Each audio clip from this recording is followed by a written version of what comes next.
at PMGC. You guys finished in first place, but before we get a little bit analytical, who's your favorite player in PUBG Mobile and why? ใครคือนักแข่ง PUBG Mobile คนโปรดของเทอร์นี่เคแล้วก็ทำไมดีพาสเกียโนบุครับเพราะว่าเขาเล่นได้ดีครับแล้วก็สไตล์การเล่นผมชอบแบบนั้นครับก็เลยชื่นชอบครับ It has to be D plus Kia Nobu for me because his gameplay style is very good and I like his style, so that's why I choose him. Not a bad person to pick considering that was MVP last year. I think he's trying to send a message out there. Now, going into today, you guys are in first place. What are you looking to do to make sure the team doesn't get complacent and fall out of the top 3?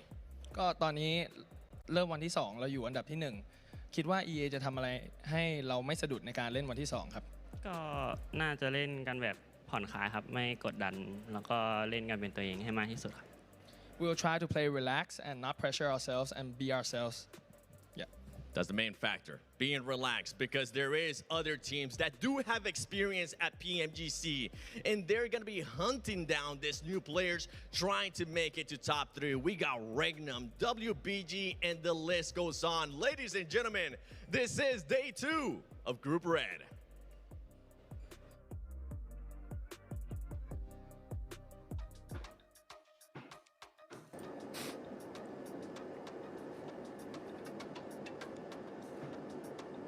And just like that, day 2 has begun. We got some of the new legends joining the lobby versus some of the old kings. Max, Mad, Neptura. This is a big day for so many squads here. Max, how you doing? I'm doing fantastic. Day 1 was definitely a bit of a surprise because Group Red plays very differently from what we saw back in Group Green. So I wonder if that's going to stay the case for the entirety of this group, or if today teams are going to be a bit more hungry and they're going to go super sicko mode. I think so. That could be cool. They better, that's for sure, right? Because we got 5 more teams going home at the end of tomorrow, Neptura, right? I love that start of the show because we get to see, right, so many new players, new squads joining the PMGC for the first time. And man, some of them popped off on day 1, Neptura. Didn't they just? It's so nice to see some fresh blood coming in and doing so well. We get new teams, new players coming in all the time, but you know, being their first PMGC, we don't expect too much from them, but these guys have gone above and beyond, and you know, to have a fresh player new to PMGC on a roster that's #1 currently is crazy. So big GGs to Tony K over there. I'm looking forward to seeing what he can do today if that streak is going to continue. I mean, they don't just have Tony K, they have 3 Supermans on their team. Yeah. Oh my god. How are you going to stop them, Hot Jukes? I don't know. It's impossible. Yeah, pretty much, especially in Rondo for day 1, right? I guarantee you 6 of them. Yeah. They got the recall. That's right. They keep coming back. They will not stop. You can see right here, guys, this is the point format. You know, we got $3 million on the line. We got today, tomorrow, a day off. And then we go to last chance for 2 more days, and then we're in the grand finals. These are the teams that we're going to be seeing playing today for those that could be just tuning in for the first time. But oh my goodness, if you missed yesterday, day 1 EA, match #1, Sakura in particular, 11 points on his own in that one game. A performance we're probably not going to see for the rest of this tournament, Max, man, right? So we got to definitely give him some love for that. That was such a mental first game on day 1 here coming out from E-Arena with that, especially 11 eliminations coming out from Sakura, right? That was a mental performance from that player in particular.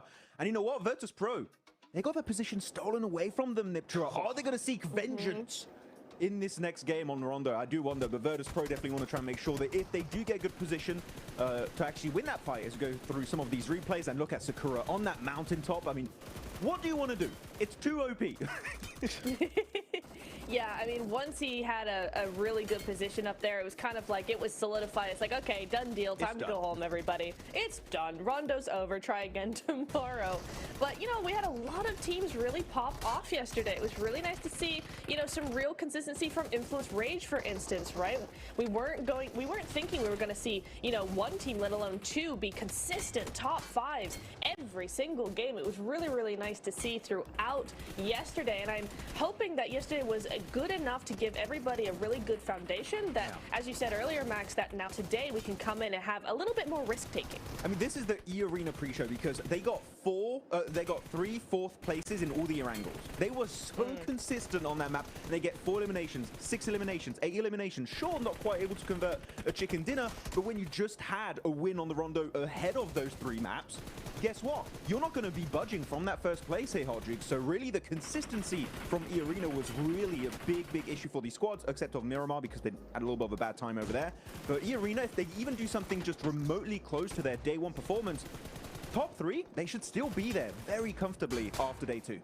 Yeah, and speaking of consistency, right? Influence Rage, you see Law right there with that beautiful play towards the end. They were super consistent at the start. What were they? The first 3 matches, all top 2 finishes, right? And then they went into a 5 elimination game and then a top 4 finish. And you can see right now, these are your leaderboards. It was Flash right there at the end with some sick performances, Max, that was able to rocket launch them into 2nd place. But I think the big storyline here, guys, that we got to definitely talk about, right, is obviously that top 3. We're starting to see some point sponges. Those last couple matches definitely started making things a little bit closer towards the top. But these teams, especially in the mid pack, they got to start off strong today, Max. Yeah, definitely. I'm looking at Regnum Kara in particular. No chicken dinner, still 16 placement points, which is technically a really good stat in comparison to teams like Arcred that do, in fact, have a chicken dinner under their belt. But Regnum Kara, Niptra, we expect more from this team, right? Especially after the Gauntlet. I thought they'd come out a little bit more hungry here. They're still in 5th position, but if any team is going to make that ascent towards the top, it just has to be Regnum Kara, in my opinion.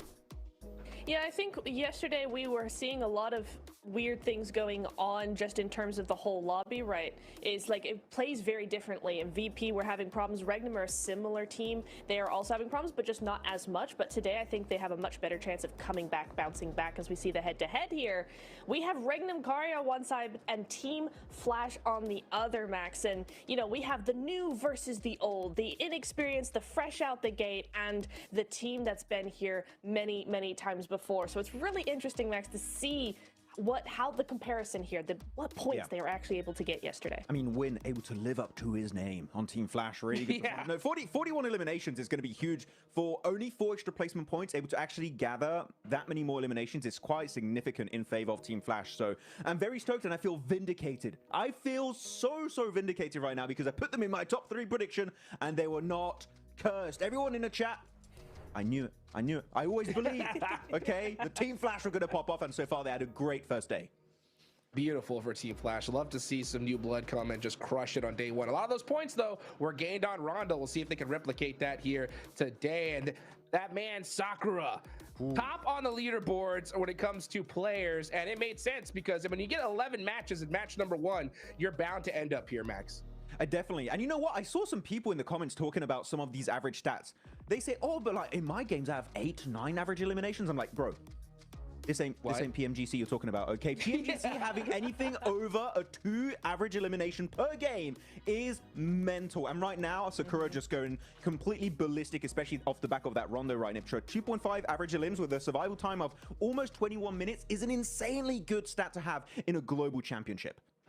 No, it really is. I mean, if you look at our Ultimate Royale matches, Max, it's nowhere near 2.5 average, and it's nowhere near PMGC level, right? So to actually have that kind of stat is really, really crazy. I'm so excited for Rondo.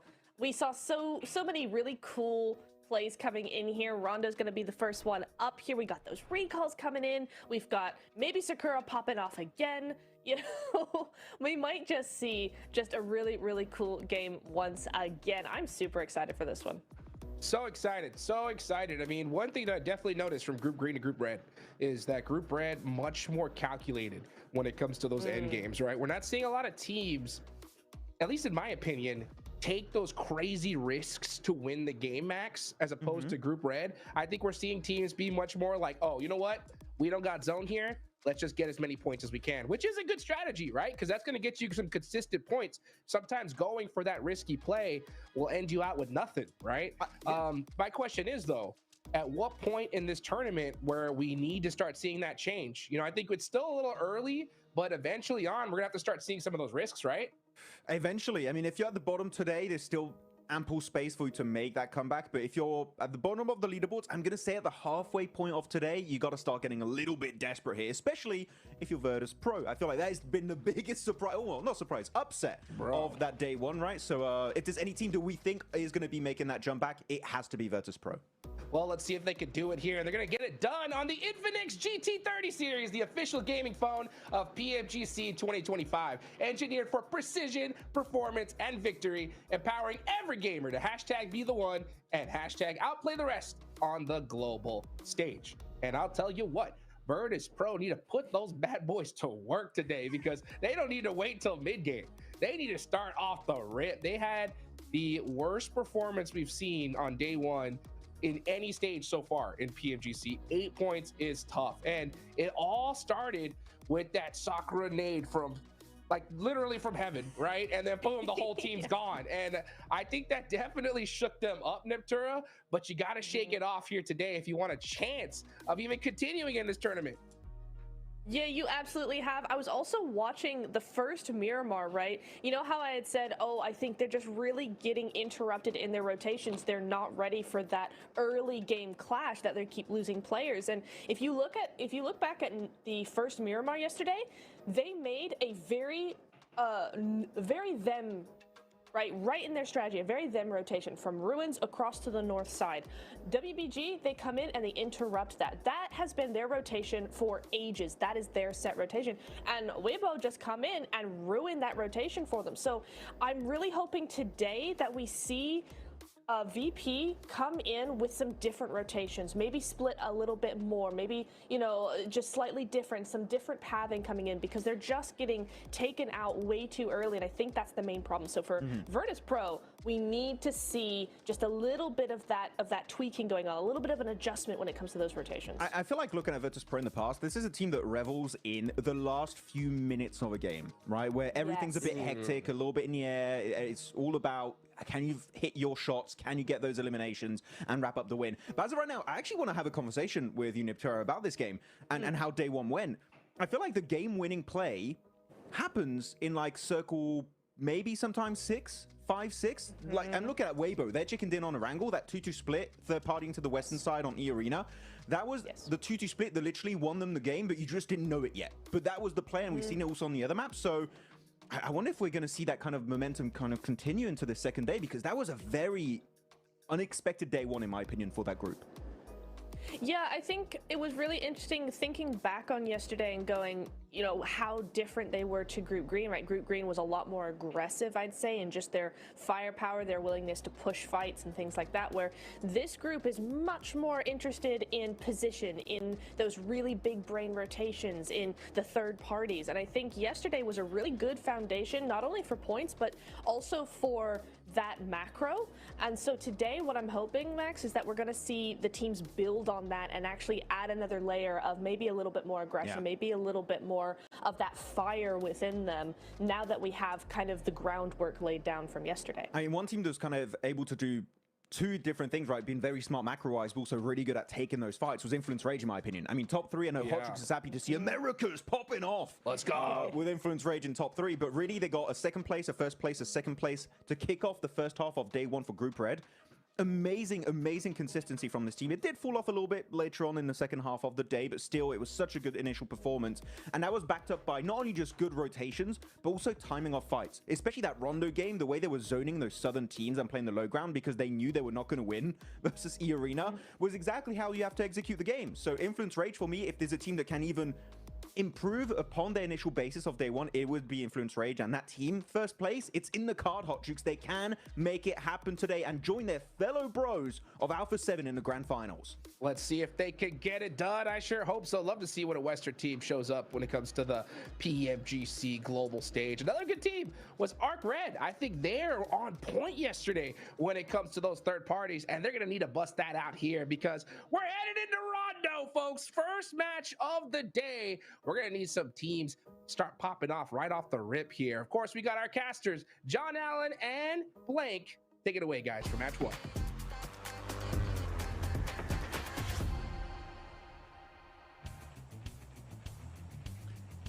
know it doesn't ask for much, does he? He's only wanted everything all at once right at the start. Hot Jukes is in for the day, and I think we are too. Blank will be cracking on with Rondo. Of course, those recall beacons at the forefront of everybody's minds. That is right. Teams will be going hell for leather into the fight, and then immediately going straight back in. Starting off strong here over on Rondo. Again, obviously, it is the most intense part of the day, right? It's where most teams get a lot of their points. Now, I do think the desk right now a little bit harsh on Regnum Kaya. Personally, that's everything else they said, you know, I'm on board with. It's the only thing I kind of disagree with right now. I think 5th place is not bad. I think considering where Regnum Kaya starts in a lot of these circles and where some of the other teams were basically able to get 3 wins off the back of, I genuinely think that Regnum Kaya is playing quite well so far, at least day 1. I think that day 2, I'd agree with the boys, Hot Juice as well as Maxman, saying that, you know, now is the time to step things up, get more points on board, because if that doesn't happen, yeah, I've got concerns. But I don't think 5th place is that bad. It's not disastrous, right? A bit of a hard south circle as we yap on about Regnum Kaya, but yeah, it's not the end of the world. They are definitely within striking distance, right? 45 points there, 20 points behind the leaders, Arena, who generally have been fairly passive, I think it's safe to say, over the course of their games yesterday, except for obviously that first one. They had a massive game there, but they got almost half of their points tally in just that first game alone. So for the rest of it, we've seen them stick to the edge, play quite passive, and it's definitely a catch-upable situation for teams still behind them. Not to mention there's 3 places up for grabs as well, so you don't even need to get into 1st place to qualify directly to the grand finals. We're on board with a classic hot drop between Flash and True Rippers here. So it looks like Zeus holding the staircase, has got the spot on the True Rippers, but they are aware of the angle, and he's not going to pull the trigger just yet. You know, the Flash after yesterday played pretty damn well, 61 points, finishing things off, but now they've got a stair push to deal with, and Zeus is immediately down. Win, not able to quite get to be involved in that fight versus True Rippers. You know, all things considered, it was okay. It was okay yesterday. I don't think I had too many complaints. I think there was just a couple times where on their rotates they got cut out. I still think OG had the better macro just from the initial eye test so far, but I think Troopers are playing fairly decently at the moment. They are cracking on against Flash. Win goes down next. Tops is across the way, and you do need to be careful, Hydro. Oh, okay. Does survive another peek. I thought he was going to get shot down there, but Tops is hiding in the corner for now.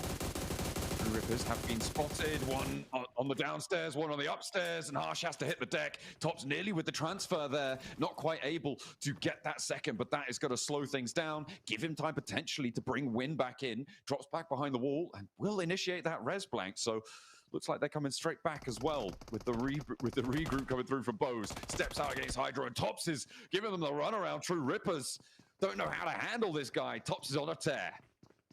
Yeah, I'll give it the Hydro. That guy will fight. That guy will fight. He's taken some pretty good pushes in the past. That one was slightly overzealous there.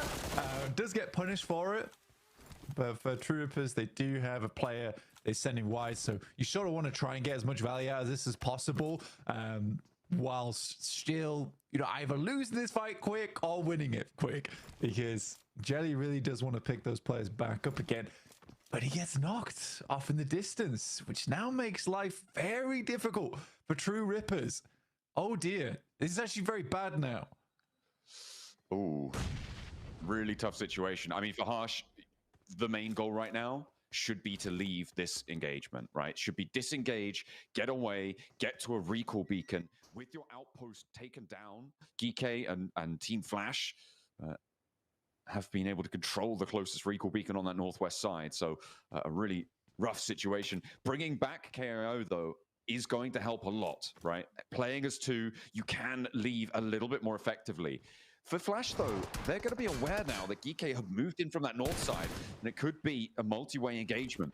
As the Arena lose one, Nuclear Zone able to pick that one up towards Hemetown. And a lot of other teams have actually moved towards the zone, all the way down on that south edge flank, and they have put themselves slap bang in the middle. For Regnum Kai, losing a player is just, it's annoying. It's very annoying. I think this is happening so much at the moment. I think some of the early rotates towards the center of circle, maybe a little bit aggressive at times and slightly lack of information. And they're just hoping that they get in with 4 players. It is annoying, a little bit annoying at times. Very interesting fight here between the Flash and True Rippers, because the 3-1 split that the Flash went for was the exact same one as True Rippers. So Jelly just gets 1v1'd by one of the players there from the Flash. Kind of an unfortunate deal. Yeah, they only get the 1 point for Rondo. It's not nice. But that is how the cookie crumbles this time around. Over in Hametown, we saw Irina losing 1, but they've got some time to play around with. Joker, actually, the split off, the 3-1 for them, with Alliance very close by. For Irina, it might be a little bit harder to go for that recall, but over towards Muhopan, you still have got that recall beacon available. The question is, do Alliance flex down? Do they spot it? Do they try and change things around there? Or are they going to allow this recall to come on through? Because Irina now on the back foot when it comes to rotating down from the north side. I mean, for Alliance, like, if we're talking logically, there's absolutely no reason for them to pass through Joker. I think they could probably do a drive-by and see if there's any players there. Maybe pick yourself up 1 point and cut out Irina later on. But I think for Alliance, with this kind of circle, it is much more sensible, in my opinion, just to try and send down towards the south now. It's a long journey ahead for both these teams, so they do want to start getting in towards the circle a little bit sooner. A lot of squads are very central right now to do with the playing path. Arcred, though, moving up. Easy shots to start off with, but no dice on that one as Baby is able to come out top. Over the bridge, far away. Arcred losing 1 as ETSH able to take that fight. An architectural marvel there on the suspension bridge, but no suspense on that fight. It all came crashing down pretty quickly. As Baby now looking to hold the line against Ramses as well. For Arcred, again, it's all about just getting to those recall beacons. It looks like they've already managed to do that, and they'll be picking themselves back up. ETSH, though, wants to slow this down against Ramses, force them to go for another pickup and make their lives just a little bit harder. They are on the full surround on this building. What can Ramses do here? You know, this is a big opportunity to get an extra point at pretty little to no cost, right? For Ramses, if he's able to get 1, I'd say just commit for the flush. You're going to get picked up back anyway by the rest of your squad. In goes Reverb, around the corner, goes for the knock, can't quite find it. So no point earned. That's not friendly, but worse things have happened, and they will be staying as 4. Yeah, frustrating, though, considering that was not a bad spot to hold to try and get across the bridge later on. They also have Glory over towards the northwest side, you can see, and on the western edge is Easy for Bad Boy. So overall, the team is quite disparate. They are not together right now, and it is uneasy land that they have to cross going forward, and they're split off there by Geeke as well as ETSH. I'm very curious to see how they play out the rest of this game. Towards Tinlong Garden, you do have Regnum Kaya on there. Did they get back up to 4? They did. So they were able to get a recall on that one, which is great news. So Wild's back into the picture. Weibo very close to them over on their western side. They have lost 1 player, so unlikely to try and target Regnum Kaya in the near future. Holding on the top of Tinlong Gardens might work out well for them. We'll have to wait and see if that is going to be the dominant position, or if the circle's going to have other ideas. It has been a little bit mean occasionally to a lot of our teams, except for Influence Rage. Absolutely loves those guys. They're having a great time with the circle. Over the course of yesterday, they had a couple of shifts go their way. We'll see if that repeats. Virtus Pro now crashing into ETSH. I say crashing, more just sort of slowly getting along. Low friction, it seems. Shiva's not even going to take shots. Does he realize that was an enemy? I don't know. Yeah, I think so. They just kind of waved him goodbye. I mean, there really wasn't a team shot there for them, so they didn't want to just get popped. Especially on a rotate, you're on the western edge. Bit of an awkward EMP zone there for Virtus Pro, where they might want to try and wrap south. That actually makes things very difficult for a lot of teams on the north side of the circle. Kind of a good understanding of where teams are coming from. Luckily, the EMP zone does dissipate. There's a little replay from earlier.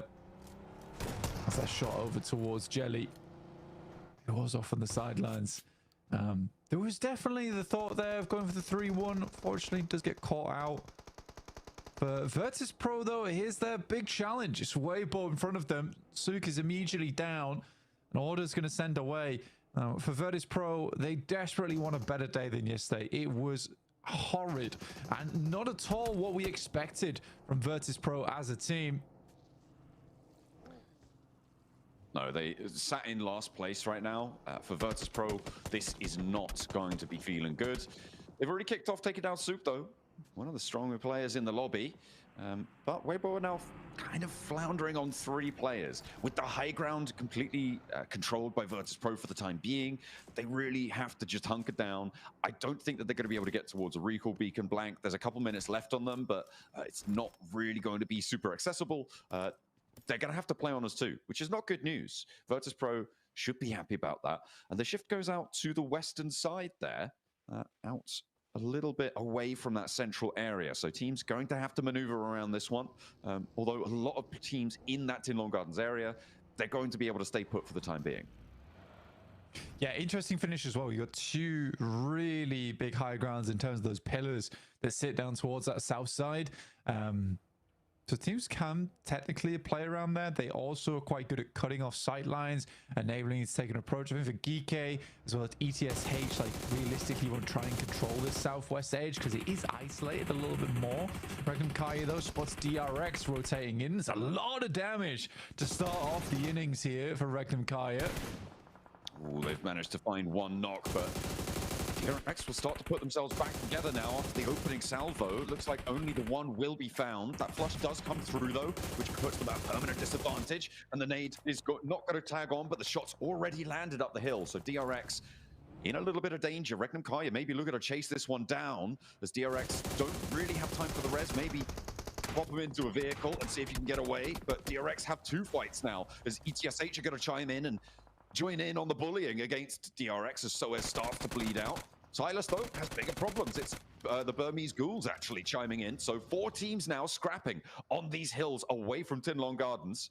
And you do need to be careful because Rectum Kai, I mean, they've already fully lost Silas now. Yeah, I mean, to be fair, where Burmese ghouls are playing as well is a pretty known spot. So I don't understand how Silas gets picked off there, tries to rotate around maybe to try and get some shots over towards DRX. I think that they are concerned with the amount of eliminations that they've been getting yesterday, and they wanted to bump those up a little bit. I think Rondo's so hectic that you can't really afford to be making those commits like that. Again, it's hard. It's hard to say with the sidelines that are available. This is a very, very awkward circle overall.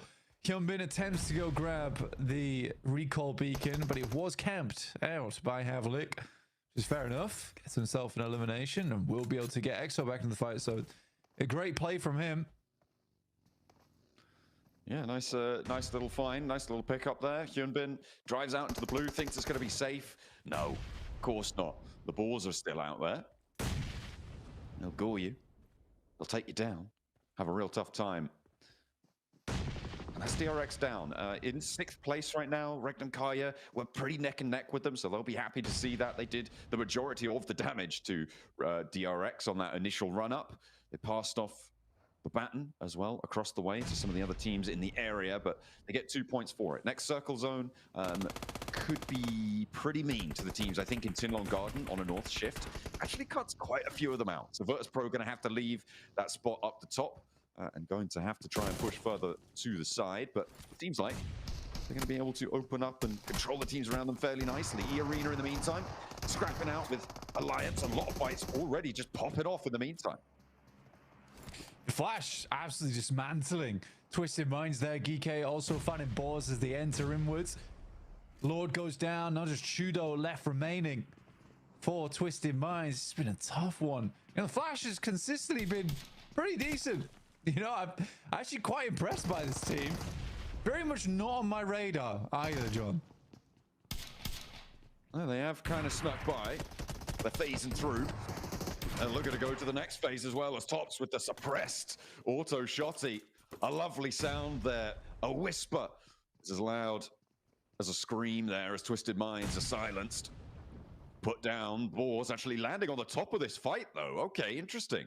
They get that recall and they use the parachutes to land up the top, get that high ground against Flash. I mean, fair enough. It might actually work out for them here, but the blue zone's pushing them, so they do need to be careful. That's a nice little abuse of mechanics there. Does seem to work out quite well, but win with a nasty nade up top again, John. Ooh, Bose as well, finding the shutdown, gets that knock, gets the pump action through as well. Flash are losing one or two, but Boars can't quite find the vector of attack here onto them. And again, they're just going to move onto the outside. The recall beacon's kind of out of reach now as the stage 4 zone going to be pretty difficult to deal with. Going to be really tough to make work, so maybe just try and extract the value while you can. Boars playing on as 3. Looks like they're going to allow Flash to get out of there for a little bit longer. Blue zone still ticking away and only 2 players alive. The Boars have made their mark, I think it's safe to say. Although there is an answer as Win finds Snowix. Okay, hang on a minute. They're taking things back under control. It's really going back and forth here with the Boars and Flash. They are struggling to find a conclusion on this northern edge. It's a bit of a mockery coming through from the Flash right now, all things considered. I'm surprised Boars has gone down to 2 players here, John. Just the 2. I mean, they lose them on the run out. Enough time. Tops looks to line up for more. Havlik will answer, though, and Flash fall. But at the cost of 2 players, they managed to get some of those recalls early. You think maybe just go for a regroup elsewhere, right? Go for that recall, send away, try and extricate yourself. But no, they're more content to get those 3 points under the belt and keep things moving. ETSH, in the meantime, establishing themselves up towards the high ground on the just southwest of center circle right now. It should be a solid spot for them. Alliance further out. They're under a lot of pressure. Alliance with VP, with Arkrad as well, right next door to them. As we hop over to the east side, though, it's Arena still trying to play that edge game. And they are not doing terribly over on that eastern side, but their approach still will be contested. I didn't even really notice it, Blank, but Team Flash got 10 elims there.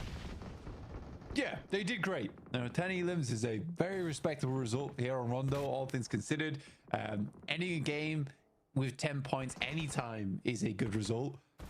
Doesn't really matter about the placements at this point for them. Yeah, getting a 20-point game would have been nice, but if you can average out those 10 elim games from not amazing positions either, you are winning. You are absolutely winning. Cluck here from Alliance, staying hidden away as the final player here from that team. ETSH taking down players from Nuclear Zone. We're now officially in 16th place after VP were able to leapfrog them with their 3 elims this match.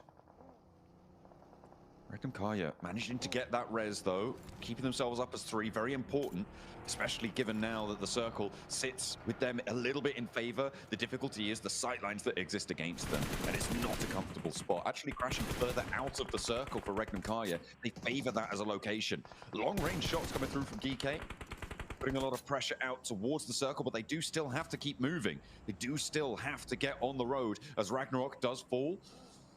They are cut out. One of the few teams on the outside now. I do want to go back to Regnum Kai. I know we talked about them a lot, but they just pushed away from the middle on the roadside to a position around this rock. They want to keep this under control, and maybe Virtus Pro are going to punish them for it. They step into their turf, and it's only Loxy now to survive. Zedwolf, I don't think he's going to be able to get away from this one, and the MG3 is loud. It's ringing in the ears of Regnum Kaya. Loxy heads back to the roadside. I mean, they really committed to this edge situation, but it's gone absolutely terribly for them. I think it's a slow roll-up from Virtus Pro as well.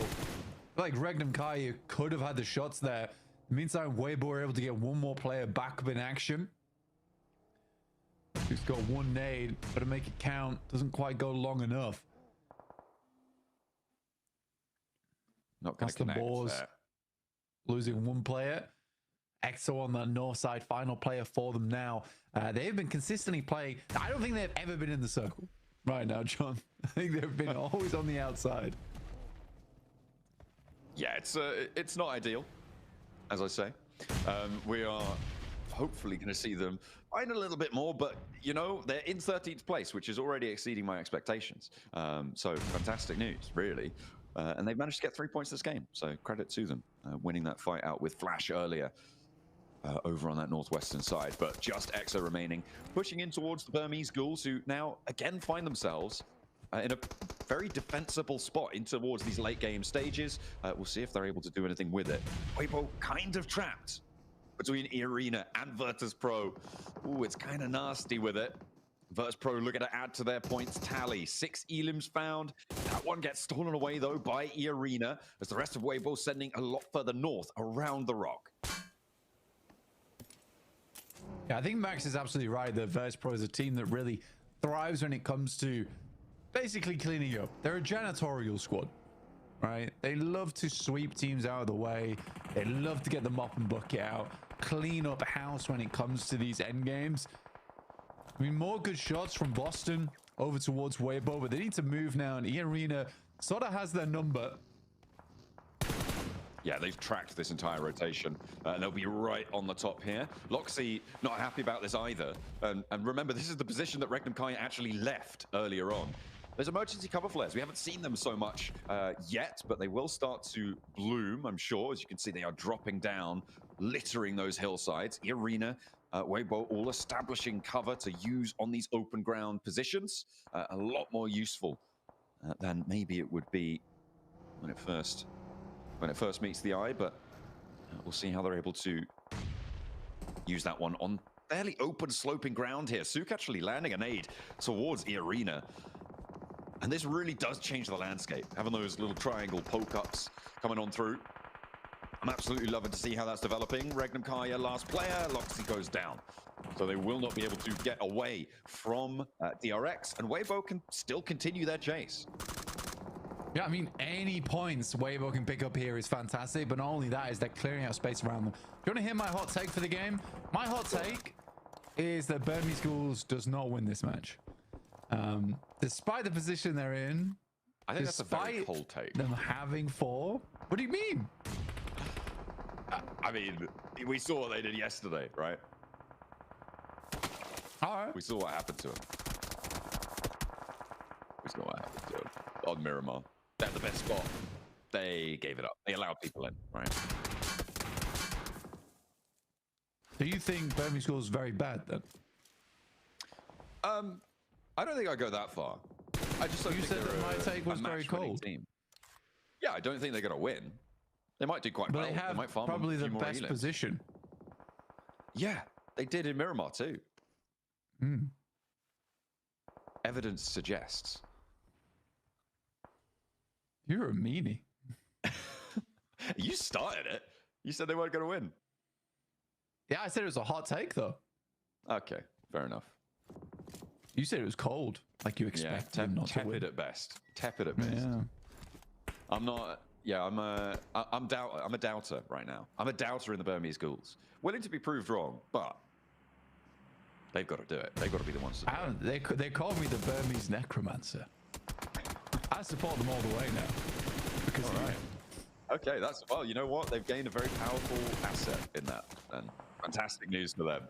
Hopefully, they'll be able to utilize that. Hey, they get an elim. They get 6 now. I think at the moment, though, the big thing to notice is, of course, that Influence Rage and E-Arena are still alive towards the top 5, which is something that we saw from them so repeatedly yesterday. And it seems to start off repeating today.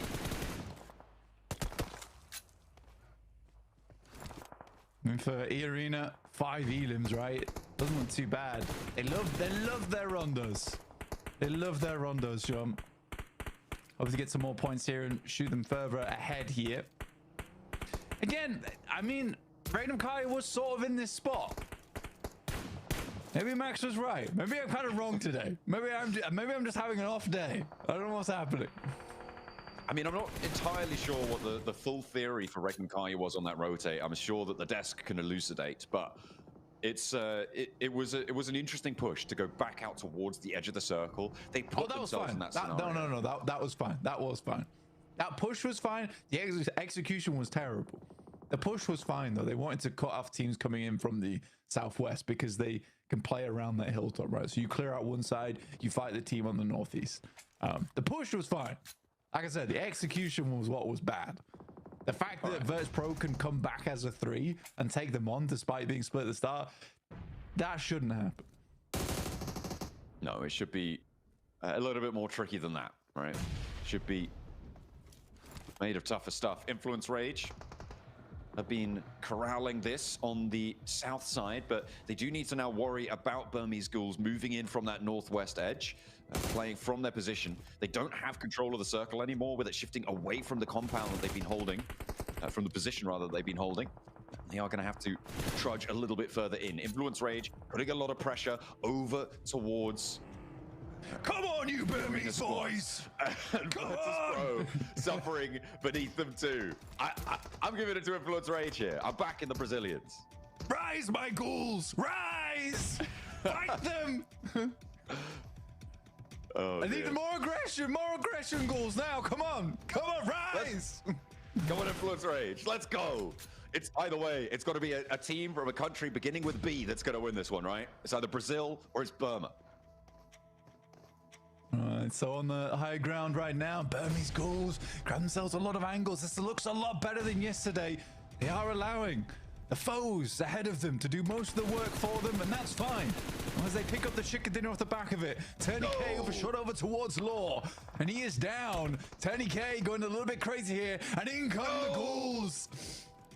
Oh dear. I'm gonna have to eat my words, Blank. They have transitioned well. They've kept this fight in. Influence Rage put too much stock in controlling the fights to the south. Lil Boy, though, wants to make the most of it. Make a meal of E Arena. Turney K will fall down, and this is the last player now for Influence Rage. Burmese Ghouls moving up with 4, but it's Malloy from Virtus Pro, who still have 2 players alive who are taking the shots from the sidelines. He gets lit up, though. Needs to dodge around the blossoms, making himself a little bit more ethereal, hopefully, to dodge those bullets. Burmese Ghouls with it all to do. 4 players alive. Very little that anyone can do anything about this one, Blank. And you know what? We all believed in them right from the start. 100%. There was no one who ever doubted them. Oh, this ghoulish gusto on my screen. Lovely to see the Burmese Ghouls at it again. That's fine. Ooh. The Ghouls rise again. That's what they do. Okay. From the mud. Res him though, please. Please res him. Aragon, not going to go down just yet. Godspeed, nearly getting the spray down. Has to go for the reload, and Aragon's out behind the tree. Yes. Oh, okay, but can Malloy get across to get the res? Lil Boy might make that harder. He's already challenging, but Malloy has the first shot, gets that first tick of damage, and the second comes through from the Burmese Ghouls. It's Malloy now down on the ground, alone in the dirt. As Aragon flushed away. They don't need the res, Black. They're going for the 3v1. Oh, Malloy on his lonesome. Come on, Unknown. Run him down. No! From the side of the car. It's a drive-by as well. Burma goes crazy here. In the first game of the day over on Rondo, it's easy pickings. They had the best spot in the circle. They were the best boys for the job. Oh, well, absolutely proved me wrong. There is egg all over my face. Brilliant win there coming through from the Burmese Ghouls. Fantastic showing to transition out. Yeah, you know what? Super dumb from me, to be honest. Absolutely. I had no faith in them whatsoever. But you know what? That is brilliant. That they've been able to carry forwards from Miramar, not having the best of times there, moving into today, not letting that affect them. That is brilliant news. They did not stay timid. They got a little bit more bold and brash with it. Absolutely. Fantastic stuff. Great to see. And I think the Burmese Ghouls certainly do redeem themselves from yesterday, John. A brilliant redemption arc coming through from the Burmese Ghouls. How far can they go? Can they rise to the top? We'll have to wait and see for the rest of the matches today.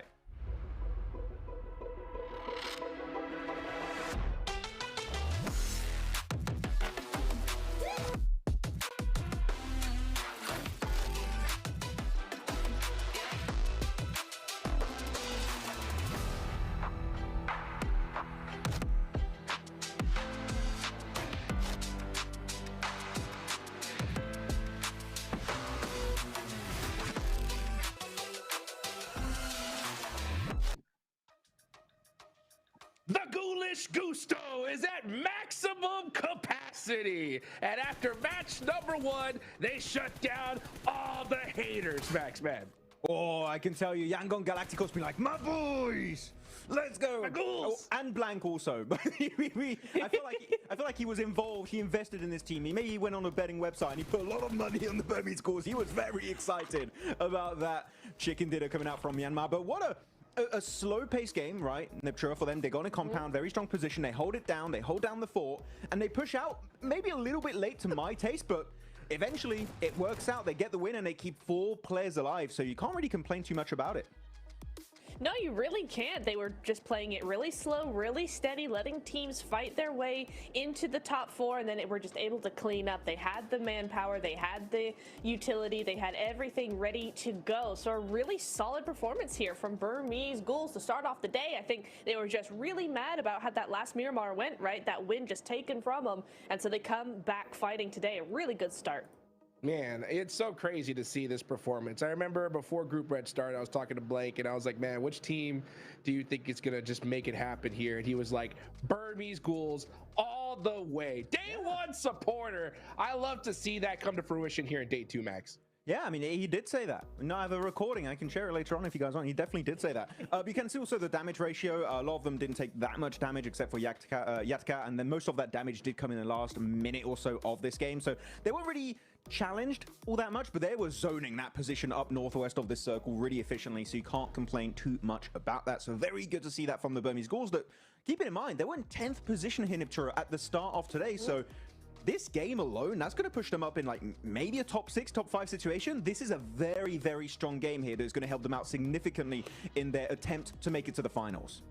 Yeah, and that's what Rondo is all about, right, Jukes? That's what Rondo's is all about. You know, getting those points, getting that boost, ready to go for the rest of the day, right? Absolutely. I mean, you got to crush it on day 1. Game 1, we saw what EA was able to do with a good performance. Hopefully, this could be the start for BG, Max. Hopefully, yeah. I'm just looking at these replays, and Infinix True Rippers, unfortunately, the hot dropping literally our 2nd place team in the leaderboards is maybe not the best idea. I would not recommend it to my worst enemy. So maybe that would be one thing on the next rondo going into tomorrow to try and fix it. That would be a really good thing for the side of True Rippers. They're looking at some of these replays, man. The aim accuracy from some of these guys on these moving vehicles is crazy. Nitro, the double! I didn't even see that earlier. Oh my god, that was huge. That was actually crazy. Love to see that. You know what? Also, shout out to Virtus Pro. We were talking about them in the pre-show, right? And they are here in a 2nd place and already looking far better than they were yesterday, right, Max? Like, they were pushing Weibo really, really well. They're holding their angles. They're splitting up a little bit better. They're using their high ground efficiently. As I say that, we see the replay of them getting absolutely decimated. But, you know, it is still a 2nd place finish with a lot of eliminations. So, far, far better game than their entire day yesterday. It's already off to a better start. And they were challenged the entirety of this game too. Next, on the western side of Tinglong Garden, they had to go for Nerdy Clash, push away the side of Weibo Gaming, where they do get 1 elimination, I do believe. And off the back of that, they play the southern western edge next to this big stone pillar. And Weibo and E-Arena are fighting, and they just, I think they time the fight to kind of third party from a distance so efficiently. They don't get fully involved, but just enough to kind of have an impact on those 2 teams. And that's enough for them to get 13 points this game. So Virtus Pro, wow. They got 8 points day 1, guys, and they got 13 points in 1 game. Let's go, VP are back. That's more than double. That's almost pretty much double, right? What they did in game their whole day. So, I mean, that's some serious improvement right there. I mean, Burmese Ghouls as well. Massive improvement on the day. We still saw some of the top squad sneak away some points here, Neptura. As we look at the 2nd page, Regnum Karya, 3 points. They put something on the board, but they definitely need to do more here for the rest of the day. I think game 1, it's okay, right? They're close enough where they can afford to have 1 3-point game. You know, like you said, it's still points on the board. But as we go into a wrangle now, we just need to start seeing some bigger digits coming up for some of these teams. Yeah. DRX as well, right? Almost there. It's almost within their clutches, but 0-point games, just not the start they want. Oof. Here we go. MVP of the game is going to be unknown. I think you watched a lot of Marth gameplay during the Gauntlet stage. Like, I really like those solo drive-bys he was doing. Yoink, mine. I'm going to do the same now going into this stage for Group Red. Really good stuff coming out from him this match. Very, very happy about it. And overall, interesting game. Unfortunately for DRX, who did see on the leaderboards, they got the goose egg. They got the 0-point game. Hot Jukes. I'm still hoping DRX can do something. They were in 6th position. but that's going to hurt them. A 0-point day at this point, you're almost at the halfway point of Group Red. That is tough game to get. Yeah, that's tough indeed. We take a look at the overall leaderboards. Influence Rage holding on to that third place position with 68 points. EA pushed that lead just further with those 10 eliminations they got in that last game. But you're talking about DRX, right? They have 68 points. DRX has 44. That's going to be a 24-point difference from third place. So, man, I mean, that point gap is coming to fruition here, Neptura, early.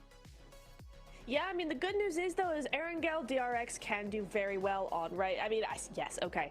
Erangel, everybody can do well on it. But, you know, there are some teams that prefer that Miramar. But the good news for DRX is that they get to start their good map at ASAP. They don't have to wait too much longer for them to really get those points coming on through. 24 is not the end of the world. That's just one really, really good game. Yeah. So still lots and lots of hope for them. My problem, or rather my concern, is that as we get down that leaderboard 10th and 11th onwards, that's where we're starting to see, like, you know, coming into today, those points just aren't going to be enough unless they have just a massive, massive game. It's going to be very difficult for them to reach top 3. Yeah, I mean, the lobby is so stacked. I feel like there's definitely going to be some of those teams that are going to be able to bring it to the table. I mean, I'm looking at Influence Rage in particular, right? They're currently in the top 3. They had a chicken dinner to kick off Erangel yesterday. They got second place also. I think Influence Rage might be first place after this stretch of Erangel matches. They're looking at the top 4 players. Where's that? Is Tony K again? Even though, like, Arena didn't That's get... right. Oh, okay. I guess it is. Okay, well, congrats. He's always there. I don't know what it is. It's Arena and Rondo's great. No, a great love story. I love it. Better than Twilight. They love it. They love it. And they're crushing it right here, Neptura. So, I mean, EA, when you have such a solid map, you know, and especially Rondo, with you can just get ridiculous amount of points. This is a great, great start for this team. And start of the day for them. You know, we are going into Erangel for sure. I'm going to start saying some predictions just from the way the lobby looks, right? We are noticing that teams, like I talked about at the start of the day, are not really taking those crazy risks, right? Like Burmese Ghouls, they got a solid position. Nobody was just doing a crazy push to challenge them on it. So when the zone ended up where it was automatic victory for this team pretty much. The thing is though, right? Since that's kind of how the play style seems to be going here, I have a big feeling that we're going to see these top teams put up points every game pretty much, unless something like a catastrophically goes wrong. So what do these mid-pack teams need to do, right? Like DRX, to shake that up here? Because at 24 points behind third place, if those top teams are going to consistently get points, that's going to be hard to catch up already. Yeah, I think honestly, and I don't know what you feel about this, Max, but teams that are playing center tend to do much better in terms of placement, because I think a lot of this lobby waits a lot, and so you end up seeing a lot of fights break out on the edge. And so if you're not a team that can really sweep effectively, I think a lot of those mid-place teams could do a lot better by just going center, playing a little bit like Burmese Ghouls here. They had that compound, they kept that compound, they waited for the end game. I'm not saying be super passive or anything, but I think maybe just not going for those fights on the edge would help them preserve their placement points a lot better. I feel like, because as you said, right, some teams tend to delay their particular move or their engagement. I'm remembering Group Green, we had third parties every single day. And I feel like this lobby in particular kind of has an inherent fear of third parties. That, oh, but if we crash first, another team is going to crash upon us. And because we're not going to be ready for that fight, we're going to crumble, we're going to die, we're going to get eliminated. I feel like that's an issue they currently have. But if you take those fights early on in the match, there's a very slim chance of you getting third party if you scout it around you, of course. So, yeah, we're not... Actually, now that I'm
caster type talk.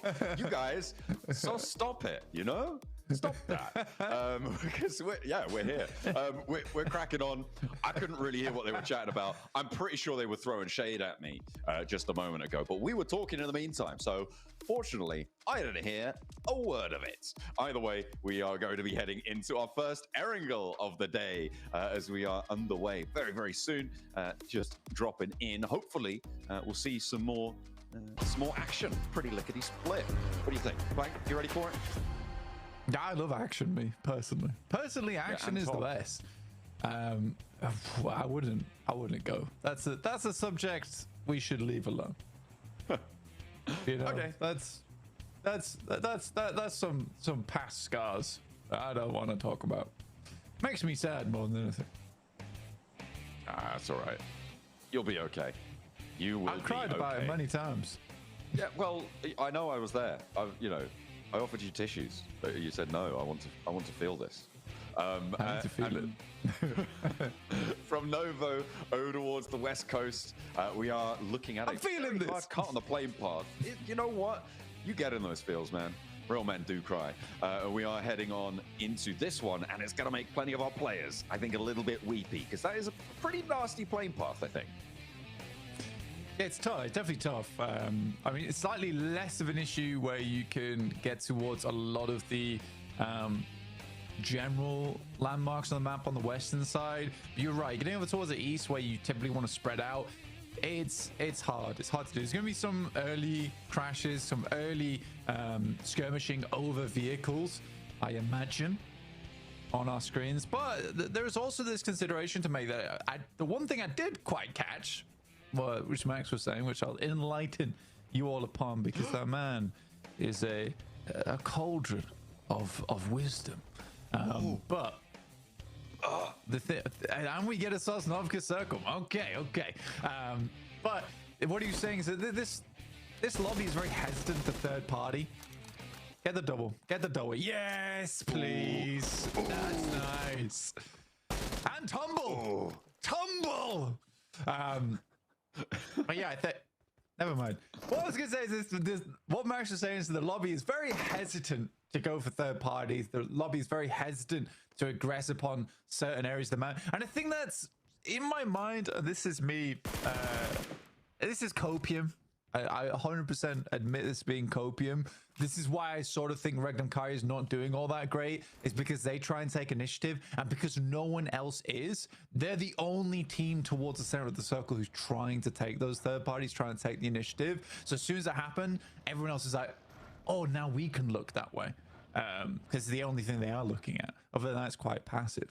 So I think unfortunately for Regnum Kai, they have to play a really slow game. The problem with playing a really slow game is that you rely on luck to get a lot of your points. I mean, I think that's true, yeah, because you're waiting for so long. Everybody's waiting for so long. It's just, who's in the better spot in the end. And that is fully decided by the circle a lot of the time. Sure, you can make those inroads, you can make those rotations better, but you're right, it does start to close it down. He's not done just yet. Those iron sights are good enough for Walsh. He's only got 14 rounds though. Has to swap over to the UMP. And Hotcred, they're being hunted right now. They did lose a player and they did get flushed, but they managed to get Glory back up. They're going to take shots out that way. Twisted Mind's investing a lot of time going for this, but if you could take down the team over towards school, fair enough, especially on a circle like this. But maybe it would be more profitable for Pachinki to just head straight down to that Sosnovka circle immediately, like we saw the Falcons do back in Group Green.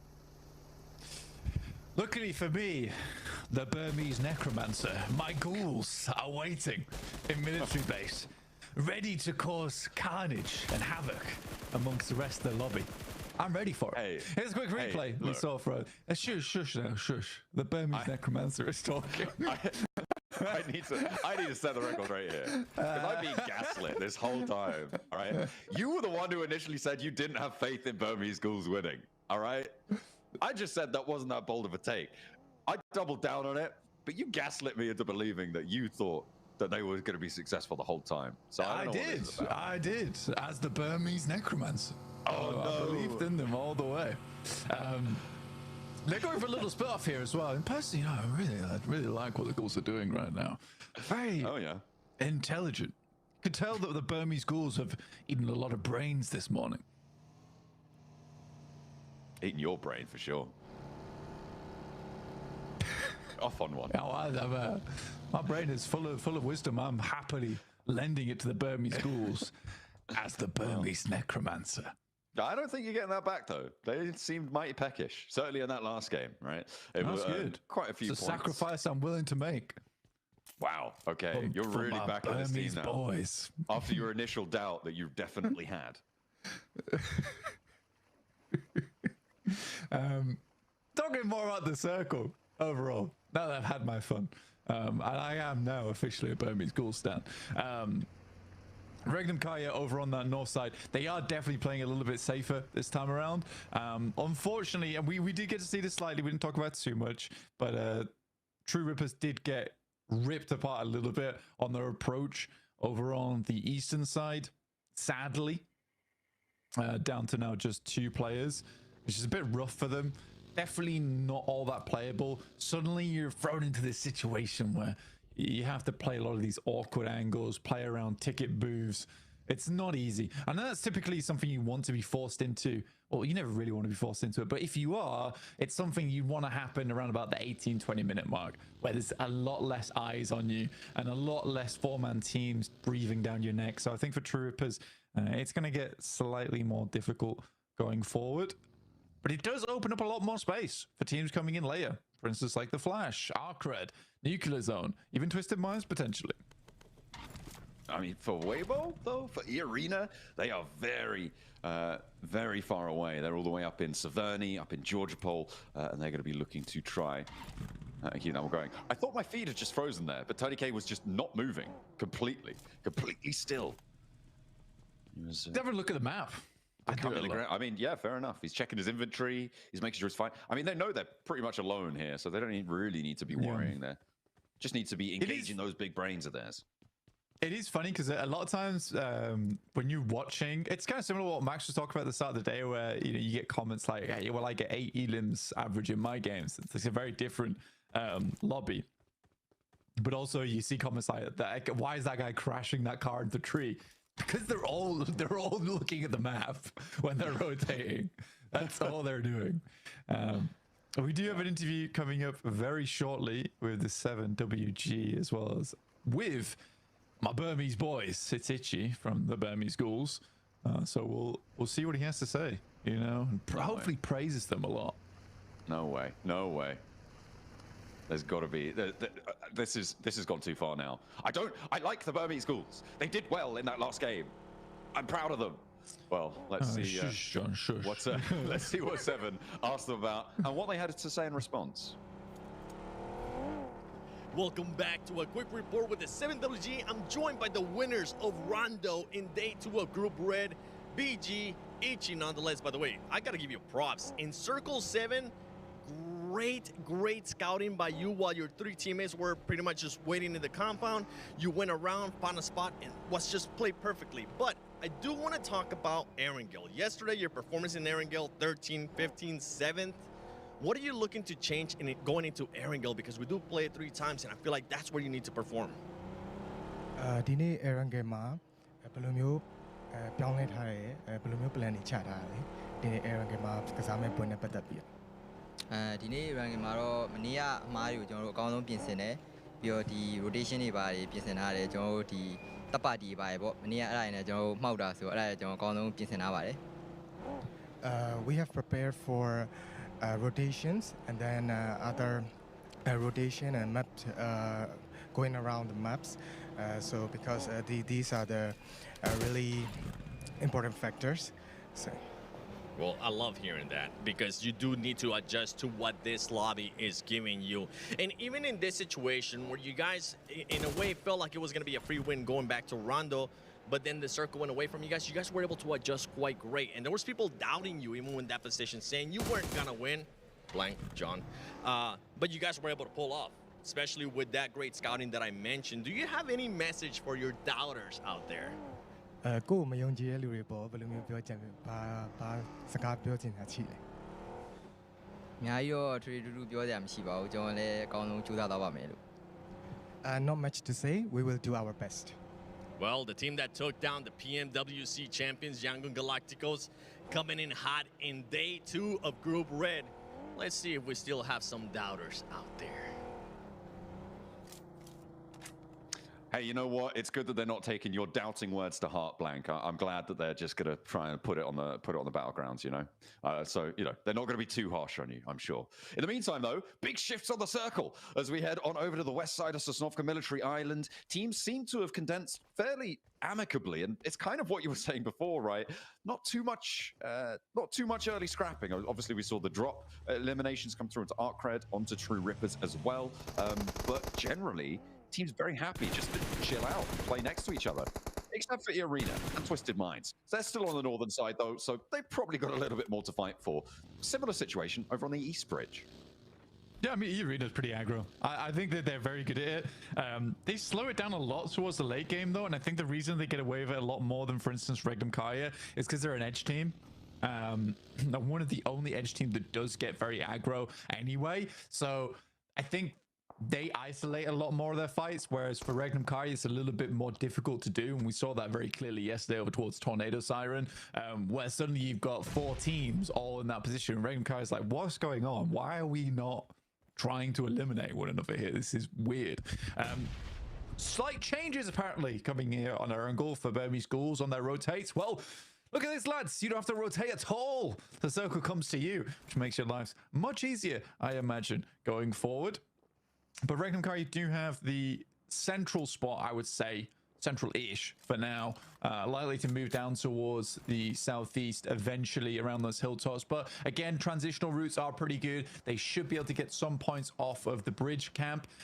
Circle shifting over towards that side, though, was unexpected, to say the least. Alliance now having a strong spot over towards the beachhead in those smaller compounds. A little bit more of a split required there, so I do think they'll have to be quite vigilant on the approaches from some of our other teams.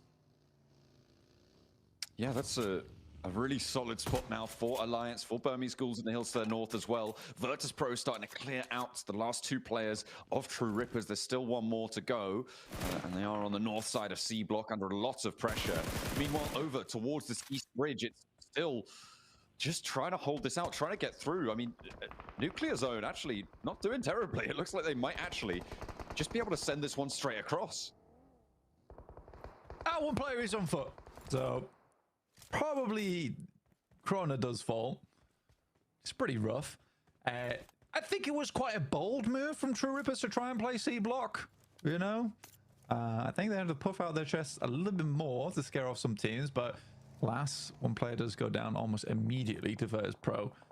Again, for Virtus Pro, it's also a slightly wild crash into C Block, considering there might have been a 4-man team there. Good shots from Regnum Kaya, though, as Influence Rage attempts to push up towards the northeast and immediately gets rebuffed.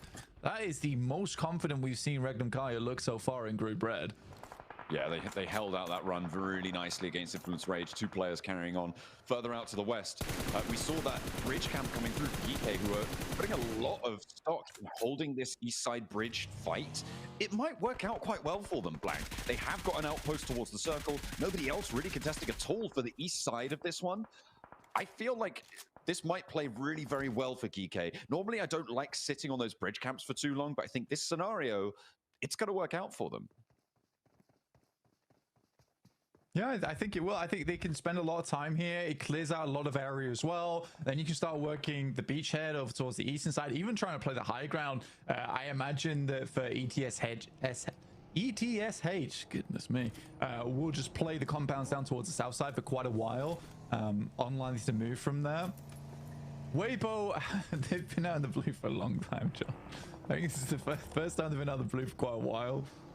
In fact, they're not even out of the blue yet. What am I talking about? But they've got a lot of meds to work with. Hopefully, can get through. Arthur from Nuclear Zone underneath on the south side. He's going to let them pass, you know, as the gatekeeper. He keeps the gates open, apparently. A nice guy. Nice guy. No gatekeeping here.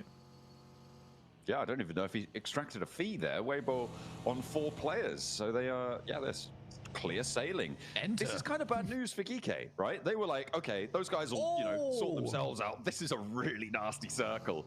Goodness me. Over towards the water. I mean, it makes Burmese schools' lives a little bit harder. Reckon Kaya as well, going to have to shut on in. For Alliance, regroup towards the hill. I think that's the hill that DRX did so much on last time around, as the east side bridge concludes with nuclear zone going down. Our first team to be fully eliminated in our first Erangel today. Yeah, it's a brutal circle, man. Very brutal circle. I think it cuts a little bit of the compounding for Regnum Kaya as well. It's fairly interesting. You know, off the back of a 20-point game here for Regnum Kaya, that easily sits them up towards the top 3, right? Especially with Influence Rage taking quite a little bit of damage right now. Little Boy sends out into the blue, over towards the water on the north side, which is an interesting decision. Might seem safe for a while. I think what he hasn't taken into account, that there is also still a lot of teams to make it into the circle right now at stage 4. Still playing up towards that bridge and imagining that some of the DRX players will have sidelines over towards this eventually. Arcred still considering whether they should make that push or not. Good hold again for Regnum Kaya, just holding that bridge down, finding another shot over towards DRX. And that's really getting fraught over on the western side. There are 2 teams still yet to cross. DRX trying, but really suffering on the hold against Regnum Kaya. You've got E-Arena behind them. You can see their health bars on the right-hand side of the screen on the tower graphic there are going lower and lower. We're in stage 4, Blank. It's really hurting, and Kaikse has to dash forwards. I think, is this the last player for DRX? No, they got another one somewhere surviving, trying his best. Kaikse continues to run on through, but Wild immediately spots him as he steps too far down. Regnum Kaya can regroup. They'll play on. There's still many more points to earn, apparently, on this bridge crossing as NC2 gets picked up. So is the last to play for DRX. Needs to extract value, so any point matters. We'll be able to find the flush over on towards NC2. Finds that point, add it to the tally. Zed Wolf backing off as the zone starts to put the crunch on. Hey, if you can't beat him, join him. I actually think that's exactly what Regnum Kai's doing right now. Is like, well, if people will fight us and they just hold on the edge, then we're going to hold everyone on the edge. All right, no one's coming in. We're going to play this as best as we can. We're not taking fights. We are literally just going to hold you on your rotates because we know you all rotate really slow. That's okay with us. And they've done it quite well this game. I think it's a lot better, a lot nicer. Overall, quite impressive from Regnum Kai this game. But less impressive in terms of like the flashiness of the match, but more impressive in terms of like, well, this is how we have to win. Like, this is how we're gonna have to play. Joker's on the spin, and he gets his jaw spun. Tries to rock up to the middle of the circle, has a tough time of things. ETSH are able to establish crossfire with the very minimal pieces of cover that they have. I don't think that Shack's going to be too secure for long once teams are allowed to get anywhere near it within nade range, and this is a bust for them. Stakara goes down as well, and that's E-Arena out. The fact that there are still players, I was just going to say, those players on the northern side, Twisted Minds and Arcred, is a little bit crazy. Walsh as well has made the swim. So for Twisted Minds, they're just seeing what Lord can get done here. The circle does go to the coastline, so they can keep going for a little bit longer. Lord raining from up on high here as Hardpoint doesn't quite have the angle. Drops down a little bit too low, and Lord follows him. He's getting in and amongst them, but he will not be able to find it. Goes down, gets flushed immediately. That will be a res for Glory, as Walsh was actually eliminated in the meantime as well across the river. Oh man, that's so sad. I felt the glimpse. He realized to himself, he's like, I gotta go for it, you know. I'll never live this down if I don't go for the jump. You know what? I respect the jump. It was one of his few options, and he went for it. Okay, even he goes down there. I think everyone can agree that was a cool play. Right, that was a cool play. Unsuccessful, but a cool play. You know, that's what makes him the man of the lobby right now. All right. Big hours for Twisted Minds. Real men jump. Yeah. They are. Verse Pro trying to move over by the way. The open ground. Yeah, Aragorn will be taken down though. I mean, this is really tough stuff from the southeast side. It's been treacherous, tumultuous on the south side for a long time now, Blank. And it seems like it's all coming to a head for Virtus Pro. They've been back of the queue for this rotate for a while, and Weibo will punish them. Geeke as well, establishing that hold on the northern side. will be shutting them down. Virtus Pro not going to go very far here in the first Erangel today. Burmese Ghouls, they're up to bat now, and they too have a really tough time getting into this. Come on, Burmese Ghouls. It's balls. You can deal with this team. I believe in you. It's way better, isn't it? Yeah, well, if they want to go that way, sure. You know, it's unlucky. It's unlucky. You know, what could they really do there? That's a tough rotate. They may have started towards the center of the circle. You know, it doesn't mean that they can end up in the center of the circle. It doesn't always work in your favor. I will say, though, no, shush, no. I'm going to talk about it a little bit, all right? Weibo, on the other hand, excellent stuff. I think that the rotate that they made was unforgiving, long, and grueling, yet they have ended up here. And again, I think that I was talking about a lot yesterday. I think Weibo does have some of the best rotates in this lobby. Hasn't quite translated into points towards the top 3 just yet. But if you watch back, I think it's around about 60% of the games they play, they've made like a crazy rotate that has worked where they have threaded the needle. Look, they're going back to bed, all right? They're going to go back in the ground and they're going to come back out next game, okay? All right? Okay. It's a little sleepy nap time for the Burmese Ghouls. They'll come back stronger. But yeah, for Weibo, I think 60% of the games, their rotates have been on point. Looking pretty decent with it. 5 elims to show for this match. After guarding out on the southeast side, Wild stepping onto the beach. Able to get another point for Regnum Kaya. So they are going blow for blow right now with Weibo on the eliminations this game. Very close to each other on the tables as well. Both in those chasing positions right now. As Regnum Kaya, I mean, they have free reign over this beach at this point. With Team Flash condensed, clumped up. They can start to extend over around this way, but Geeke will meet them head on, right? And that's probably what they're worried about. The team that's far off around that beachhead, just taking a spot out. If they're completely out in the open, they just can't make that work. So instead, they head a little bit more inland. I really want to see how Regnum Kaya handles this now. It's not an easy circle, to say the least, and there is a lot of long-range shots required. I think Zed Wolf is insane at that, as is Silas, and Lockley has some good chops on as well. Wild takes some very, very good anchor points for the squad, and that's going to be very helpful in this circle. But yeah, for Regnum Kaya, everything has led up to this moment right now, and I think that they have the chops to do it. It's a case where you see this circle, and for Regnum Kaya, this is an easily winnable game. I will be disappointed if they don't win it. Equally, I'd be happy if we saw Weibo win as well. I think they'll rotate from the north side. They're in the blue zone for about a good 10 minutes. If they win this game, also a very successful match for them. Yeah, they're crossing over on that east bridge. Really very successful. Remember, they were allowed to do that by the teams fighting around that area. They came in behind the Burmese Ghouls and were able to leapfrog everything as Regnum Kaya continue to add to their tally. ETSH now down with 9 elims for Regnum Kaya. This could be a big one. It's Alliance who sit in the middle. Currently no elims, but in a really important building that could be a little bit troublesome. However, the open ground, I think, affords Regnum Kaya a lot of strength where Alliance very much crammed in and might not get too many points for this match. There's the nade I was waiting for against Team Flash. I was worried that it was going to be coming on through, and it was to be, unfortunately for them. The second one a little bit short. Post another. No, it goes long again. They think they've gotten out of there. But Geeke, gonna put the hurt down. As soon as you get broadside on the door, though, that should be easy nade postage. As Wynn has to step out and he gets knocked. I'm not gonna lie, Geeke's really overthinking this. They are really overthinking this. Nade the building. Exactly. Oh, finally. Oh my god. You're just expecting them to jump, to run out. But if they don't run out in the first three nades, start throwing some of them inside. That's a lot of utility lost there. A lot of utility lost. Nade over the top here, over towards Ragnarok. Looks fairly on target to me, slightly far. The hovercraft will come through. Silas very low. They're going to wrap around it, potentially just wrap back there. Still more shots over towards that hovercraft is required to take that down for Geeke. That is a big old treasure on side for them.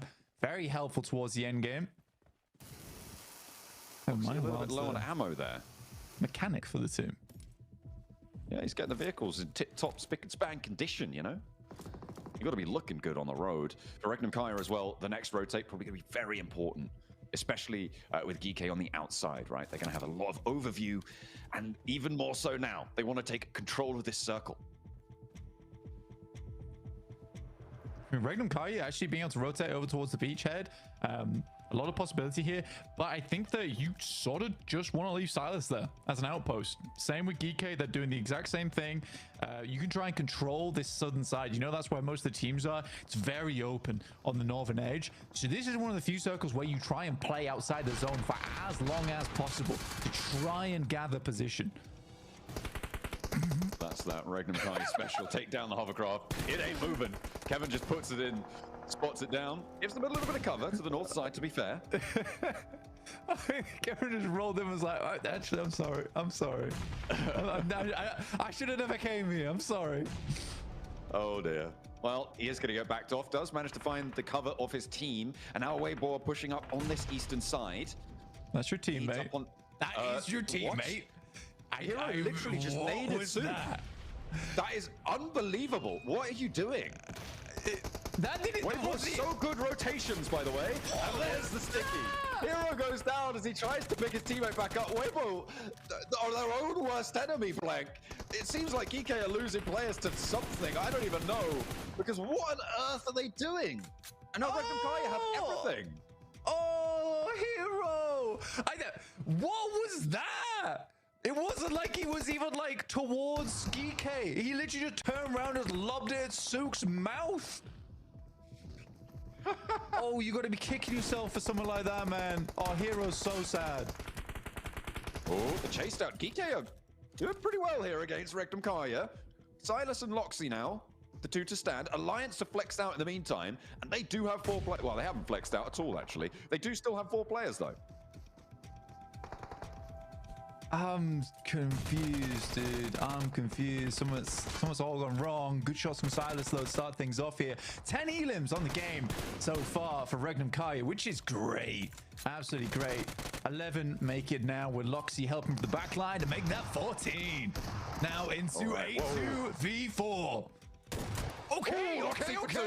Jimmy bobbles an 8. The 1v3 hold for Loxy against Alliance. They have nothing to say about it. Now into a 2 versus 1. Loxy's coming alive, and he wants to put up big numbers here for Regnum Kaya. A 1 versus 4 for Loxy to shut it down, and Regnum Kaya run riot on the north side of Military Island. Oh my days, Regnum Kaya. You lose 2, but suddenly Silas, as well as Loxy, goes Super Saiyan in those final moments. Silas is pretty mad. But they got it done. 17 limbs. Oh, it's not mad. It's a little bit of relief, a little bit of stress been released there in the end game. But yeah, I think... Oh my god, I mean, I know Loxy can clutch up. Did not expect the 1v3 almost immediately. Make that a 1v4. I mean, that was impeccable stuff from Loxy. Brilliant on the first hold. Getting those 2 knocks so early, of course, fantastic news for him. But reading that nade, hearing that pin and immediately capitalizing, I mean, there was confusion in Alliance's camp, and they've been biding their time for far too long. A second place pales in comparison to what's just happened there. That is beautiful stuff, and it almost made me forget about the fact that Hero naded Sook, you know? And then there was a drive-by sticky in these final moments. A pretty crazy finish, all things considered. It really was. I mean, Loxy, the clutch maestro, right here on the Group Red stage.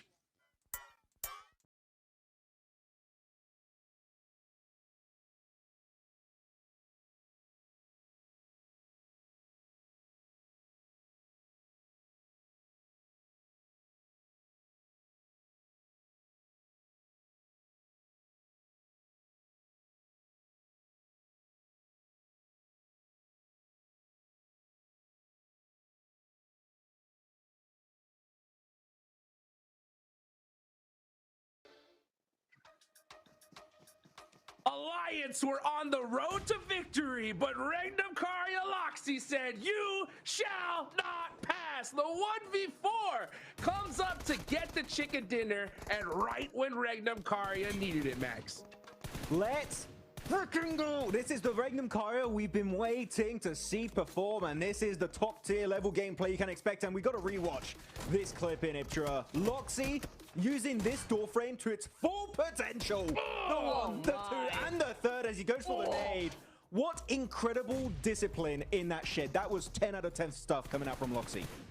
It was so good. I mean, the quick flicks paired with the in the vehicle, you know, getting the knock in the vehicle, the quick flicks coming through around the corner, and then just moving out of the way, having that withal to not get naded, coming around out the outside and going, yeah, you are nothing. I just got 3 of you. 1 more is nothing. I'm going to win for my team. Loxy coming out the gate, just swinging like that. I love seeing that. What a play. That is how you get it done there, folks. What a crazy first air gale here for day 2. We get an insane military circle and hard shifts up to the north. I think Weibo's gonna get gate camped on the Eastern Bridge, and then they get it for free. I mean, this match had it all, Max. Come on. Yeah, he also had hero nading Sook. Maybe they have some drama happening behind the scenes. I don't know. That looks too intentional to be a mistake. Okay, I don't believe it. We'll see. We'll see if the drama channels on Instagram are going to be able to uncover what's happening beneath the surface, because there's definitely some drama happening there. But no, okay, I'm just memeing. It's still, I do like the approach of Weibo actually, Niptra, in that game. Trying to push on the eastern side, take the high ground away from Geeke was the right approach. But the execution itself was just, sorry to say, but complete mess in my opinion. What was that?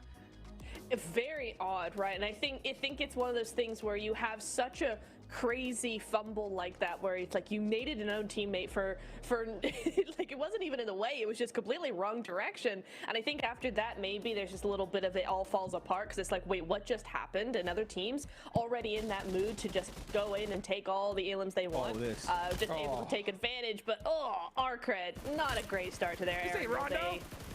This ain't Rondo. What you doing? Oh, it's bad. It's bad. It's really bad. But, you know, a lot of teams. I think it's really just we're seeing all these nasty clutches coming in here because both bridges were locked. Wait, what happened there? 60 after that shot. Rippers. He's like, yo, what's going on? Hello. What are we doing here? That's so funny. But to be honest, for true Rippers, it's kind of rough, Diptro, because they're going out early today, which we can't see that happening the entire day. That's a hard start.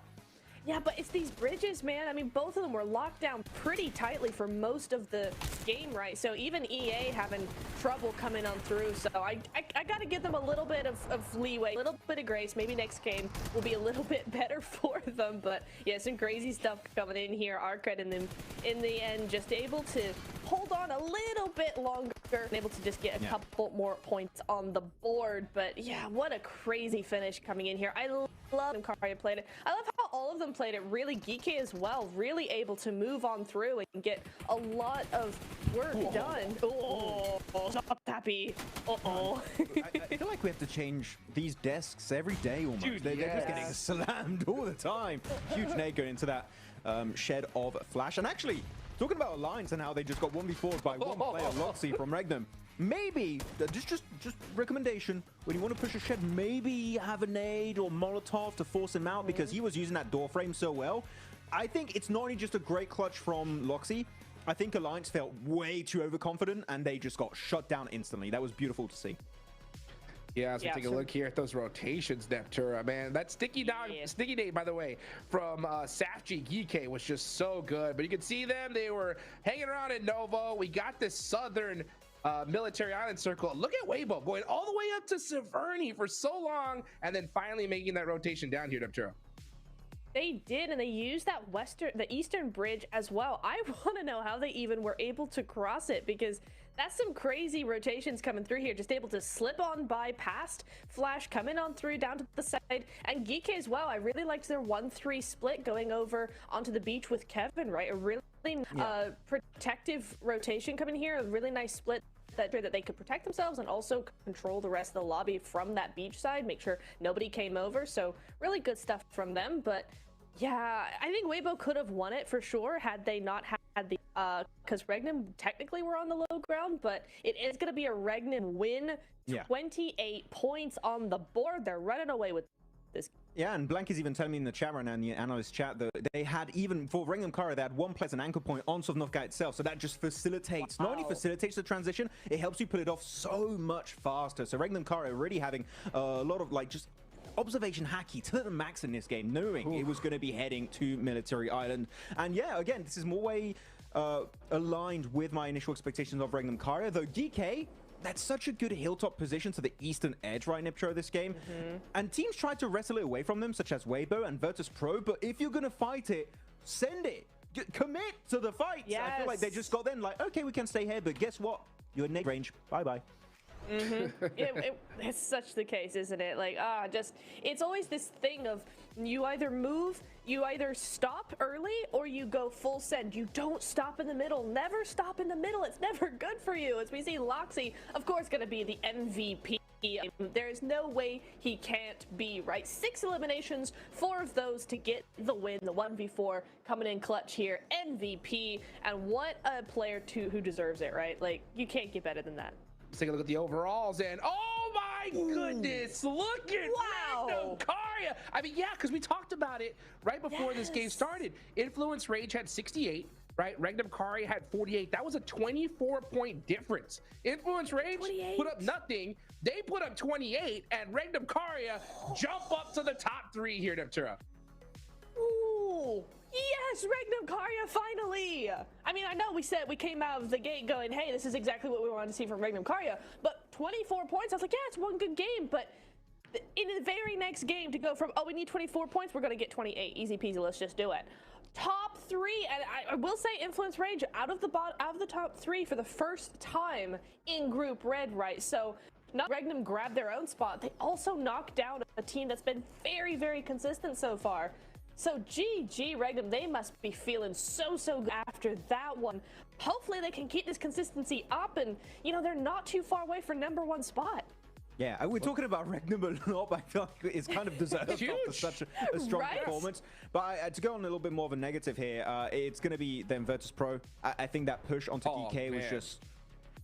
I don't like going harsh on my wording, but it was so poorly executed. You just go in a position that's unplayable. Aragon just getting absolutely smacked in the head the moment he gets onto that rock next to the hilltop. Yeah. And they were initiating that ascent right after such a good Rondo match, Niptura, and then you just follow it up with this game. Yeah. Are they going to be able to leave the bottom 5 after these back-to-back performances? I'm like, I don't know. They're so inconsistent. Yeah, and that's not something we expect from them at all, right? It's the consistency that we've been really counting on from a team like Virtus Pro. But yeah, I think it's just they got a little bit nervous, maybe. They didn't want to go the full send route.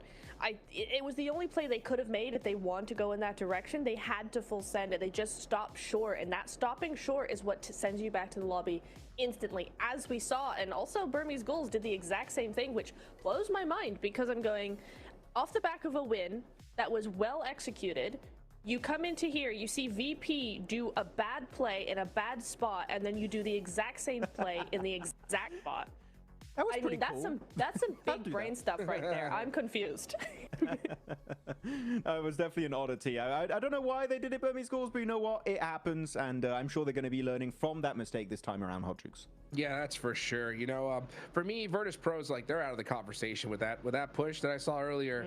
I was so upset. I mean, I think they're just having so much difficulty just adapting to this lobby, and all they got to do is just play it so much slower. Like, you don't get the middle zone and you just drive in to just get obliterated. Just play the edge, right? Let the gun skill do the talking. We know they got it.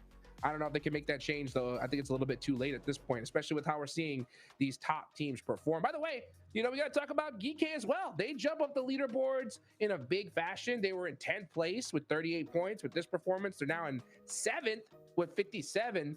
So a good chicken dinner for many of these teams in the 4th place. I'm pretty much all down to 10th. But, man, that point gap drops off big time right when it gets to 11th, Ventura. Yeah, it does, doesn't it? It's gonna be interesting to see. I think it's based on yesterday's point sponging that was going on from like the top 3 teams just getting everybody. That's why we're seeing such a big gap now. Today is really the day now that Influence Rage and the last 2 games haven't done that much, and also EA Flash as well. well. Flash and EA have been slightly more consistent, and being at the top of the leaderboard consistently here. But for the bottom teams, I think now today we're starting to see maybe a little bit more of a chance for them to come up, just adjust, move in, move out, and their teams out of their space as well. I think it's just really that presence that is missing here, because Geeky were able to take up a lot of space in their zone. So was Regnum Karya as well in this last game, and I think that's really the difference between them and say maybe a WBG in that game or an Alliance in that game, who kept to themselves a lot more. I think it's really where you spread out in those end games, Max, that presence is what we're needing if they really want to get points. Yeah, I mean, you want to try and make as far in the game as you possibly can. And talking about late game, Nibtura, I'm going to talk about a team that unfortunately has not been reaching the late game at all today, and that's been True Rippers. And I know in the chat there's a ton of people supporting True Rippers, and the main issue with True Rippers is the lack of scouting on their early rotations. Yes. They just send, like, Rondo was just a straight up hot drop. Like, there's no scouting can be done at that point. But for this bridge, they just sent it hoping no one was going to be there. But when you have a Sovnivka Island, you're always going to have teams setting up a bridge camp against you. And even if there isn't, you should always scout just in case there is one team doing that. So True Rippers, more emphasis on scouting, gathering information around you to make sure you can avoid those early skirmishes, because they just don't help you in the long run. If you lose it, guess what? That's a 0-point game that we just witnessed. So True Rippers, we need to see a step up here in the early stage. Well, you know what? We need to see a little bit more from Geeky as well. We got the 7WG down on the stage there with Ragnarok. Let's see what they got to say.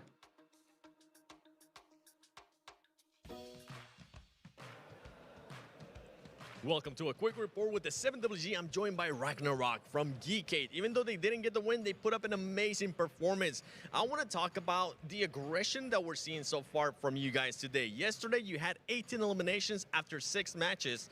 This match alone, you had 14 elims. What clicked for you? Because even from the get-go, you were able to take down TRX at the start. شنو الفرق بين البارحة واليوم؟ البارحة 18 اليوم كله، اليوم 20. شنو تغير بين البارحة واليوم؟ صراحة امبارح يعني كنا لسه شوي مش مكتسبين الثقة، لأنه جانتلت كان الأداء شوي سيء.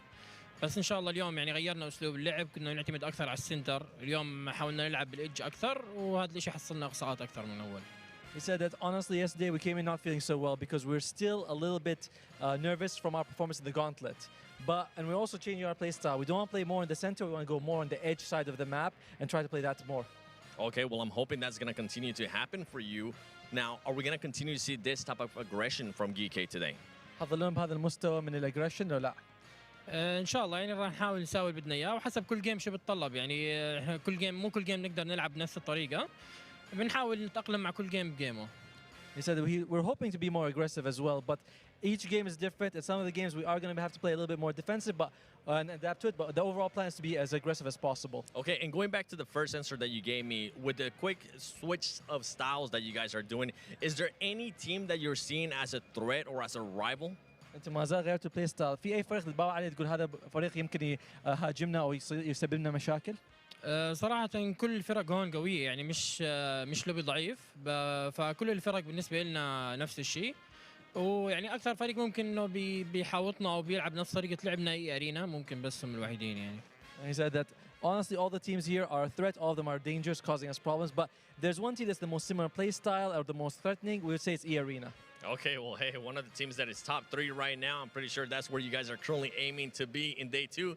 Let's see if they can continue on that aggression for the rest of the day. Good answer. I like it. There from Ragnarok. I mean, E-Arena definitely a threat in this lobby for sure. But the answer that stood out to me the most, right, was the fact that, yeah, they were nervous. I mean, who wouldn't be after having a rough gauntlet? But they said, you know what, let's change the play style. Let's start playing that edge, Max, man. And it's working for them. They're not just driving to the center and seeing what's happening in the middle of a gunfight. No, they're playing the edge and making it happen. Yeah, it's just a solid gameplay. The thing is, I don't have anything bad to say about Geeky, and I don't have anything to be like, wow, this is an insane team. It's just like, right now, it's consistent, it's average, it's good to be middle of the pack. But you always need that little bit extra, Hodgix, if you want to be a team to be maybe in the top 3, because last chance, I'm telling you, you don't want to go there. You need to be top 2 or you're going home. So I think the Geeky right now, I want to see a massive elimination win. That would be the thing that would be like, okay, GK, there's hope. They can make it happen. They can maybe qualify for the grand finals. Well, they're 19 points away from that third place spot. So they're going to definitely need to get some eliminations here and now in the second Erangel of the day. John and Blank, how many eliminations do you think GK are going to get?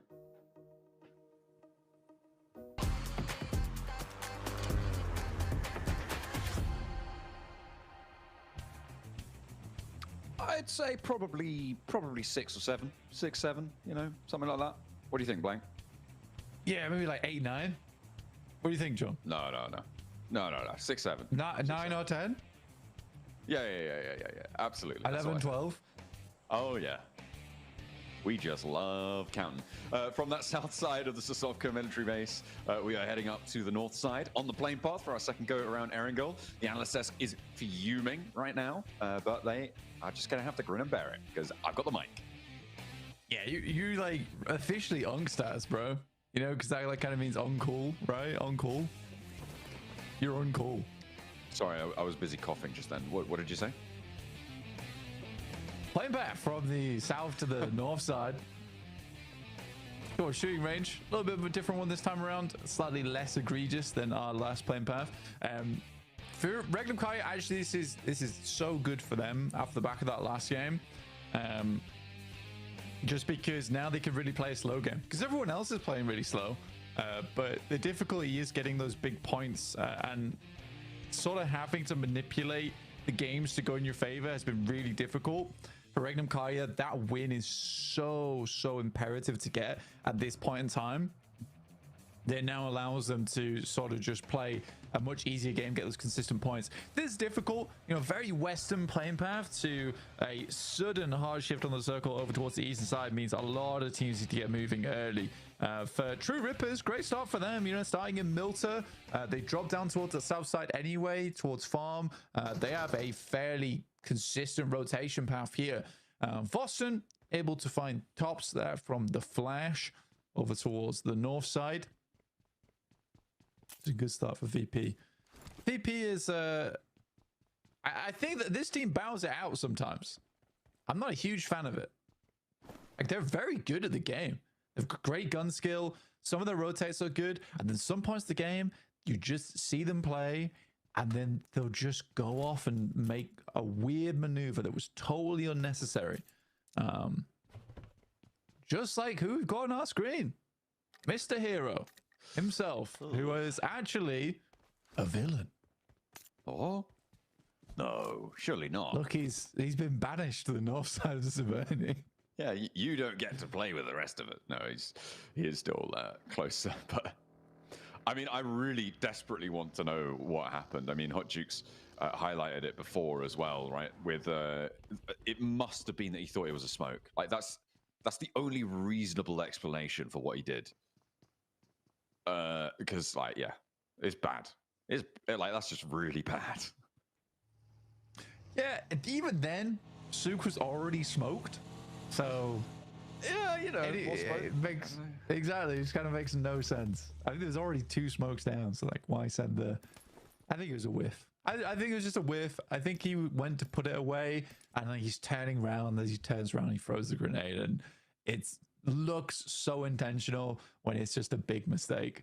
But it is a mistake that costs them a lot of points off the back of like what was an incredible rotate. Like the rotates at the moment, fantastic from Weibo. Their late game, on the other hand, there's something left to be desired there. It's discoordinated, a bit broken, it seems, on that front. And they could have been on the points tally where Regnum Kaya is, with a good game, with a good transition at the end of that. They absolutely could have been up in 3rd place. But for now, not so lucky. They're now 16 points behind. East side circle, over towards the mansion area, the north of prison, will be a lot of open ground there. You've got that lumberyard hilltop as well to the south. The Asfields out to the west. Currently, no one is in Lipovka. Virtus Pro, they're trying to change that by the looks of things, but they might actually divert and play more out in the open field since it looks like they are maybe not fully looted here, actually. No, Voston doesn't even have a vest or a helmet, so they will need to stop off and grab some loot. Wouldn't be too surprised to see them ending up in Lipovka. I mean, Virtus Pro is the case of the they just went from an okay position, like sort of split off around on that north side, and since then they have just been rotating, as have a lot of other teams. Regnum Kai is going to make that pass from Rozak over towards the eastern side. Much easier rotate for them now, considering OG isn't in the lobby, playing around just towards their south, and Arcred doesn't rotate quite as quick as OG here. So I think for Regnum Kai, they definitely afford a lot more space in group red to play around with here on Erangel. Here, right, VP immediately over towards Lipovka with 2 players, playing that split over towards the north side as well. So getting a lot of loot on board. Many other teams who dropped far over towards the west, they've not even considered moving early. There's no real reason to. It wasn't like they were going to get central position anyway, so they're happier just to play the edge. And it might work out. We'll have to wait and see. Arcred, ooh, 4 players in a vehicle. In minute 5, you got to be joking. Surely there's been another vehicle that you could have taken. By this point, it's a bit criminal, especially on this sort of... There's a buggy right there. Come on. Surely you've got it. Okay, fine. Right, okay. I'm slightly less... They could have put... Okay, it's the backseat. Fine. It's still three in a vehicle. What have they been doing this whole time? If they only have 1 vehicle up to this point. Rotating? I'm mad. So, I'm big mad about it. Yeah, I can see that. Okay, garage is free.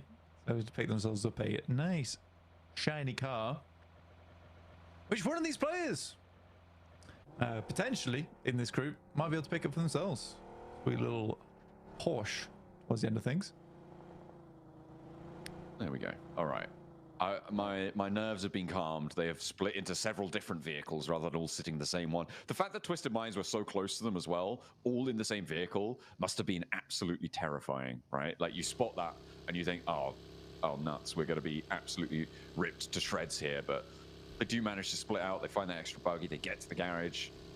So it's okay. It's okay. I'm chilling a little bit more. Well, they've been rotating up on that north side. DRX, ooh, it's a little camouflaged hay bale there in the way. Need to regain some speed. Pop that stim so you don't stay below that max HP. And another little bobble on the ground. Catches them unawares. Having a terrible time out in the fields there. Yeah, it's not easy. Not easy sometimes. We're both going to make that rotate down from the northern edge. It's just to the west of the coast. So this it's on top of where VP is currently playing, just the west of DRX right now, as you can see. I think this is an okay place to start, especially when you don't really know where zone 2 is either. You just pick up the L block there and it's fairly easy for the rest of the game for you as Weibo. Yes, there could be some big shifts on the circle there, but because again, most of the teams are stuck out on that western side, I think Weibo's quite happy with this rotation they've been able to grab, which sits them on the eastern side of the circle, where they should know there's plenty more space to rotate around in.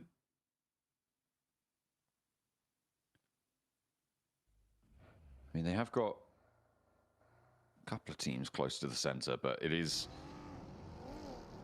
difficult to move in a little bit further south at the moment. You do need that scouting on board, although you expect them to be aware of their surroundings. The Regnum Kai is split right now between Heaven and further down towards south on the compound that oversees the dips to the west. Got one of the compounds, rather.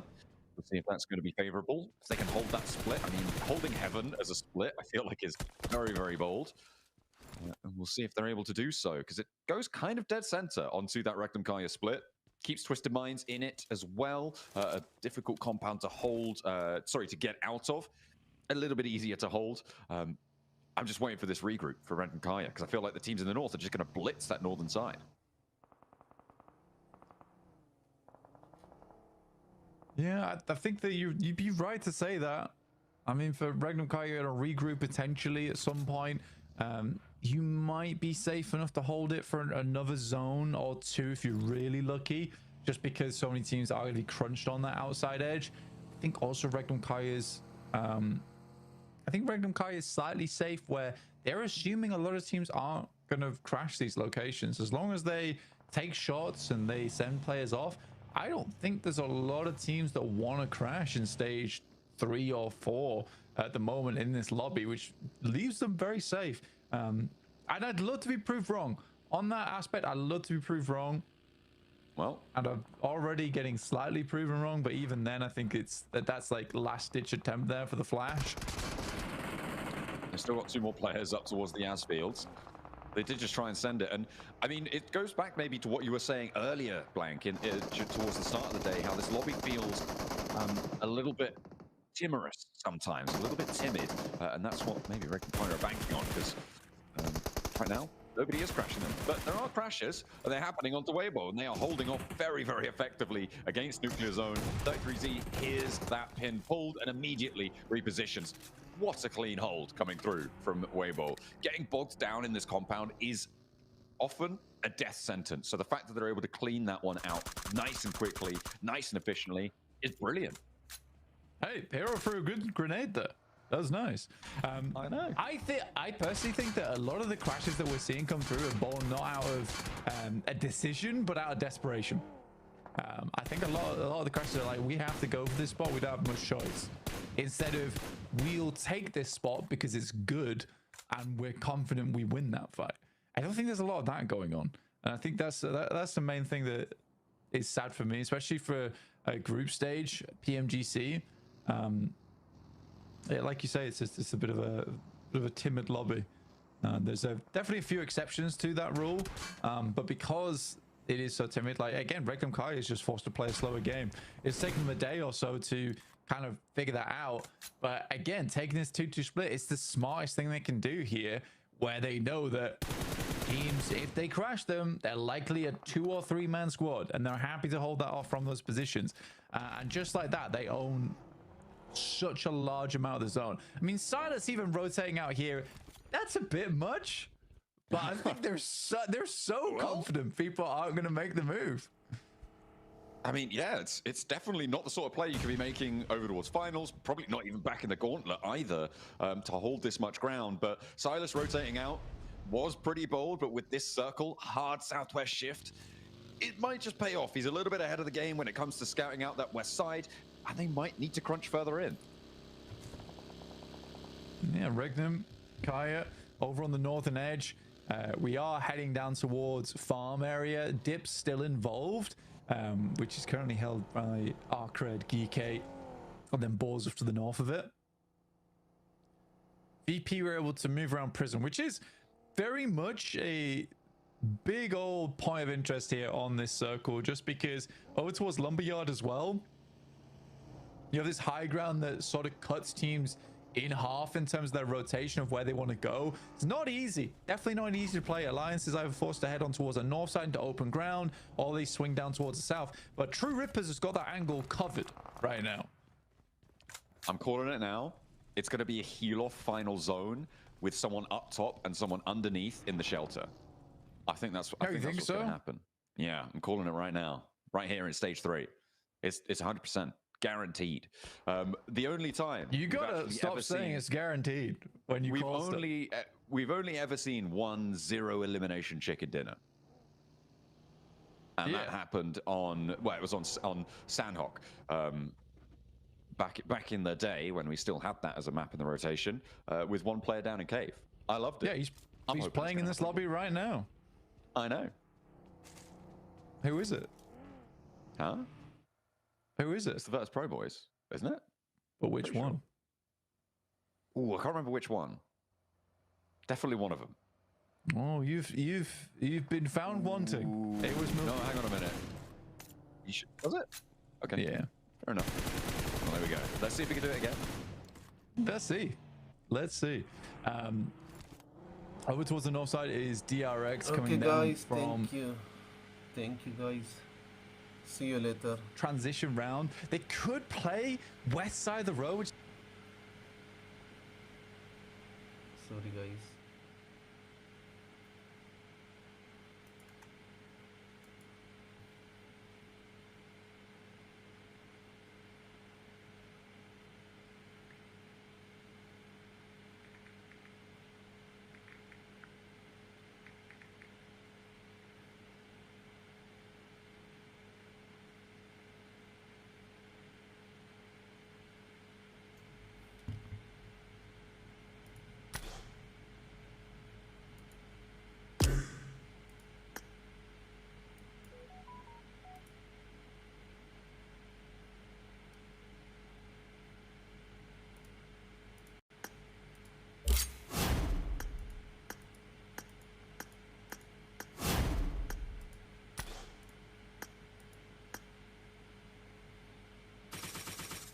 زار غاب په ټټیوین ودا را چې striker سوي ای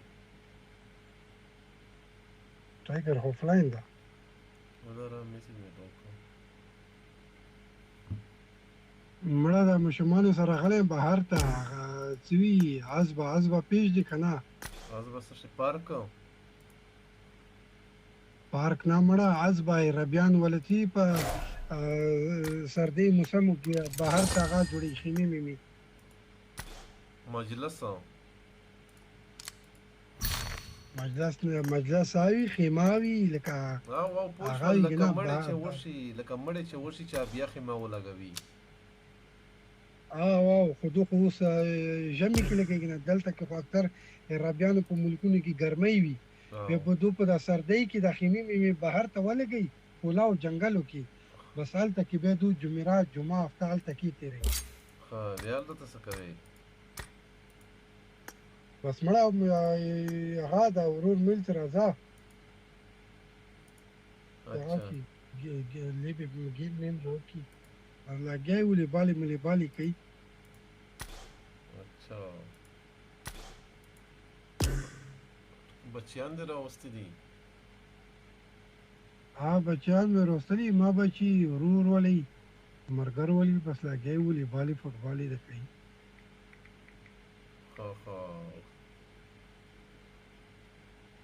ته وې سټرایکر راځي دا میسج مې دی ته وکړه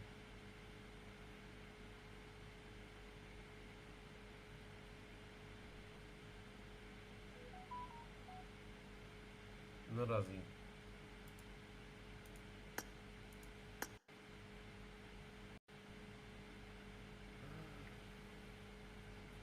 start कवा बुढ़ा عمر چرکی عمر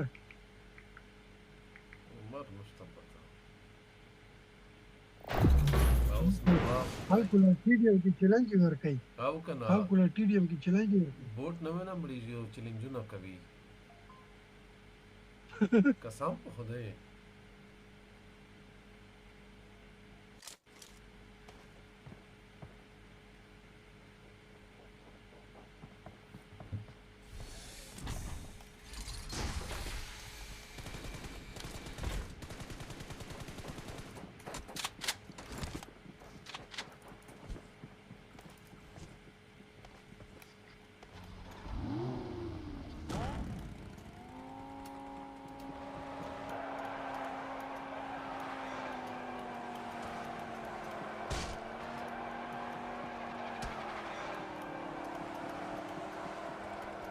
Good luck, mates.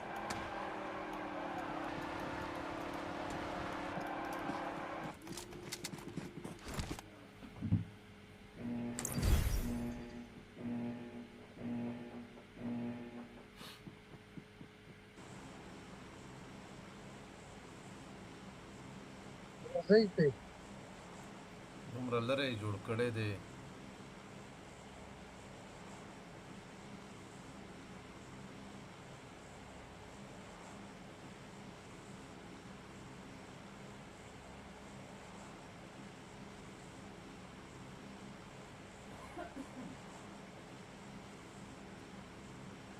Banga aqui. Vou adorar. Isso aqui da trapoca.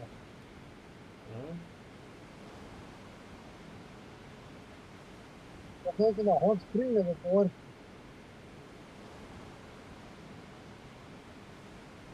não.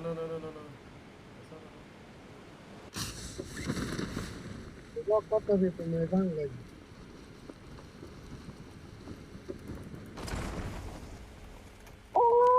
Tapia.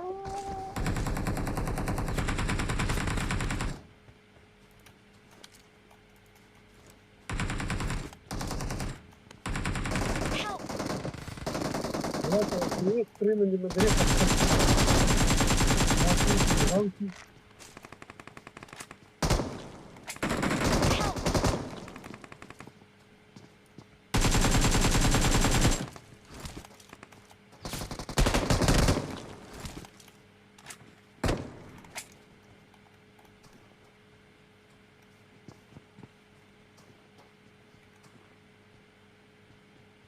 درغله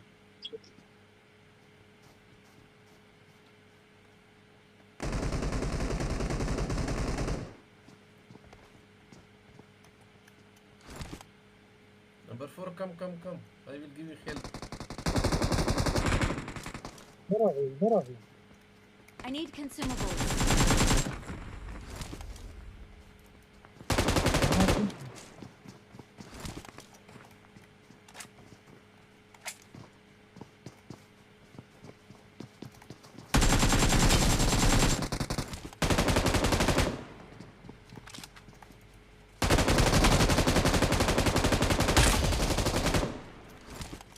Under AK.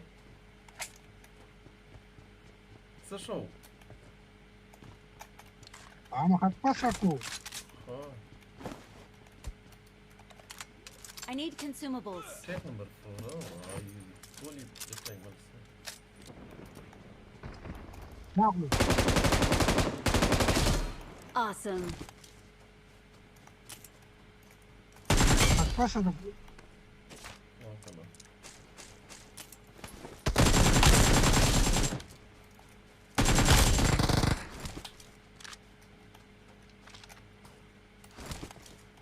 بعد ختم مو चालू का पानी रजी Okay, come guys.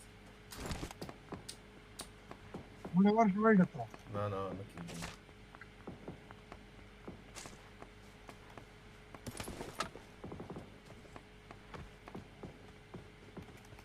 no pues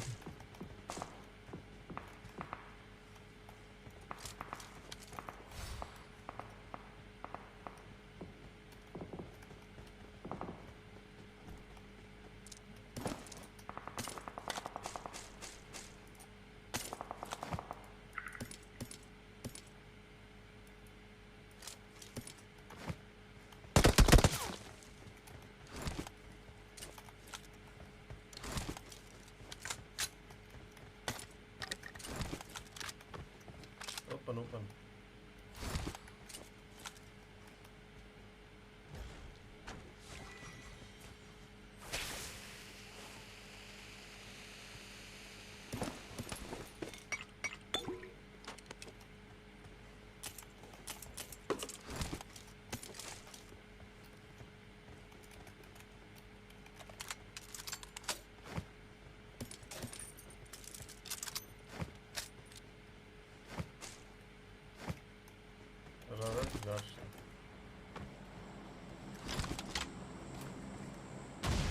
هواك يا رضا لن يشتغل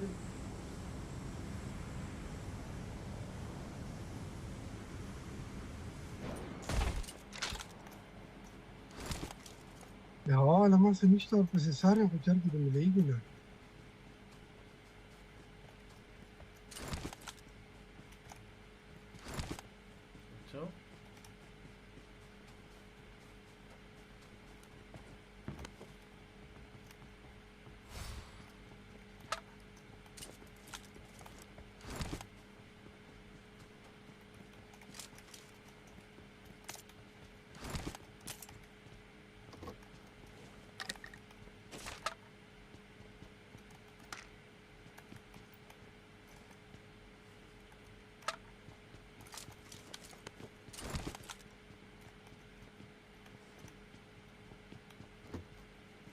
ملاو شو كانوا شو ملاو يا جماعة كتبت ملاو شوية مرفوع بروكم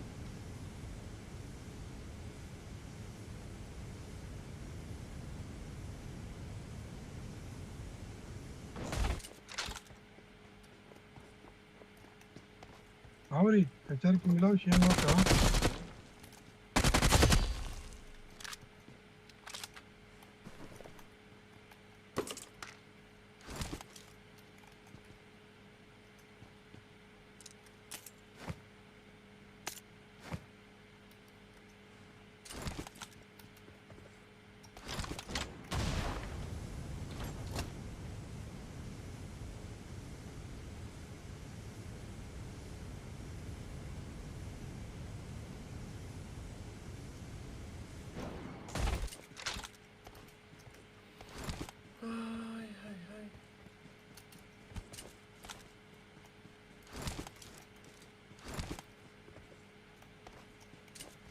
Nasir भाई हर जोई की खीविदा हो जैसर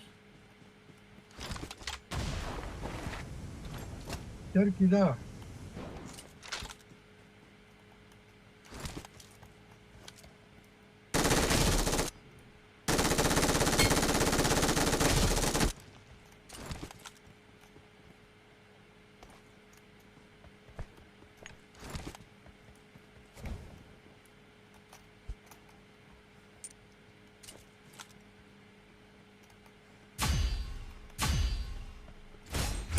Awesome. Thanks.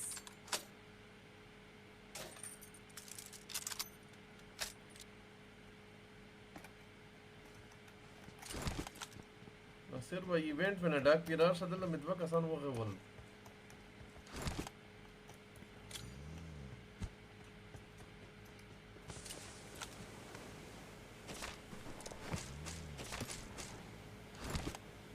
دلت اشتا نصير با يراشا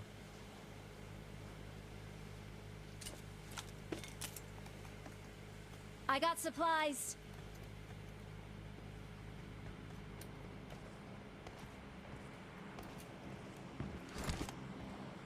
Awesome. Thanks.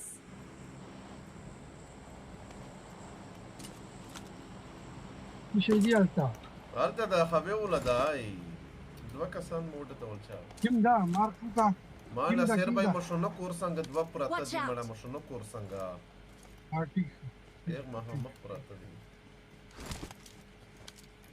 Marked a location. كاسري كونتو Marked a location. أتقسمكو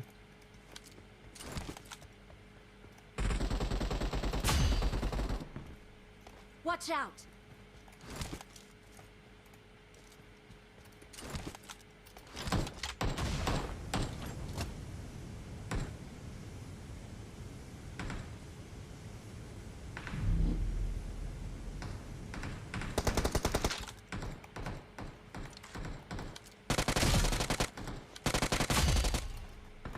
बढ़वा दे तू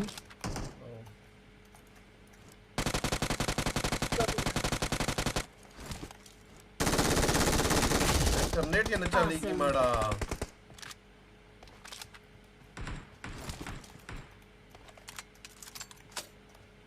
माड़ा अनरैंक ते लगा वाले दिन नसीर भाई तक पकड़े का सामो मैं मुझे दिमाग कारने की खुदा लेवाना इंसान नहीं वो सारे चेक कुकी बिजनेस रंग चेक नसीर भाई चे पर वक्त स्टार्ट करो ليش خو په موبایل باندې ولا کماته څه ښکاري یي عمر ولته کا څوک مخې لا راغلو خو ټیک تا کني ستر تخکاری نه تمره میشن دی پوکی اوري میشنونه ته شي میشنونه کو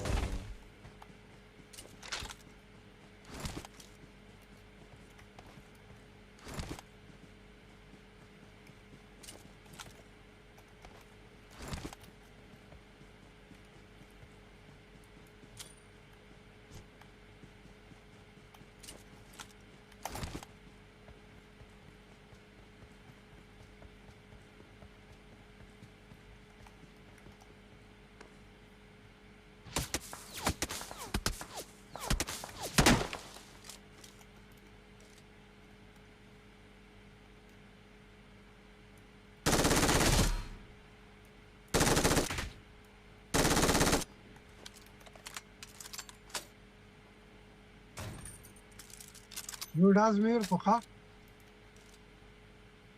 دلته دی Marked a غاړي location. شاته Marked a دا غاړي location. شاته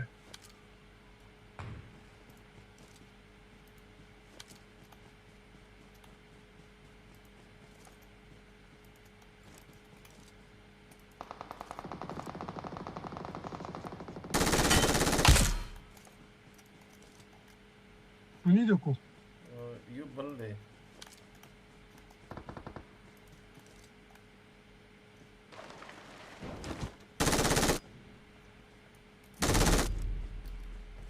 Help!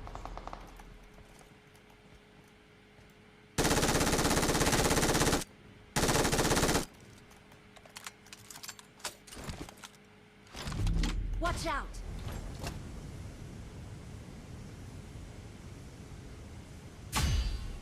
Awesome.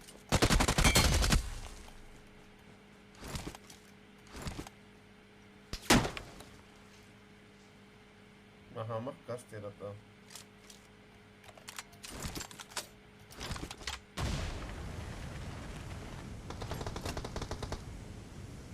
Ah, bas kuniko.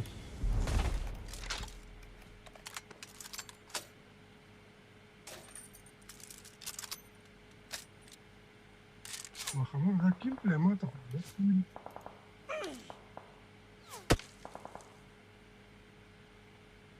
Help!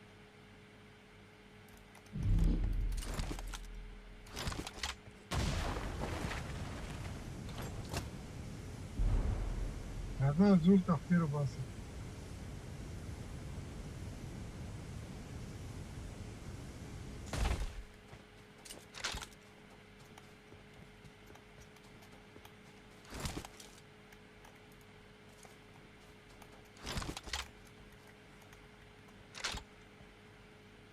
Sana Mahama.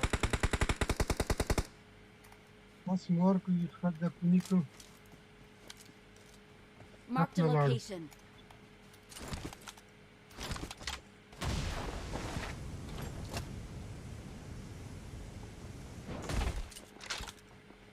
Korta no narage.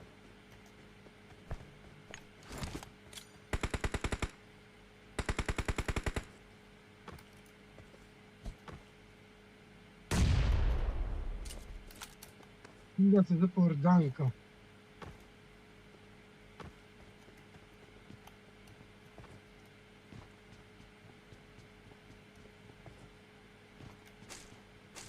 ضرب ده ساوند يراغي.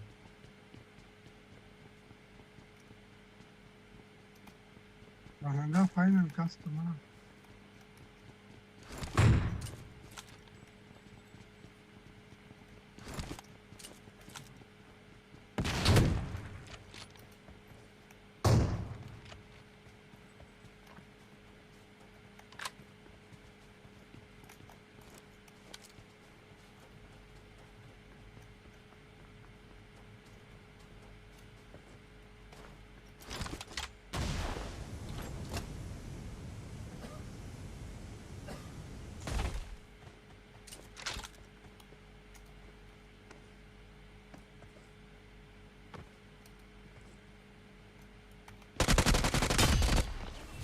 Awesome. هذا لا بروتو. We are number 1.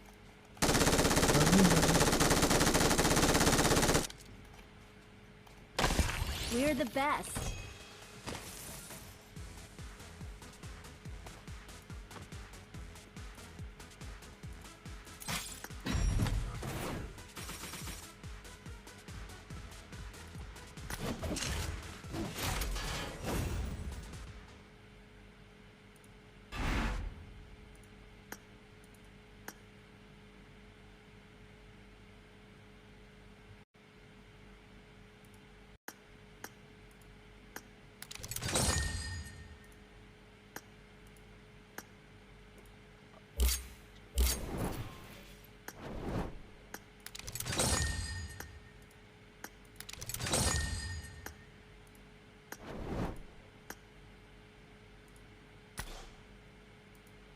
Who's with the Lorraine? Sukstana. Vira masa ko mobile di ki tu kam nishta masa. Tatkawa.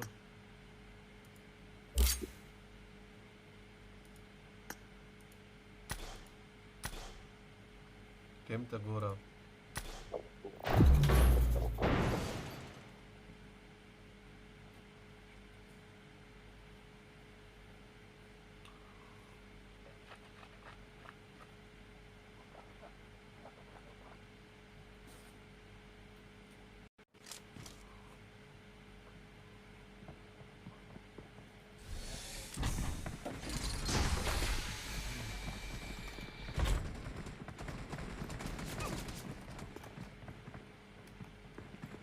بخر له بيرا غلدا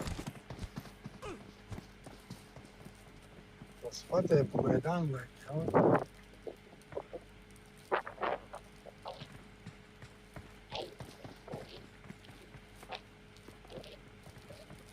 باندې PMGC live, yeah?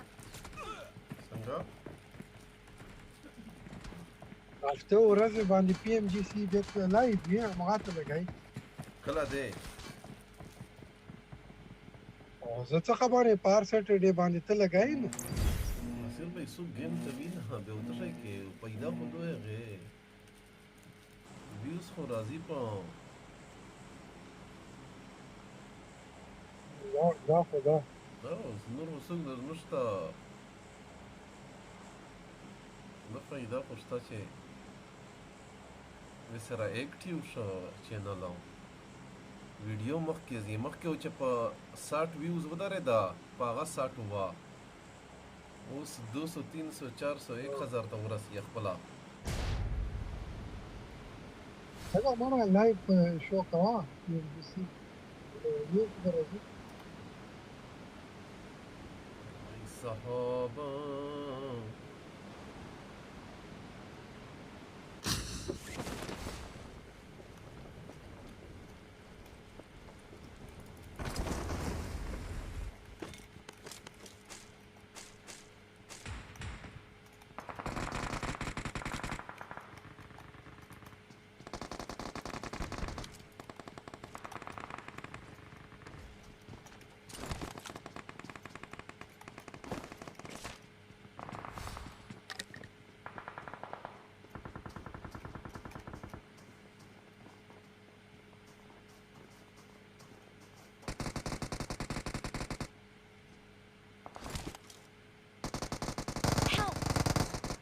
او که دوات باناستی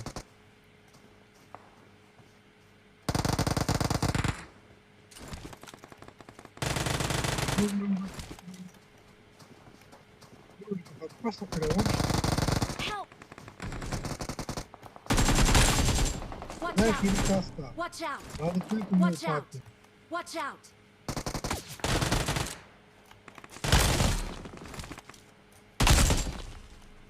Awesome. Здорово, Вазира. Вам не ванат. دلته یو کس راغی Watch out!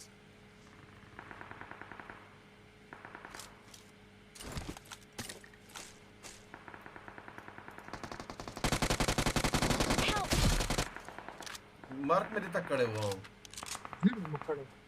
زیرو مکړو واخد پس خبري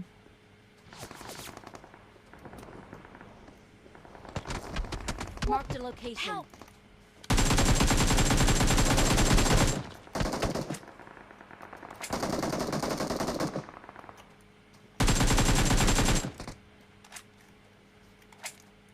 Please recall me.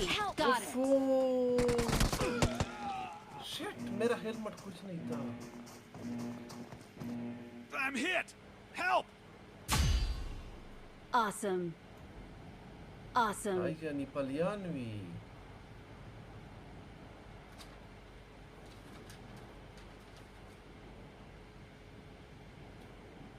مو ته یو ښکاری نه نسل چې سکوپ نه ویر سره نور ته ښکاری I'm hit! Help! Wait number 3 भाई ये क्या है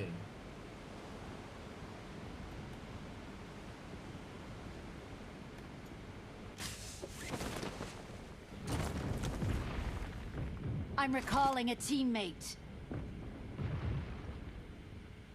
Thanks.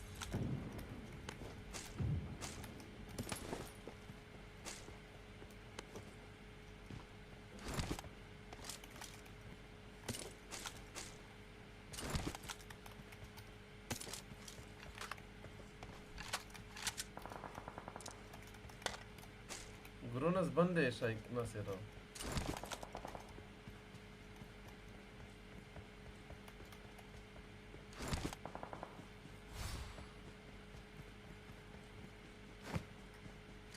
Watch out. ये ऊपर से भी है تاته مو خو چې نیپالیان دي نصر وای نیپالیان ودغه زی ته راځي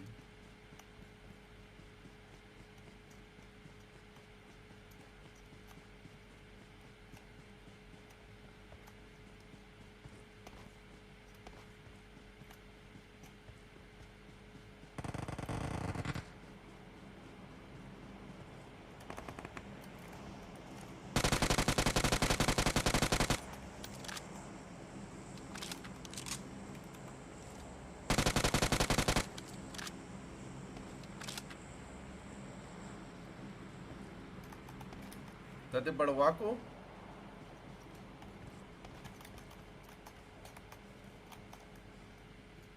नसीर भाई खबर है उनका ये दलता दे Watch out! आवाज ना तेरी दिखाते हो उससे आवाज कुलाउ Enemy spotted. For real this time. Watch your surroundings. Watch out!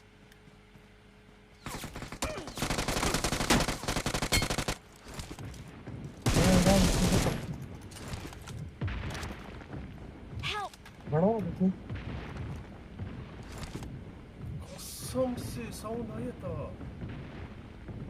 I'm hit. गदा गदा Help! Watch out! Awesome. Awesome.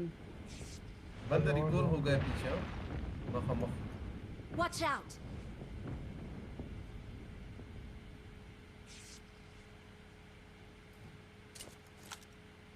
आवाज I से need खातिरदारी consumables. I need consumables. I need consumables. भाई हमारे पास कुछ नहीं है भाई आपको कंज्यूमेबल चाहिए आपको ये चाहिए आपको वो चाहिए मावर को पूछ लिया डॉक्टर को ओफो कुत्ता आया नीचे Watch out! मारा जाता हो तेख कानी तलाश शेख संग नाराजी Watch out!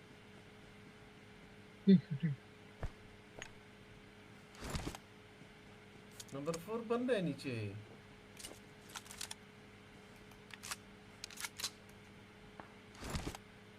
Watch out!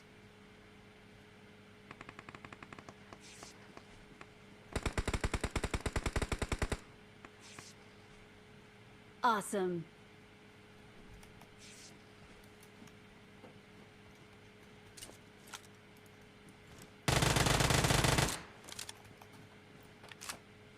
لكن بلا تخطى زيرو اسمي مكريا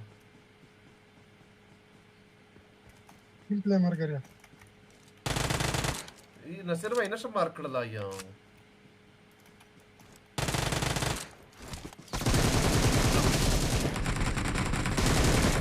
Awesome. مارك كان شي قولته ده باسا ده نمبر نه دي دا مالا ده نمبر څه دي پاسا ده دا ماته خیا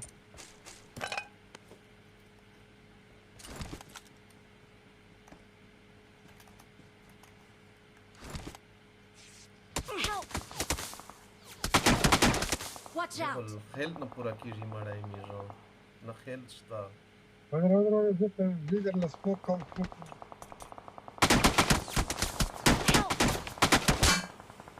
بوډا تخت ما کومه بوډا دا وخت څنګه یاره او تخت لوانیون د غلي دي سره او تاسو ته کومه چیرغه پښینه په کور شي نه پرېږه دي بلوک کړي دا نمبر 4 بلوک کړي مړه دا څنګه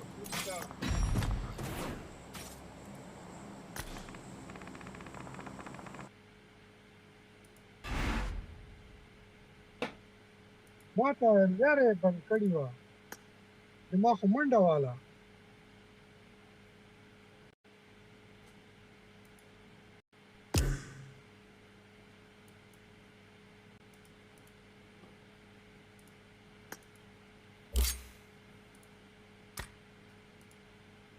عسى موبايل شو راوي تشاري تلي دل خو نشي پشه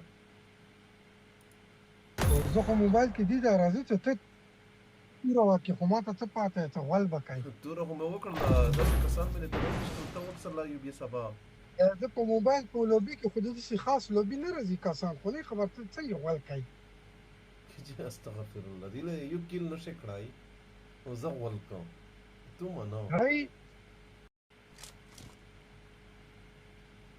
خبري इधर गाड़ी में होता है बस कर जम का मैं बोल सकूं I need a weapon. I won my last match. W दिखाया था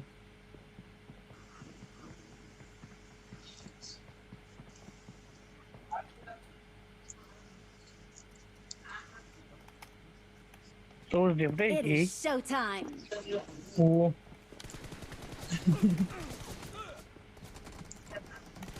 Je vais pas chier, oui. جمعي پوری زیاد هیچ پوری زیاد خوش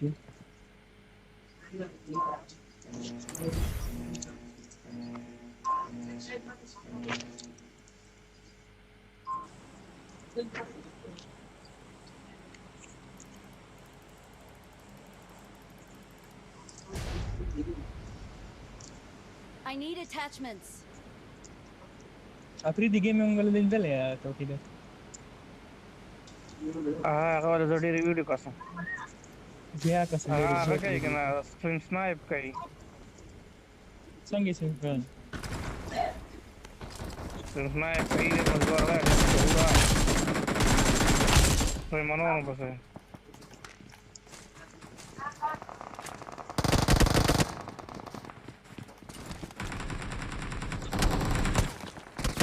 यार ये उल्टा शॉट है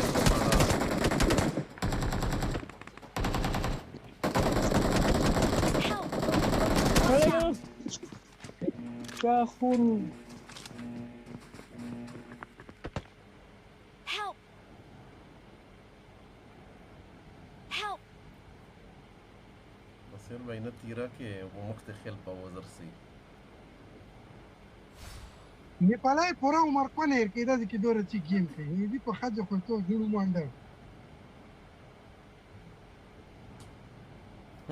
azaka to नेपाlai pora umar pe las real shal real ke kone erke ده انا منو متر تير سي كنا سير باي كتي بيجي نيا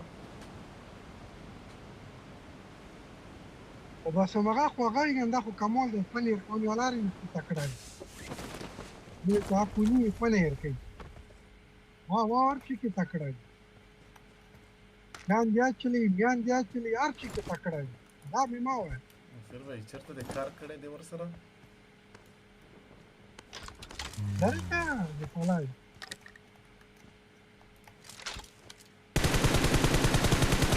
काश मखा मोशनत करके आओ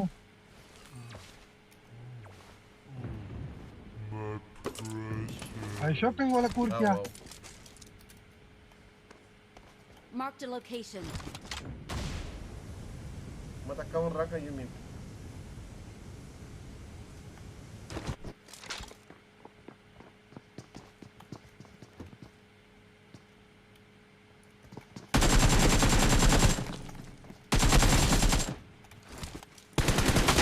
Oh ni palai ko ni dai. Palai ho gana da kwani tanosco.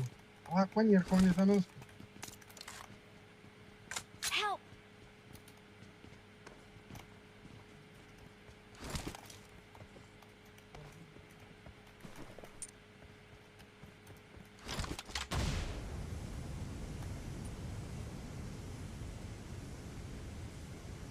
Uno joder tenga te palai kunia ter braco te na mani.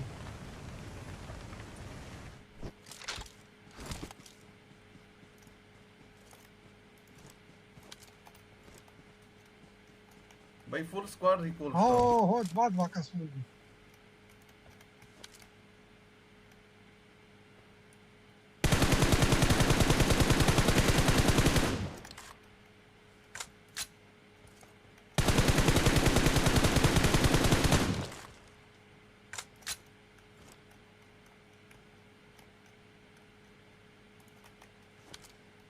غل موقع. خدای قسم. مو ختم نصير باي چرته لاړې ته یا غزور ته سیټ دبل نه پلای روغلو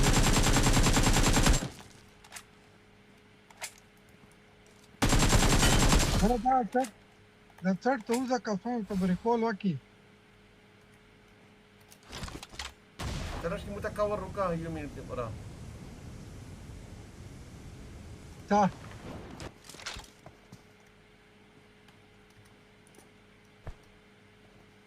Duplo da yukasan. Watch out!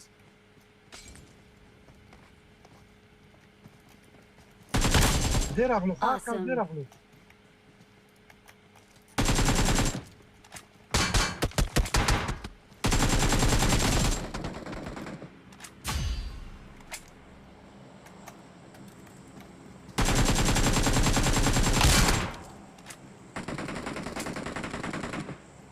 کاس کې لکه ریکول کاس کې مو راغی بیا I'm مو کار recalling کانه a په څه teammate. سترګې وغړی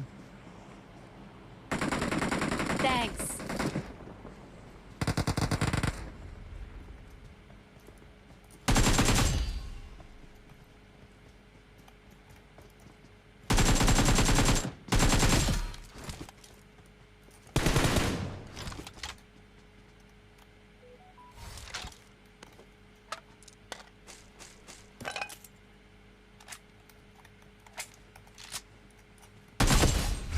Awesome. ډانډه په درمنډه دی په خپل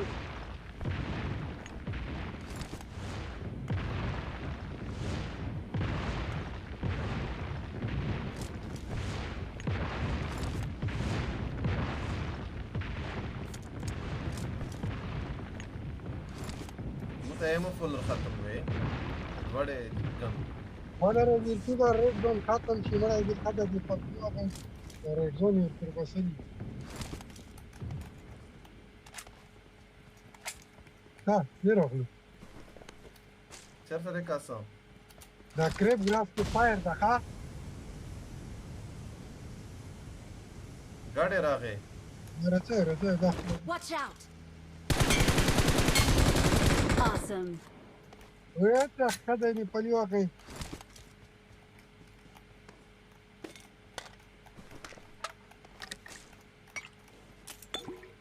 Watch out. चलो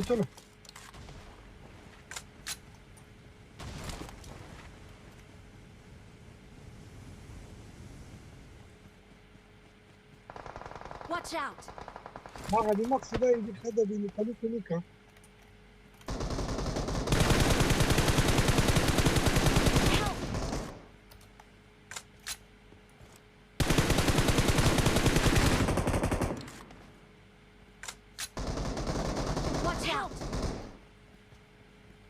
damage مکړه رفیق دا غدا Marked a location. damage دا هند کوم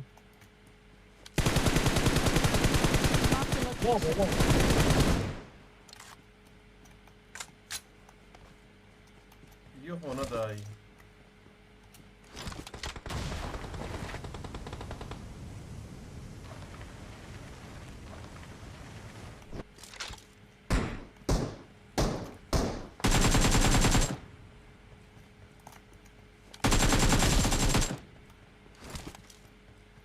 Dani, palaida.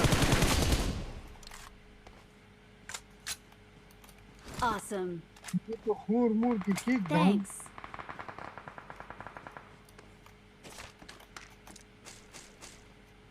دا پنجابی ته کور دی کور دې ځن بچی ته د پایپېډ ته خور مخستله خدا په موبایل دې کور دی کور I'm recalling a teammate. Thanks. هذا اللي هو لازم نرتويكو چرته دی نمبر 3 مارک مارکو توکل نه توفیق دلته سموک کړی دل سموک یې کړی دلته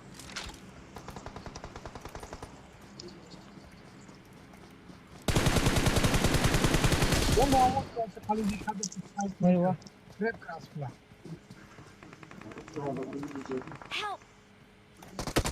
ايتو فوق زمو من دي الخور باچې دی هر منډي یو لو ده لا لا لا لا نمبر 1 0 HP 0 نمبر 1 وځه څټه غته ریکال ته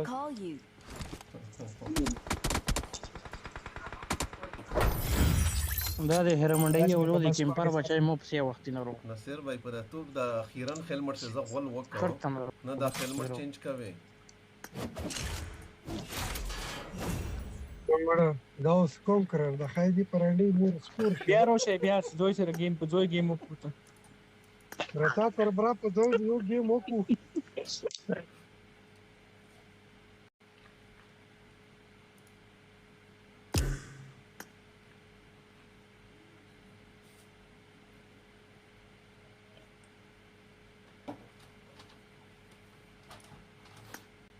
دشير سيخو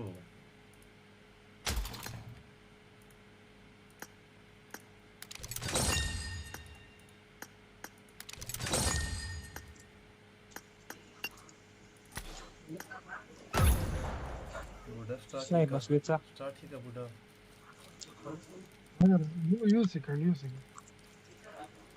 یو سکند ما ته خبره تر ته څه کوم زیو میره بند نو ده کور میں ها فلاین ना دا restart کوي تاسو دې باندې کې نه دا دې په کور کې کوم زیو دای کور میں شدای په کتر شي ټول فیملی کتر شي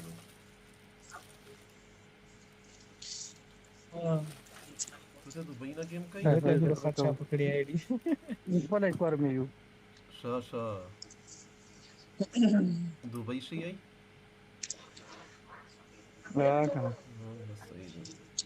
نه دا یو په قطر کې دا وهاب زه په کور مې کې بس قطر ولا لوبي وهاب کوم ځکه دا قطر کې وهاب قطر کې د مو سره څه کوم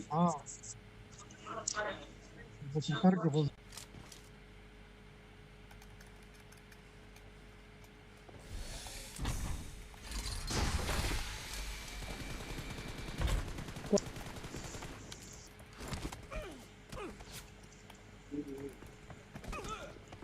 د ګوړې مو یا کنه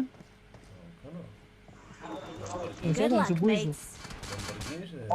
وهاب په قطر کې ځای د قطر کې څه دي ځکه نمبر 1 47 رائټ سیټ کوم ځکه سنیا 47 رائټ سیټ अनि په چربي غیر پورې ان وهاب سنیا کې خال لگا کې متنسوب کې هغه کې څه تصرف کوي او چې ته د ګرج مراد کې کور یې ته سنیا کې خال ګرجو کې کور کې ته پبجي ته نوستي څو کویرا نمبر 1 غاغای ګرج نمبر 1 کا څه بار کور با کوي کپنی کی کور کم کپنی کی کومه کپنی او ام کې ټرانسپورت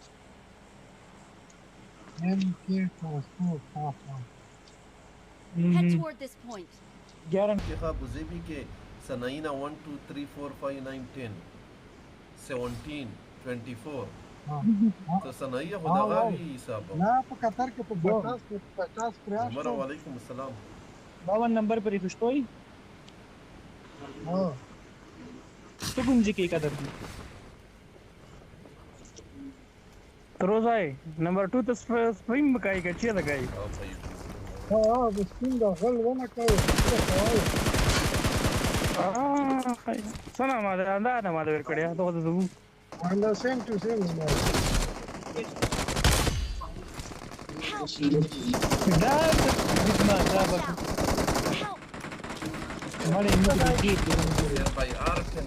سره اوس د لایو سټریم کې سر भाई दम रशूर दा या पदा वाशे सविता वेंशी ना event के رامي ما خپل کسون د غلی څه خطر ودا نمبر 4 کې کېدا ما کورما شری نصير भाई کورما ش کورما تو کورما کې کوم ځکه نمبر 2 دې کورما نه دې فرزای زه بنو یو دبي کې یو وزیر د وزیر الحمدلله نه وزیر پیژندو اتونه دی ولې ته دوی فارم ته نه ویل اځه کوم د پټل وکړه فارم سره کا کوم دی بیا سرزای دوی سرزای د سروزی وا خبره نه نیوري او ما کورما سروزی وشنه دی کاستای نصير भाई مې چې به یو غونډه یې دیږي کوم دی کا دا غدای Watch out. حاضر سرزای ولا د میش ترتیب کوم مرګري آی کرکټ والا او نه سرزای ولا کسون شتو ډیر دي قطر کې چې شو اختر مونږ راځو دا ټول راځي یاره په پولیس کې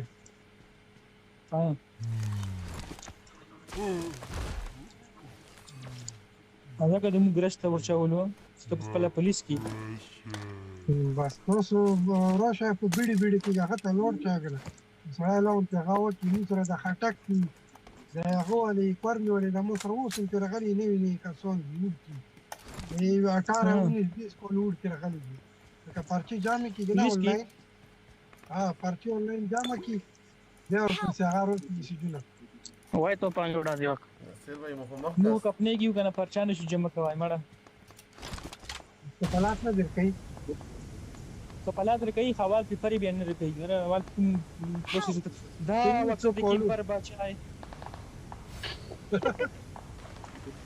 تو سړی نه زړه بس یو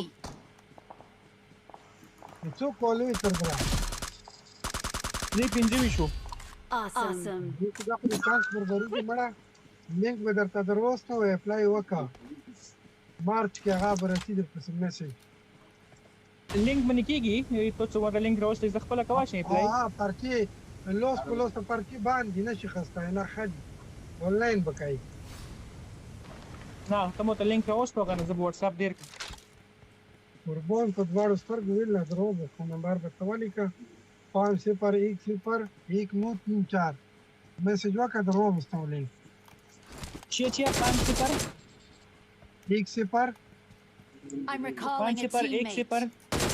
1934 Awesome. 234 1934 Awesome. 501 खाली YouTube باندې لایف راځي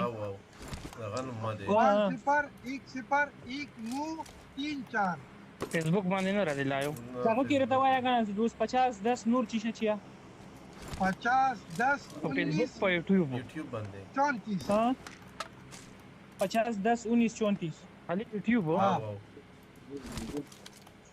هدا دې راغلوس یاره دا دې بیا فاروق باندې نوم باندې دی او یوټیوب دا نمبر لیکلو ریکول مې ورته کولو مې دا نمبر ولې کې بیا ریکال ورته اوس افلاین څه صبر وکړه لکه ټلیفون مې دا وکړه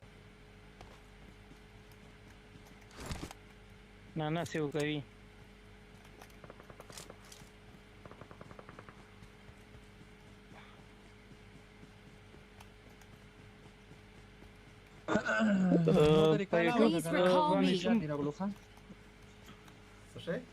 په یوټیوب باندې څومره واچینګ وی درته Calling a teammate. نور واړه باندې پوره ما میسج درو وشه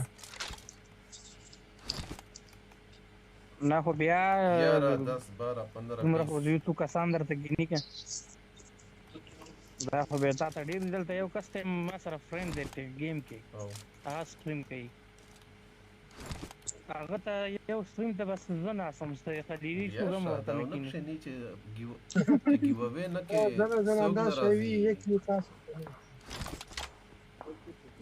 قسم د سټریم ته ورته ځکه نه خبرې یوټیوب څه دی ولې یوټیوب ته ورته راشم ورته لایک وکړم که نه بیا فیسبوک ته ورته راشم په نامه یې ولې کېږي ته موږ ورته وکړو سبسکرایب وکړو په پیسې نه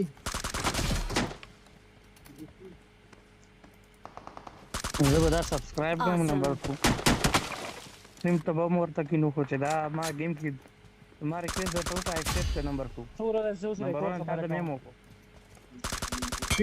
زه نه زه به په موبایل باندې کله کله راځم زه په آیپیډ کوم زما بله آی ډي ده بلې نمبر ون دا لینک به موبایل کې کوو که نه لیپټاپ سره کوو نه په موبایل کې په موبایل کې په لیپټاپ کې په کوم کې د پاکه موږ اوپن شي خپل ډاکومنټ جام وکړه نمبر 1 نمبر 2 د بلم ډیمیج ده صحیح دا چرته دی بلو او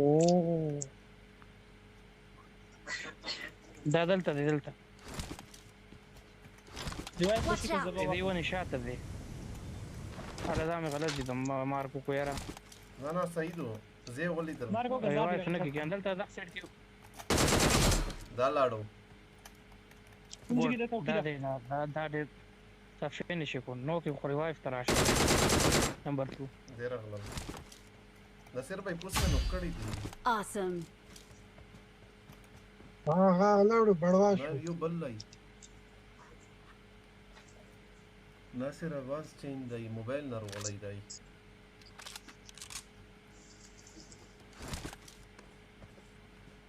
ناصر بھائی یو ته پرو مارکیټ زون تر خلاص کو پټیم دلته نو کړای و ناصر بھائی Watch out. او تلای وی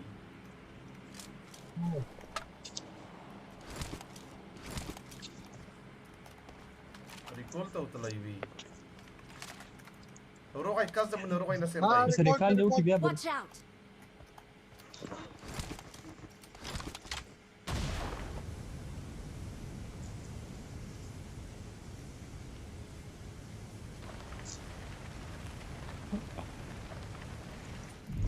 تبدا هي فوقها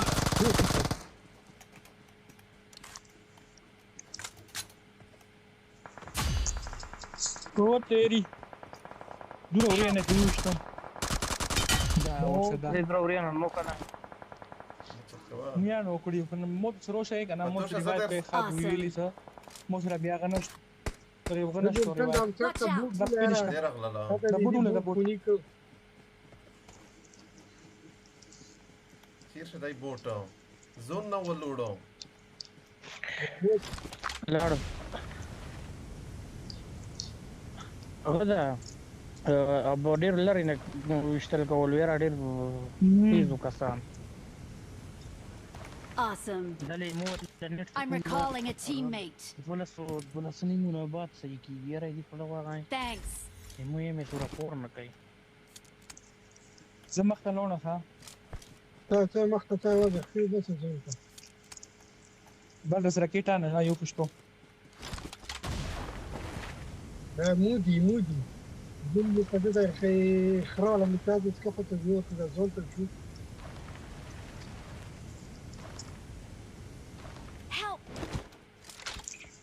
Dengsti. Passam da tavai kino kare khabari. Haji kino sta ausara emar.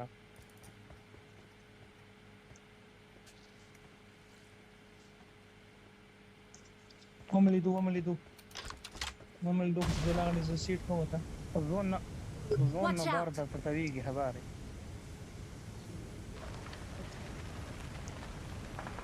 Amar tu imaro sara di udineli. نسي بس نوكش ده دبل فينتيج ولا كي كان زي فينيش كواي شو دي بتاري واي بيخرب يجي انا نفسه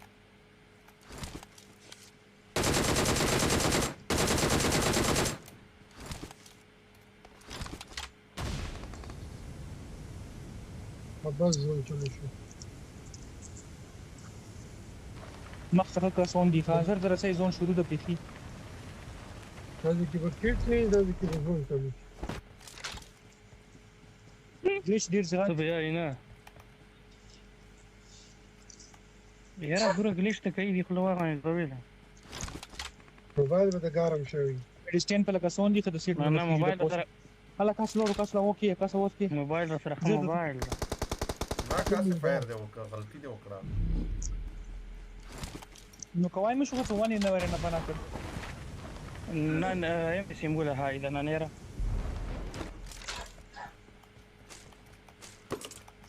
سيمولا ده سړي بارا بجونه بعد کورس لري انا موبايل ده مسئله یې نه انټرنیټ یې برابر موبايل د شي چې پاکو یا د کنډیشن ته مخته دا صحیح دي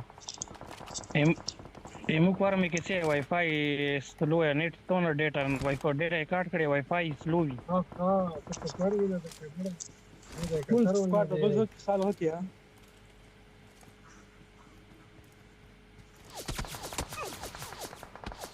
جانته سافر برا جانته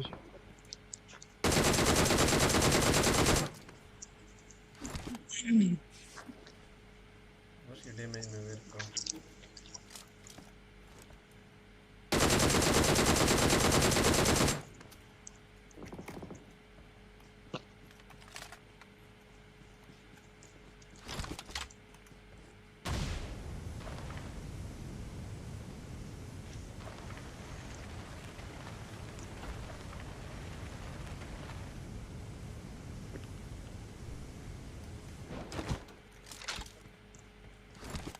لغه دري وځي شو څنګه فایرو کې دري پراته و پتا په پرای درته جواب کیږي نه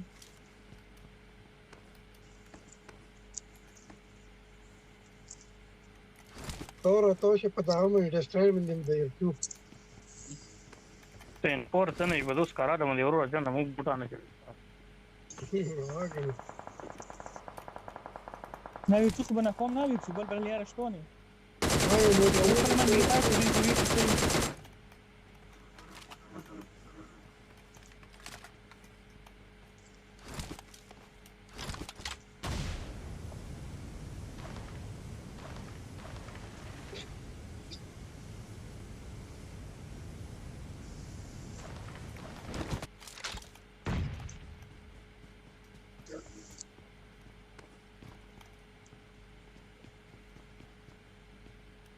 Dulata wadara number 3, huh? Zaderson.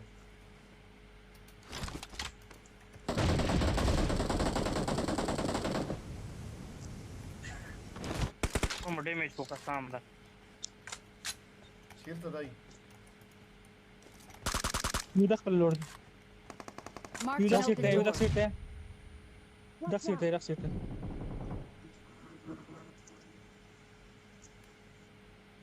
نمبر 4 تو سيرته يدير ابو خان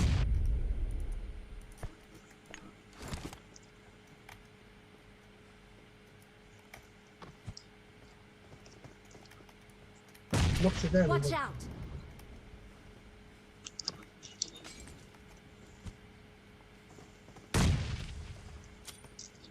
masih di forward dukung di dengerin dulu awal number 2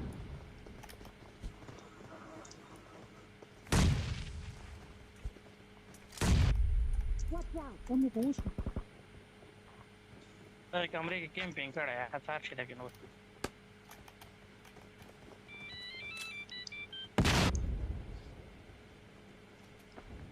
Просто Stepanirki, number 4 killer.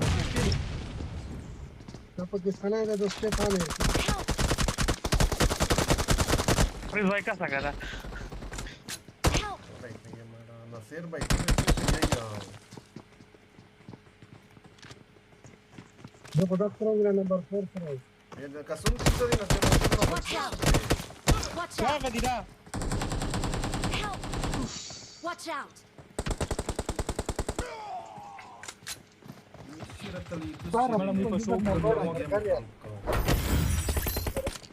Tra loro torna, era una cosa che tale che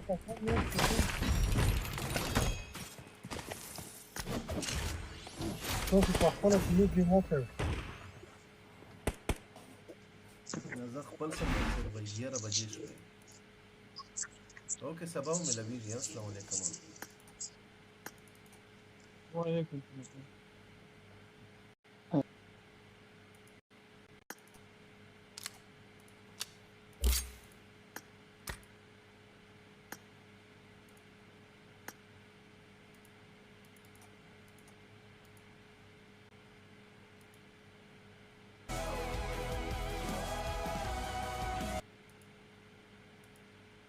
with Maxman and Neptura, final day for Group Red, and man, things are heated up here. Yeah, now we're all awake, we're ready to go. Hey, top teams, they're feeling comfortable, Max, but man, I mean, who knows what's gonna happen here on the last day, right?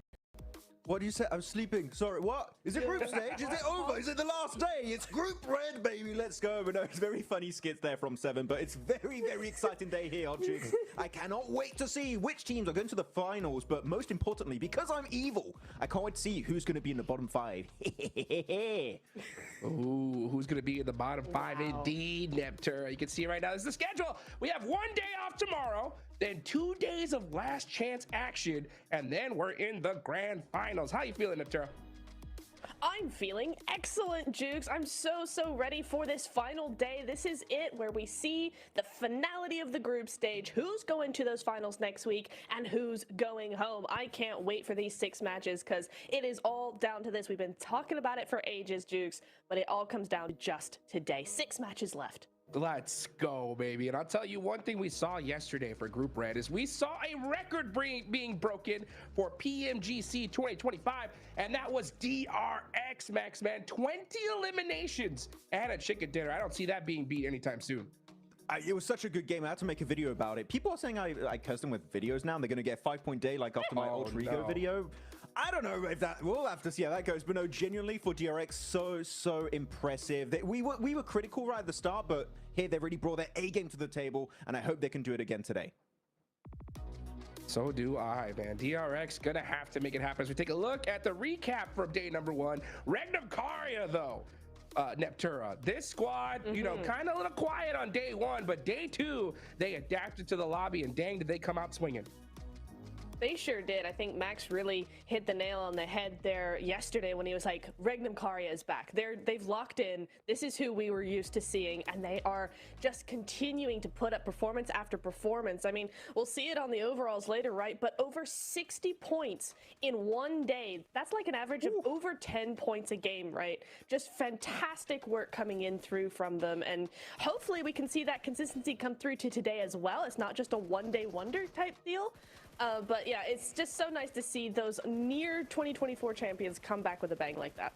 Yeah, it's such a cool one from Regnum Karya. Look at these replays, though. That was not a good time to talk about Regnum Karya as they get squad wiped by DRX in that Miramar game. But again, you can see just by the replays, right, going back to DRX, how much control they truly had on the lobby on the second half of that day, winning the last wrangle, winning the final Miramar. If they do anything remotely close, it's going to be impressive. Though, I'm also looking at these replays. True Rippers, you don't want to be bottom 5, that hot drop Rondo, if all you go for 3-1 hot drop Niptura, but the full commit, I don't want to see it. No, I think at this stage in the game, this stage in the group stage rather, you don't want to be making any of those crazy plays like that. Risk taking is okay to a certain extent, but not when it's still so close. Looking at the overalls, yes, Regnum and DRX had a massive day, right? But Flash keeping up with them with 107, EA with 96, Weibo with 88. Like there's a little bit of a gap there, but nothing that can't be overtaken in the next 6 games. Still a lot of opportunities for these middle pack teams, right, to make that leap forward. I mean, even, I'm going to say Geek and upwards here from 8th position above, which is what you mentioned yesterday, right, Niptura, still have an opportunity to snatch away one of those grand final slots. But Hot Jukes, normally, you know when the top 3 is not going to budge, right? Yeah. Do you think this is our top 3, or do you think we're going to have a little bit of a shakeup? I think we have a possibility of a shakeup. I think, personally, it's down to Weibo. That's where I'm looking at. I have high hopes for Influence Rage, but if they don't get a win this game, game number 1, it's going to be tough because Regnum Karya versus DRX. This is day 2 points. These guys have fully adapted to the lobby. I don't think these 2 teams are going anywhere, Max. I don't think so either. I mean, especially when Loxy is able to 1v4 for chicken dinner. I mean, at that point, like that momentum, you're going to feel real mighty confident in Niptura going into it. But this head-to-head, DRX and Regnum Karya just dominating the lobby. And are we going to see them remain in 1st and 2nd place respectively? Or are we going to see some newcomers, Arena, Weibo, Influence Rage, try and snatch it away? I think that right now they're going to be heavily targeted going into these matches. If they see a knock on this team, chances are they're going to chase you down. 100%. I think especially EA are not going to be happy that they've fallen down so far right after that first day 1. But look at the head-to-head here, Max. I'm looking at Wild and I'm looking at Hyunbin. Now, Loxy was the one to get the 1v4, but Wild was the one who got those multiple eliminations game after game. You see the 2.1 average elimination stat on his side, and Hyunbin's not that far behind in a lot of other ways, but that average elim just really takes the cake. I thought we would see QXZ, actually, because he had a stellar performance on day 2 for this group stage, and he's been absolutely popping off. But overall, the point contribution is still around 25%, which shows it's not just these guys carrying, right? The entire team is putting up the numbers. And especially for Regnum Karya, I mentioned it slightly yesterday, but Silas, sure, he's an IGL. He's not the main frag of the team, but he was putting up numbers, too. He was solidifying position for his team, especially on that near shelter finish, Hot Juke. So the entirety of Regnum are on fire, and I think they are going to be the team that is just going to remain unstoppable until the very end. For sure. I think we definitely solidified yesterday that Regnum Karya, DRX, they are locked in. They're not going anywhere, right? But we got some teams that are going to be going home today. So this is on the other side of the leaderboards here, Neptura, right? Alliance. They are currently holding that cut-off 11th position. And then right below them, or just 2 spots down, you got Virtus Pro, who had a bit of a comeback yesterday, especially compared to day 1, right? What are your expectations for these teams today? Do you want the honest answer, or do you want the analyst answer? Okay, honest answer. Honesty. They're not gonna do much more. I don't think. VP had a great first half of the game, first half of the day rather, and then they kind of fell off in the second half. I don't have a lot of hope unless they can still pull out, you know, a big match in Rondo, for instance. Alliance, I liked what they did. They adapted very quickly between the 1v4 versus doing things differently and actually splitting up a bit more, being less compact in the next game. But other than that little shift, we've not really seen much from them. I'm actually going to disagree onto Alliance saying they've done good stuff. I think they haven't done anything good because they had 7 eliminations yesterday total, but they got 2 second places. And normally when you get in at least a podium position, you should be getting some high elimination. They got second place with 0 elims. Alliance, I don't care what you do today, keep surviving, but we need to see them get involved in these fights because, man, if they don't get any eliminations, bottom 5 is going to be their position. Yeah, for sure. And one thing that we definitely need to see is just teams do something different today, at least for Group Red. One thing I definitely noticed, right, was squads, once they realized we didn't get that center position, they're like, you know what, let's just get some points. That team's gonna win. But you know where the real winners are? Those who got that Infinix GT30 series, the official gaming phone of PMGC 2025. Engineered for precision, performance, and victory, empowering every gamer to be the one and outplay the rest on the global stage. And they're gonna need to do it here big time, Max, man, because, man, we need to see a mix-up. In Rondo especially, we need to see some squads going for that dominant position and just trying to make things happen. This is also the last chance for True Rippers, right? Team India, they have a good solid point gap. It's 18 away from Alliance. For this team in particular, I think Rondo is going to be it for them. What do you think? I think Rondo is going to be the do or die for True Rippers, really. Just avoid the hot drop, which I already mentioned a little bit earlier on this pre-show. But the entirety of the issue I'm seeing for True Rippers is that when they are getting in fights, they just get overwhelmed and they lose control of the terrain in particular. They just, the teams fight around so beautifully that they just like, well, we don't have any good position to work around, and they just get completely smacked in the face. Just maybe when a fight is coming your way, just take a little bit of time to scope the area around you and know what is a good position you can leverage. And if True Rippers can do that, again, you have players like Hydro. We know he can do well. So I think that could definitely help them at least escape the bottom 5 here, Nitra. Yeah, 100%. I think also the other thing is, in this lobby in particular, they can afford to take their time, right? This is not a fast-paced lobby at all. And so when you do see those threats coming towards you, I think now is the time, or particularly this group is the perfect place where you can just relax a little bit. You can take your time, breathe, figure out your angles, figure out the info you want to use, and then go accordingly. You don't need to rush into a fight like we've seen them do. Ooh, well, I just got word in my ear, guys. The 7WG on the ground, boots on the ground, got some info for us, guys, all right? He's hearing from these players, and they are looking to be a lot more aggressive here in Rondo, Max, man. I love that, right? Because, I mean, teams have to realize, like, hey, if we don't make it here, I mean, it's 2026, a whole year we have to wait, right? So you got to put it all on the battlefield right now. I like to hear that, Max. What do you think? I mean, I would like to see that happen, but I'll believe it when I see it. It's like one of those videos where you see a dog barking at another dog through a wall, you know, or like a window, and they open it and then they stop barking. I feel like that's what's going to happen. They're just going to go, oh, no, actually, it was a meme. But yeah, some teams, especially at the bottom or middle of the pack here, Nipchara, full aggression. The 3-1 split, take a risk. Guess what? Even if you don't get any eliminations, you can go for the full recall. You can get a game going for yourself and play as per usual. So why not risk it? Go for it. 3-1 split is the way on Rondo. The only thing I'm going to say, or the only team that I think shouldn't use that strat, Max, is actually Virtus Pro, because I think they should actually wait to use their recalls for that first rotation like we saw a lot of teams in Group Green do. Because VP, we saw them do much, much better if they could just survive as a full squad into the later stages of the game, and they keep getting taken out on rotation. So putting 2 and 2 together, maybe they should just actually use those recalls for those rotations in case it fails, so they have a backup. I like that. I think that makes total sense here, Max, because we saw Virtus Pro. How many times did we see them full squad in a car just get deleted? Right? It's crazy. It's crazy. You know, like, I mean, this team, we know what they could do when they get their guns together and just focus. Like, I would rather see them just hang out on the edge and just push in with their gun skill rather than trying to make a crazy rotation through the middle of the map. These teams are playing so passive that if you try that, like, all eyes are on you, you're going to get deleted instantly. But you know what, guys? We're going to be right back after this break. Don't go anywhere. Group Red, day number 3, about to get started. Yılstro çok iyi oynadı. DX zaten I don't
khá là ổn bên cuộc đấy, nhưng ra đây chúng tôi chưa chắc các bạn đã làm được.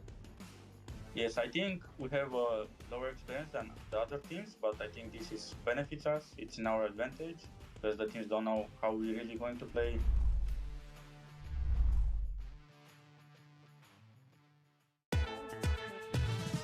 Takım içerisinde binada en beklenmedik pozisyonda kim oynuyor? Silas. Berkan abi. Silas. İlk başta fight atarken kim ölüyor? Silas. Silas hata.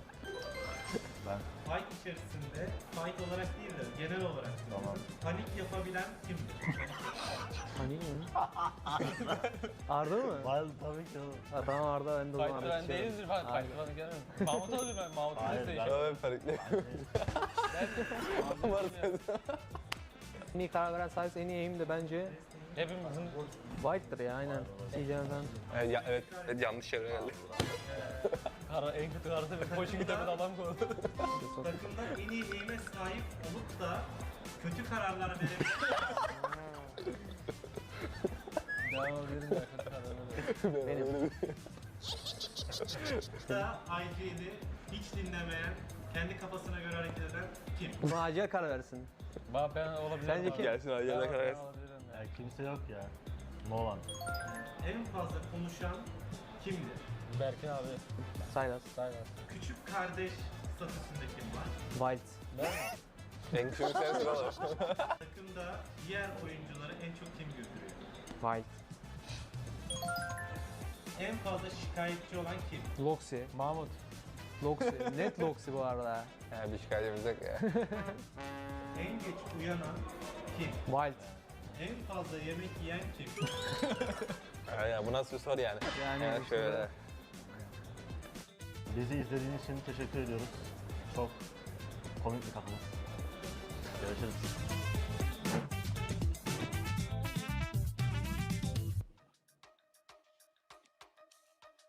And we're back, getting ready for some more Group Red action here. We got just a little bit more time to be able to talk and kind of theorize before we get into match number 1, okay?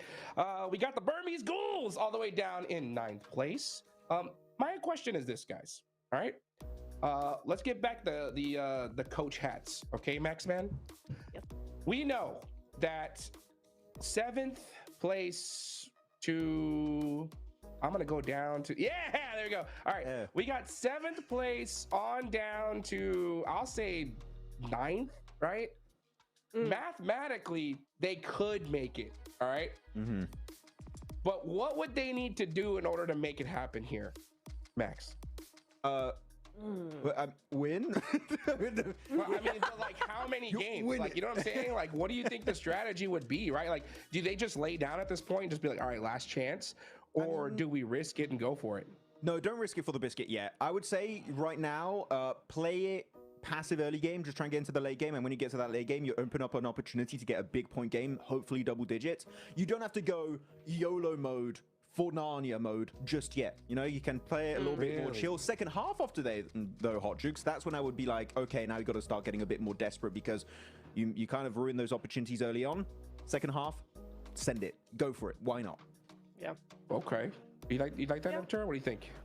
Yeah, I agree with that. I think kind of just down to 8th place, though, if we're talking about Arcred and Geeky, I think points-wise, they're the only ones who really have a significant chance of still trying to make it for the top 3. I think Burmese Ghouls and below are really just kind of... They're going to just try and not get in the bottom 5, I think. Based on the performance we've seen from them so far, I think that's probably the most realistic for them. But I do agree with Max where it's like, yeah, the first half is definitely not the time to just go for it. Yeah, because otherwise you're maybe going to get very inconsistent points, which is what scares me. If you take those risks all the time for 6 matches, it's not going to pay off on 6 matches. Otherwise, you would have literally one of the most historical days ever in PUBG Mobile eSport. In a lobby like this, Hodrix, I just don't really see that happening. So play a little bit slow. Though Kevin, he's got 36% point district contribution, so he's been popping off for GK as compared to Nazed actually, Nipchura, that I thought would be kind of the guy. But no, Kevin is doing really good for himself. Yeah, he is actually. And it's very, very close. I mean, if we talk about Tourney K being the hero of Group Red so far, right? That's actually, those stats are very, very similar there. I did like what we saw from Geeky, to be honest, in yesterday's games, and of quite a few of them, they had some really nice splits. They were controlling a lot of the lobby in that mid phase, so I did like what we saw from them. We just want to see that on a more consistent basis, and I think that's kind of the same story for a lot of the teams in that middle bot, or the middle stage, or the middle bit of the leaderboards, for goodness sake, English. The middle bit. You know, I think that's like that. the middle bit. Yeah, in the middle bit. Yeah, that's what we want to see. The middle bit. I just stopped on that. My brain stopped working. I'm not gonna lie. Here we go. Another No. Let's take a look at this head-to-head though. Yeah, I mean, that's what it's all about here, Max Man. Weibo, 1 chicken dinner, tied with Arcred, right?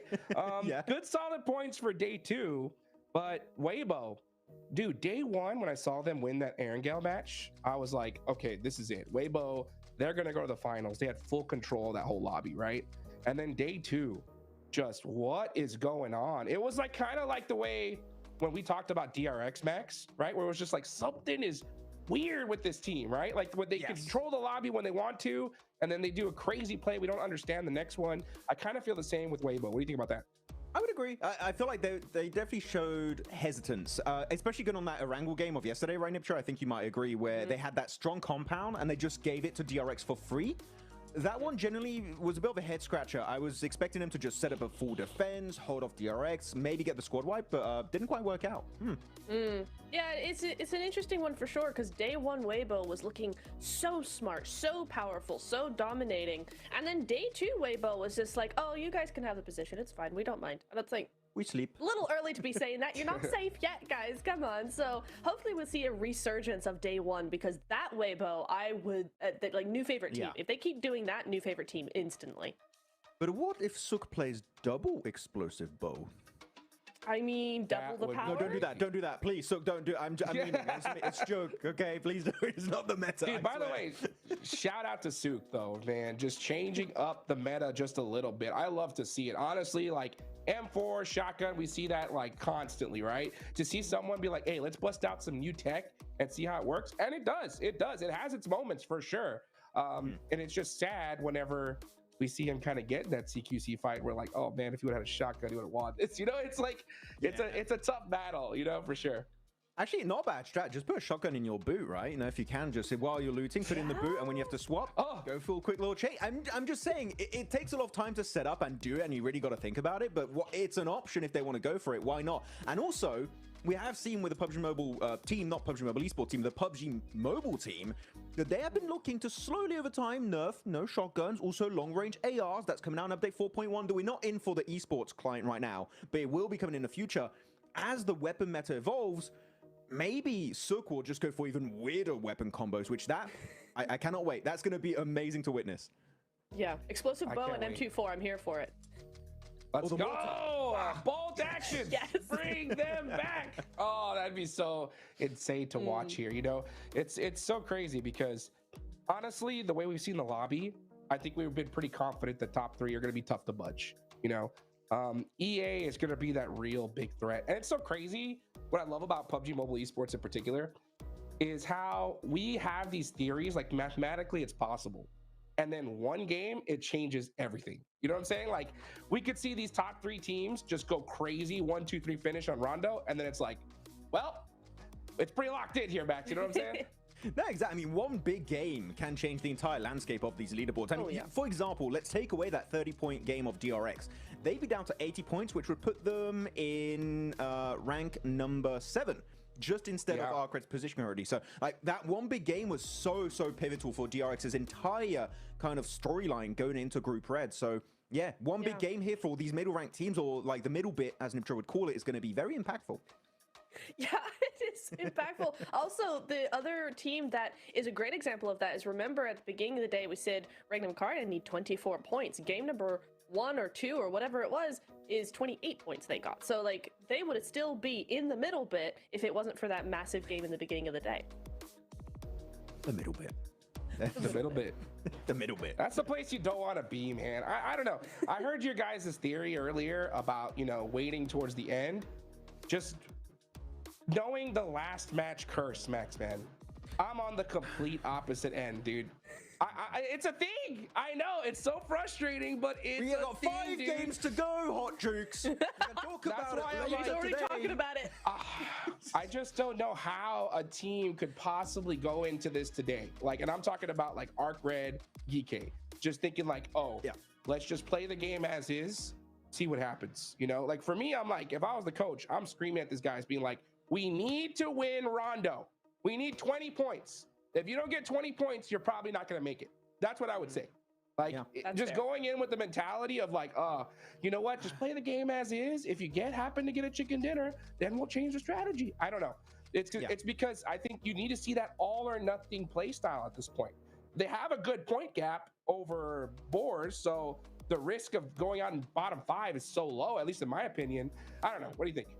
I mean, I'm actually really happy you're talking about Boars, because they are a team on my radar as a squad that I think will get a possible big day. And the reason why is I'm looking at Rondo. And my theory is they are one of the best teams when it comes to the recall tower system. They used the recall tower in yesterday's game where Burmese School won to actually get high ground advantage onto a rooftop, which you do see that happening sometimes, but they were locked in on that angle. They lose some players, they go for the sneaky recall, and they send those 2 players on a roof, and it negates instantly all of the rotation potential of that team in the building.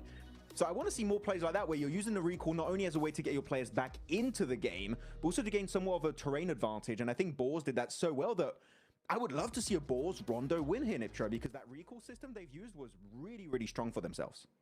It really was, yeah. Now that you mention it, I'm remembering, I'm going, yeah, actually, that was a really good play by them. Also in the Miramars as well, right? We saw some really good control coming out from them in the first Miramar game yesterday. So it gives me some hope that they've not been beaten down by their unfortunate performance so far, right? That they're still going, they're still trying, they're still making moves, trying to adjust to the lobby. And so that gives me hope for day number 3 as well. Yeah.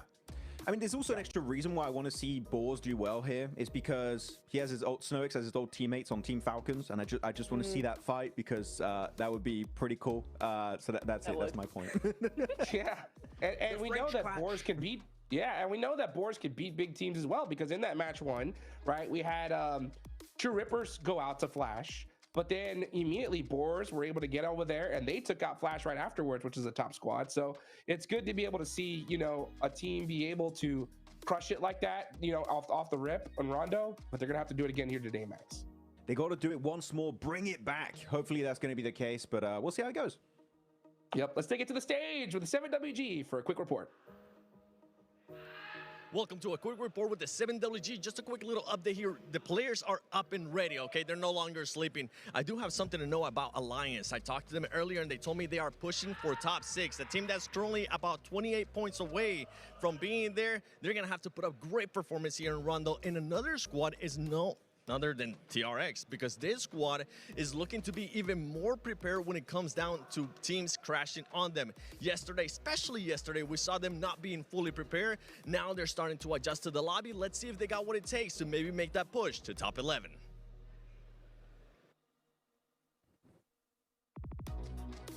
Well, you heard it. They're trying to make it into top 11. The last chance for Team India to be able to make it into at least the last chance stage here, Max, man. How do you feel about them?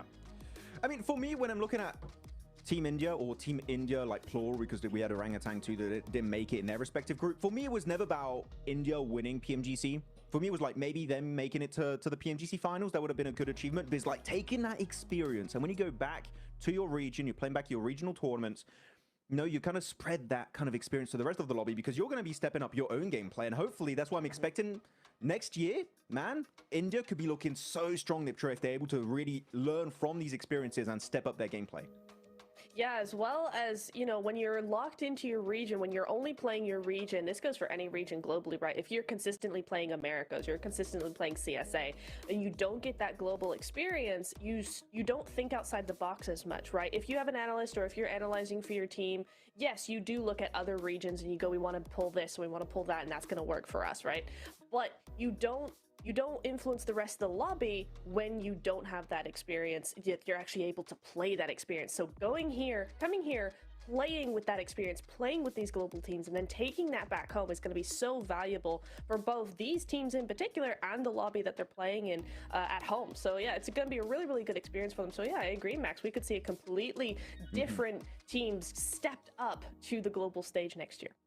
Yeah, it gets me excited to see which will be the teams to make it to the next events next year. Of course, we don't even know what the schedule is going to be looking like for next year. Yeah. The announcement from maybe James Yang during the finals. That's going to be exciting to see what 2026 is going to look like for PUBG Mobile Esport. But yeah, India, I think Hodgix is just a matter of time before we know they go back to those glory days of when we had TSM Entity or Orange Rocks. You know, those guys were definitely on point back then. For sure. It's so difficult, right, to be able to play at this stage for the first time. You got the nerves of it all. You got the entire country, right, rooting for you.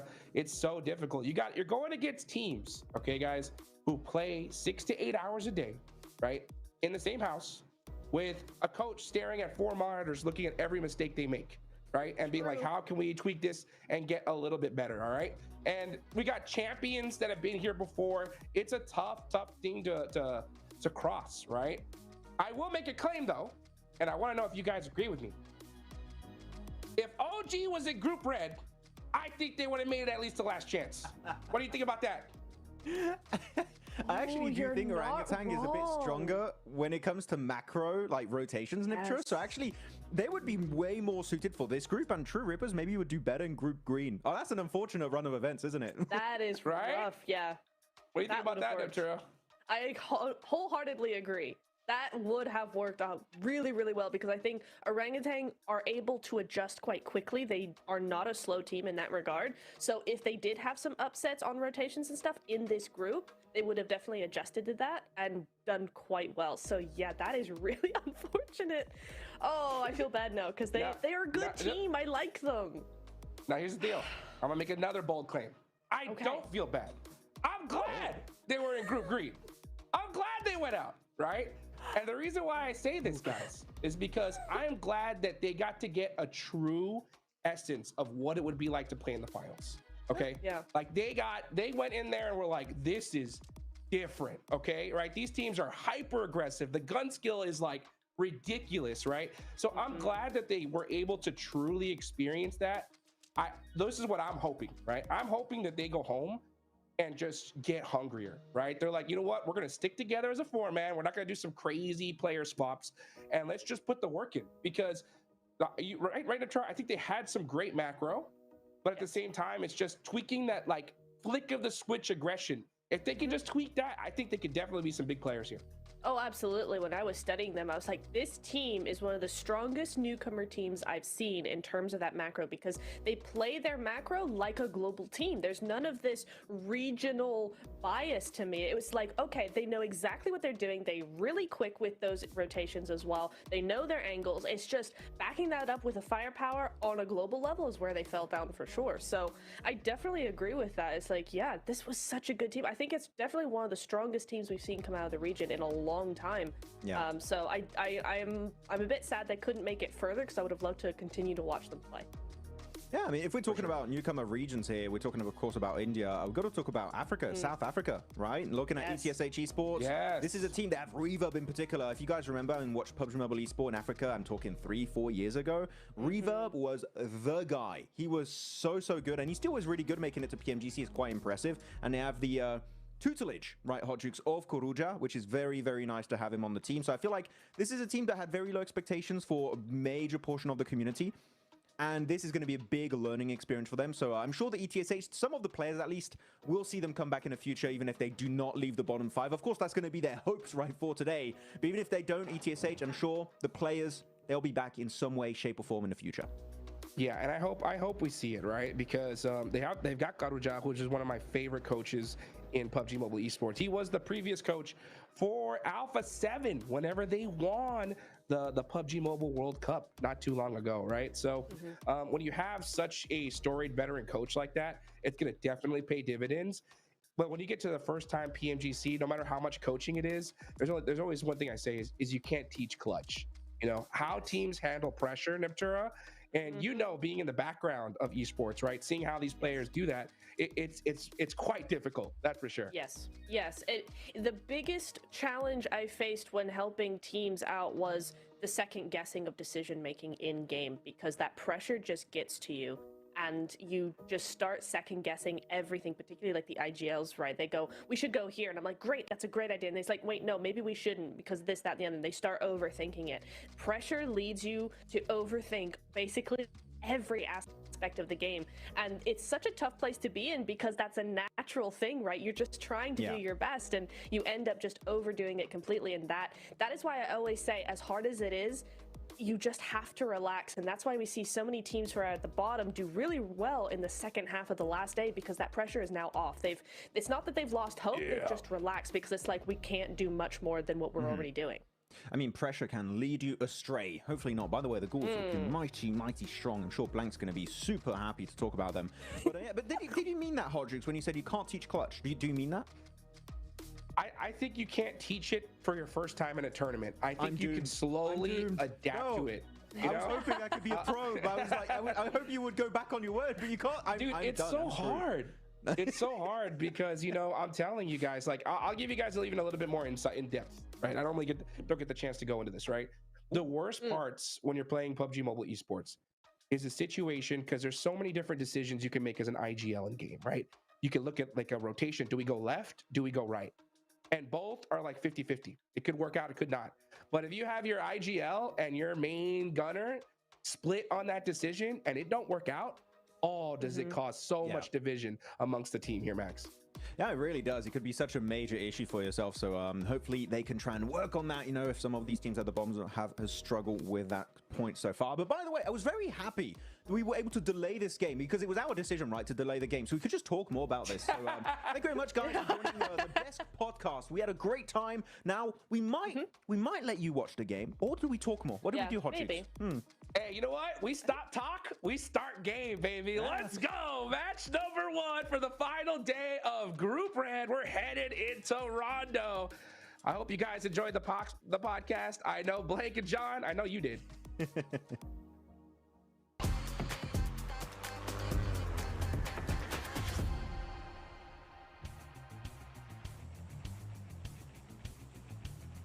I mean, absolutely. We always love to kick off the day with a little potty C from the guys over on the desk. A brilliant kickoff to proceedings. We're heading on into match number 13 and our last rondo of the group stages. Blank. Our teams are going to get hot. They're going to get dropping, and they are going to get stuck in. It has been a little bit quieter, though, here than over in Group Green.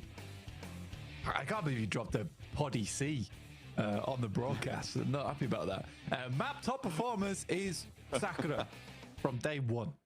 That one day, that one game that he did really well in.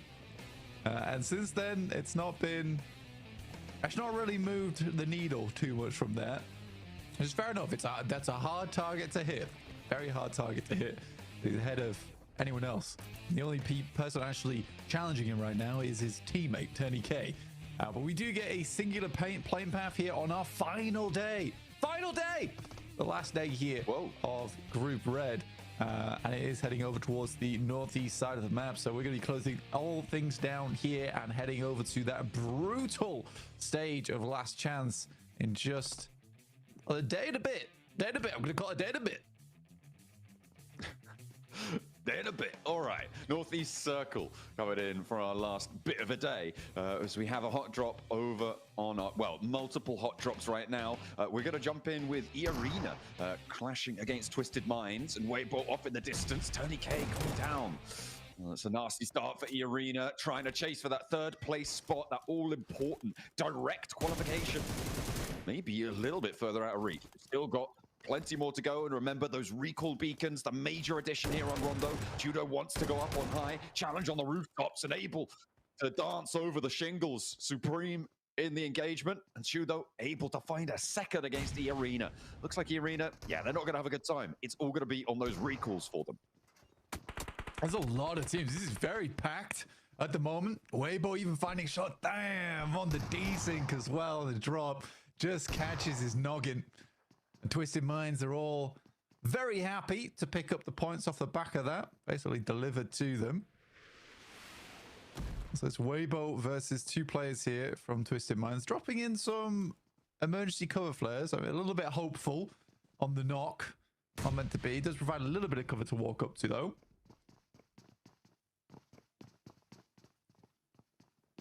This is the earliest use of cover flares I think I've seen. I'm loving it. Maxman's loving it, I'm sure. He's a big fan of them. Let's see if Weibo can get a little bit more luck on board than was the case for E-Arena. Nate over the top from Order, does tag onto Lord. Freak on the low ground here. We'll see how many more they need to find, but Sook, oh, of course he does. There it is, the explosive bow. Lord caught, maybe a little bit unawares by this. Freak making noise on the ground floor, and Sook once more, but is it going to be bow, or is it going to be UMP? We'll have to wait and see. He's got the bow out right now. He's drawing. The quiver is emptying, as he is going to drop out. Another shot, not quite connect on that one. He's going to lay down the law, though, with the rest of them, and Hero steps up with him. Teammates again, and they will find the win on that engagement. A nice little hot drop situation. They find two elims. Twisted Minds will be out of there. Everybody will be totally fine, though, Blank. We're going to get everybody back to their feet, because why not? Oh, Chinese Hawkeye strikes again. So good to see, honestly. He actually got quite a big tag off as well onto the other player. With the bow. I mean, it was bound to happen eventually. He is one of the most successful players with off-meta weapons. Meantime, ETSH getting some much-needed points, hopefully here. Currently in 15, but I do think that the road looks very dark ahead of him. 27 points. It's a bit rainy as well, actually. Ooh, nice little pre-fire there from Ragnarok. Knows that smoke likely to be the cover that they're going for. The recall beacon that this fight is basically next to might have been overcommitted to here by a few teams, but I think that ETSH, yeah, I think, okay, so Geek are actually now pulling up on the recall beacon in Jadina City on the south side with Nerzed, so they can get a little bit more aggressive with this one. I don't know if ETSH, yeah, no, they do also have an outpost. I'm seeing Baby actually very, very far north, much closer towards the circle. Might struggle to get towards a recall beacon up there, though. So for ETSH, holding this fight on lock is much more important. Absolutely. This is a case of basically being at a full disadvantage. Luckily, there is a wraparound, but now Geek moves in. And every single player goes down. It's a good setup there from Geekate. 2 angles held, and you know what? They don't check their corners. They do not check their corners. Oh, that's nasty. Fortunately, though, Baby does manage to find his way through. This is all the way up in Heme Town. So what is this, like 4 kilometers away from that fight? He's been on the road for a while. Very looted, actually, so has been stopping off somewhere. But getting the rest of the team back up in Heme Town? I mean, this is a pretty quick rotation off the back of almost getting entirely squad wiped for ETSH. So not terrible, really, at all. And Heme Town unlooted. I guess you could call it a rotation. I suppose it's pretty good, to be fair. You do completely circumvent all of the teams that are lined across that northeast side. What are VP doing? What's going on? Oh, I think I understand. I understand. No, I understand. They not call themselves so they can get the recall close towards the circle. That's the only thing that makes sense here to me. They did all knock themselves in Meiran, though, which is in the next circle. Yeah. And the last player's in the blue zone somewhere? No, VP is still... Wait, actually, wait, I don't understand. What has just happened to VP? They do recall. They do recall. But where? I actually can't see them on the map. We've got our map feed up. You guys can pull up your map feeds as well at home. Maybe you can help us out because we're trying to spot them. They're normally green on the map feed. You can access the map feed over on the YouTube channel, certainly. But yeah, interesting decision there for Virtus Pro. Not sure what's going on with that one. Either way, we've got plenty of other teams making their way through. And I think the big news here, Blank, is that this rondo is much more action-packed on the hot drops than we've seen from either of the other 2 rondos on these starting positions. Absolutely. So weird. So weird.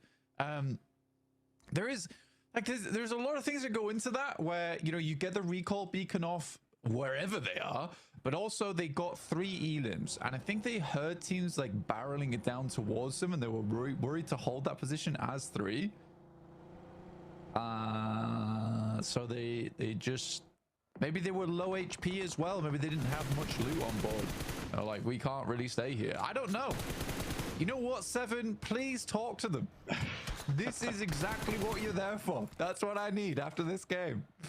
I need knowledge. What do you think you're doing, Virtus Pro? That's the big question that's on everyone's minds right now, because they're now still out of the blue.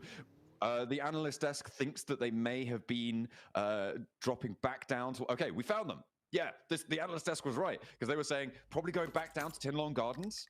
I mean, sure. I just think that you're in Meiran. That I don't think there was anyone really too close to you. You just loot up there. And then well, move I mean, from there potentially. The thing was is that True Rippers and E Arena were both barreling towards it. So that's the only, like, that I'd somewhat, is what I was saying before, and I somewhat agree with Max there, where we're saying that maybe they were worried about third party, but still, it's just a very strange maneuver to pull. You're trying to limit the amount of eliminations you give across. Your player's down towards Tinlong Garden anyway, so you just regroup as the 4-man rather than have him go out early and then risk getting the res later on. That's the only things I can think of. Again, it's stage 2, so you got plenty of time to make that crossing back in with the circle moving down towards the south. They are quite fortunate in that regard. But yeah, either a brain fart moment or a real big brain blast. You know, the Baja blast brain moment right there. Feel a real Jimmy Neutron with that one. Goodness me. I mean, you don't need 3 of your own teammates and have the vehicle explode by accident, right? Like that's a purposeful decision. So yeah, that's really, really puzzled us. And maybe we should be focusing more on what's going on close to the center of the circle. We've got a couple of teams over on the north side. This is up by Heme Town, where we saw that recall come through from ETSH, but they're not engaging in this fight. This is a little bit of a standoff between ArcRed and Team Flash, 2 teams who, well, now after yesterday, ArcRed a little bit far behind from the bubble on 3rd place, but still within thinking distance of being able to catch up. What is that? 21 and 7, so 28 points behind Team Flash right now. Definitely achievable during a day to make up that gap, but they do need to start off with a big game.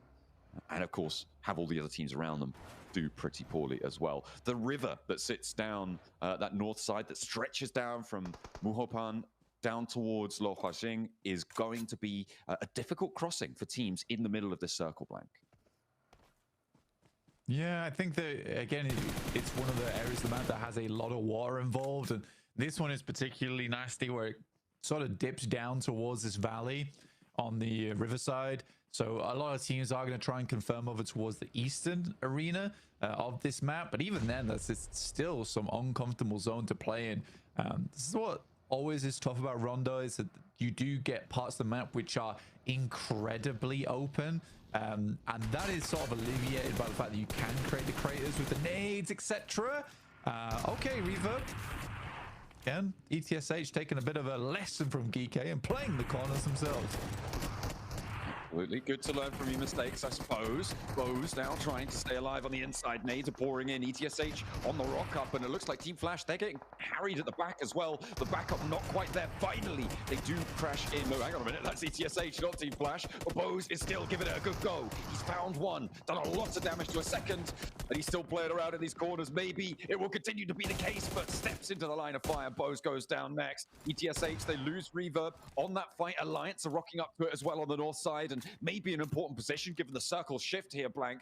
But ETSH, and it seems like Team Flash gonna have a little bit of a nightmare on the north side. Muhoban recall is within distance, but you've got DRX in the way, and Alliance the bookend on the other side of that fight. Yeah, DRX are absolutely guarding that position too. For Alliance, that was a fight that I did not think they would lose. You know, that is most of the time when we see Alliance push positions, we see them just fall on their face, and it does look sad. It looks very sad. But that time around, you know, you've got 2 players knocked, 1 player is still in the building. That should be an easy cleanup for Alliance. DRX, so yesterday, what a game to finish things off on. 20 elims and the chicken dinner, which did shoot them up into first place despite all the good work that was done yesterday by Regnum Kaya. Regnum Kaya definitely wanting to regain that top spot just for reputation and bragging rights, but for them, they're quite happy just to get into top 3.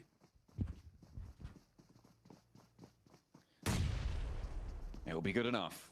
Top 3, I mean, everybody would be happy with that, unless maybe Regnum Kaya or DRX. They both want that top spot. Alliance now cleaning up the last parts of that fight that we saw there, but ArcRed, we know they're one of the few teams here that really like to third party, and it looks like they're going to do just that. Iftar. Oh dear. Taking those knocks over towards Alliance. They fully committed to this building, and now ArcRed are going to get ahead of this one. I like this rotation coming through from ArcRed, not necessarily crashing directly onto the building, littered with vehicles on the approach. Look at that one. Goodness me, a veritable scrapyard. But instead, playing further in and encircling Alliance, forcing them into this fight. The downside is that DRX can third party this as well. Yeah, but I think DRX still needs to hold out over towards North, and they do. They take down final player from the Flash there, which is good news. Balls are also making their way in, so I think DRX will turn attention. That is such a clean sweep. It's like the balls are coming. Oh, the balls are now knocked and all dead. Well played, DRX. Goodness me. I'm a little bit sad that Alliance didn't leave Jimmy out on an off angle. In that instance, I would have much rather they got that res off and had that opportunity to take some shots from the sidelines over towards ArcRed. You get an opening knock, and from there your life gets a lot easier. But like you say, now you sort of penned into this one building.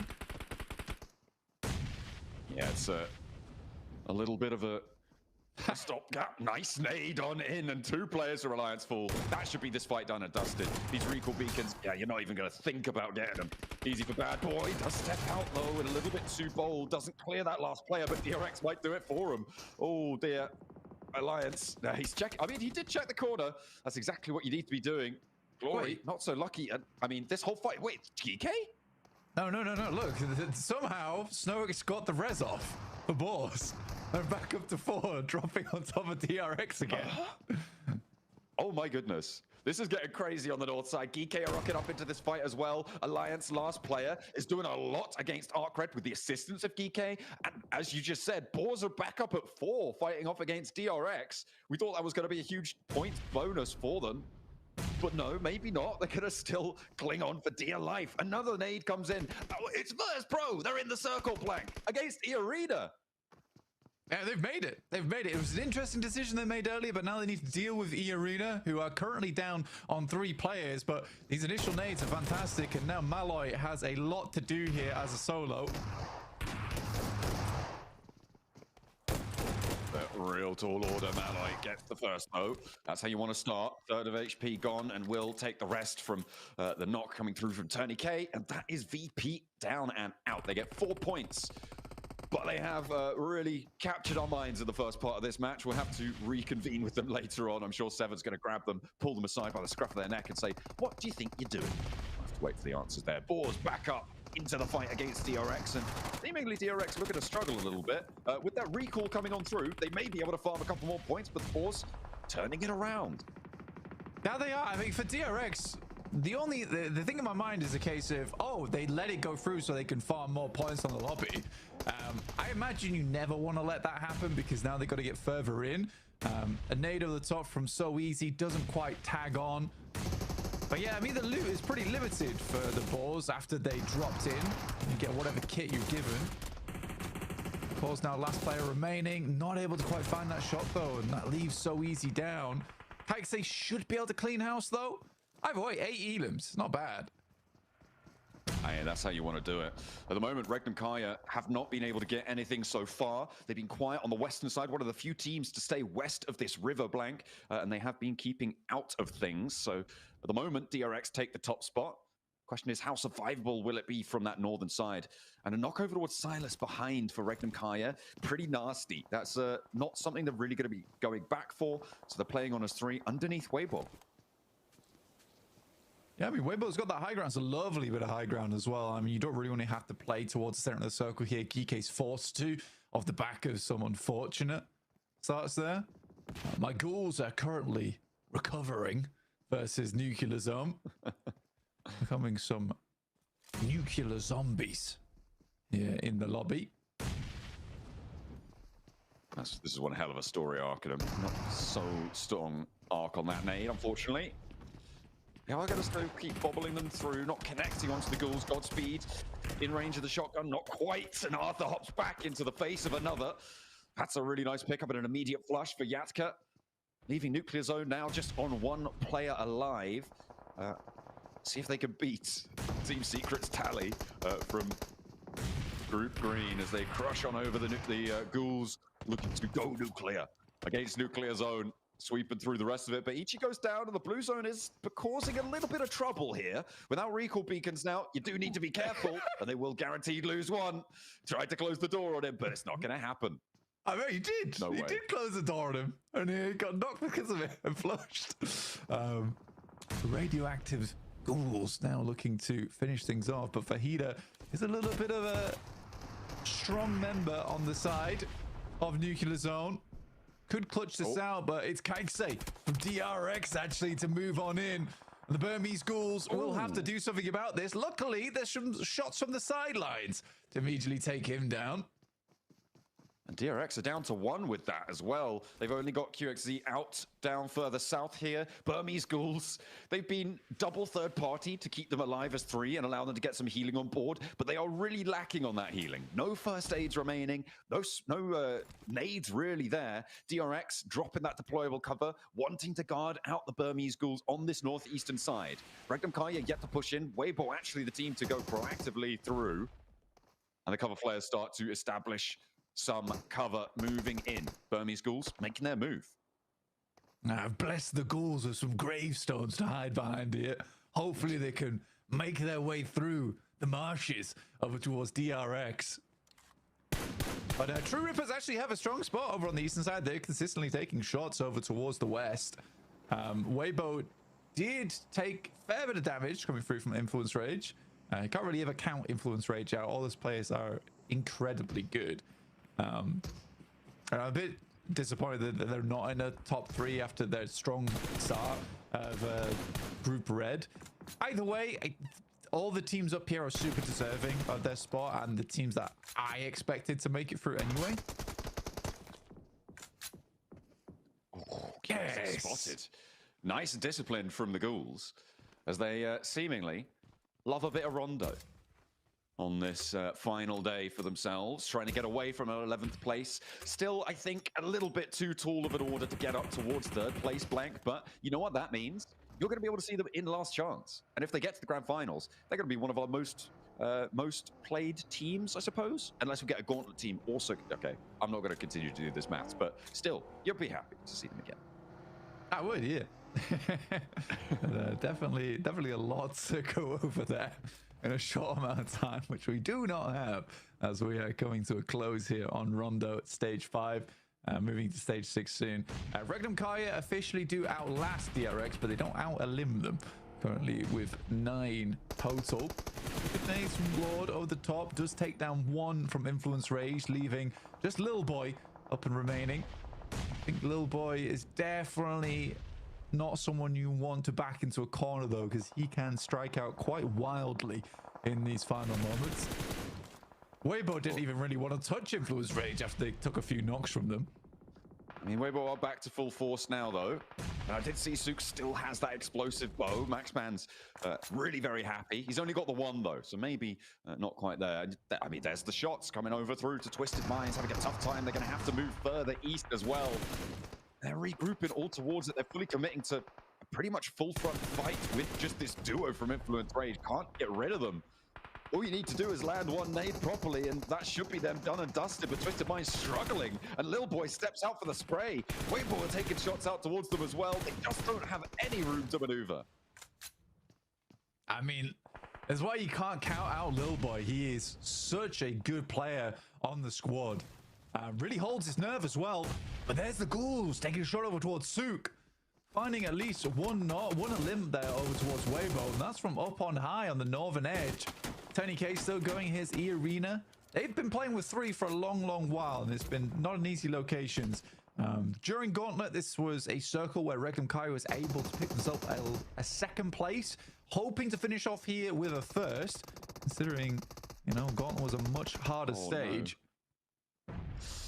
That Molotov started to burn, but the play zone actually got that knock over towards Twisted Minds. They're playing as 4. They couldn't get on through. I mean, you said Regnum Kaya, they came 2nd from this position back in the Gauntlet. They did manage to sneak their way through onto this one, I think it's safe to say. Weibo didn't control them moving on in. They were all the way on that northern side, just to the west of where Burmese Ghouls are right now. Looks like they're going to try and poke their noses in too. Oh, Lil Boy's still going here. It's a good kickoff. For him, I don't think he was too unhappy with the play zone stealing away in a limb for him, because he's already laddered up in towards placement points. So it's a give and take there for Lil Boy. Gemma Backpack does finally run out of juice, though, so he's going to start taking big damage. Zed Wolf finds shot up towards Godspeed as they attempt to rotate in. They do get Yatka towards the front line, though, at least. Yeah, it looks like, Unknown gets clipped as well, so Yatka not going to be able to get them back up, more than likely. And Regnum Kaya up 2 elims now, Blank. They're chasing down that 120. They want to stay ahead of DRX, and Lil Boy will finally go down to Weibo, who are playing as 3 after losing Sook. In the meantime, Regnum Kaya trying to step up, but True Rippers, I mean, on this eastern side, leaving Hydro down on the south, they've got a pretty solid hold onto this one. Yeah, True Rippers played a pretty slow game here. I think they did a good job of controlling over towards the north side, though, to be able to confirm onto this position. And as of 4, they have a massive chance to close out this game. I'm imagining a lot of Indian fans will be very happy with them if they're able to make it happen, which by all means they should. I'd like to see a little bit more of a flex out come stage 7 as teams start to diminish more and more, and you can see Hydro going for this. I really like Hydro as a player. I think he does try and take as many opportunities as possible, and I think he has the chops on him to do it. He's your Hydro homie going on in right now for the True Rippers. The off angle's good. I think when these 2 teams start to have a tough time on the south side, Regnum Kaya might have a better time of it, but that circle is just it's gleeful for Regnum Kaya right now, right? Moves completely off of that True Rippers position. And the tables are completely turned on this one. Even with 3 players, this is a game now that Regnum Kaya should be looking to close out. Yeah, from this spot, it's great. I mean, if you do look at it, though, it's still pretty uncomfortable for Regnum Kaya.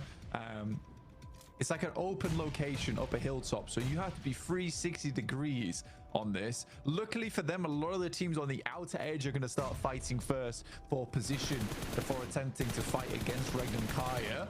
Good shot from Jelly over towards Sakura on the cross. Will result in 1 knock, an elim, and Hydro will do the rest. So that leaves 3 teams. 3 Rippers with 4, and both others with just 3. But look at all the utility that True Rippers have been able to maintain here. Something I didn't consider is that True Rippers are holding this eastern side of the hill against any other team, and now that they are no longer holding it, they themselves can take it. That might make it a little bit harder for Regnum Kaya. Weibo really suffering here on this south side.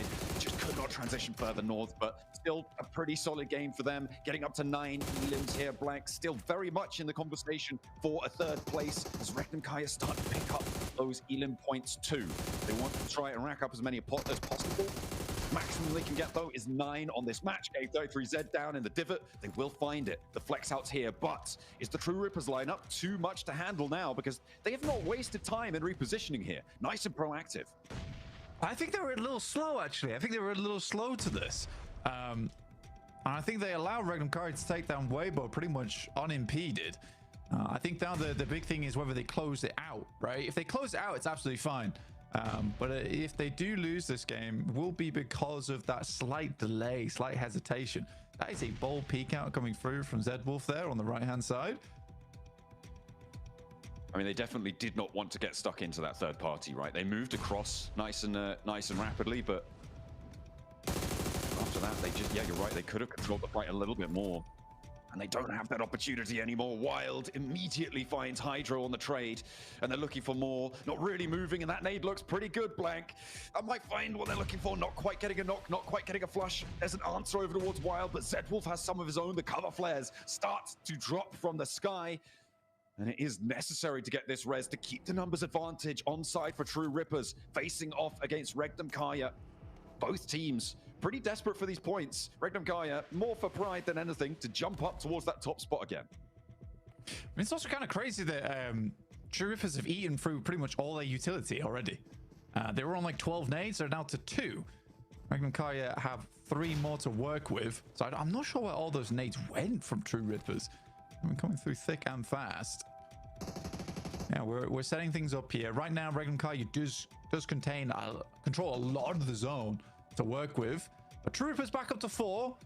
How they deal with this slice across from Regnum Kaya will be determining how this game ends, John. I mean, if Zedwolf had a nade or 2 here, this would be probably a different story. But this is, I mean, this is fairly masterful for Regnum Kaya. A little bit allowed to do this by the fact that True Rippers didn't crest over the ridgeline fast enough, or at least push on towards the northern side, right? Wild and Zedwolf, they flexed all the way down south to deal with Weibo. The time was then really to try and push onto Loxy with 2 or 3 of your players for True Rippers. So they did miss that opportunity there. Yeah, I mean, as a foreman, you always take those pushes, right? As a foreman, you always take those pushes because you're more than confident that you're probably the most dominant force in the lobby at that point in time. If for Regnum Kaya, this is a very easy lineup for them. They have the peak over. For True Rippers, they're forced out into the open. For Regnum Kaya, though, it's the fact they have to deal with 4 guns to their 3. So they'll have to be very quick on the approach. And these initial nades, they only have 3 of them, have to be really on target. But there's only a limited amount of space up here on this plateau. Nade over from Wild. Oh Finds my Hydro. A massive opener. The answer not going to be there. A little bit off target, unfortunately. Jelly's trying to flank around and find Loxy, allow them to get a little bit further forward. Another nade expended, and it's not going to find the value. Wilds does again. Burns Hydro's health bar down, and I don't think you're going to commit for this res. Maybe you look for it, but the blue zone is pushing. Another nade in, and Jelly and Loxy's fight on the northern side is popping off. You can see that fight in the picture-in-picture down below. Jelly not finding the angle they were looking for, and his position now is known. Hydro back to his feet. And True Rippers, they're not going down without a fight, but we'll see if they're able to find it. Wild moving forward. Loxy still in combat. They're moving together, and there's no more nades left for Regnum Kaya. True Rippers have the divots, may be able to make some inroads here. Harsh the forward position. Troopers do back off. That res though really slowed them down, and it's a hard decision to make whether you play on as 3 there and go for the 3v3 or go for the res, but it does delay them and pushes them further and further up towards this wall, which isolates these angles for Regnum Kaya. Wolf as well up on the high ground. One player found, but Wild's low. Maybe looking for a trade. 2 for 1 right now, but it's an even 2v2. Loxy on the low ground versus Jelly. Zed Wolf goes low as well. Up against Harsh. He's going low, but he wins that trade by the skin of his teeth. Stays alive. Loxy's down though. A Jelly in a 1v1. Oh, Regnum Kaya just about stay alive. True Rippers took them right to the wire, but they close it down. A 9-point chicken dinner. The True Rippers gave them the fright of their life, and I think they had a total of 2 HP at the end of that fight blank. But nonetheless, that will be enough. The True Rippers could not get through the blockade from Regnum Kaya. Yeah, very, very well played from Regnum Kaya. But again, it is that situation where you lose that player in the end game. I think that the aggressive and the correct play would be to go on as 3 and try and get a little bit more momentum over towards that front side. Even better than that was 5 minutes ago when Regnum Kaya was fighting against Weibo. Push up towards the ridge, control that high ground, don't allow Regnum Kaya to get that lineup across there. It's an annoying one because I think True Rippers do have the aggression required. They do have the gun skill. I mean, they were going fairly toe-to-toe there with Regnum Kaya, right? And they just don't push quite quick enough. Yeah, that north side not taken. The opportunity not quite there for them yet. Regnum Kaya, though, top of the tables again.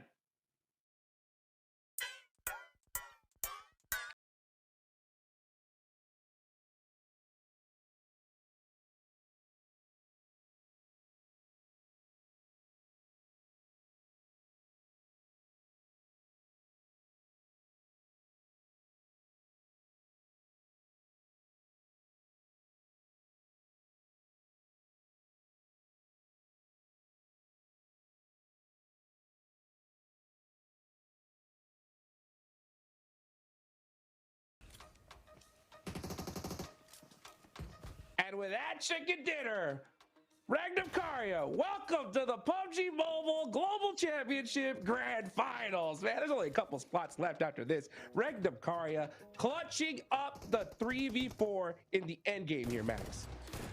Well, yeah, I think there's only 2 ranks left going into the finals here. Yeah. With a performance like this, Regnum Kaya nail in the coffin, it seems like it. True Rippers, you know, good play onto the eastern edge, playing it slow, calm, cool, collected. Maybe a bit slow on the approach of this fight, but I mean, come on. Z-Wolf, the spray with the UMP was down to 4 bullets onto the M4. Oh. This guy was a menace here on Rondo Neptura, and really, again, showing up why he is a perfect pickup for Regnum Kaya. Isn't he just really, really good stuff coming in from Regnum? And as you said, both of you, right, that we only have 2 spots left for the grand finals. There is no way this team goes out of this top 3 spot now, right? Not the huge, you know, numbers we're used to seeing maybe from some of the other games, some of the other wins we've had from them, but 9 eliminations, that's a 19-point game on the boards. And I think they're just kind of gonna run away with it a little bit here.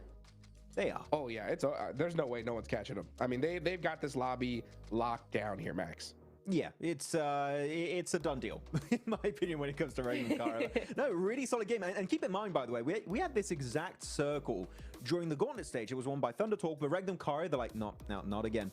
We ain't missing out on a free win right now, and they played it really well. I especially liked how they made sure to hold the angle and stop Weber from pushing in onto them. They were so controlling of that ridgeline Niptura, and that setup in the mid to late game transition was literally what won them this entire match on Rondo. Yeah, it was really nice as well to see that there was no hesitancy once they got those initial knocks onto Weibo, right, to just go ahead, push it, spread out in a really controlled sort of way, very calm, very collected. I think as we said in the, while we were watching it, right, super calm, super... no! What? Okay, like, Niptra, I know you wanted to talk about it. Why? Yes. Just, okay, I want to see them in finals just so that I can talk. VP, I just want to talk. I just want to talk. That's it. Definitely not anything else. Let me tell you something. What are you doing? You were already in zone. I'm so confused by that play. Like, it makes sense. I thought they were going to maybe do that for the solo that was still out in the blue and then just try and recall him, bring him back into the circle. Great. 10,000 IQ play. Not to go back. You're regressing. Go forward in the game. Don't go back and then they come in. They're like, oh, we've made it to zone. Into EA's arms. Okay, just give the points over. It's fine. VP. No. No. We need help. YouTube chat. I invoke you. Tell us, put us your best theory in the comments because I am lost. I have no idea what the game plan was as we go through the finishing moments. They can see how hype Regnum Kara were. And of course, as we already said, Hot Jukes pretty much locking in their position for the grand finals. 19 points is definitely going to do that for you, but Weibo getting 14 points, they're in the middle of the pack, and DRX were in second place. They also get 10 points, most of them on boars, if I'm not mistaken, after the recall. So DRX, big farming up north.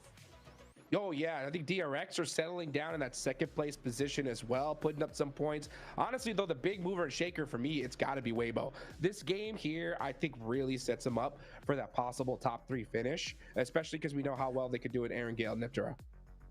Yeah, I agree. I would have liked to see maybe a little bit more proactiveness when it came to maybe sweeping the edges and clearing out more space for themselves in this game. But for a first game of the day, it's a really solid start. 14 points on the board, you know, when the leaderboards are still so close, that I think it's a really good setup for a confident next game when we get onto Erangel. You got also 2 very important points here. Is that True Rippers get 9 points, which is great, but E-Arena get 9 points. Team Flash, 1 point. I believe they're gonna be very close to one another in the leaderboards. I don't think E-Arena jump in third just yet, but literally just a good game, depending on how Team Flash perform, and they will be the new top 3 squad. As MVP is wild. Are we surprised, Niptera? No. Definitely not. No. No, Wild's not at going all, crazy. man. He is going crazy, and he continues to go crazy. Isn't that insane? Isn't that wild, guys? Isn't that wild that he continues to be super consistent day 2, now coming into day 3? Love this for him. Wild. That was good. It's Funny. true. Yeah. It is true. Hey, that end game was pretty wild. That's a fact there. You know what, guys? I want to know what you guys think. All right. Was True Rippers just late on that third party, or did they just believe in a fair fight and that's why they stayed back? What do you think, Max? I wouldn't say late. I think the timing was good. It's just no willingness to commit once they did make that push. They slowed down significantly. But here we go. Leaderboards. No movement from 9th position and above. It's stale. It's stagnant. Ow. It's not moving. But yeah, True Rippers back on them. I do think that here, just once you especially find that you have the man advantage, I feel like that point, Niptera, they would have full committed, because if they get a big game, chances are maybe they would be over the side of ball and just barely able to make in top 11. Yeah, I agree. I think Jelly had a really great off angle, but he just wasn't able to capitalize on it. He just wasn't able to get that momentum and push forward and try and be, you know, make something. He was just a little bit too careful on it for my taste. If he had been a bit more into that angle, then yeah, I think he could have done something and they could have probably won the game. But Regnum won the game, and Regnum get 130 points. DRX are at 120. We're starting to see a little bit of a point gap here, guys, because Flash with 108, it's not undoable. Of course, EA with 105. I mean, we got several teams now with 100 points, but it's starting to be run away with. If Regnum can get some top 5 finishes or just some high elim games, they're going to stay well ahead of the rest of the pack. And we saw Weibo popping off with the explosive bow on that hot drop, right? If he does it again, hey, 6 more points if Flash gets 0 points, and he could be our new podium squad. Weibo looking really solid. Influence Rage, though, Hot Jukes, where are they gone? They had a stellar start here on day 1 for Group Red, and ever since, they kind of fizzled out completely, not able to really bring too much to the table, except for Lil Boy, though. This game, he was destroying Twisted Minds on the western side. Great plays, but a solo is not going to redeem this tournament for you so far. Yeah, definitely helped put some points on the board, right? I mean, they're not out of this just yet. And look at that little boy. Yeah, with 5 eliminations, he was going crazy there towards the end. Sure, he had a little bit of help from Weibo and EA, but still to mount a 1v4 defense there towards the end with the blue zone on your back is pretty dang tough. So he's definitely trying to keep his team alive here. Now, we didn't see like changes in the rankings, Niptera, but we did see that, you know, Weibo was behind Flash 19 points going into today. Yes. Now it's down to 7. So that gap is getting closer than ever here. Ooh, Ooh, it really is. And if you're Flash, you're starting to get a little bit nervous, right? And I really hope that means that they're not, that doesn't mean that they're going to get super pressured, right? Because they've been having a really good group red stage, right? It's been so easy for them just because of that first day. They were able to just pop off and get all the points they needed. Now the other teams are starting to wake up, starting to go, oh, it's day 3, we better do something. You've got some big teams right behind you. They just need to make sure they keep that consistency, because if they play the way they've been playing the last 2 days, we are going to see them in the top 3 for sure. They are good enough to do that. They have shown us time and time again that they can beat out a lot of these global teams. They just need to stay ahead of the curve just a little bit longer. Yeah, I think that I'm looking at Arcred in particular. We're looking at the squads above them, your Influence Rage, Weibo, E-Arena, but I'm telling you, Arcred, just like Go Team in their respective group, right, were a big surprise. I feel like Arcred could be the ones to come in swinging and steal a position literally last minute. So keep an eye out. Uzbekistan, they're scary. Absolutely, man. And you know what? I'm really just starting to think about Team Flash here, right? Because we had the storyline at the start of day number 2, right? The new Kings versus the OGs, right? Regnum Karya, they are so used to the situation, and that's why they are thriving, right?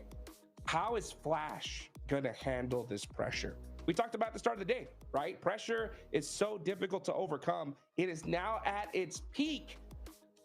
With Weibo doing good now, Flash have to be able to settle down and put up some points here, Neptura.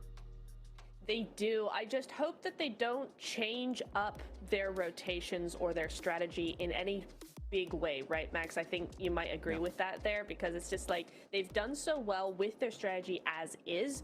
Don't change it just because some teams are starting to put up some big points. That's not enough reason. If you start feeling like you're getting taken out on rotations a lot more today, then cool.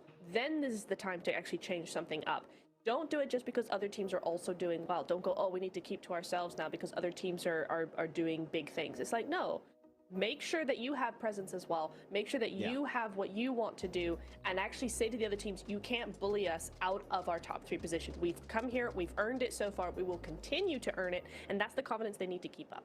I mean, definitely, if you're in the top 3 currently in a PMGC lobby, guess what? Maybe what we've been doing so far ain't that bad, so maybe you should just keep it going to some extent. So definitely go for it. By the way, I do want to point out, Nimtro's got a new chair. Let's go! It's cool. Upgraded PMGC chair. I didn't realize. I just saw it. Congrats on the chair. Yeah. Great desk. It's very comfy. That's what I'm talking about, dude. Yeah, you got that IMAX, man. You can see that chair rotation real quick, right? You know what? And it's so crazy when we talk about these top squads. You know, one thing that's interesting that stood out to me, because it just kind of just hit me like a light bulb moment. You know, the fact that Sook from Weibo uses that explosive blow, the bow, right? It's so good because it just blows up everything, and you can kind of get some really good things happening there for you.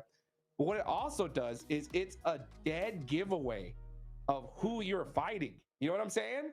So, like, let's be real. If your Team Flash, Weibo is creeping up on your leaderboards. If I hear that explosive bow in your back, I'm like, that's Sook.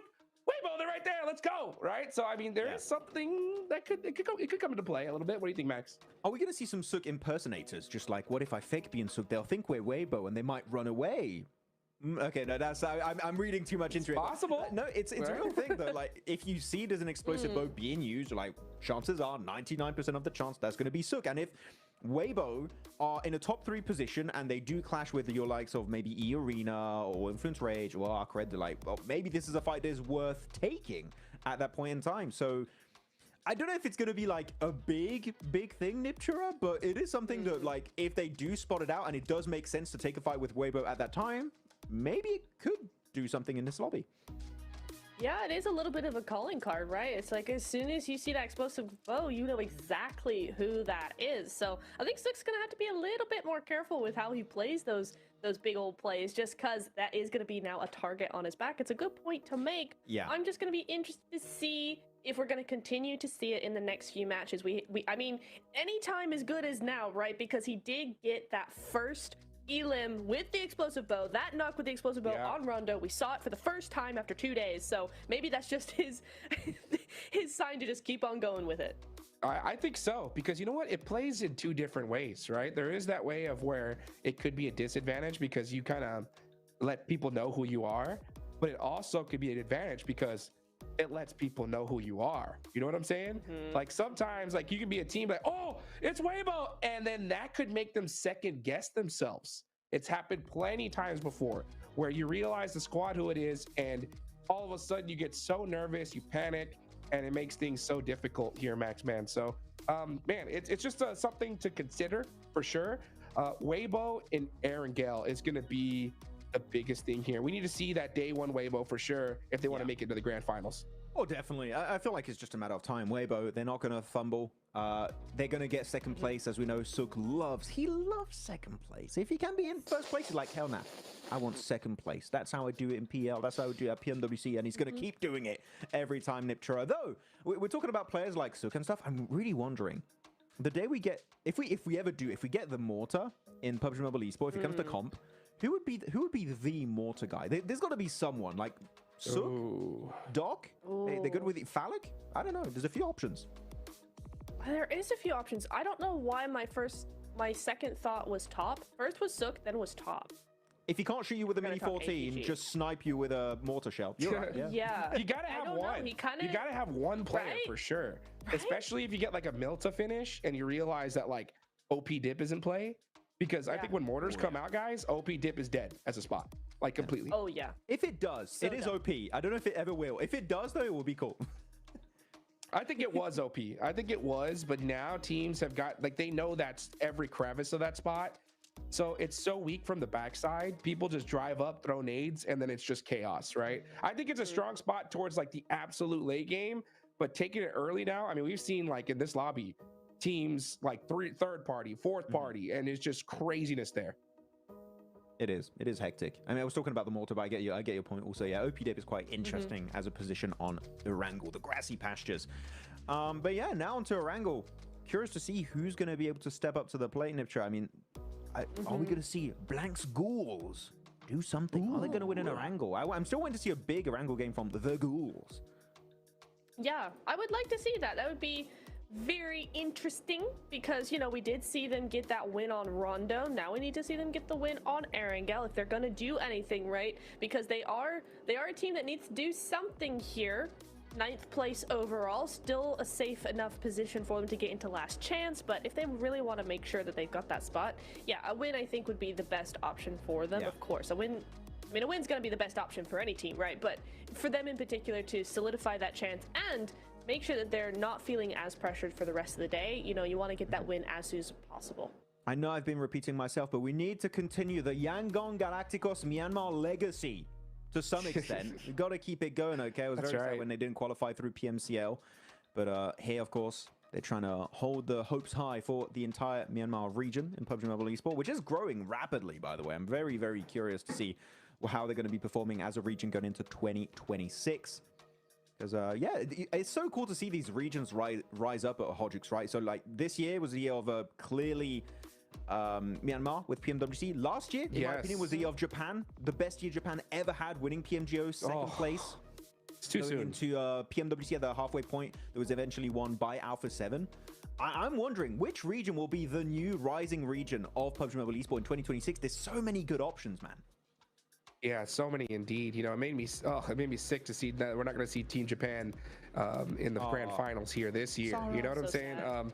But you know what? It's back and forth, right? The lobby changes. We notice that teams like level up every single year, and you got to definitely just be prepared for that. You know, I'm looking at the back at the leaderboards here in Niptura. For me personally, it's really interesting because we're seeing such dominance. This is what I predict. We're going to see Regnum Karya, DRX just run with the rest of the lobby. I think they're in a position just like where it's just going to keep on happening. So you got one slot available. It's still possible for teams like GK and Arc Red to make it happen, but I think it's all on this first Erangel. I think they have to win it. If they don't, there's no shot. What do you think? I would agree with that. I think if you're not going to get the win, then you need to get a really controlling, strong game with a lot of eliminations, top 3, top 5, something like that, right? I think top 3. A win is always going to be your best shot, but I think for Arcade and Geek, you know, they're kind of 20, 30 points away. For the first game, I'd be very happy with just seeing their macro, seeing them trying to control portions of the zone, trying to see them, you know, sweep edges, get as many elims as possible. If they don't get the win, that's okay. I just want to see that momentum starting to build from a team in this first Erangel. Max, you agree? Yeah, I would agree with that. Overall, I'm just looking at the leaderboards. I'm looking like, what's the cutoff right now? Has it changed? It hasn't really changed right now. It's still 8th position and above. Maybe Burmese Ghouls can still do a jump up. They got 73 points. Technically, it is in reach of a 3rd ranked place from Team Flash. Yeah. So it's still doable for Burmese Ghouls. They can make it happen. You know what? We got to hear from True Rippers, right? After that last fight with Regnum Karya. Jelly is on the stage with the 7WG. Let's go and hear what this guy has to say. Welcome to a quick report with the 7WG. I'm joined by Hydro from True Rippers, a team that finished in 2nd place. They definitely could have gotten the win, if I'm being completely honest. Why was True Rippers not willing to be more proactive against Regnum Karya, especially when there was a fight going on between them and another team? उस time पे हमारे पास right का information नहीं था just हमारी left side वाली area हमने clear किया था एंड हमारे पास लूट की कमी थी तो उस टाइम पे हमारे लूट और उस सब में थोड़ा सा दिमाग चला गया था एंड जैसे ही हमें राइट का इन्फॉर्मेशन आया कि राइट क्लियर है and there is only 1 team left तो उस टाइम पे हमने लेफ़्ट का प्ले बनाने का ट्राई किया बट वहाँ पर थोड़ा बहुत हमारा चोक हुआ उसकी वजह से हमारा ये मैच थ्रो हो गया but we will work on that and ये वापस ना हो यही विश करते हैं They are saying that they didn't have a proper info about right side, and when they got the info about the right side, they were so late at that moment, and so they thought of making a play from left side only, and at the end they choked, and they are accepting that mistake, and they are going to come back next stronger. I appreciate the honesty. I appreciate that you even used the word choke because that's definitely what it was, but it is all about timing here at PMGC. I can't wait to see what you guys will be looking to do. You're continuing to learn, you're continuing to improve. And I'm hoping you make it to last chance. Shukriya, bye. Back to y'all. Well, you heard it. You heard it from the man himself, right? They knew that this was their game to win, and they lost it, right? You could see the look on their faces. I always am interested whenever we get these player camps. We saw it a little earlier. You could see the frustration in them talking to each other, but they seem to be focused, which is good because they need to focus up here big time if they want to make it the last chance, Max. Yeah, I mean, they're going to try and make their best. It's good to see at least during the interview they know what was the main mistake, so they can try and learn from that and build upon it. Yeah, well, you know what, guys? We got the next game coming up soon. I appreciate everybody for being patient with us right here because, man, it's so dang close. You know, personally, when it comes to like that mid pack of trying to make it a top 3, I think you got to go for it, like without a shadow of a doubt. I think this is the game because personally, from what I've seen so far, Arc Red, Geek, I don't know if they're going to make it a last chance, guys, considering that. You know what I'm saying? Yeah. It's last chance is going to be so dang stacked. It's only 2 days and only 2 teams are moving forward, right? So if you consider all that, you got to kind of look at this as like, hey, this is it, right? If we want to make it to the grand finals, we got to pull something out here. So I don't want to see them play XShow at all. I think they got to go nuts, Max. Yeah, I mean, I feel like there's only 1 slot remaining here. I think Team Flash might be the one to fall. GRX right now are looking mighty scary, so only 1 team can make that comeback happen. Well, we'll be right back after this break, guys. Don't go anywhere. I don't think any PMSL champion teams are stronger than us. ممكن اقول لرؤوف طور لعبك لانه حبي احنا جايين ندمرك.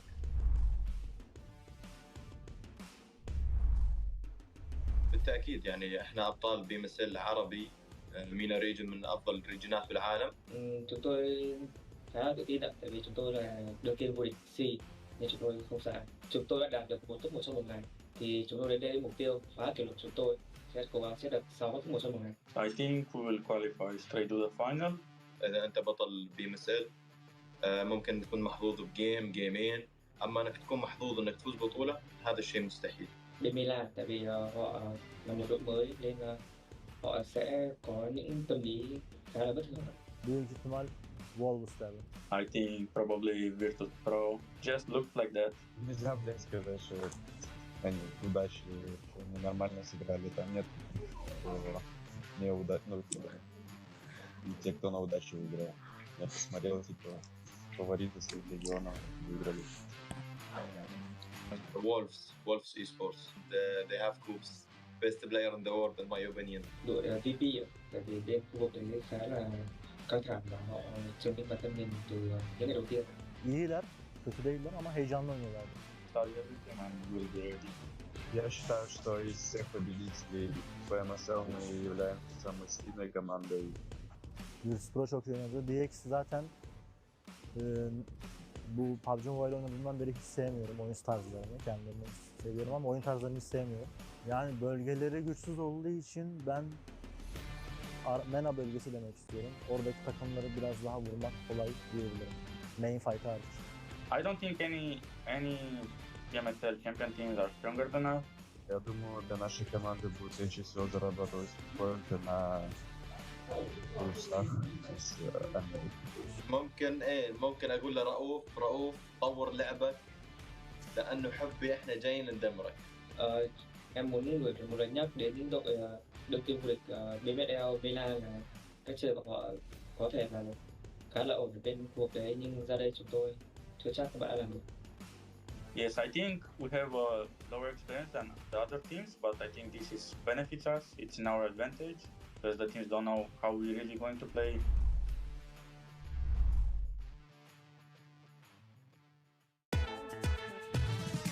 Takım içerisinde binada en beklenmedik pozisyonda kim oynuyor? Silas, Berkan abi. Silas. İlk başta fight atarken kim ölüyor? Silas.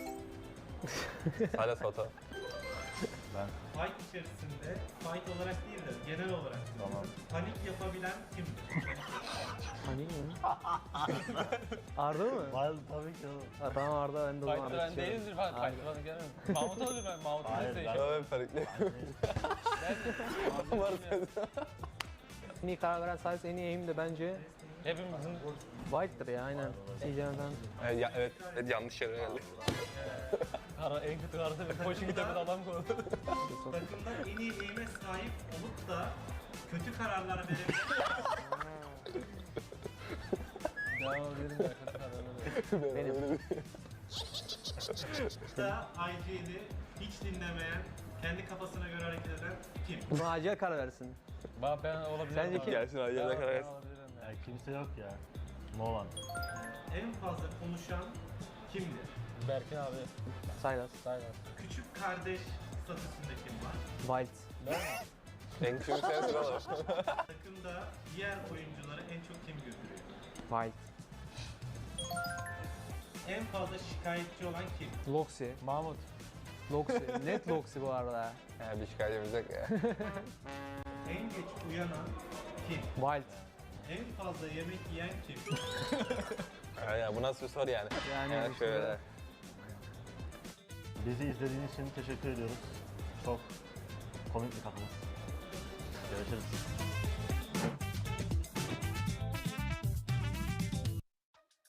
Welcome back, everybody. Appreciate you guys being so patient with us before we get match number 2 started. First Aaron Gale of the day. I'm Hot Jukes here with Maxman and Neptura, here to give you guys some more information before we get started. Now, we did get a little bit of a clarification on the last interview that we had on the stage with True Rippers. So he said that they lost because they didn't have proper information. The actual translation was they didn't have proper loot. Okay, so he actually accused us saying that we were underlooted there towards the end game, and that was the reason why we weren't able to clutch it up. What do you think about that answer, Max? I don't know why the first saying that comes to mind is only a poor craftsman blames his tools. But no. Unfortunately, bad loot happens, right? But I don't think, looking at the actual game there, I don't think loot was like the thing to like, they don't have enough loot. That didn't sound to me like the main core issue here, Niptra. I think they just didn't show true willingness to commit to the fight with Regnum Karya.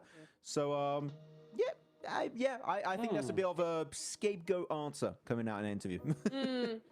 I mean, we could definitely see, right, that they didn't have any nades, and nades would have 100% helped. Some utility would have helped in that fight. But I have to agree with Max that apart from that, there was also just not a willingness to fight, and I feel like that's a really good description of that. They just weren't ready to commit to that fight in the way that they should have and in the time that they should have as well. So it's a very narrow miss of a win. Hopefully they can kind of just like loot up a little bit more and get into the next game ready to go and get that win. Because looking back at how the players were positioned real quick, Hot Jukes, is Jelly had a really strong off angle, and it's a good defensive angle. If you are going to get pushed up, guess what? Jelly's angle really shuts that down instantly. But the thing is, Regnum knew that, wait, they have a really good setup. If we push, we're just going to get completely fed into the meat grinder, so let's play it slow. And they played it so slow. In fact, the circle pushed all of the, I was going to say Thunder Talk, all of True Rippers out of position, and they'll just force in a really bad spot that can easily be used in favor of Regnum Karrier. So in this case, it was a good one. If the circle was slightly pulling their way, but it wasn't, the blue forced them in a really bad spot, made them make a mistake, and Regnum were just like, yeah, that was such an easy way to abuse the circle as their own weapon, kinda, and take home the win. So still a really good setup, I think, from True Rippers, but the circle didn't quite work greatly into that plan, and that's why the fumble did happen in my eyes. Yeah, that off angle from Loxy really shut down a lot of their like ability to kind of use their numbers to their advantage. And True Rippers, they were playing it really separate. They didn't try to bully them with their numbers. I think I would have liked to see that, just kind of like, hey, we don't have the play, but we got the numbers. Let's just trust in our gun skill. Let's just try to get this 3v2 and see what happens, you know. But man, these end game zones, especially when it's like, oh, if we lose this, we could not make it to the next stage. It's really hard, right, to make those happen. Regnum Karrier did have the loot, that's for sure, right? One thing I loved about them is like those guys were throwing nades, they were making terrain divots, they were throwing cover flares, and they were setting themselves up way better because of it.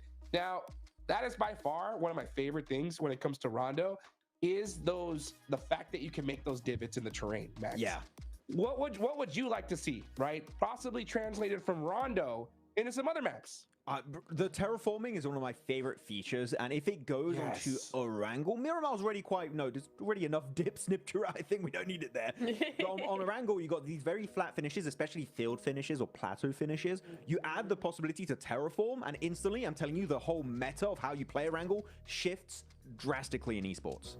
Yes. Yeah, I think 100% that's accurate because, you know, you're going to have teams move into positions that before that change are 100% not a good position, right? You just don't go there, and you have teams avoiding those positions. Now, if you add terraforming in there, if you add that possibility of using your utility to actually get those holes in the ground for your cover, now you're getting teams taking far less optimal positions and making them optimal. And it's going to really change how teams view the map and how teams view those rotations. I mean, look, for example, I don't know if you guys agree, Hot Jukes and Niptura, with me, but if we don't have the terraforming feature on that Rondo game we just had, I think the game ends literally 3-4 minutes earlier, because that dip kept Regnum and also some players of True Rippers alive for way longer they really should have been able to do. Absolutely. And, you know, that's also a big factor, right? The fact that a lot of these players don't have a lot of hours used to those, that terraforming, right? So maybe that made True Rippers second guess themselves on the push. I know it definitely would have made me, Neptura. But you know what? We're getting into the first Erangel of the day. Neptura, where's the zone going? Military? Ooh, zone is gonna go. No, I'm feeling Georgia Pole. I'm feeling crates. I'm feeling a little bit of Everest. Ooh, Baxman, what do you think? Yes. Stolba, because funny. Please. Yeah, I love it. Well, I want to see it on over to the west side. Blank and John Allen, where do you want the zone to go?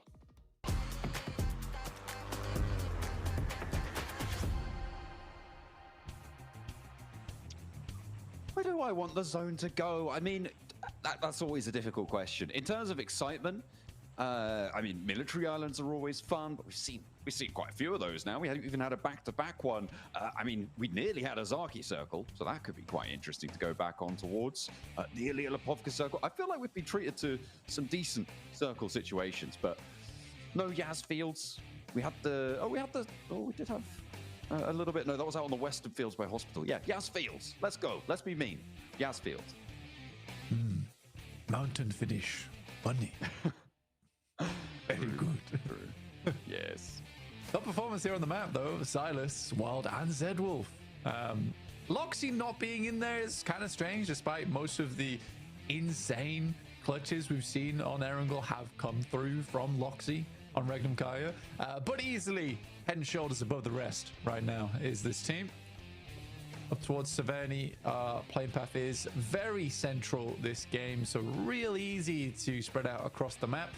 We'll wait and see where this circle does end up, though, and see if we do get one of those funny circles. Real ha-ha good times. Oh, yeah.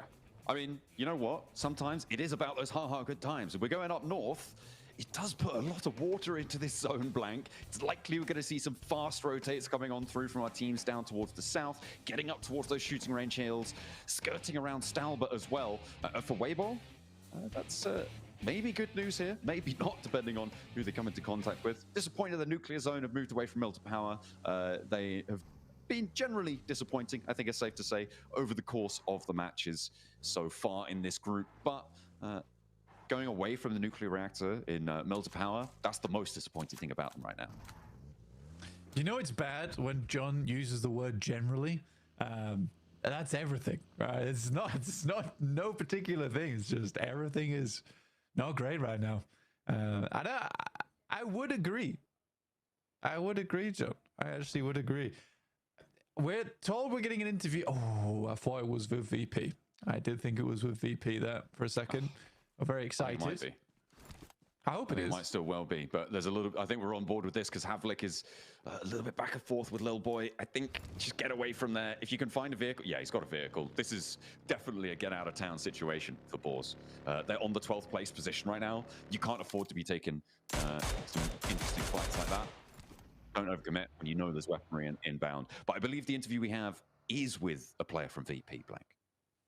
Oh, so we get to finally figure out what happened. Why? Please tell us. So curious. But we're going to head over to the stage now with Seven to deduce exactly what did go wrong on that rondo, or what was meant to go incredibly right. Yeah, we'll see. And over to the guys on the stage. Welcome to a quick report with the 7WG. John, Blank, you asked me a question. If I could get it for you, I'm going to get it for you right now because I got Aragon from BP. Why did you end up nading yourself? 3 players to be exact in Rondo. Так, на карте Рондо, почему вы взорвали себя? Ну, у нас была тактика играть один лонгардена, и чтобы не терять тайминги, мы просто взорвали себя. Потому что если бы мы поехали дальше искать, это было бы очень много времени. So we have a tactic, so we didn't want to lose the timings, and if we will continue to go, we'll just lose the timing. So that's why we made ourselves. Okay, well, hey, that makes total sense. A tactical decision to be able to do it.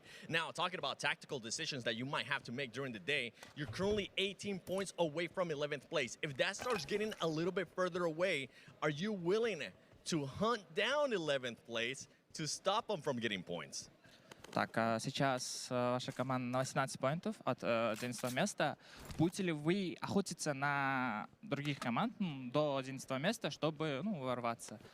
Ну, или 11 место, кто сейчас находится? Ну, еще есть очень много матчей до конца, поэтому как пойдет. Если будет мало поинтов и нам нужно будет руинить, то мы будем руинить. Мы готовы на все, чтобы пройти. We have a lot of matches now, and we will see what happens. But if we're gonna lose, we're gonna fail, we'll just try to ruin them and get less chance, yes, sort of for less chance. This is why I like this team, because I know they'll pull through. Spasiba, Aragon. Back to y'all. Thank you. All right. Well, I mean, that's good to know, but it highlights, I think, a little bit of a weakness, potentially, in VP, right? If they don't have the ability to adapt to having to go to a different place on Rondo, that's not great. I think that's not the sort of thing that you can really be relying on. Sure, it's a new map, so your strat book maybe isn't padded out in the same way as on Miramar and Erangel, but I mean, yeah, in my mind, it's not that. It's not a real confidence booster in their performance. John! Hello! Yes? Hello? I was waiting for you to get that one out. God damn. I know. Hey, look.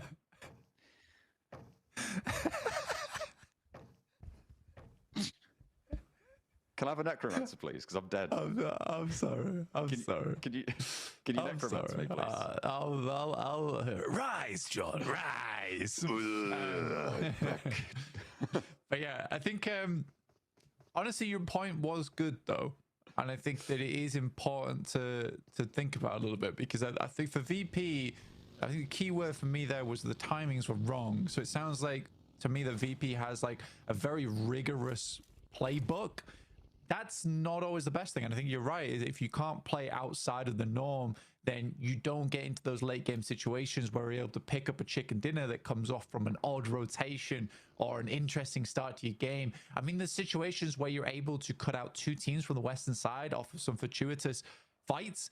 At that point, you need to start controlling a lot of area. But for VP, that sounds more like they're just continue with their original plan, which I think needs to change. And it does explain a lot of why VP looks so great towards these end games. Because if everything has gone right up until the 24th minute, then they'll let off the leash a little bit and they can play a little bit more freeform. And that's where they can close out the game strong. But I think, you know, hoping that your plan goes correctly all the way up towards the end is the wrong idea, because it's the age-old sentiment of, you know, fail to plan to fail. But if you prepare a plan and don't prepare for that plan to fail, you're equally going to lose out. So yeah, I think VP needs to have a little bit more freedom to make plays in that mid game. Yeah, you can't be relying on just the single strat, because sometimes it's just not going to be realistic. And I mean, we saw them say, oh, we really wanted to stick to our strat, we thought it was really good. Well, they didn't do that well in Rondo. They didn't get very far at all. So maybe needs further rethinking there on that front. Let's hop over to the North Shooting Range Hills, though, because teams now have started to group up. Blank, we're on Geeke on those Shooting Range Hills. They've got Nuclear Zone, who started all the way up north, very close to them, and further north than that, you've got DRX out to the west side of Severny, as it looks like we've only got a few teams yet to cross the river, but Influence Rage and E-Arena, two teams that we praised during day one and to an extent during day two as always surviving into those later stages of the game, playing edge out on that west side. Yeah, 100%. No, you're so right there. And between DRX as well as E-Arena, I think that they are some of our best edge teams so far, because I think there is this real, to me at least, I don't know if you'd agree, but I think that there is that real dichotomy between E-Arena, DRX, and then Weibo and Regnum Kai. It's like your two top central teams, then your two top edge teams. And I think that they're sort of playing the best out of our squads. And then you got Flash. And Flash is a weird one, because I think they play a little bit of both. Yeah, well, being adaptable in a lobby like this where, as we've said, a lot slower, although today things may be on for a little bit of a change if Rondo's anything to go by, a higher elimination count there than we've seen from them in the previous 2 days. So maybe a little bit more dynamism in this one, but being adaptable certainly has served Team Flash well so far. And right now, they hold the mantle of third place with Regnum Kai and DRX starting to really stretch their legs here in towards the lead and getting into the sort of territory where they're guaranteeing themselves into those top spots, into those top three. The bubble in the previous group was 131, I believe. Regnum Kai are very close to that already. Anywhere over 140, good news. Anywhere over 150, you can already start planning your trip. It's what you're going to see over in Bangkok, because it's very likely that you're going to be heading there. Yeah, absolutely. It's happy days if you hit 150. But for Regnum Kai, yeah, currently down towards the south side. They did make that crossing a little bit earlier. They're going for a 2-2 split again. One of the few teams actually we're seeing take these splits early. I think Weibo was trying to go for it before. Unfortunately for them, some of those splits just have not worked out, or if they've not had the firepower to rebuff some of the squads.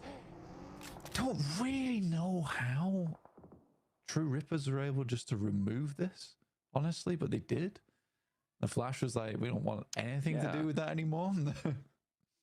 That's what I was owing. I mean, like, interesting. I guess you don't want to stand off there. You just want to regroup with, you know, teams are going to be smashing further forwards north, but you want to hold it out. And not really wanting to fully commit to that side. You say, you know what's not worth it even holding it. But True Rippers, they're just not going to let them go. Oh, they're like a dog with a bone on this one. Blank. Bose does get rest. Hydra and Jelly sail on in, but they realize that the time has ticked away a little bit on that opportunity. And back to their petrol station they go, or gas station for our American viewers. You're welcome, Hot Jukes. You're welcome, Seven. I know it's difficult and confusing when people say petrol to you, but yeah, I've clarified that. And True Rippers, they're going to be filling up the tanks. Yeah, get ready to go. I mean, for the Flash, honestly, for them, I suppose it makes a little bit more sense.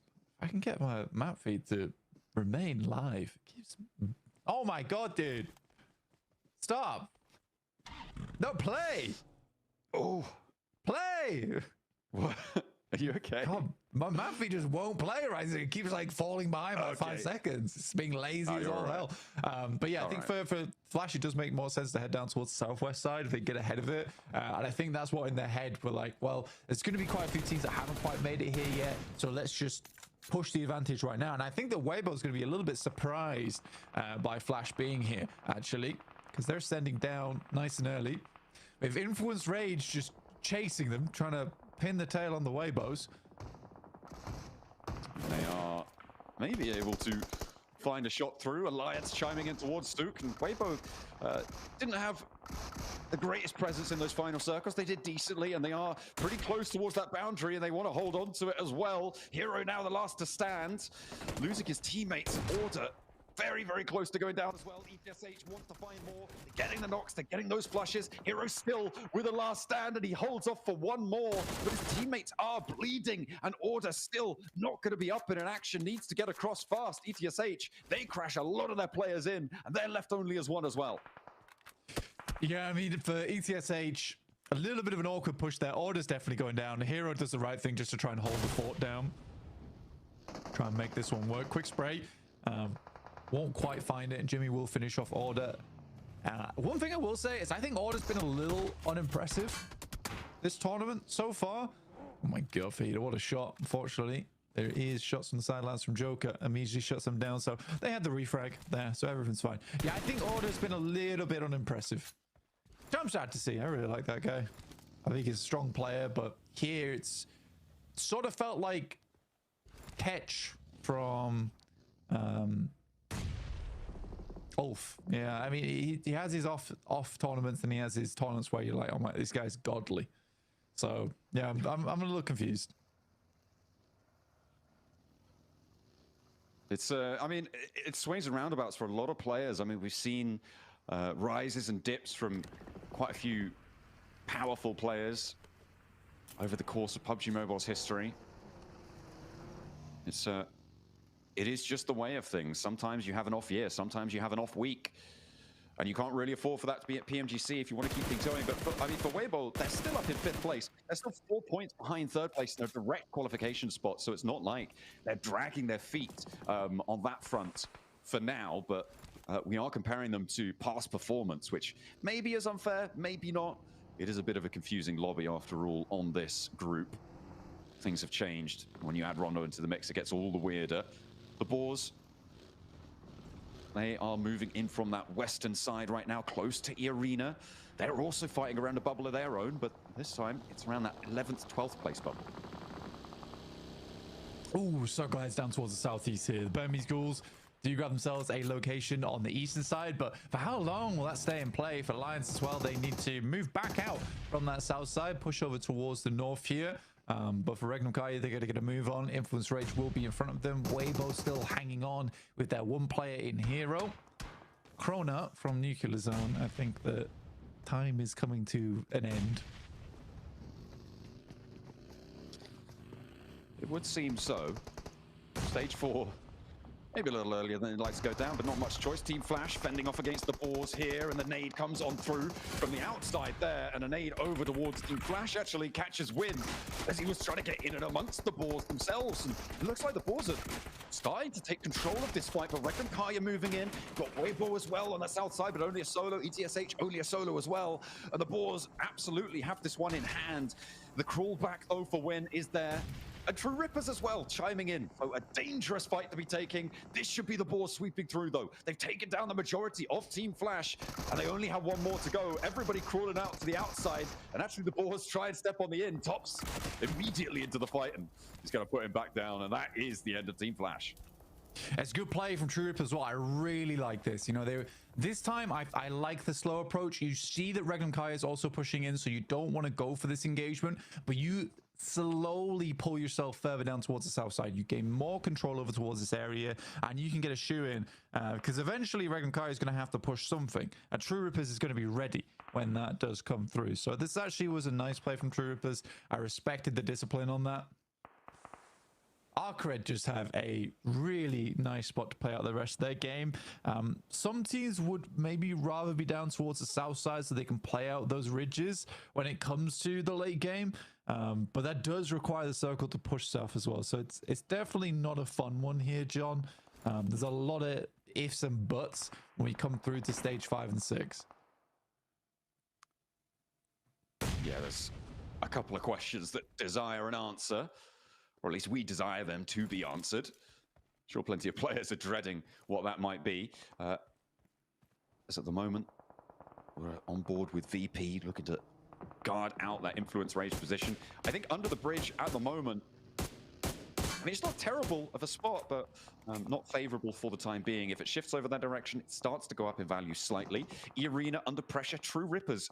I mean, they're really getting stuck in. To be fair to them today, they have not been bowed out. They will not be cowed, and they will look for these fights, it seems, willing to get stuck in, but a little bit slow sometimes on pouncing on those opportunities. So the thought is there, the execution just a little bit faster, and maybe they'll be able to jump up into 11th. I mean, it's not looking terrible, right, for True Rippers. I mean, 49 points. There's still a lot of chance today to get up towards 11th, which is 64. So they're only 15 points behind now. I think it's definitely possible for True Rippers. I think they are learning quite quickly, and even if that last match, like, that's a big adjustment right there. Even then, on that engagement of how they played it out, they pushed down. They were like, we need to take advantage of this moment. Then they saw it was getting a little bit hectic. They didn't want to get third party by Regnum Kai, so they pulled back. So I think the overall decision making process there was really quite good from True Rippers. And that could have gone horribly wrong for them if they actually crashed onto where Balls is currently playing.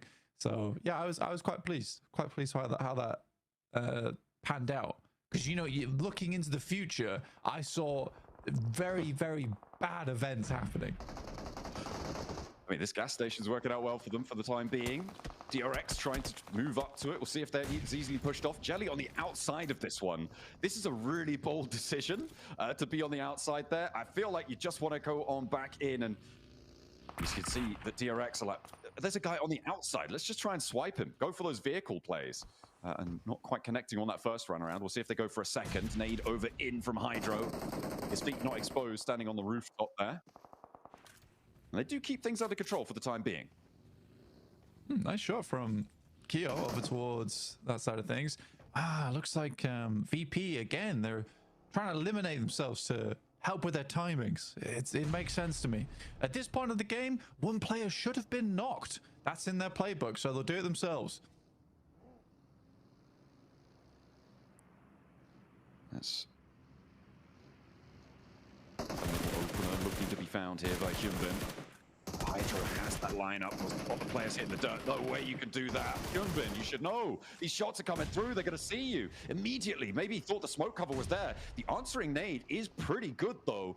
And Hydro will get knocked. Now it's just Keo on the off angle, and his cover's moving away from him. Jelly's knocked on the flip side as well. On the swivel, hits the deck, stays alive, looks for the flush as well, and Soez goes down too. Now it's just up the kite safe for DRX on the approach. Can't stand up. There's Hart, there's Keo, and they handle DRX on the approach. Held their nerve in the face of it. Hydro goes down, but DRX are taken out. Regnum Kaya look at a rise above.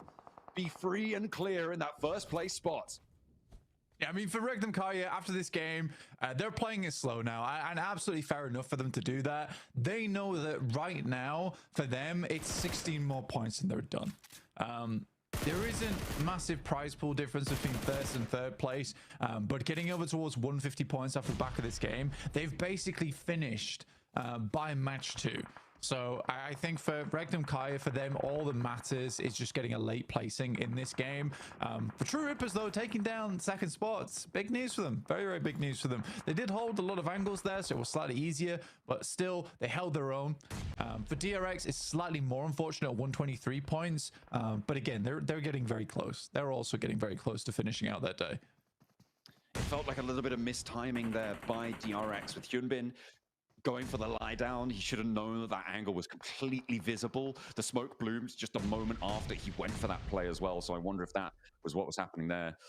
Unfortunate for DRX losing that one out, but really good stuff, as you say. For True Rippers, very, very happy with that fight for them. A little bit messy in the middle of it, but they kept things together. Not sure what Harsh is doing still back there, but their options were very limited. We're on board now with the Burmese ghouls over towards the river, and actually Virtus Pro doing a lot of work against them. Blank looks like they've got the counterspell coming on through. Your necromancy might be coming to an end on this game. Oh, don't count them out yet. It's just still playing down towards the low ground, and the nades could be good. That one looks fairly on target. It's a lot of damage done. Needs a bit more chip on that side of things. Aragon is very lucky. He will get 70% of his HP back. I think the nades should be running dry soon. What the hell? Burmese Ghouls still have some back in pocket. I mean, Ichi's still got one more. DBS now pulled out. The maximum effect. Ooh, a lot of damage from Virtus Pro's nades. Godspeed has to dodge the bullets and be effective with his own. Ichi lines them up, but Virtus Pro answer. And in a 4v2, that's not the sort of trade you can go for. They get the flushes, and that is the Burmese Ghouls down. But Alliance have the lineup. They are 2-2 split right now, and they've watched all of this unfold. Aragon to fall, and there's a lot of damage sidling its way on over to the Virtus Pro camp. They're looking for the reses, looking to keep this one going, but Cluck wants to stop it, wants to stop these reses. Looks like they're not going to have too much luck, though. And the fold back might need to come through. Yeah, I think for Alliance, they did as much as they needed to do there, which was to move up, finish off that fight, hurt Virtus Pro a little bit, and then move back down again. Hero does go out as Alliance are able to hold on. This is probably the best Alliance game we've seen in quite some time now of the 7 elims so far, with a really controlling presence. I talked about this earlier, John, that ridge down towards the southeast side that currently we're seeing Alliance play around. Very valuable, but requires Circle to come down here. It in fact did. So now Alliance can get a good game off this. Basically, they just need to hold on to that angle, looking over towards Virtus Pro as they slowly move their way down. But for quite a while, that's going to be the only threat to them for quite some time. So I think for Alliance, this game can be played out pretty carefully towards the season side. We're on this eastern side. You say Alliance just keeping Virtus Pro on their toes. A lot of damage being poured on through this open hillside is not their friend. And it looks like, yeah, Arc Red are going to chime in from that northern side. They've spotted blood in the water blooming around Virtus Pro, and they are like sharks to it immediately. Glory 22, he's not even stopping on the hillside. He's like, okay, I want to know what's going on here. More like piranhas, maybe, because they just feast upon Virtus Pro, not even worrying about Alliance across the way. Somehow Voston doesn't go down to it, but they do manage to clean it out. And I think at this point, Arc Red, they've done their job. They now actually have a decent amount of control with this flex out. Yeah, pushing down this side was pretty good from them. And I mean, Alliance were slightly more preoccupied with Virtus Pro, and it means that with Arcred being able to get towards this spot with no knocks going their way, yeah, they actually are able to get a lot done from this spot. Jimmy on a wide off angle, trying to find some of these players coming through from Arcred. Jelly also getting towards an end game as a solo. Quite important for at least ETSH and True Rippers here. For Boars, I am kind of worried for them. This is like the first time we've seen them in a proper end game. But they are in 12th place, John. Which is further than I expected them to go. All right, well, fantastic stuff. I mean, it's further than I expected from them. I mean, I'm not going to back down from the comments I made about Boars at the start of this group, right? They are a team that I'm really not expecting a lot from here. So to make it to last chance would be a massive victory in my book for the squad to be able to keep things going. And right now they are on that cusp.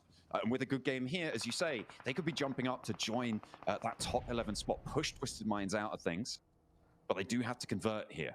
With 6 elims, they're a little bit on the outside, and they've got Regnum Kari to worry about on that south edge. With Silas already stepping his way into the zone. I mean, Silas moving down towards the south side. Alliance are really preoccupied with Arc Red, so they even spot this push. Finally, Olio is able to look over this way. But for Regnum Kaya, they've got to deal with Boars as well. That was ambitious. Very, very ambitious coming through from Regnum Kaya. Yeah, that's a bit of a mad regroup there, but again, as you said, most of their day and most of their group is pretty much under the belt. It's tucked away and secured. They do want to go further, but they've already managed to ladder up and get a fourth. I was about to say third place, but that was actually Silas who went down just there and get a fourth place. So pretty decent stuff, getting 4 points. What was it, 5 elims as well? So a total of 9 on the match. That's pretty much done and dusted. They're very happy with that. Even after a mad regroup, the Boars starting to suffer on the hillside. They are now down to just one player, EXO, remaining, and he's not going to be getting Havlik back up. This is a big game now, though, for Alliance. If they win this game, it sees them safe, right? At least going through the last chance. It'll push them quite far up the leaderboard towards the middle, and it'll be a lot of other teams battling out for those last chance spots. So I think for Alliance, it's a really big game for them. Unfortunately, we've seen this team really mess up a lot of endgames in the past. And it could happen again here, especially with this circle, which shifts hard over towards Arcred's position. Luckily, Alliance is already sending out, getting quite a bit of work done. Good shots from Jimmy with the AUG, and Olio will finish off the other.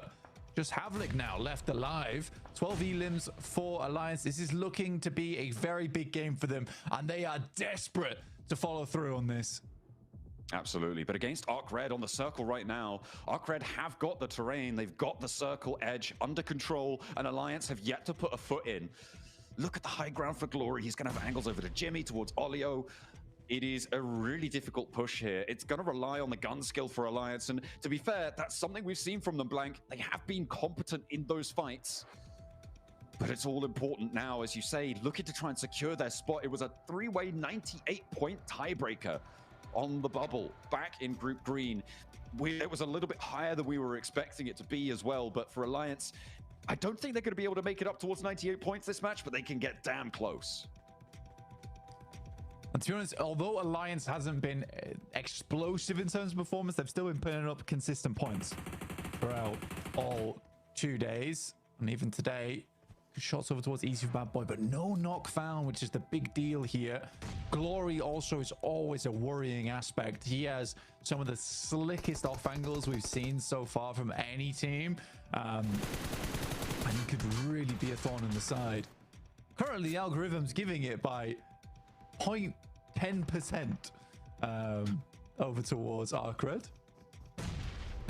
But it is going back and forth. I mean, it's getting closer by the second. Oh, Cluck not going down there is huge news. Glory desperately wants that nade to find it. So much needed, and he will be able to connect. Cluck going down there is disastrous. Holding that position would have been brilliant. That's why I was so excited for them to be able to stay up and alive there, because it's unlikely you can go for that res and immediately Arcred pounce. They're moving around, the piranhas of the lobby moving through, and it's all coming crashing down for Alliance. Immediately 2 more knocks found, and it is not to be denied. The piranhas swarm, and Iftar, the last to stand against them, looks to try and find one, get a point on board, but from the high ground, it's shut down. It is Arcred. Alliance just cannot play endgames. It's sad to say, but it is the damn truth. They cannot play an endgame to save their lives. Closing games out is just not a possibility. For Arcred, this does push them quite far up the tables, though. And I'd be excited to see what the desk have to say about it, because I wasn't quite following exactly how far they were going up the tables there, but I do think that it puts them in striking distance, at least. Yeah, absolutely. It's still a good game for Alliance, right? On that match, they were able to earn a lot of points and get deeper into the middle of the tables, which is where you want to be for those last chance prospects. For Arcred as well, see where that ends up sitting them. It's getting nice and close, still around that 3rd place bubble, but really, at this point, it seems like maybe only one position is malleable in those top 3, with DRX, with Reckon Kaya starting to lock down those top 2. Yeah, DRX position is pretty solid. I think it's the only one that you could really take a pickaxe to. For Regnum Kaya, it is impossible to catch them up now. But some of the other teams, they are still absolutely pushing for that third place.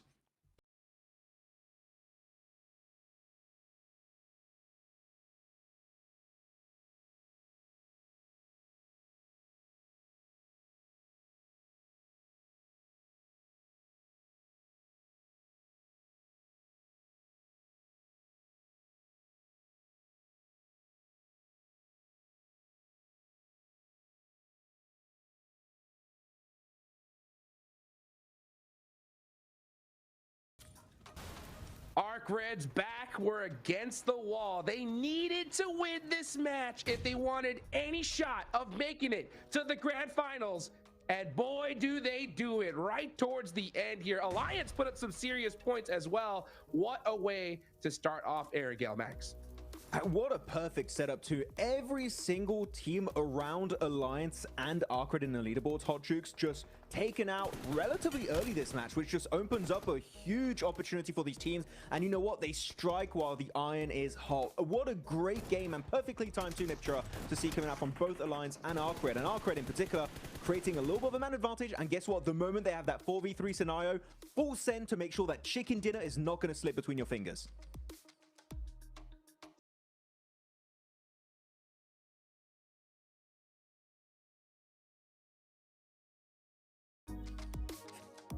An open mic. They definitely need to have an open mic. That would be fantastic. For goodness sake. No, I think it's really, really nice what they did here. They had, like you said, the perfect setup with all the teams around them going out. And we were talking about it before this game, right? That this team, both of these teams in the top two, Alliance and Arcred, they needed to get a win here and now in this game if they wanted any sort of chance of moving forward in a different position at the end of the day. So really happy that both these teams were able to do just that, Max. Yeah, I'm sorry for laughing at your muted mic. No, it's fine. It's fair. It's fair. But no, Alliance, I'm very excited. I think that you in particular, Nipstra, are going to want to break down their map rotation for Alliance because they had some very interesting setups for them to be able to get to the late game. So we'll go a bit deeper in that at some point in time. Let's get ready for some highlights. And man, the mid-game stage had so many crashes. Hodgix, I think we're finally at that point where teams are like, okay, we got to do something. We need to go for these big plays, and the crashes are beautiful.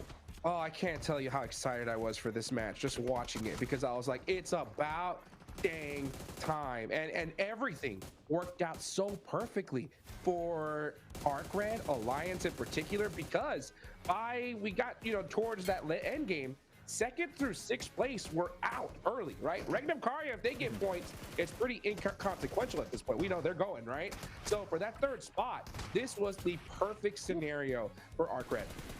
I mean, True Ripper's also in this one. Look at that, winning a big fight versus the likes of DRX. And I'm not sure if it was intentional or not. I think they were trying to maybe bait DRX towards the wall so they could actually shoot their feet under that wall and actually create a little bit of a man advantage. I don't know if that was intentional or not, but if it was intentional, a big brain play here coming out from True Rippers as Virtus Pro getting a bit humiliated in that position. I'm sure a good approach, but the off angles just decimated the entire squad. Yeah, they got off-angled to smithereens, I think is really appropriate to say here. And it was unfortunate. They tried to do something with it, but again, we're just not seeing that confidence in their plays. We're not seeing that full sweep that we need to see, especially in that zone. But we are going to go over to these team rotations. I love this graphic so much. And you can see here that the Boars and Alliance, both of those teams had to go into the zone, right? The biggest rotations coming in from them. But you see here Alliance, look at that spread over Garden, right? Really controlling that south side, making sure teams can't really cross that bridge until Alliance have had their share of it, right? Until they're done with it. But they move across the bridge, taking advantage of the fights that were happening on the north side, right?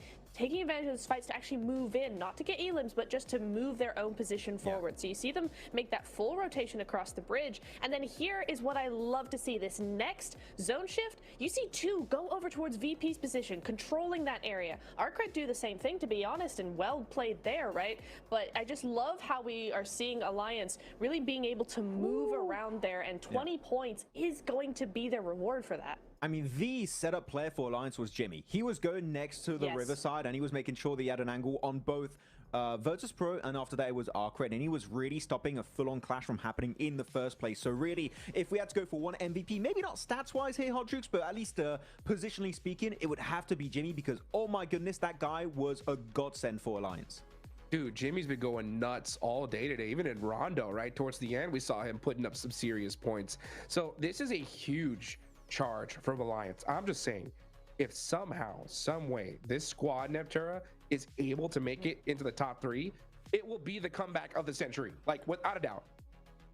Oh, it has to be, right? Because it's the final day. It's you're down in the middle, in the mid bit, right? In the middle bit of the lobby, and then you come in with all those points. I mean, this is exactly the springboard they need to make that, Max. But that would be such a storyline. I would love that. Sorry, I'm a little bit cringy because Flash got 0 points. Yup. I don't like seeing Flash getting 0 points. They might be slipping out of the top 3 after that performance. Here we go, though. Arcade Glory gonna be our glorious MVP for this match, with a total of 3 eliminations. But yeah, the negative, Team Flash losing steam, losing momentum, that confidence, that presence in the late game scenarios is just not there for the squad. Win might have to rename to losing, because right now he's not taking the dubs. Let's take a look at the leaderboards here, and oh my goodness, that 3rd place position is now looking scarier than ever. Arc Red are not that far away, only 6 points away now. Flash just haven't been able to put up anything here. And now, I mean, even Alliance, they go from 11th all the way to 8th, Max. This is getting crazy. I mean, they're lucky that E-Arena only got 1 point, is all I'm going to say for Team Flash. They got a little bit lucky in that scenario. But yeah, looking at that, Arcred able to jump up, finally escaping these middle ranks and able to slowly begin the ascent. Here, just behind Weibo, 3 points away.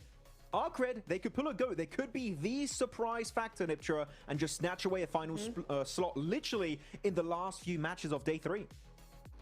I mean, I'm really scared for Flash. When you think about, we have 4 matches left. I mean, Arcred starting this momentum so early on in the day, so decisively as well. Like, it wasn't just the zone was handed to them or anything like that. Yeah, they held a compound for a long time, but as soon as they had to push, they pushed. They pushed in style. They had the big split over the rest of the circle. They were moving for that control. They were trying to move other teams around as well. So for Arcred, there's a lot of mentality there that I see in them, that it's like they are confident in that push. And so this game is very scary for Flash. Also strong performance from Alliance, as we already said, right? Able to jump up 2 ranks from 10th position up to 8th. And Boars escaping the red zone at the bottom of the rankings. Boars definitely going to be over the moon about this performance. So really, really happy with him. Havlik actually being a top performer. We know this guy's an absolute OG in his region. And Havlik kind of, we know, can bring some big numbers on any kind of stage, especially the global stage. As Olio, though, sneaky angle right, Neptura, able to get that huge spray from like, what, 150 meters, 200 meters under the buggy. That was insane accuracy from this player.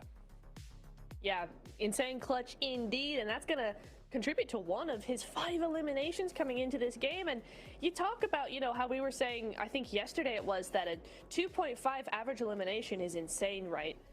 We don't talk enough about how insane it is to get a 5 elim game for 1 player. Like, especially in that zone where you're looking at a lot of other teams as full squads trying to get all the sneaky angles. And so for Olio, for Jimmy, to get 4 eliminations is pretty crazy. Like, there's a lot that's going on there. You got to be real quick with those peaks as well. Like, some really, really good skill coming in from these players. I'm sure Sakura from E-Arena is like, yeah, but I got 11, so like, you know, you're bad. Me, Sakura. Sakura, you had a mountain. Come on now. What a crazy game. You guys want to hear some crazy stats? Yes. Let's do it. Yes, please. All right. So at the start of the day here, Alliance, they were in 11th place. All right. In order for them to make it to 3rd, that was a 49-point difference. Okay. A mountain to climb. After these first 2 games, they have closed that gap down to 23 with 4 matches left to go. It is possible, folks. And the only reason why this is even possible is because in the first 2 matches, Flash have only gained 1 single point. So, oh no. Yeah, that lead that they had, it is gone at this point. It's do or die. They have to perform here. There are now so many squads that are a huge threat here in Neptura. Oh no, that is really troubling to hear, because I feel like if any team deserves to be in that top 3, it's got to be Flash, right? Because they've been so consistent over 2 days. They've come in with a massive day 1, and then we're consistent day 2, but for day 3, for them to fall off day 3 would be so heartbreaking for them, Jakes. Man, this is getting crazy. I'm so excited. I mean, DRX too. DRX need to start making a little bit of movement, because they've only gained a handful of points as well. I mean, I'm looking at the numbers right here. Prior to today, they were sitting, nice and comfortable with a good amount of points. But in this last match, they only got 3, so they're out of 123. They still have that point gap, but that's for this match. If for some reason DRX can't put up anything, and you see EA, Weibo, Arc, Flash get a good chicken dinner here, it could get mighty close, Max Man, that's for sure. Yeah, I mean, we've seen that happen to Team Flash, right? It could definitely happen to DRX too if they get a little bit too comfortable. They're resting on their laurels. You know what? They could be slipping. Out of top 3 seems a bit unreasonable, but I've seen worse, unfortunately, Hot Juice. So there's definitely a possibility for DRX to slip down if they do not bring some points back on board. But it's really good for the middle of the rankings, right? I love seeing all these top teams get eliminated, not because I don't like them, because I love a good comeback story. And you know what? Right now, Alliance, Arcred, they're doing just that. They really are, yeah. And I want to go very quickly back to DRX, right? We saw what Regnum were doing. I mean, Regnum are pretty safe right now. Oh, no. Please don't do that. Please just be resting your head. Don't look. No, please. We need you to do well. Come on. That's right. No, but I think for Regnum, they know they're pretty safe, right? And we saw in that last game, they got to top 5. They waited until they were in top 5 and then tried to make some moves, but weren't super pressed about getting as many points as possible. I think DRX need to aim to do the same thing, right? Just make sure they get a consistent top 5 finish, just get enough points to keep ahead. And I think if they take a page out of Regnum's book, they'll be just fine. Oof, that's hard to do, man. Regnum are going crazy today. I mean, they're so comfortable. They're putting up points no matter what. Even that last push just looked like a heat check from them, to be honest. Like, it looked like one of those situations where, like, we got this. Let's just push, see what happens. We can afford it, right? So they still put up 9, so they're locked down. I mean, I doubt it. I still think DRX are a lock because we know what they could do. There's still a lot of matches left to go. But it is a little concerning when you see a team jump up so much, right? Like, they need to perform. They need to put something up for sure here. If they pull an alter ego, which if you guys don't know what that means a 5-point day on day 3 of Group Green, then they could slip. And that's after I made a video on alter ego, and I did make a video on DRX. So again, I got some interesting messages, but no, they're fine. I'm just memeing. They're gonna be okay. But no, going back onto your point, Regnum Kara, right? They're looking really, really comfortable. I don't know if you guys would agree, but they just look to me like they're playing, and the way they're playing is effortless. They're just, it's our game. It's such a good way to play the game that even a PMGC lobby just crumbles at the sheer thought of playing against us. And right now, Regnum Kara, they're just cruising. I'm telling you, this is the easiest performance I've seen them do so far. Regnum, they're big chilling.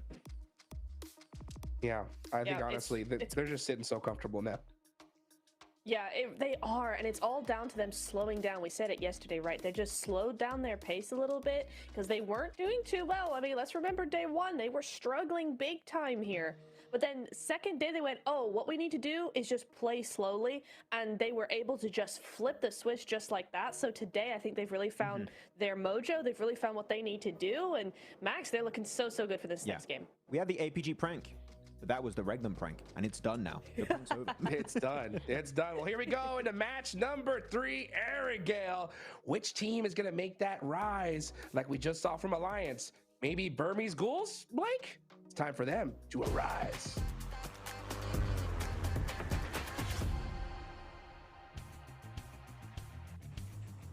Whoa.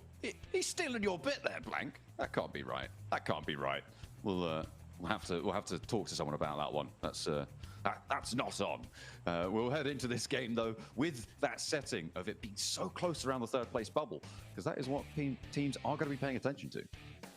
Yeah, I mean, for Burmese Ghouls, they need to rise again here in this game if they want to get something done. I am a little bit concerned though, and my necromancy powers aren't quite going through. Help them out too much here at the moment, but again, there's definitely much more important teams that I'm invested in at the moment. I think for Regnum Kaya, we can probably stop talking about them altogether at this point in time, John, considering they are currently in first place and with the amount of points they've been able to get, and I think Erangel is just such a strong map for them overall anyway, it's likely that they should be able to get through towards top 3 now with no problem at all. We're looking at DRX to finish out the race, finish the job, and our third place team to make themselves known.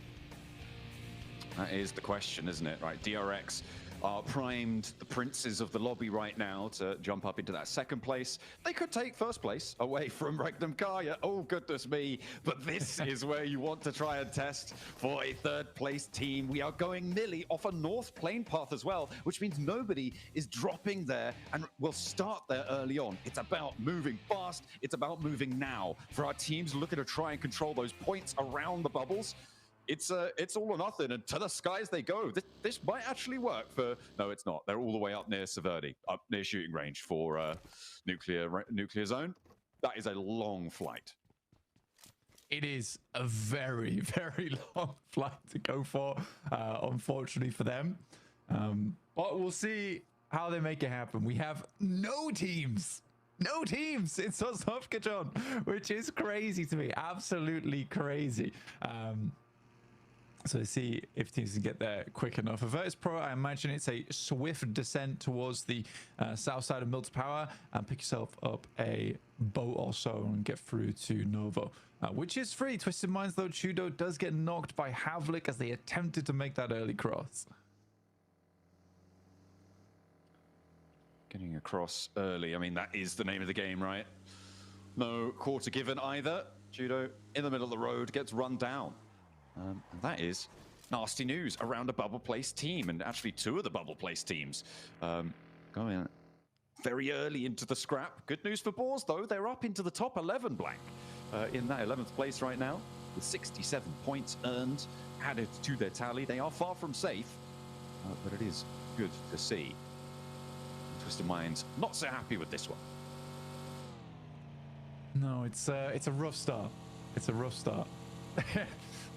Max is saying this is a ghoul circle.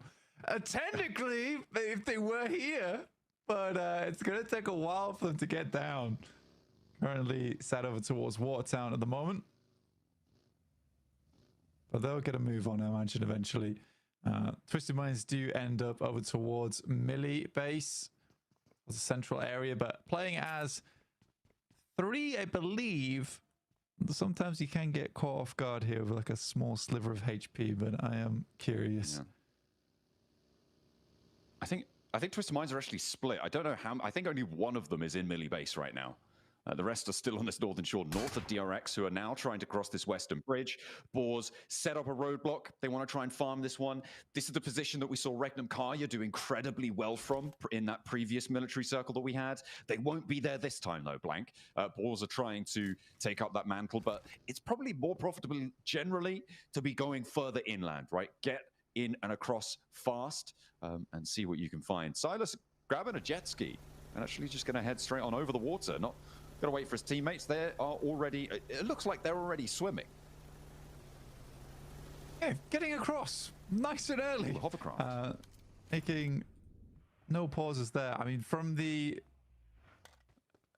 small dinghy into a hovercraft is quite the upgrade, John. Oh, yeah. I imagine they spotted it across the water. He jetted out, and now he's going to be able to pick up the rest of his team. And you're right, those hovercrafts, really powerful for these crossings. We've seen them develop moving forwards. Another team going for the crossing right now. It's Alliance. We're going to be heading on with Jimmy with an interview as well. 7WG was able to catch up with them after their match. They're in 8th place, 85 points. Let's see what they had to say. Welcome to a quick report with the 7WG. I'm joined by Jimmy from Alliance. They just put up a great performance. Let me just break it down real quick. Day 1, you put up 39 points. Day 2, you put up 19 points. This match, you were able to put up more points than you did in Day 2. What happened in Day 2? Okay, kalau kita tengok hari pertama korang dapat 39, hari kedua 19 dan hari ketiga ni baru beberapa game poin korang lebih banyak daripada semalam. So boleh ceritakan apa yang terjadi pada hari kedua semalam?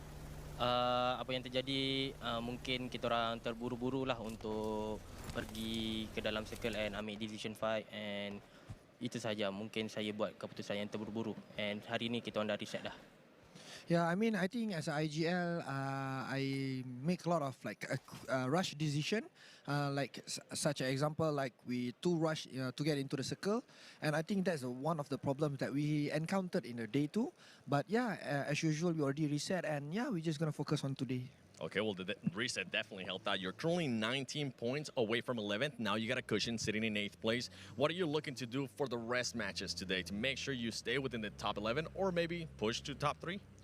Okay, sekarang kalau diikutkan cuma 19 poin berbeza dengan nombor 11 dan sekarang korang adalah sedikit gap yang boleh dikatakan seronok jugalah. Sekarang korang dekat top 8. So apa plan korang? Adakah korang nak maintain ataupun mungkin aim untuk top 3 ataupun just duduk dalam kalangan top 11 tu? Untuk sebenarnya untuk main goals kita orang nak top 3 and kita orang masih ada lagi 4 match. So nothing impossible. So kita orang nak top 3 and kita orang will do it much more better untuk this day untuk kita orang dapatkan top 3. Okay, of course. I mean, the aim is still top 3. I mean, there's still 4 games, and I think it's achievable. And I'm very confident that we're gonna try to climb to the top. And yeah, we're just gonna do much better. According to me. I like the reset. I like the confidence. Terima kasih, and also Salamat Hari Jadi, Melvin. Back to you all. Let's see what Malaysia can do today. All right, keep that confidence going, keep that power trucking, see what they can do for Alliance's side for Malaysia. The Twisted Minds, they did manage to get Lord across, and the Boars are trying to hunt him down, do even more damage to them. Lord around the generators now, trying to stay alive, and does have a first aid, so can get back to health. Lord pulling the pin on an aid as well. I don't think Snowix is aware of this one either. We'll spot it now as he's just tippling out. Yeah, reposition there is good. Snowix puts the pin back in his own nade, and Lord will be allowed to heal, but he just doesn't have his teammates within blank. The other two, they're still on that northern shore. Well, let's just bring it back a little bit. Right now, Lord has currently been in a 1v4 and has effectively finished out the 1v3. Now there's only Snowix to deal with. So Lord has actually made a play of a lifetime right here in Millibase without the rest of his team. So yeah, I think this is insanely cool coming through from Twisted Minds, or at least Lord. And this would be an insane anchor point for the rest of the team to regroup on. The shift goes over to Millibase as well, and you're right, if they can get there, it might be pretty profitable, but we'll have to wait and see, because Snowix is still alive, and I think they're looking to disengage from one another. Lord doesn't want to bite off more than he could chew, but he has been plenty violent on the inside there against the Boars, and I mean, we missed a lot of it behind that interview, but able to stand tall and actually take back that 11th place spot from the Boars, who took it from them on a neck-and-neck tiebreaker right now on 67 points. There is a back-and-forth conversation to be had, but you can't count the teams beneath them out either. Virtus.pro and True Rippers both wanting to jump up there as well. I'm paying a lot of attention now to this east side bridge. As we're on board with Team Flash, there's about 4 or 5 teams now looking to cross here. Flash awaiting, looking over towards ETSH. Flash still holding on to 3rd place at the moment, 109. E-Arena far out in the blue, currently still trying to push in towards the circle. They're around hospital at the moment, so it's a long journey. Same for Weibo, but Weibo's just coming out from the blue now, around shelter. None of these shots hitting for the Flash over towards ETSH, which does make their cross now a little bit more difficult, though they are assisted by Arcred, who are hand in hand right now with the Flash. Well, for the time being, at least.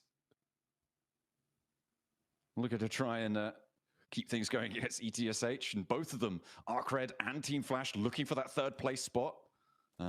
Both teams competing for that area of the table. ETSH very much not. They'd be happy with anything really at this stage, and we'll see what they can find.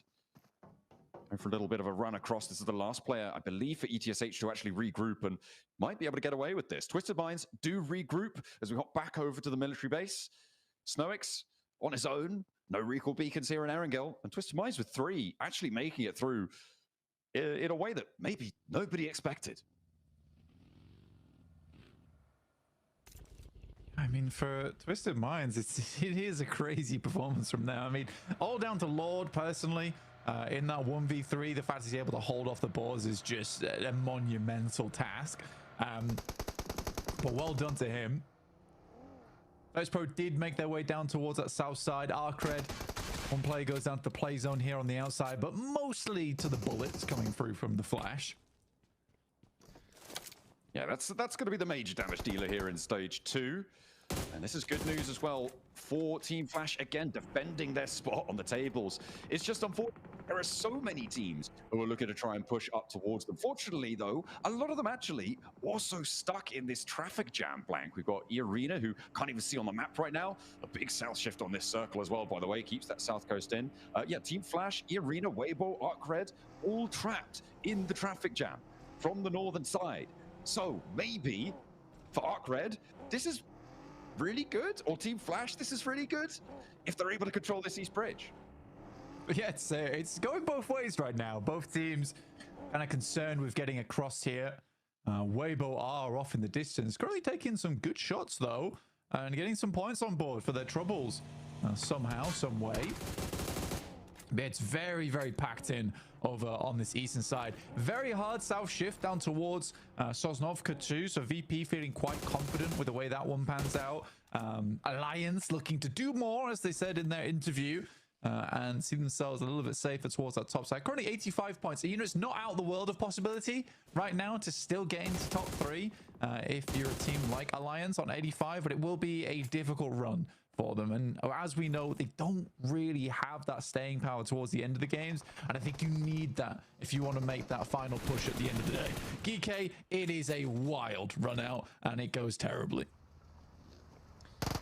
Yeah, they are not going to go too much further, and the points split apart as Twisted Minds. Oh, they have Regnum Kaya to deal with now, and that's a little bit taller of an order than going up against the Boars.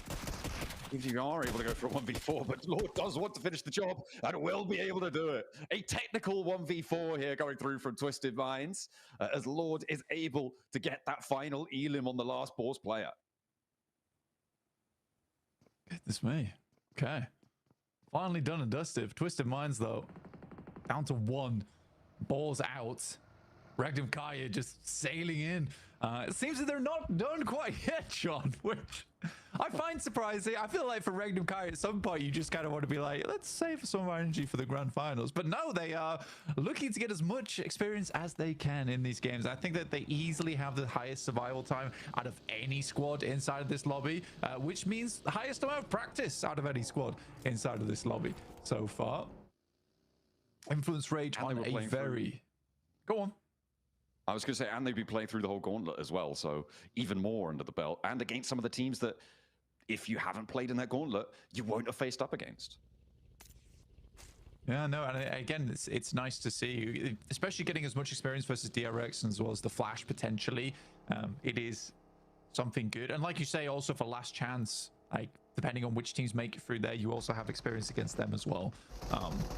And it's so many more hours of footage to go over before you go towards the grand finals. I think that's something that is like underestimated quite a few times for teams, is the amount of footage that you get from playing out these matches. For some of these teams, they're getting less than an hour's footage sometimes after day 2, just because of the amount of time they spend dead.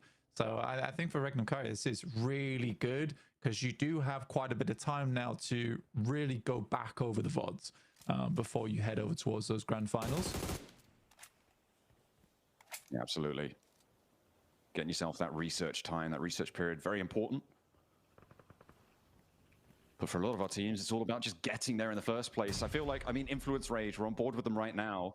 This was a team who was back and forth, in and out of those top spots, and now they're very much at the back of the queue for it, with Alliance almost in a position to overtake them as well.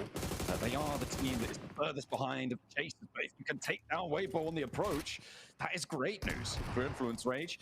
Nuclear Zone as well, looking to find a spot as Krona. No, not going to be able to do so. Hero spots him up the top there, wonders what he's doing, but actually the rest of the team are here for a little bit of retribution. Hero borne down upon him. Yeah, he's not getting away with that one. You can crawl upstairs all you like, mate. Your health bar's nearly 0.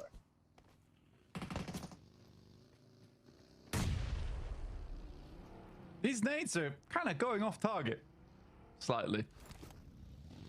But Influence Rage is trying to live onwards. Again, it's just a kind of a difficult area of the map to play, in my opinion, John, which is why they are quite split. We have seen some big wins from that location, but at the moment with it heading down towards the south side, really uncomfortable area of the map to work with. But Alliance are in this end zone. They're looking to push that momentum even further. Keep on going. Keep that momentum going for Malaysia on that south side. Keep it under control. But as you said before, it's those late games that seemingly Alliance sometimes struggle with. And this seems like a bit of a late game position to be taking up, right? All the way on that south side, playing inside the compound. If the circle keeps them in, it's very likely they're just going to have to try and get all the value from the late game. And it's more often than not that we see them get the lion's share of their points from those mid-game elimination counts, from those scraps that we've seen them in before. Relying a little bit more on their gunfighting. Let's see what they can do. The Burmese ghouls, in the meantime, they've lost Unknown. And that nade looks like it's on target in nuclear zone. A tasty morsel for the ghouls to feast on. Yeah, it's a good wrap from Burmese ghouls, honestly, depending on where they were coming in from. So I think it's good that they get down towards this location, and they are cleaning house right now in nuclear zone. And there will be a clean sweep. Sadly, there is some shots going their way, but I do think that this is a resable location for them. Just have to be slightly worried about Alliance taking some pot shots towards them. And the vehicles exploding too. You can see Olio getting some hits in there. Godspeed doing his best to create a blanket of smoke for Yatka to lay across. Trying to create that comfort for him. Virtus Pro as well, moving through against True Rippers. They lost Voston, but they managed to find two in response. Aragon answered on towards, and this fight has been a little bit back and forth. The circle pops down south. This does help out True Rippers, but with only two players, they do need to control Virtus Pro. Jelly's going straight in. He's going in for the fight, but Blank is immediately torn to pieces, and now it's just left to Harsh, and Virtus Pro likely to be able to get this reset. I mean, Virtus Pro will be able to get the reset easily off the back of this. I think this is a very, very resable location for them. Harsh just has to send forward from True Rippers to get towards the center of the zone alongside with Lord, the one and only, the 1v3 master on that side. Influence Rage, I think, are quite unhappy with how this one's set up. I think they set themselves up nicely over towards airstrip. Sadly, the circle does move away from them. Now they have pretty difficult ground to traverse ahead of them. I think DRX is just looking to strike out at any moment and pick up a lot of elims from the stragglers in the zone. Regnum Kaya here, this is a very aggressive approach they have to take this circle. They're going to have to sort of battering ram their way in. Kaya getting battered by the vehicle approach there on the swing around. Not sure. Wait, that's just a ghost vehicle driving on its own all the way on out. I'm not too sure what happened to Regnum Kaya, but they get run through, and DRX all the more happy to take those points, adding 2 to their tally. Regnum Kaya with 3 points this match, though. They're on 141. Blank, again, they've kind of done enough, and sure, they still got Wild going. Maybe you can get an extra point or two, but once more, they'll just look for what they can find. In the meantime, True Rippers are going to be eliminated. Their last player eliminated there. Twisted Minds can sit in 11th place for at least one match longer. Yeah, they're right on the edge. They are right on the edge. Virtus Pro definitely wanted to catch up, though, on this southeast side. Alliance, again, they're very good when it comes to the opportunity plays towards the mid game, and these shots are good from Jimmy. It's just so I don't know what happens, or the pressure gets them in that end game, but that has to change. But if that does improve, oh my god, we've got a team on our hands.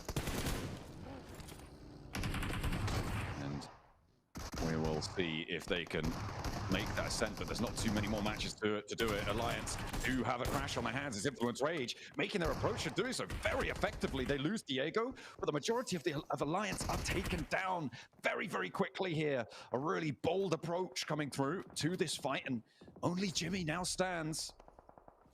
Influence Rage giving them the run around. They will not be able to hold this compound on the south side uncontested. That's for certain. They're going to have to disengage. Meanwhile, over on the northern side, this is Team Flash and DRX crashing as well. And DRX finding ETSH as well. It's Flash off in the distance. A lot of similar nameplate colors, but ETSH go down. DRX adding the points to the tally, which is not good news for Team Flash, for teams around them as well, all competing still for that third place. Yeah, well, I think for Team Flash, yeah, losing players like that is awkward. For DRX, though, what a good game for them to really put themselves further the leaderboard. If they're able to get a chicken dinner here, yeah, they're done. They're finished, right? They're into top 3. It's unlikely they'll leave. Virtus Pro, they need a really big run here if they want to make it out from that bottom 5. And they are setting themselves up for success. I just talked about how good Alliance could be, but it really does feel like that 4v4 is just not there for this squad, which is so surprising because everything else about their gameplay feels really strong. I think it's a very similar situation to what we see from OG, honestly. It's just that this 4v4 isn't quite as good. I would even say that OG had a slightly better 4v4 than Alliance. But yeah, I don't really know what's happening here for this squad, but that has to change in the future.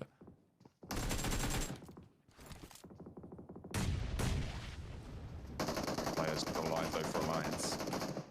They got this match, solidifying themselves. Remember that 98-point 3-way tiebreaker bubble on 11th place. They're getting pretty close to that now. With still 3 more matches to play after this, including another Erangel. It should be okay. So Influence Rage, but Influence Rage wanted to jump up a lot further. E-Arena, I mean, a lot of these teams in that 3rd place competition have had a tough game here. E-Arena will be going down here as well. Arcred, Weibo, E-Arena, all out and eliminated. The fact that Team Flash are still alive is massive for them. And they're alive as 2 in a not terrible position. If Influence Rage lose a player here, all of a sudden their Southwest spot is looking pretty great for a top 4. Yeah, I think so. I think Influence Rage looking just to clear out the rest of Alliance and then potentially push over towards the roadside. The roadside is going to be the most difficult spot. Max brings up a really great point as well, is that the hovercraft here that DRX, I think they have on board, is going to be huge in this zone because it is quite open, and having that massive bit of cover, which is essentially a wall towards the end game, is really useful. Not only that, it's a wall that you can maneuver. So I think for DRX, like we say, if they're able to close out this game, that's their run done, and they're in the top 3. For Virtus Pro, it's all the more scary for them because they are in the bottom 5. They're at risk of going out. So although for DRX it would be lovely to finish off the day right now, for VP it means all that more for them. Influence Rage, find another more, goes for the spray and immediately goes to flush. They clean it out and they don't take too much damage. So can they transition now for Influence Rage over towards the center side of this circle because they've got the 2 players in the way from Team Flash and DRX covering the run out. Finding the shots over to DRX would be huge, but Lorison doesn't quite connect fully on the spray down there against QXZ.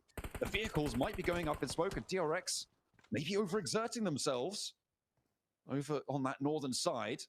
They'll have to bide their time for a little bit longer. Aragon gets delivered. A little drop, but I don't think he's going to be able to stretch his legs far enough to be able to go for it. I mean, he's already got the ghillie suit. What more could you ask for? In this kind of zone, it is a really big blessing. Grows it up in front in that side, that loot crate, which will be nice for an end game. Honestly, extremely potent weapon. I imagine he'd immediately switch it. Or not. I think he's, yeah, maybe he's just happy to have the 3x on the M4 for the long range. I guess with the shotgun as well, you sort of do want to hold on to that because the Groza does kick a lot. It might be something, especially with this circuit, it might be something he switches towards later on when players get closer to him. How does Influence Rage do this? This is a really tough approach.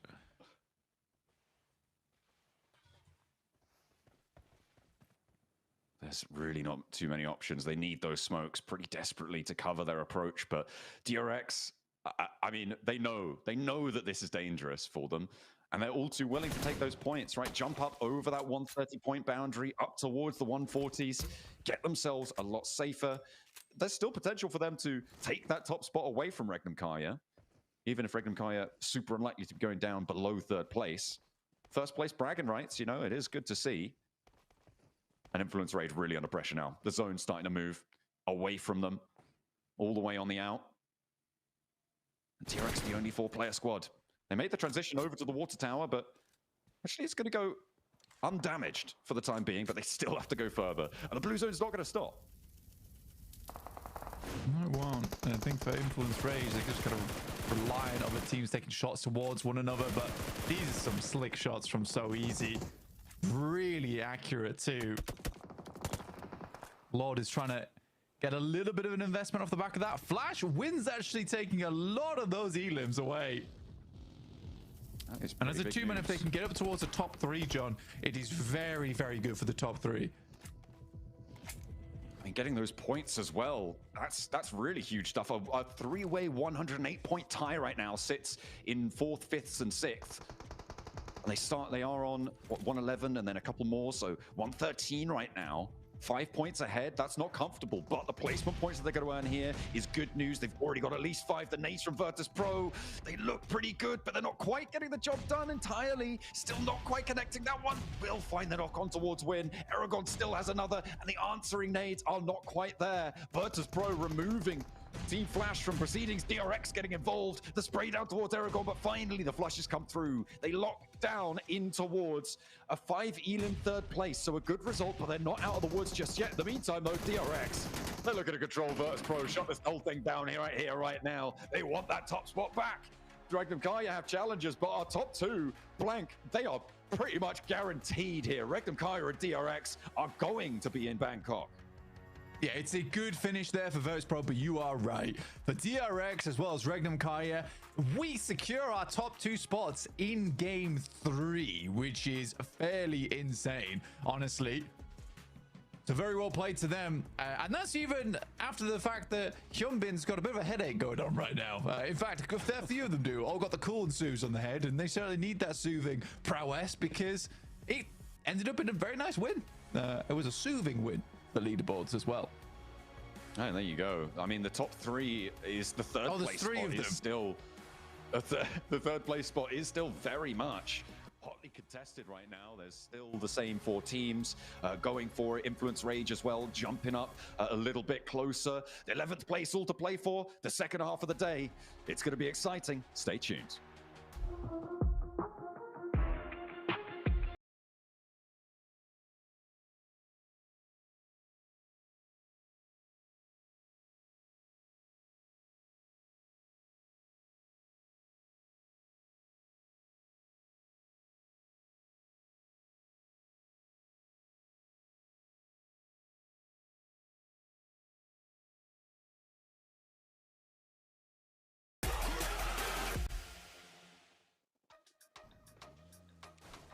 And that 4th chicken dinner locks DRX in to the PMGC Grand Finals. We were worried there for a slight second, but this win here sealed the deal, Max. Not a flashy game, just straightforward. They drop in their main drop location, Gatka Fields, quick rotation across. They even shut down their looting phase to try and get across very soon. They play landing strip very well, make sure no teams behind them, such as Regnum, E-Arena, Influence Rage, become an issue. And then they just start bullying this lobby into oblivion. Niptra, this push-up, while Flash are fighting VP. The timing is so good, they know they're in full control. This is the DRX we expected going into this, and now they're going full steam ahead.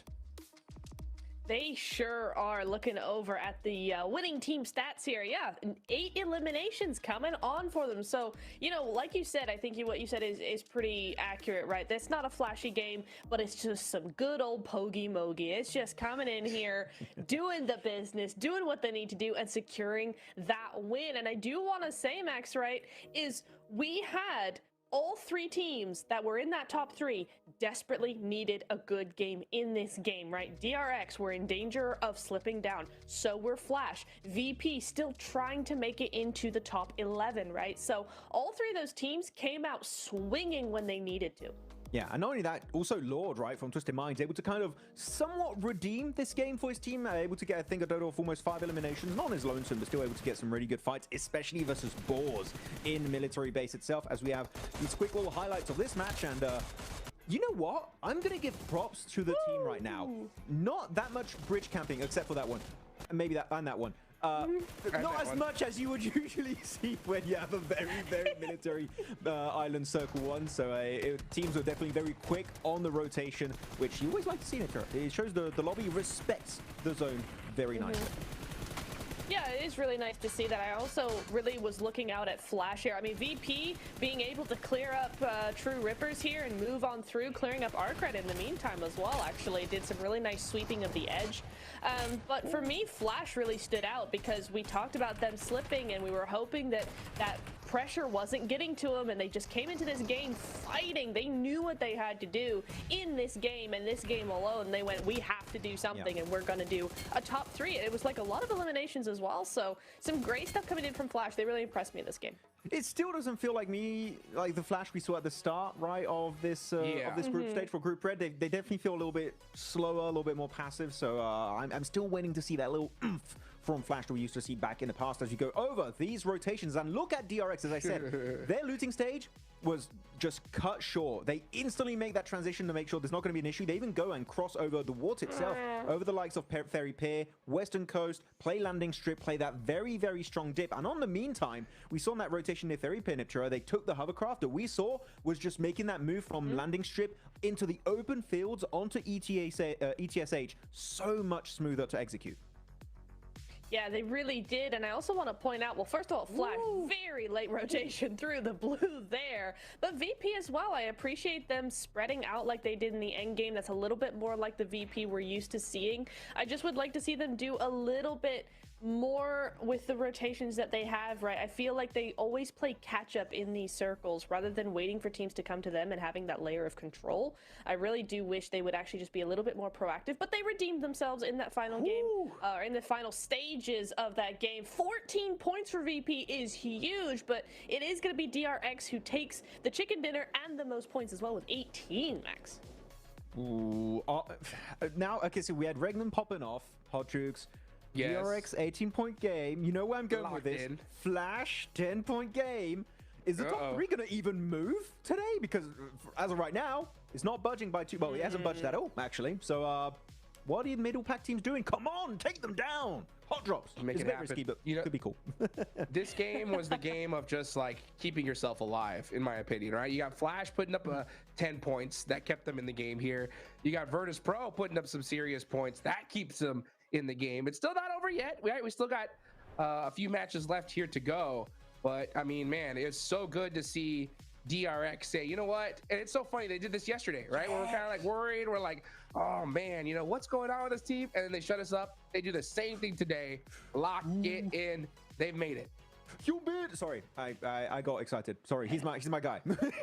I support my boy. Hyunbin, MVP, QXZ, I think stole it at one point yesterday, so I'm very happy to see Hyunbin up there again. The one of the new gens of top tier global players, not just from South Korea, but globally speaking. So good to see him get 4 eliminations on board here in Niptura, and this guy, I'm telling you, I said it multiple times, and I'm going to repeat myself because I'm a bloody broken record. He will be global MVP one day, as the leaderboards here, DRX, are standing strong in 2nd place. 1 point behind Regnum. Oh my god. Wow. Wow. With 4 chickens, Neptura. With 4 chickens and they're in 2nd place. That's crazy. 4. That is insane. I love to see that from him. GG. And it just makes for a very, very spicy next couple of games coming in here, because those two will probably be battling it out.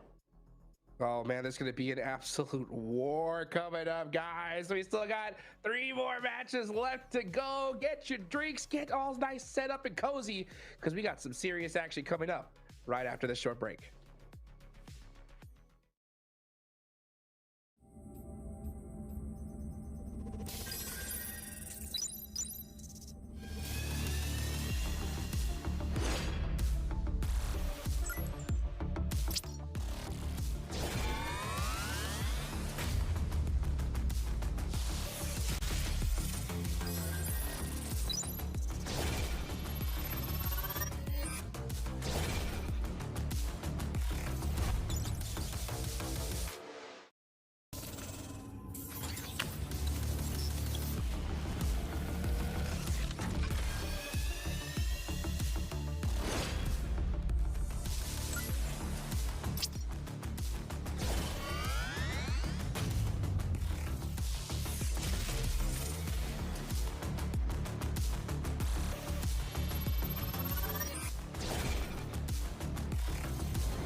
krizi geçirmiş olabilirim galiba.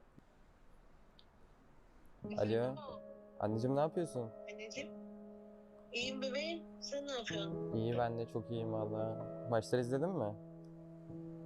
Oo izlemeden olur mu? Ben krizleri geçirdim ben burada. Bak ikiye çıktınız, ikinci oldunuz, geri üçe düştünüz, geri ikiye çıktınız. Ben krizi geçiriyordum yani o sıra. Neyse mutluyum annem. Burada diyorum ya, 3 gün formayla takıldım. Vallahi. 3 gün formayla gezdim. İş yerinde görmüyor mu? Resim atıyor ya iş formada. İş yerinde de formayla yani şey yaptın değil mi? Formayla gittin. Evet, evet. İyi sen ne yapıyorsun? İyiyim anneciğim. Özledim seni, sadece seni özledim. Ben de seni özledim valla. Aradım, akşam bakmadım hayırlı olsun demek için. Uyumuşum bir de uyuyakalmışım. Ben de dedim kutlamaya mı gittiler, ne yaptılar? Öyle işte. Tamam anneciğim. Tamam. Seni seviyorum, öpüyorum. Ben de seni seviyorum öptüm hadi. Hadi arkadaşlarına çok çok selam söyle. Aleykümselam. Yok annem canın sağlığı. Bunları da tebrik ettiğimi söyle, ilet hepsine tek tek. Tamam aleykümselam. Onların da selam var sana. Tamam aleykümselam anneciğim, hadi görüşürüz. Hadi görüşürüz öptüm bay bay.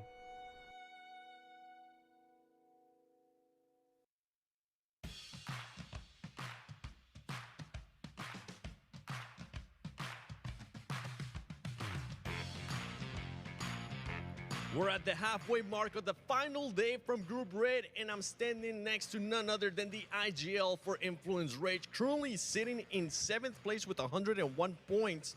We did notice you make a bit of a roster change today. How is that roster working out with Federal sitting out? Vocês fizeram uma mudançazinha na line, né, trocando Federal. Como é que vocês estão se sentindo assim com essa line nova?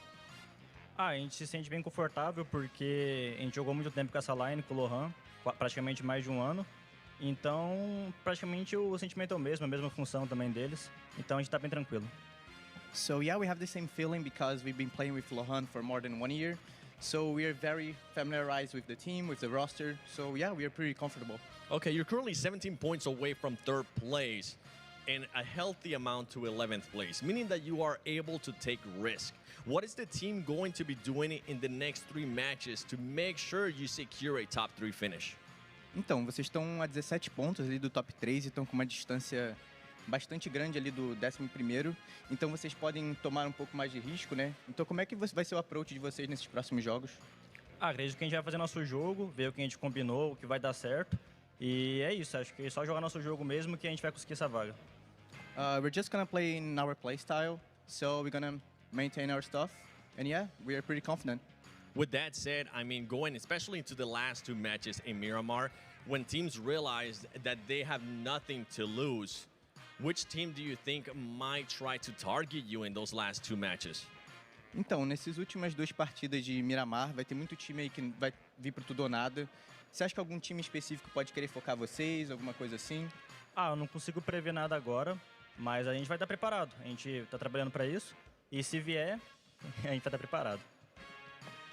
So yeah, I'm not really thinking about like a certain team, but anyone who wants to fight us, they can try to get us. All right, well, I know the guns are going to be ready for y'all, so hopefully you will be ready. The other teams will be ready because it is the final 3 matches of Group Red. Let's see if Influence Rage got what it takes to get a direct ticket to the Grand Finals.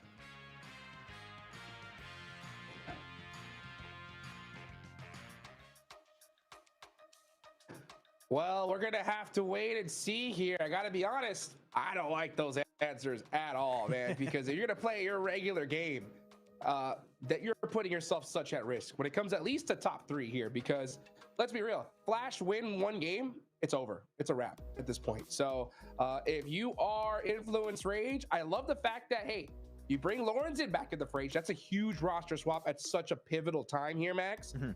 And in that last game, he ends up outperforming them all when it comes to eliminations. But you know what? He got all those eliminations on the Infinix GT30 series, the official gaming phone of PMGC 2025. Engineered for precision, performance, and victory, empowering every gamer to hashtag be the one and hashtag outplay the rest on the global stage.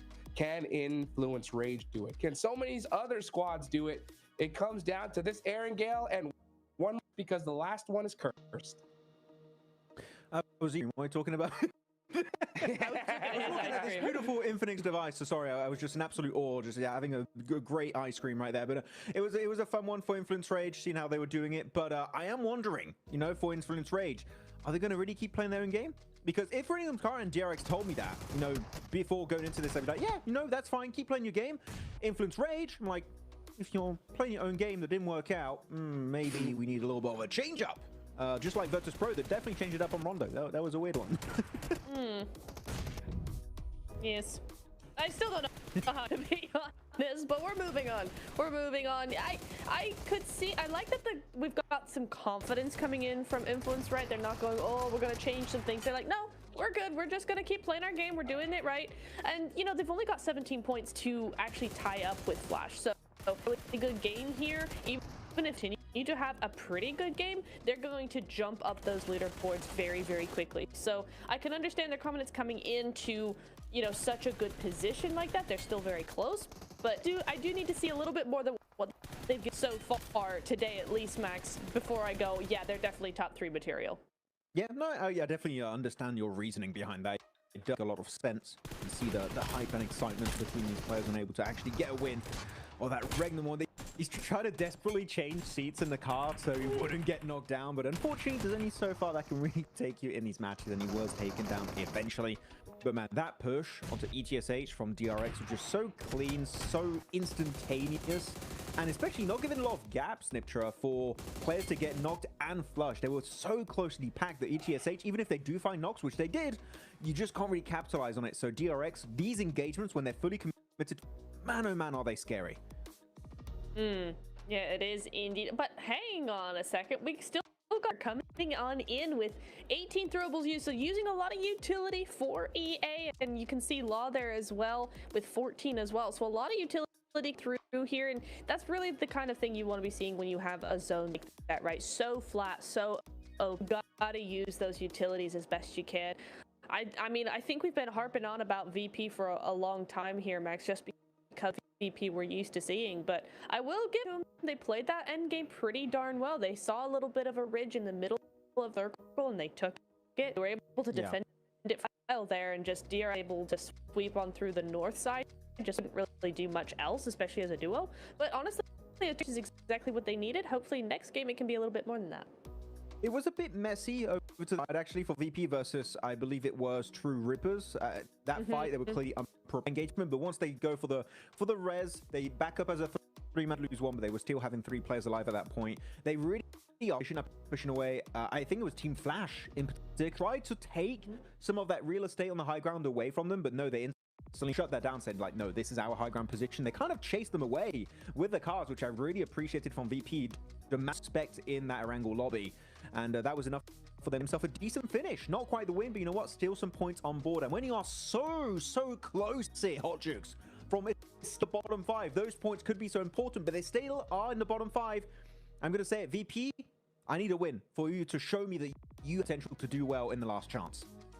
It's the last Erangel of the day. Honestly, if you're going to get it, you need it right here. But that's the thing, is that the later we get on into this day, the harder it gets to get that win, because there are so many teams desperate for it, right? I mean, even Alliance, 92 points, a win in this one could put them in that chance for top 3. If they don't get it, it's over, right? So there's so many squads desperate at this point.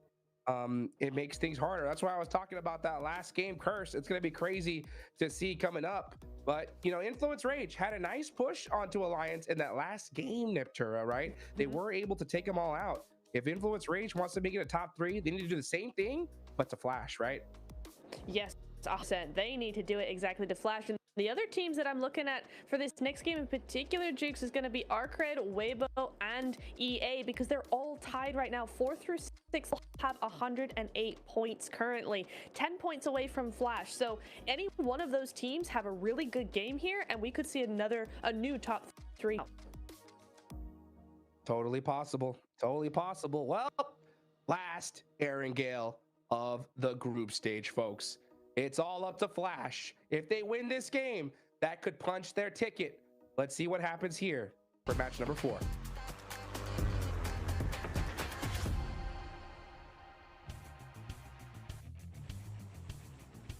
it is getting really, really close for those teams on that third spot that is still up for grabs on these tables. Blank, as Duke said, it is maybe Team Flash's time to punch a ticket, but even with a chicken dinner, if they have a poor Miramar set after that, teams behind can still catch them. It's very much a possibility, John. Very much a possibility.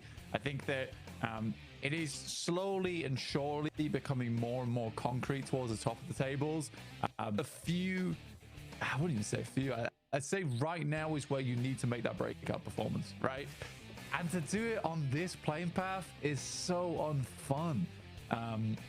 It's a really awkward start for a lot of our teams, a lot of our squads, a lot of squads forced to head down towards Sosnovka. We know there are a couple of squads that don't really like going down here in the first place, but Burmese Ghouls get a good start off the back of this one. Geek is going to play a Novo and then rotate back over on that eastern bridge. But yeah, this really does cut a lot of teams close together.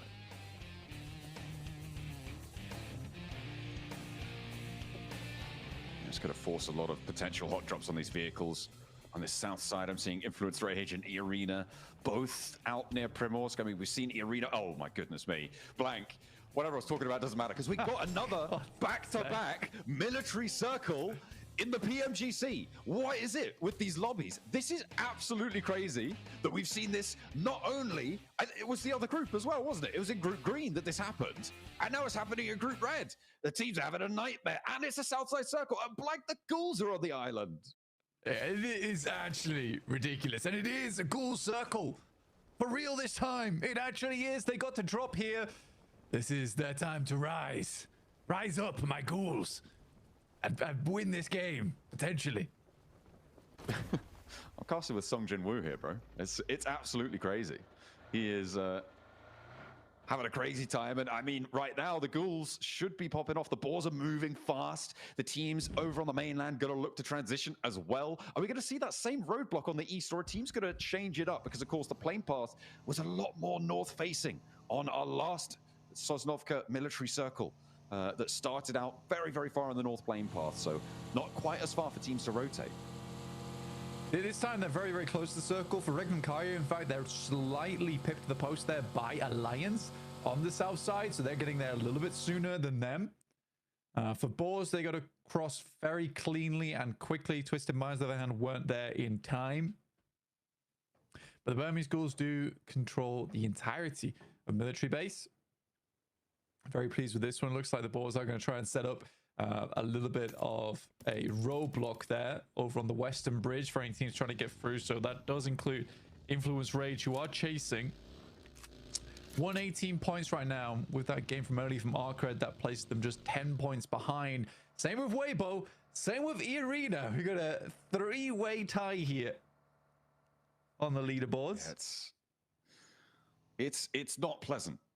An Influence Rage, only 7 points behind that, and only 10 points ahead for third place. I say only. That is still quite a margin.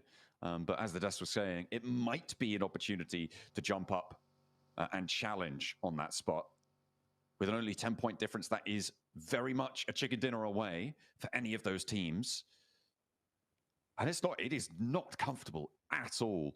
It is really back and forth. And this is the sort of circle that you hate to see, right, when you're in this scenario, because all of them got caught in the traffic jam before. Every single one of those teams got caught in the traffic jam on the east side bridge that were all chasing for that third place. So not much movement. Max wanted to see movement.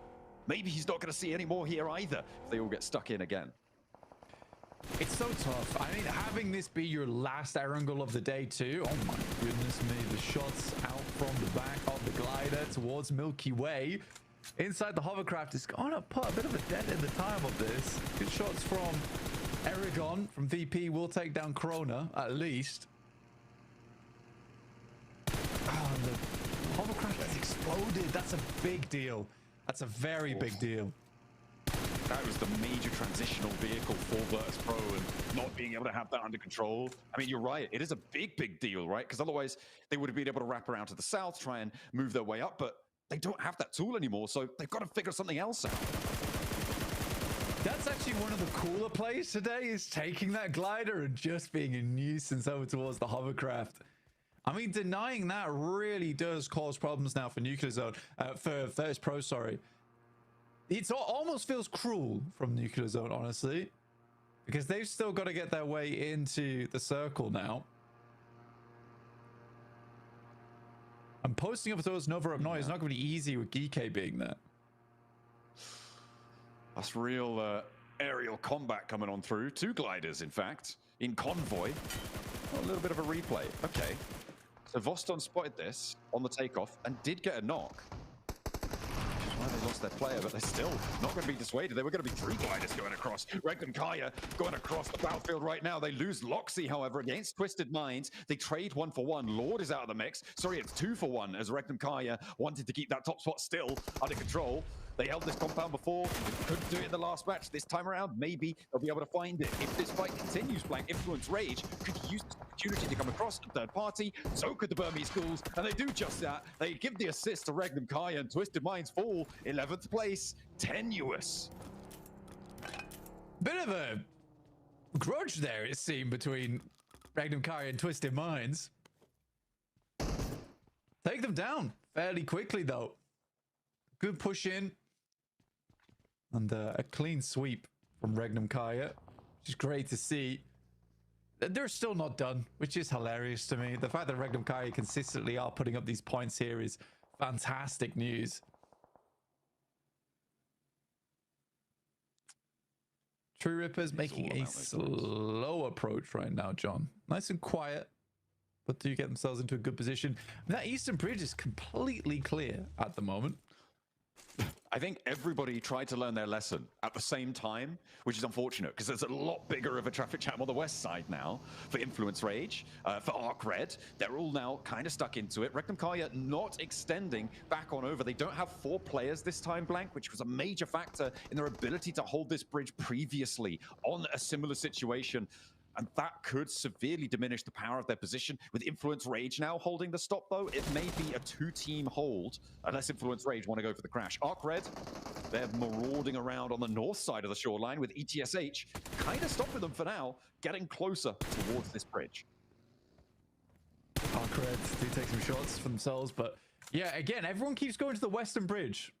No one's really challenging out for the Eastern Bridge, despite no one being there. Everyone's taking these weird approaches to get out of dodge. I mean, Virtus Pro tried to take a hovercraft. There was multiple gliders in pursuit. But no one's really like, hey, why don't we just drive? That'd be good, right? Everyone's playing wacky races right now to get across the Sosnovka, and most of our teams have actually been able to do it. Twisted Minds technically did also do it, but they are now down. Not going to be able to play on in this match. We're still waiting for Virtus Pro to leave that Milta Power area. Team Flash are trying to cross with Geeke maybe establishing over on the Observatory Tower, and this scrap between ETSH and Arc Red will continue to unfold and maybe looking to lay down some shots. We're kind of going back over to the west side, and maybe Arc Red can stop for a little bit longer and take the rest of ETSH down, although the ground around that west bridge is going to start to get full. Easy Bad Boy does get taken out there from ETSH, some of the final players on this side who are getting a little bit of revenge here over towards Arc Red jump. Ooh. It is so hectic. I just, like you said, cannot believe we're getting another double Sosnovka here at PMGC. It's so cruel. It's so mean, especially on the final day as well, John. It feels scripted. It does seem to be that these circles just love causing problems right now. Arc Red, I mean, they do have 2 knocks, but we saw that player moving on through. They're looking to try and get those reses. Baby being distracted by Hardboy, who is stepping inside the container to dodge that nade. The reses can come through. Hardboy should be on a stall game right now, and it seems like that's what's happening. If he goes down, Baby will get that flush. And for Arc Red, they do need all 4 players alive to look to transition across to that island with a hope of success here. So for Hardboy, I like this stall tactic. Try to deal with them as long as possible. If they get up Ramses, you know, it's a full reset for them, which is great news. But doesn't have to push, like you say, Baby, too hard on this one. Sadly, with the circle shifting so far off towards the northwest, it's just going to keep this in play for a long time, in which case Arcred sort of has to play and remain on this northwest side. Great nade from Bad Boy. Took a while to get there, but finally makes it happen. In the meantime, Flash is taking on Geek. Arcred not far behind though, with 4 elims already accrued during this match. They are battling this one out. Weibo and E-Arena still out in the blue, by the way. Taking a while for them to get into the picture, and with E-Arena starting over towards North Georgia Pond, Weibo far up towards the north side of the map. These are 2 circles are very difficult, though. We know for Weibo what they're very good at doing is pretending to be a cardboard box and somehow making it towards the center of the circle. Snake? Seeming to try and get into the middle of the circle. It's effective, you know, just don't want to see any of those exclamation marks coming on through. Kaya. I mean, losing that player Loxy earlier on, it stopped them holding the bridge like they did before, but do they want to establish, I mean, it looks like they do, want to establish on this bridge. With the circle as it is, the mainland's a little bit. Could it go back to the mainland? I don't think so. But that, I think that would be the craziest, right? It could go bridge. Yeah, it could go bridge. I think going bridge is probably the more likely thing here. Which would be gross and disgusting, but it would require another hard northwest shift, at the second one in the row, which is still quite unlikely, and instead does send them back up towards that south side. So that's going to take a little bit more time for Arcred. Then again, it does keep the bridge in, so they can continue to hold here, which is bad news for E-Arena. I think E-Arena would have much rather this moved away over towards the eastern side. Instead, because it holds in, they know they've got a fight coming. Yeah, it's going to be a tough time moving into this northern side. It is a little bit close to that bridge. Easy for Bad Boy. Ooh, takes a lot of damage, but I mean, he's got the bandages. Should be able to heal that one up. E-Arena stood behind them. Arcred and E-Arena, again, 2 of those teams chasing right now for that 3rd place. With Team Flash already across, they're going to challenge out against Geek. They managed to get the run through straight away, out and into the points as well. They're up to 3 now, Blank. They lost Zeus earlier on. And on the Shack on the northern side, I mean, they might just be able to hold this one out, but their power to impact this circle is going to be severely diminished by playing this area. They want to scout further. You can see them moving players out wide to get a little bit closer to it, but that is really tricky stuff. Yeah, very much so. You're always gonna have difficulty on this kind of circle, on this kind of position. It's never fun, and it's never confirmed either, John, on this sort of circle. You really do have difficulties putting up those consistent points. I think all the more reason to be so impressed by these squads towards the top side of the lobby throughout some very weird zones, some very weird gameplay going through from all our squads. To be able to be here in that top 6, that's a difficult task to make work. Very tricky stuff. I mean, these top 6, I mean, the top 7 really. 3rd down to 7 really is that bracket that we're looking at to push on in. Right now, 2 of them are trapped out in the blue zone. E-Arena on a wide wraparound, moving over to the east bridge. They couldn't get through Arcred, or rather didn't want to try. And they will get through uncontested. They want to play edge on this circle, Blank. They'd absolutely love to be there in the edge position, but so far, they haven't even gotten close to it. They do need to go a little bit further. You can see the bridge off in the distance there. Well, they need to make it past, because Weibo have a similar idea. Go out to the eastern bridge. And now Arcred, they're bridge guarding nobody. But maybe they're being stopped from crossing, because Rekt and Kaya are on the hold once more. For Arcred, that was their choice, right? They had to hold that. I think it was the right decision to go for. For E-Arena, I'm glad that they didn't even attempt it. Weibo already got across on the eastern bridge, and that's, again, good planning from Weibo. In terms of understanding that this eastern side has been clear for so long, for so many games. But for E-Arena, it's slightly more dangerous because we're getting to stage 4 now. Shifts all the way over towards the west again, keeping Regnum Kaya in and forcing Arcred now to move. I think that with the limited time that E-Arena had and Weibo had, they made the right choice. You know, there was no point even trying to sniff out the danger over towards Lighthouse. It was just the decision had to be made there and then of, we've got to go east. Yeah, it's It's just a do or die kind of situation. And you've got to make that tough sort of call if you go for it. Arcred going to try and make their crossing against Regnum Kaya on the 3-player hold. Zedwolf up top, Wild down low. Silas off in the sidelines in their compound. And Arcred, I mean, they should be wary, right, of this position. They've seen this circle. They're going to know that there is going to be presence felt here. I wouldn't be too surprised to see them try and drop down on this one, although Silas is on the hunt for that. That's why he stayed out wide. He'll be feeding that information back over. And Zedwolf may start to feel uncomfortable on this high ground. Will be spottable by potentially DRX if they get close enough, and he's completely open, pretty unresable if he gets knocked. Flash close to Weibo, who again have pulled the old cardboard trick, and they are towards the center of the circle somehow, some way. Yet it has worked. Like you say, for Zedwolf, if he gets knocked, it's completely unresable, but this is a sort of position that does give him a lot of oversight and preemptive warning over towards the rest of his squad. Arcred moving beneath him. He should be aware of this. He'll hear the vehicles. Wild as well. Arcred being very, very slow, very cautious, leaving easy for Bad Boy on the back lines as well to try and challenge. I wouldn't be too surprised if he's been climbing the scaffolding in the meantime as well to try and get an angle. Silas will be feeding back exactly what's going on. Wild as well. Zedwolf on the swivel. No, he's okay, so he is down towards those walkways. So not playing up and on high. In the meantime, Virtus Pro and eArena clashing. Again, eArena still on the chase, but having a tough time of things on this south side, Blank. They managed to sneak their way all the way down there and losing players. The nades start to come through from Wild as we hop back over towards the bridge. And the crossing for Arcred being held out still. But they're in the zone and they don't need to move too much further. He is spotted on a drop down, and that's Zedwolf finding Ramses, and another Hardboy goes down too. eArena is starting to fall. Blank, these chasing teams are being punished.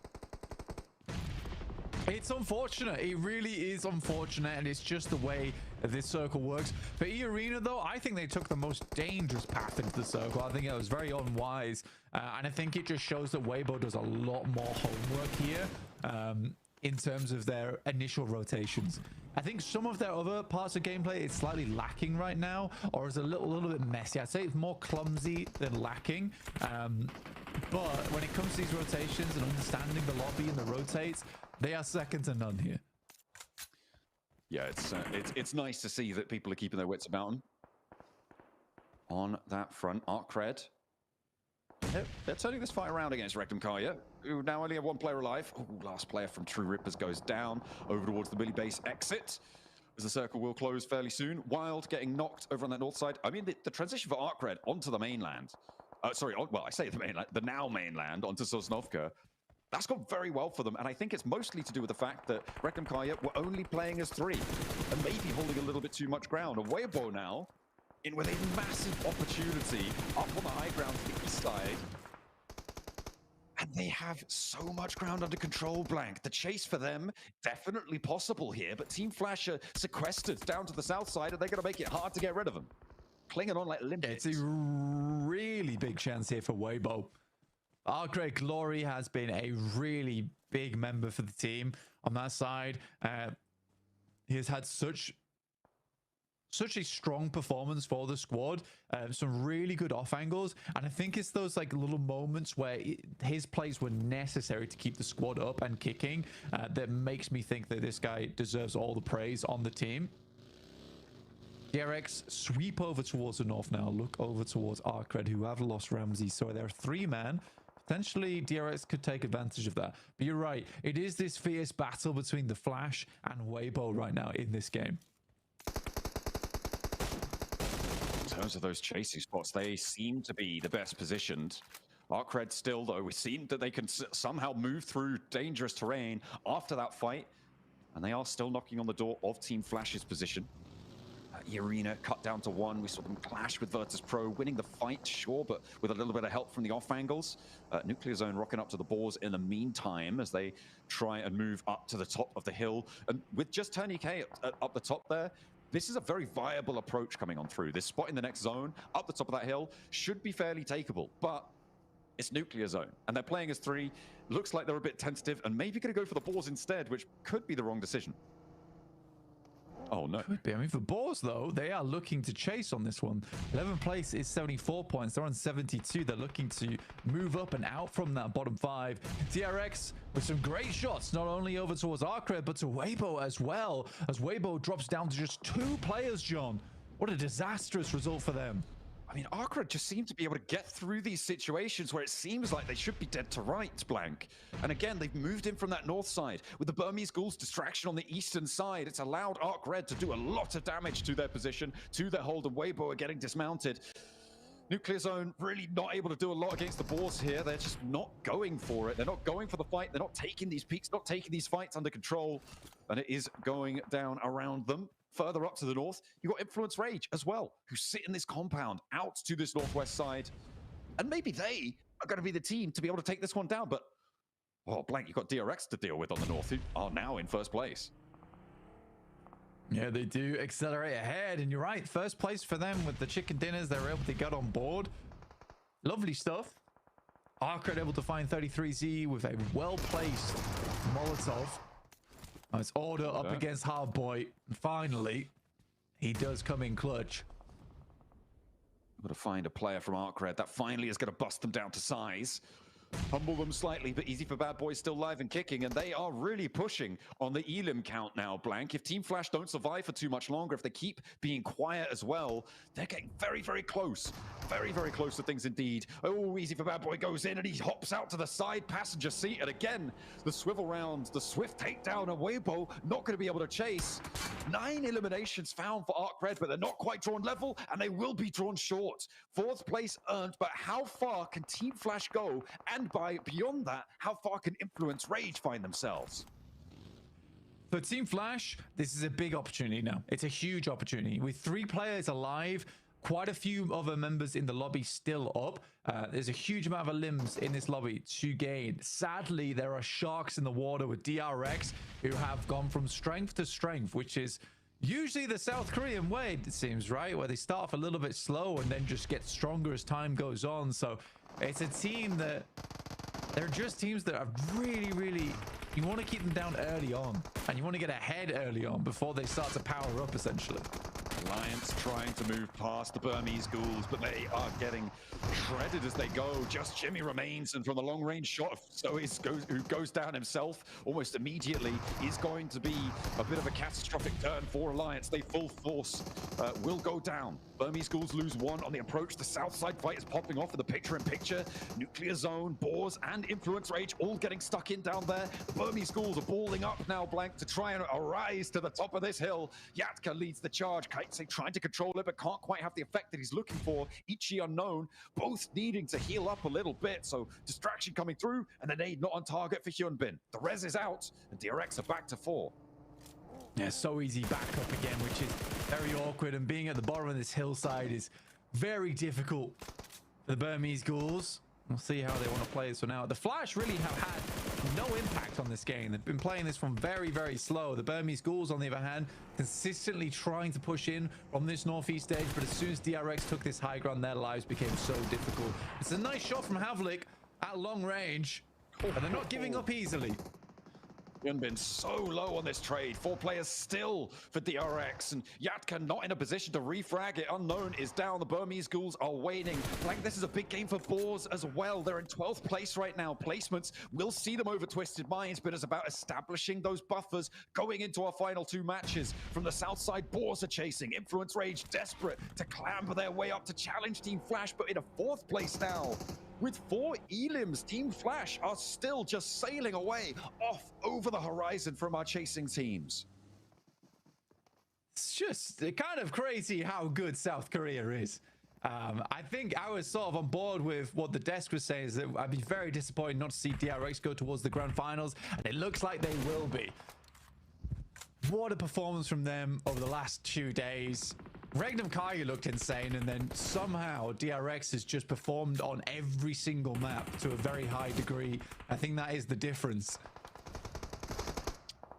They are looking for DRX to move down south. Influence Rage playing up in the hills, but a Team Flash holding off against the Boars. Two teams looking to try and keep things under lock and key, but it's the Boars who win it blank. This is big for the bottom bubble. The Boars looking to break through, to burst into the middle pack and stay alive. Team Flash will stop here, will stop now on that south side. I think they're going to lock in 126 points here, which puts them quite far ahead of 4th place. Arc Red do a lot this match, but it won't be enough to keep up. Influence Rage as well, looking to keep things going, but it's DRX who just will not stop on the transition down to the military island. With now 11 eliminations, Influence Rage look to open them up. Sadly, Hyunbin will go down as the forward vanguard for the squad, and Influence Rage will waste no time in pushing over towards them. Diego up front, 2 players in the vehicle, trying to go for the drive-by, get a little bit of damage done. And Diego goes for something a little bit crazy, in my opinion. I think unnecessary would be the word I was looking for. DRX now in a 3 versus 3. The knock onto Hyunbin, though, is Reserable. If Soes can get that back, it's going to be nasty. But a nade lands on, nearly takes them down. Another one. No, it's going to fall short. Not going to go quite tag on. A DRX are allowed to get back up to 4, which is a huge pickup. Now the flex out for Lorazin needs to come in clutch because they didn't quite have time for DRX to get there at the same amount of time. The stage not quite set either because we're in stage 7. So another shift will come through. It could go west or east and favor one of our squads here, Blank. So easy pays Hyunbin back the favor from picking him up earlier in this game. Lorazin, the sub-in for Federal, looking to prove his worth here on this match, our final match of Erangel in Group Red. But a 4v3, DRX looking to close Erangel's out strong.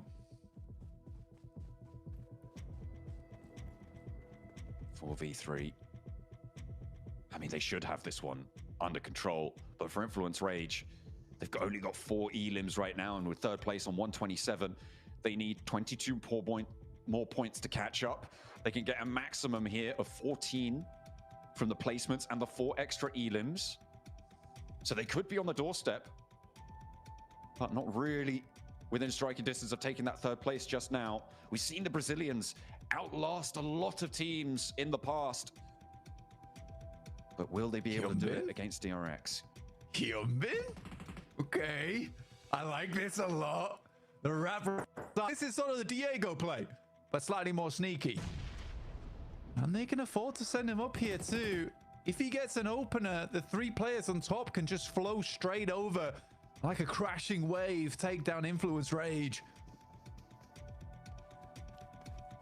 Law on the top. I mean, he knows where these players are, but you just can't peek them yet. The player on the north, QXZ, actually pushing further out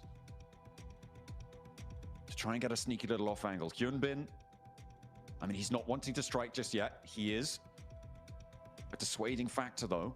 And QXZ is looking for Lil Boy here, but I think the terrain just about covers him off unless Lil Boy gets too close. Law allowed to fade back, but that should be spotted by QXZ. No, he's just staying down on the deck. Moving around, not quite in position yet. DRX working the ground. I mean, Hyunbin bin down here gives them so much information because not only is this big off angle, they know that they're all on this side, and Hyunbin will strike now. And this is where the rest of DRX will just send straight over. Like I said, here comes the tsunami. So it goes past the player down in the dirt. Little Boy looking for the strafe underneath the vehicle, but just can't hit the shots that's needed. And DRX, they find that off angle. Sneaky little Hyunbin down the bottom there, able to find the first. And the crash comes on through. South Korea, back to back. 1st place is theirs. They don't need it, but they sure as hell want it. It is crazy to me that all 3 players do have coolant suits on. But at the end of the day, these guys' heads are a little bit sore, sure, but they're causing a splitting headache for the rest of the squads inside this lobby. Influence Rage kind of confused by how all that went down, with Hyunbin just sidestepping nicely into position. Brilliant stuff from DRX. They did so much work with that final circle. The nades weren't even really a factor. I was looking and seeing, oh, Influence Rage have 4, DRX have 2, maybe not, but no, it's not going to matter. They don't need it. They just need Hyunbin and the rest of them to crash on through. It's DRX once more.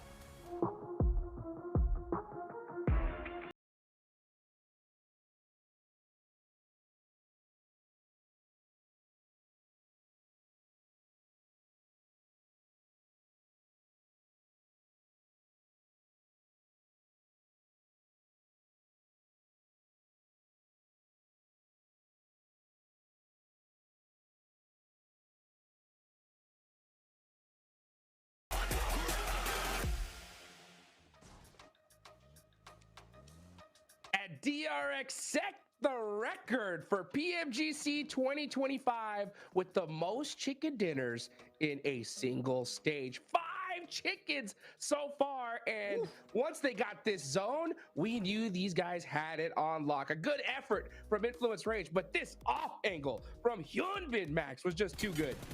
I contracted a very bad illness, Hot Jukes, and it's called the #1 Hyunbin fanboy itis.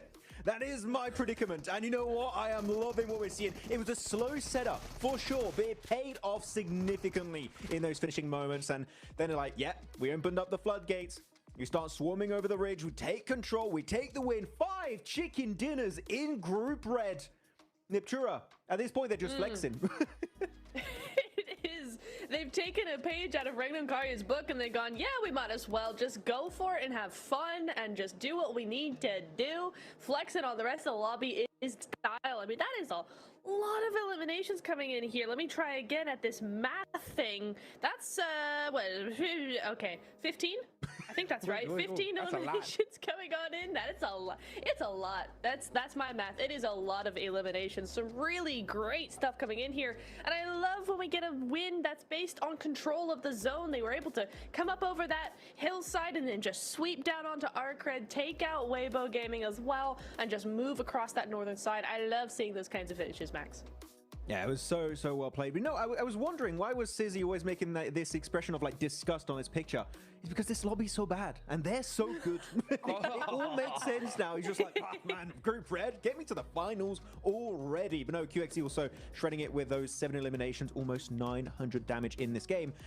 And keep in mind, this is a team. People better not start saying in the chat, oh, GRX gifted circle. They drop Gatka Field. Yeah. They don't complain. They make it work. And oh my goodness, those early transitions where they are fine surrendering their early looting stage. Niptura to just get priority on these positions is so well executed. I'm a big fan of it. Yeah, same here. I really love what we're seeing from them time and time again. They're a relatively quiet team for the first half of the game, right? We don't see a lot from them in the first.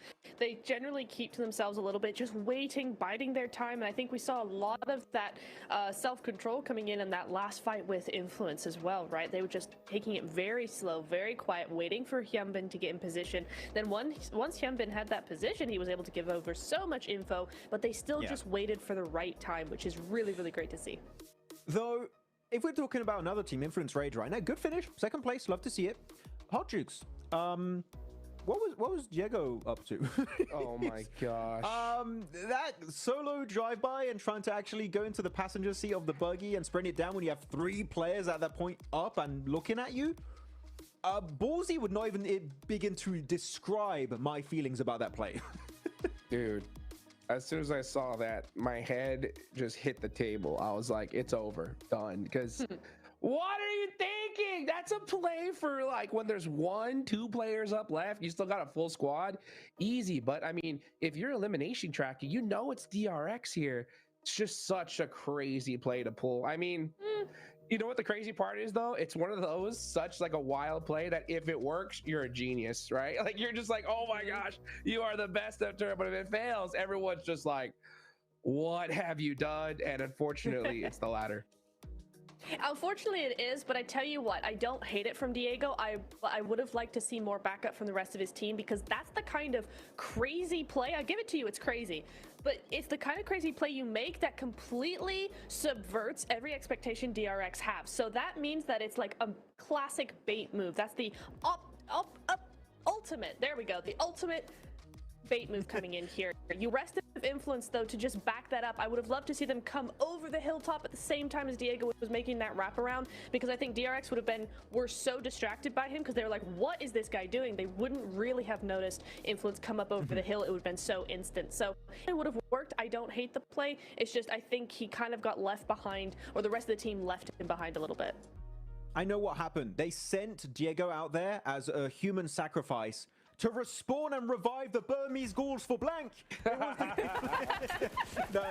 was definitely a ballsy play, but you know what? I love seeing it. Though, talking about ballsy plays, we're going to see that, and we better see this in the replay, guys. I want to see the hovercraft getting sprayed down from the heavens by that glider that was happening from Nuclear Zone. Please? I know we passed that. I don't think we're going to see it. No! We never see that. That was actually so cool. Ah. I'm sad. My day. What a crazy game this was, right, Neptura? Oh my gosh. You had Boars there towards the end trying to push themselves out of the bottom place. And then we had, you know, Flash make it towards the end, trying to hold on to that third place. These Miramars are going to be so close.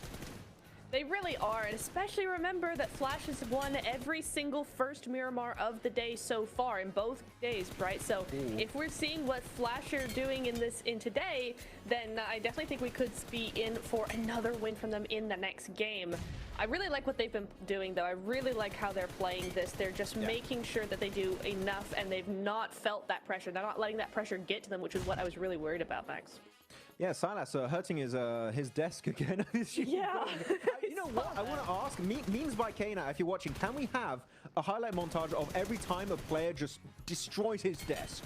When he punches, I'm telling you, that would be like a good 5-minute long. There's a lot. Because they are fuming right now. As DRX, all the excitement after this chicken dinner, the 5th one, you know what? Another day in the office. The entire team behind the squad, of course, really happy about it as you go over this one. By the way, what's up with all of these military island circles? I'm telling you, these teams have had enough. They've seen enough for a lifetime at this point.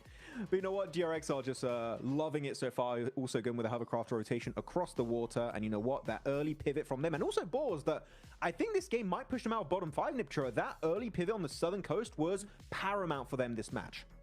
It was really nice to see. Yeah, I really liked how they played this. They played it with a lot more confidence than we're used to seeing from them. I did say at the beginning of the show today, I was like, listen, they had a little bit of a glimmer in the last Miramars. Maybe we'll see something from them yet. Still, is it enough to really want a win or predict a win from them in the last 2 games? No, but I think you're right. I think they do propel themselves into the top 11, so they probably have done just enough to get them there. Man, dude, look at these points. Oh my gosh, 25 points for DRX. I think after for the first time, right, today, we are going to see a new leader. That's for sure. With 25 points, I think they have locked down first place and are looking to get those bragging rights, right, for Group Red Champions, Max. Yeah, seems like it. It seems like they're going to be taking 1 crown home and joining their homies of D+. It would be, can you imagine if we get PMGC 2025 trophy going over to or D+, or DRX, just showing that South Korea are just the dominating region in this esports. Here we go, second page though. Weibo only the 1 point. E-Arena only 2 points. And Niptura, they're slipping unfortunately at the really worst time imaginable. Sure, we have 2 Miramars. But Weibo, E-Arena, this is not what we need to see from them, especially at this moment in this day. Yeah, I am confused by Weibo, actually, because they had such a fantastic position once that circle shifted on that north side, right? And they just seemed to set up a defensive position, which is okay, but they just kind of were a bit weak in it. They didn't have enough presence there. Presence that QXZ definitely had, right? 7 eliminations, 900 damage nearly. Like, this guy is taking up space. He's making teams know that he is there. And that's just really what I would have wanted to see from Weibo, given that circle shift. Yes. I really like the approach of Weibo because they were trying to negate the rotation on the eastern edge from Burmese Ghouls, which I think was the right decision. But unfortunately, Arcred also made a very good call, which is to push on that fight in third party. And you know what? That allows Arcred to remain very comfortably in a top 4 scenario. And actually not that far off, 9 points away from Flash in third position. But as we do now have officially Hotchicks, a new first place team for the first time over Regnum. And it is going to be none other than DRX. Woo! And that might just stay that way. With 5 chicken dinners, they've definitely deserved this. So they are set nice and pretty. Regnum Karya, I mean, they're just happy to make sure that they make it to the grand finals. You know, it's really just comes down to that third place. But with that performance right there, that could just have done it. There's a 9-point difference. It's still possible, but we're going into the last 2 games, guys. And we know just how crazy it's going to get, right, Neptura? Absolutely. I want to point out as well that Regnum and Flash both have the exact same amount of placement points, 51 each. The only difference in their points are those eliminations. So Flash, we know they can frag out. This is definitely something that they could do. So I almost want to say Regnum still kind of needs to be a little bit careful if they don't want to drop down further. I think top 3 in this is kind of finished in two games. I don't think it's too early to call it that Arcred and Influence, even if they do massive games, I think Flash are hungry enough for that top 3 where they're just going to keep ahead of the pack here, Max. You can see Flash also, by the way, they're playing Nipchura. They're just trying to get into a decent position and try and salvage it to some point. Get into the late game, get at least a few placement points, maybe a few eliminations here and there, just to make sure their position remains solid. But when you see Arcred get a big game like that, where the gap is closing every time, Influence Rage getting a top 2, we need to see more than just them trying to salvage these games, Hodrix. We need to see them try and go on through these big double-digit matches, because otherwise, Flash, unfortunately, a 5, 6, 7-point game is just not going to cut it if you want to be a Grand Finals contender. If we consider the last game curse, Max Man, if we consider the last game curse coming into play, it's up to Arcred right here, right now. This first Miramar is so crucial for the squad. You know it's at play, Max. Yeah, I guess. No, it's gonna be Arcred. They're gonna overtake it. Flash, they're gonna fall out of top 3. It's happening right now, Hodrix, on Miramar. Some bold claims. Let's see if that will come to fruition as we get ready for the first Miramar of the day in the last 2 matches. John and Blake, take it away.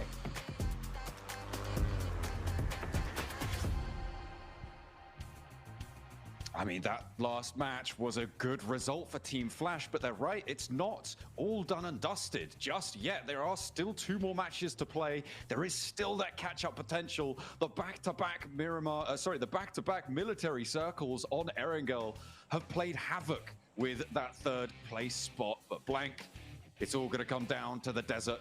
Who's going to be joining DRX and Regnum Kaya in those top 3 spots? It's all down to this. There is a lot of teams chasing for it. I mean, considering the circles we've had, would not be surprised to see a Partona or an East Island finish here on Miramar or Group Red. It feels like the circle gods above decided that Group Red was not so aggressive, not aggressive enough. So we'll make it happen through horrendous circles on the map. I mean, even yesterday we had that Chumacera circle as well down towards the southwest side, which was also grim to play. So let's see what we have on offer now. Pretty rough playing path down towards the southwest here. We have not had fun playing paths at all on Miramar throughout the entirety of Group Red, John. It's been unfun, put it that way. Yeah,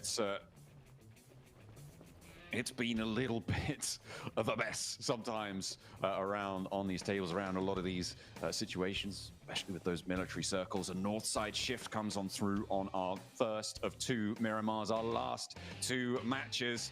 The penultimate chance to earn those points, to get those top spots or make it out of the bottom 5, because that too is a closely fought competition. Burmese Ghouls, Geek, Boars, Twisted Minds, an outside chance for Virtus Pro as well to try and make it up on that bottom side of the table.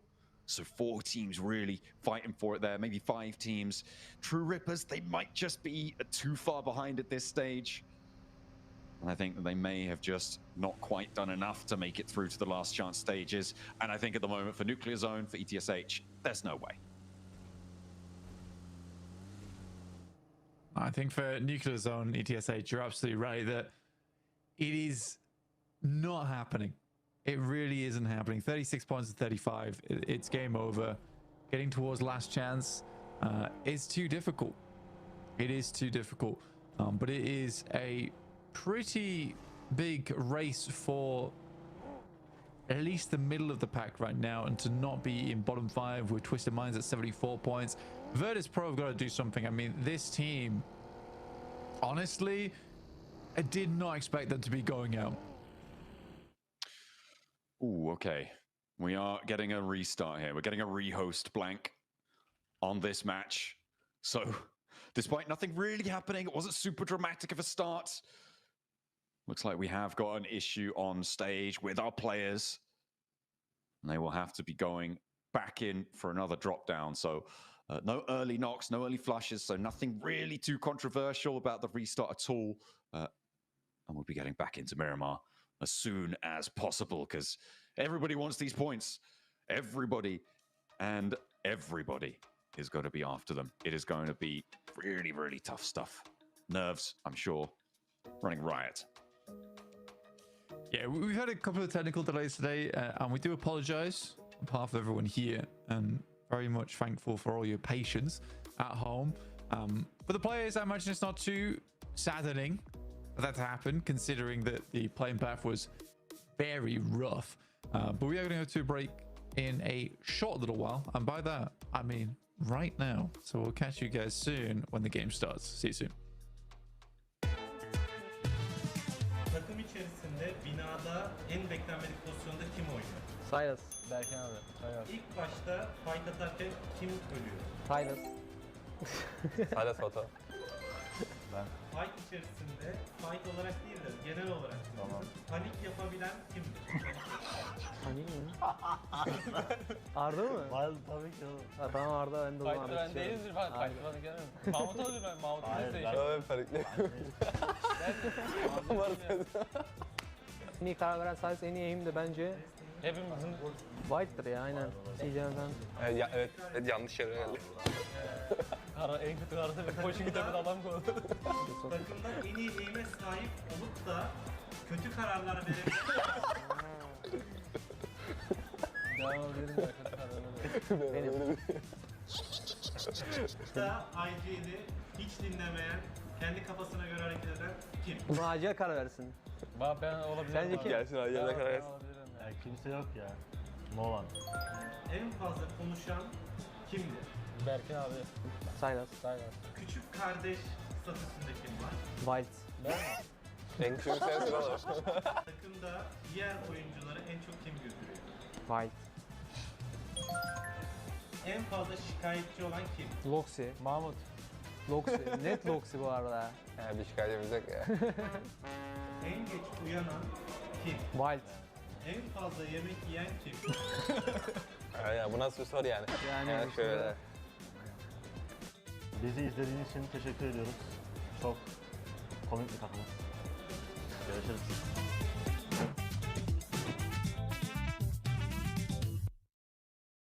Virtus Pro çok iyi.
Khá là ổn ở bên cuộc đấy, nhưng ra đây chúng tôi chưa chắc các bạn đã làm được.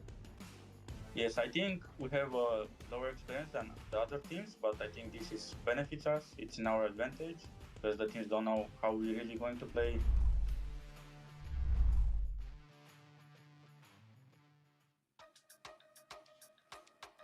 Nerves are still riding high here as we're getting into Miramar, hopefully fairly soon. The 2 desert maps at the end of the day still await us. You can see some teams still looking like they're definitely not in the lobby. I could see a couple of sets of headphones not on heads. But our admin teams are working to get things under control. Oh, okay, there they go. They're popping them back on. So hopefully we're going to be loading in fairly soon. Everybody looking to keep things going. It has been an interesting day so far to close down Group Red. Obviously, there's 2 military circles, very predominant in the mind, but the fact that Regnum Kaya and DRX have 3 of the 4 chicken dinners here, Blank, is kind of crazy. It's kind of a slap in the face to all the teams chasing those bubbles, right? Because they're the teams that need them kind of the least at this point. Yeah, I mean, the fact that they haven't stopped either is sort of cruel to some of our other squads in the lobby, where they are just fighting this almost isolated battle at the top of the mountain between Regnum Kaya and DRX, and it is a tremendous fight indeed. And then everyone else is at the bottom of the mountain just watching, and that's really how it feels. Back to back there from DRX is just incredible, though. Miramar, also the fact that it's back to back on difficult circles too is crazy. But we're heading over to Miramar in 40 seconds. We'll see exactly how things pan out. I think the players weren't too happy with a rehost there, considering how brutal that playing path was. And we'll see if it's a little bit kinder this time around. I think that is that why we had a rehost just then in Arena? I think that looks like a nosebleed fallout coming through. Hopefully that's not the entire reason, but we'll see. We'll have to wait and see. So Plague maybe at a disadvantage there, certainly uncomfy with a wad of tissue up your nose. Maybe a little bit difficult to heal. The comms might be slightly messy. We'll have to wait and see. But I'm seeing a countdown nearly reaching 0 right now, Blank. I'm seeing a map on our map feed, and I'm thinking, Miramar, yeah, let's go for Miramar. Let's have a go around the desert again. This plane path, a lot kinder. Yeah, I mean, again, it's not bad. Teams are banking E-Arena if that's the case. Straight from the south side to the north side of the map and very central. So really easy to get wherever you want to go.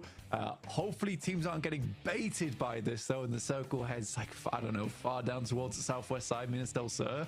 But yeah, right now I think most teams are pretty pleased with how this one turns out. There might be some hot drops here.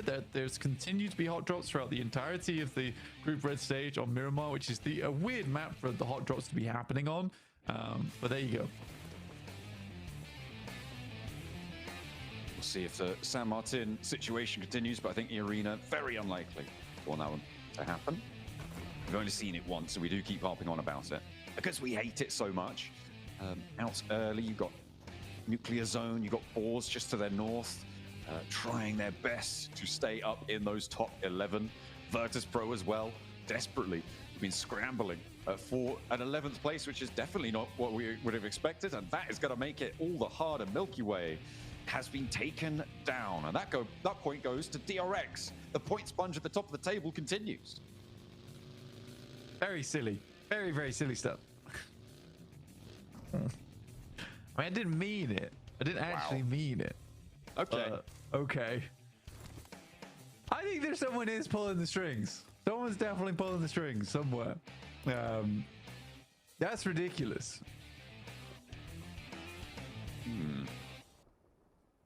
Okay. Still yet to touch down, though, up on the northern side. That circle is going to make lives hard. Up on this northern side especially, right? We're seeing Twisted Minds only just touching down. They're going to have to move quickly. Weibo wasting no time grabbing those vehicles. Going to be heading on in, maybe towards... No, they're going up towards Montenuevo to try and grab that north side of the circle.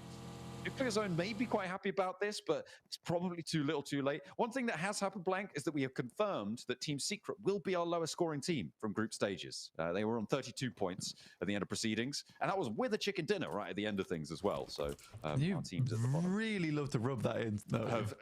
Look, you know, it's always fun. But that does mean, yeah, they are going to be our lowest scoring team from all of group stage, which is unfortunate. You hate to see it, but you kind of love to see it. I don't know. I feel like you've brought it up so many times. It's cruel at this point. Absolutely. Yeah. I'm kind of not looking at which team's done the worst right now. I'm kind of looking at teams that are trying to get in. That's Twisted Minds and VP, with VP sadly losing that player, like you said earlier, to DRX, which is really rough. I think VP, it's a weird one as well, because you even see the videos that we have playing in the interim, that a lot of teams were scared of VP, worried about that team, thinking that they had a lot to show for us. But at this rate, they're going out. I think losing a player here on Miramar is really, really quite bad for them. And it wounds them in a big way for their performance to get into the middle of the pack, to get into last chance. And I think that might just kill them off in the bottom 5. Yeah, it could be terminal there for them. On their run towards Bangkok, it's seemingly a little late in the day for them to pick up their heels, but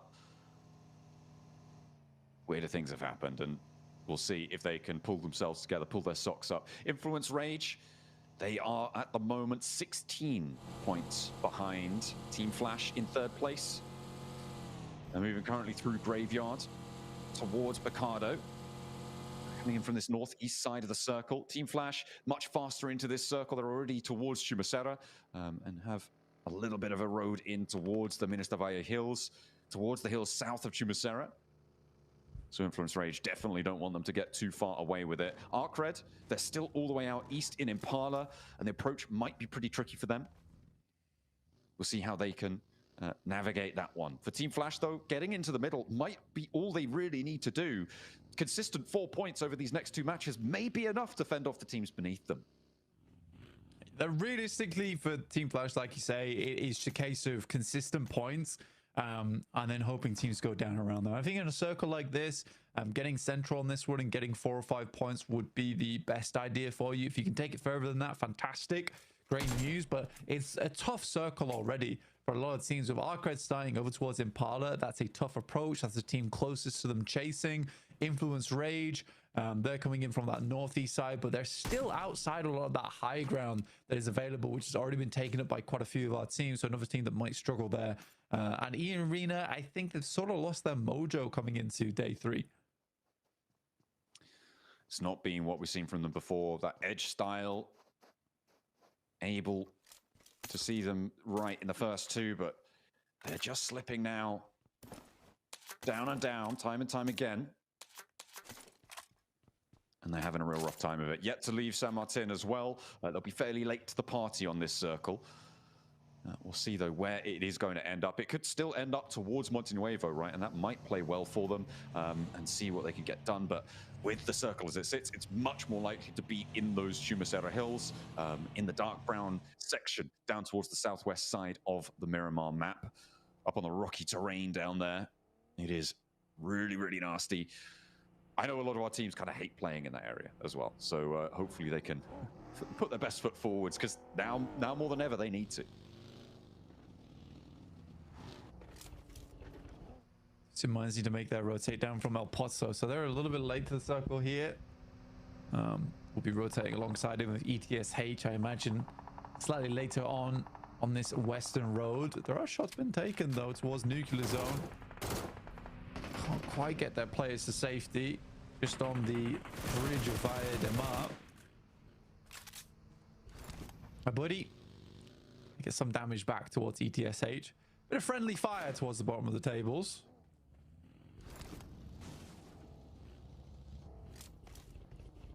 Not making lives easy. You just want points as much as you can, but again, it's one of those situations where if these 2 teams clash and the majority of the points get taken away, they're sort of inconsequential, blank. So if nobody is around to third party them, it becomes a tree falling in the woods situation. No one's around to hear it. Do the points even matter?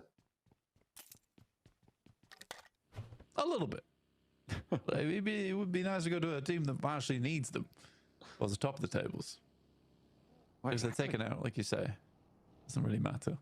For Weibo, you see they're up on high right now. E-Arena trying to see if they can spot any players in this location, but again, it's such a long roll up for them. This point sounds better just to send away. Order as well with a spray down over towards Joker. Misses most of the shots on that one though. A single tag on. Not quite able to get that knock, that flush. The only one we've seen so far is Virtus Pro losing a player on the drop.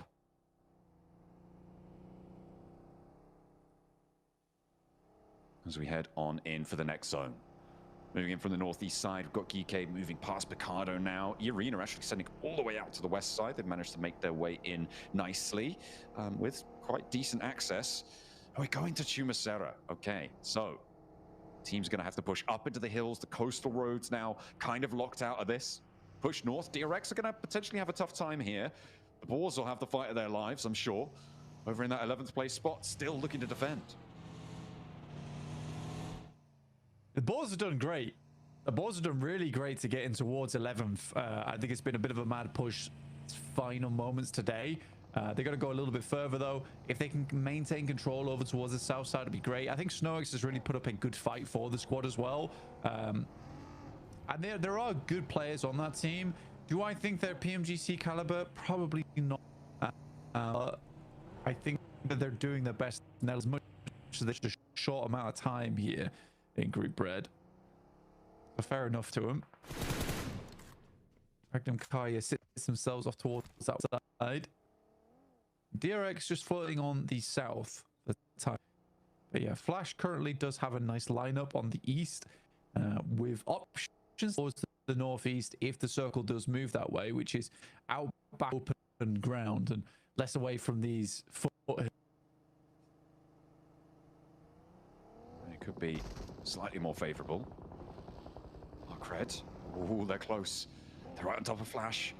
This could be a big fight here unfolding. If these two teams clash, but yeah, Flash is going to get out of there. They know. They don't want any part of that.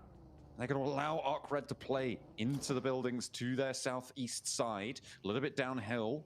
As Virtus Pro, they're losing more players, this time to Nuclear Zone. The heater does fall. Voston, the one to be able to find that shutdown. Will Virtus Pro be able to get too much more out of this game? Because Aragon's already fallen. Voston still desperately trying to trade back with them, but it's just not happening. Aragon flushed away. One knock down the stairs. Runs out of ammo. Spray down with the M4. He's good for another.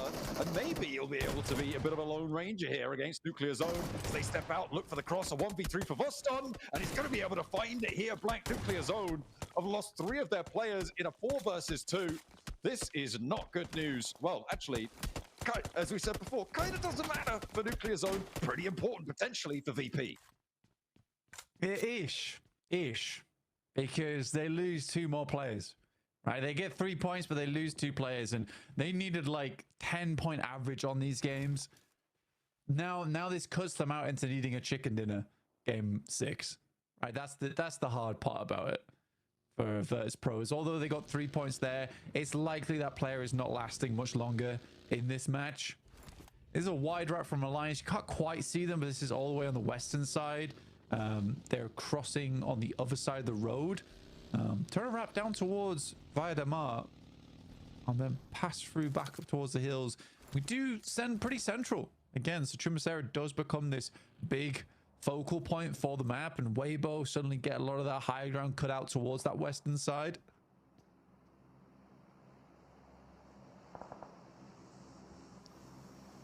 Western side is where Twisted Minds are going to be trying to find their way in as well, with Alliance halting them a little bit, dead in their tracks, maybe not wanting Twisted Minds to get too much further into this one, but pushing in across this ground, really, really difficult. Arena crashing into Voston now. It may just be the end of Virtus Pro's push.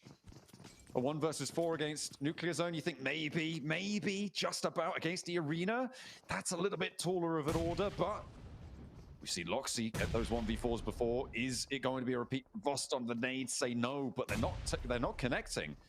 A bounce down with a nade. Nice bounce, actually, to try and find the angle. But okay, Voston should be done for here. That should be go time. I think there was a Molotov on the stairs. And Tourniquet is cooking another. Voston desperately healing.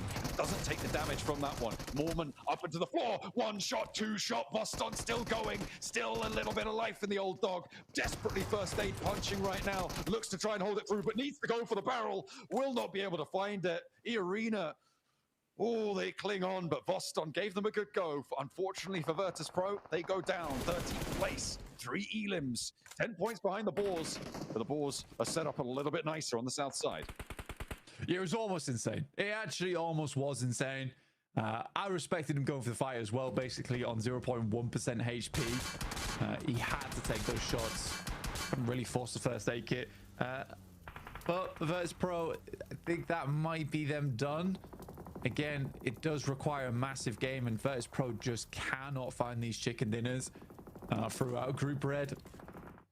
So the likelihood of it happening is just so low at this point in time. I think that's the scary thing with Virtus Pro.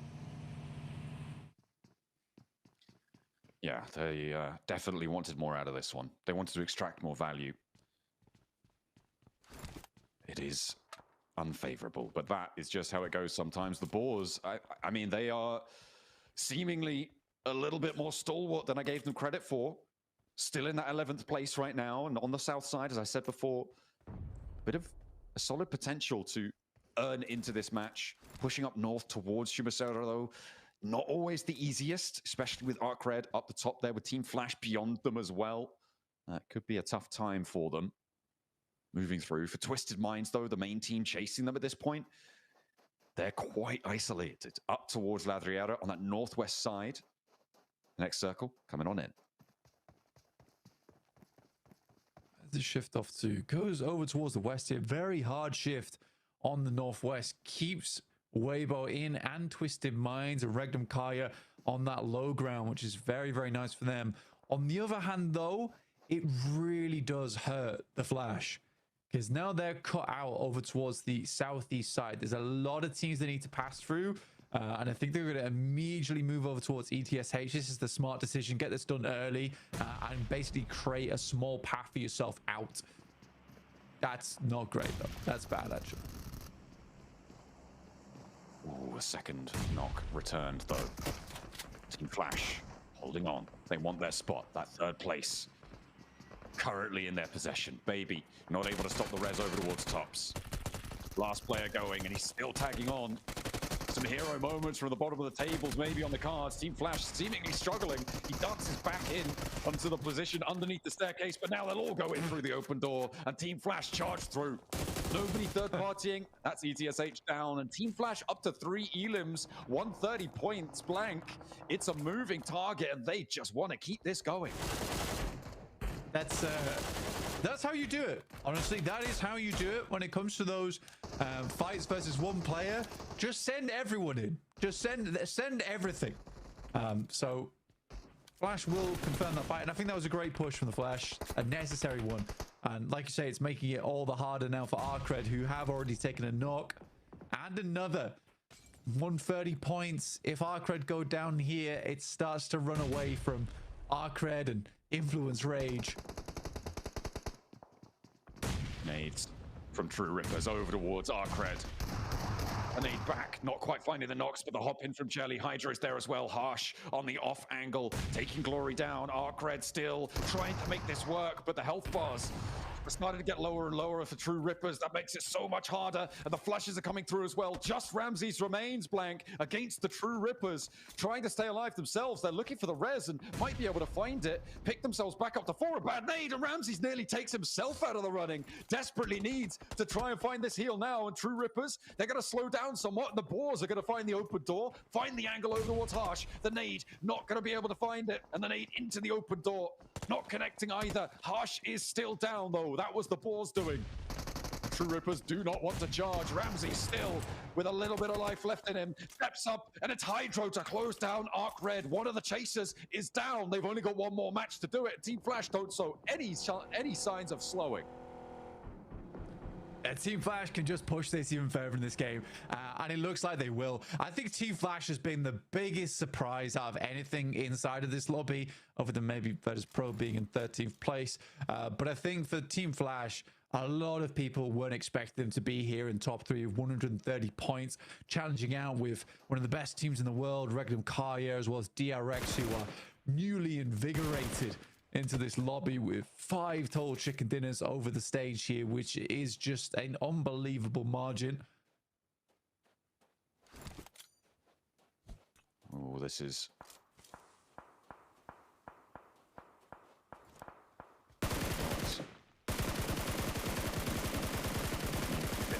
Bubbles now. Starting to get very sweaty. Weibo on the west side, they've been quiet for a long time. And maybe it's their time to start to step up and put the cat amongst the pigeons. Well, I mean, for Weibo, it's been a case of, oh God, we're going to have to move. And the circle's like, no, don't worry, guys, I got you. Like, oh God, we're going to have to move again. The circle's like, no, you're still in. You're still in. And then we get to stage 5, and I think Weibo was very much considering, oh, we're probably going to have to move now for definite. Circle's like, nah, I still got you, fam. Don't worry. You're staying in the circle forever. That's going to make it a little bit easier for them, sure, but they still just have that tiny little sliver, that spit of land to keep on going in with. Sook spots Alliance from a distance, and Alliance have had a real rough time moving in on this south side, but I think they've done enough to stay in. Sook, oh, go on. Give us a long-range shot. And, oh, it tagged. He actually hit it. He hit the damage. Is there more? Not on the second, the third? He's got so many arrows going. Oh, this is a really long-range shot. A look at the bombardment received to the outside of this shack. It's a wonder it's standing. Cluck, oh, you've got to be careful because there's more arrows coming. He is now on the outside. White tag on more. Looking to thread the needle through the open door, but not quite managing it. The range on this is, I think it's approximately... He hit again. Oh my goodness me, he hit the moving vehicle and Hero sprays it down. The vehicle's up in smoke.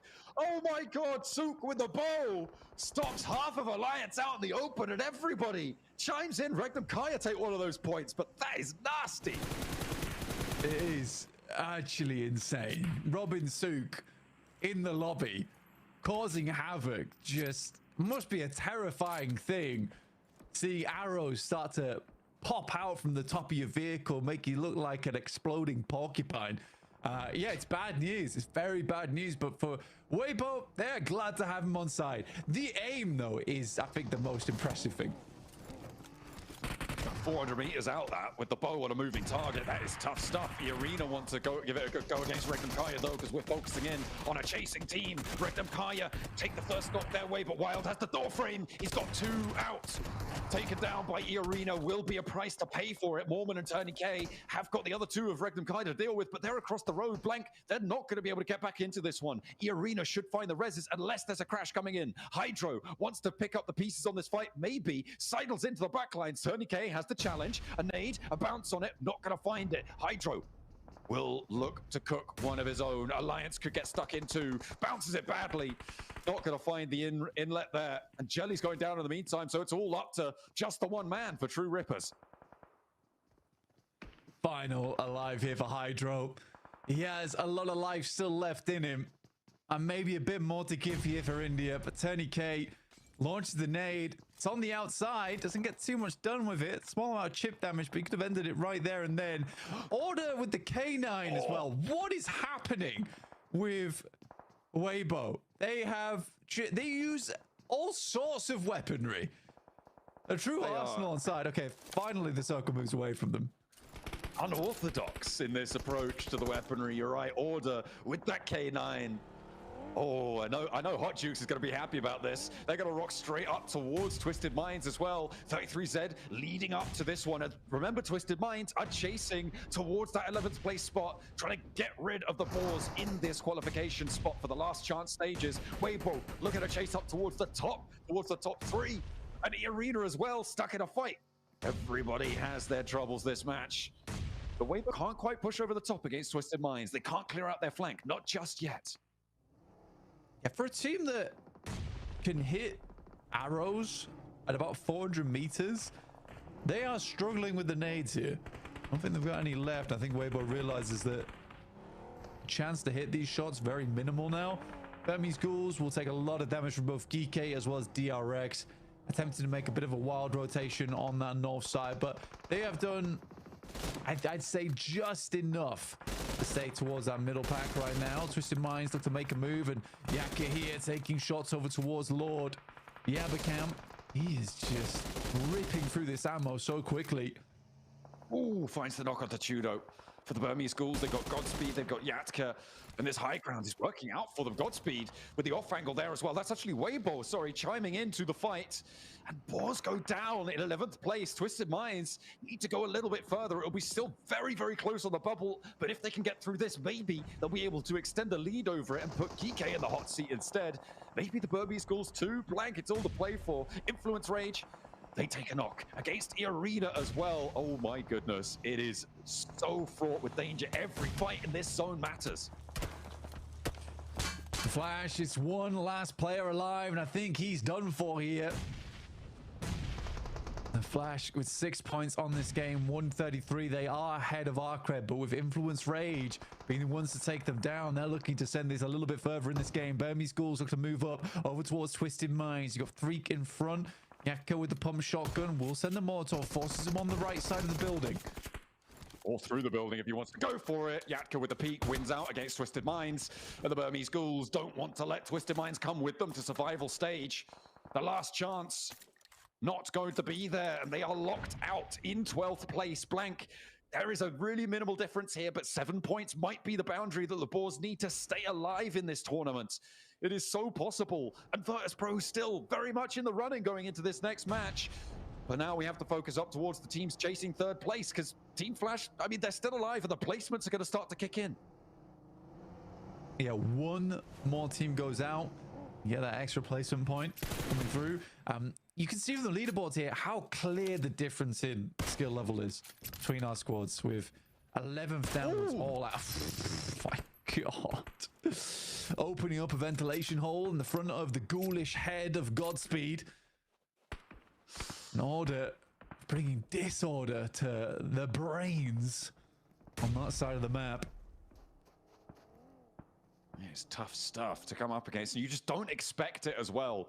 With the K9, you expect to have a little bit of reaction time to those shots, so playing that unorthodox off meta.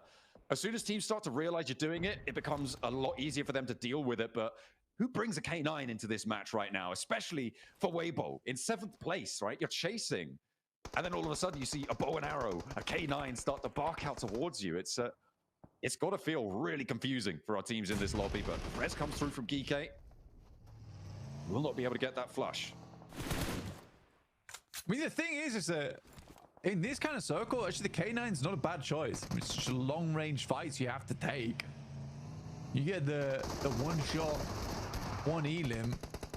It's nice to see Kevin inside the smoke does his best, but his best is not good enough versus Influence Rage, who are the chasers here alongside with Arena, who do have 4 players. Great nade from Nerzed.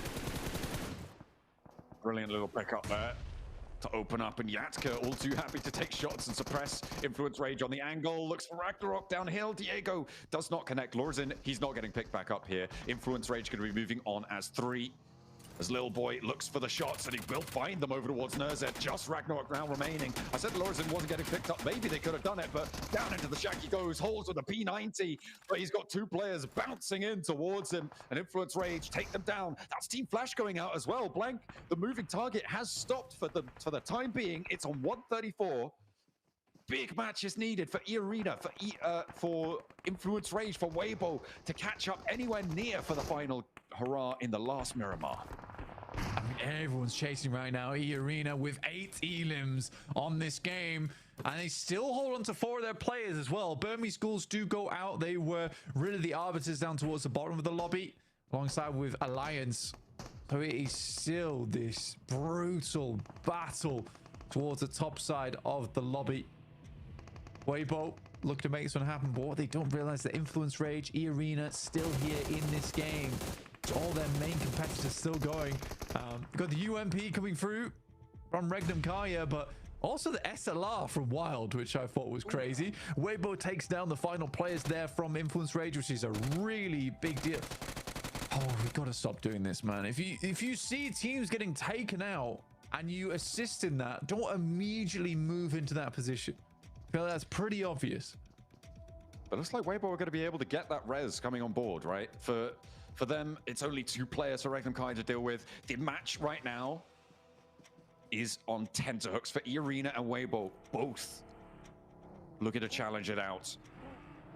8 elims already for Irina. A chicken dinner necessary to put them up in contention. It would put them up on 128 points, and then whatever elims extra they were able to get.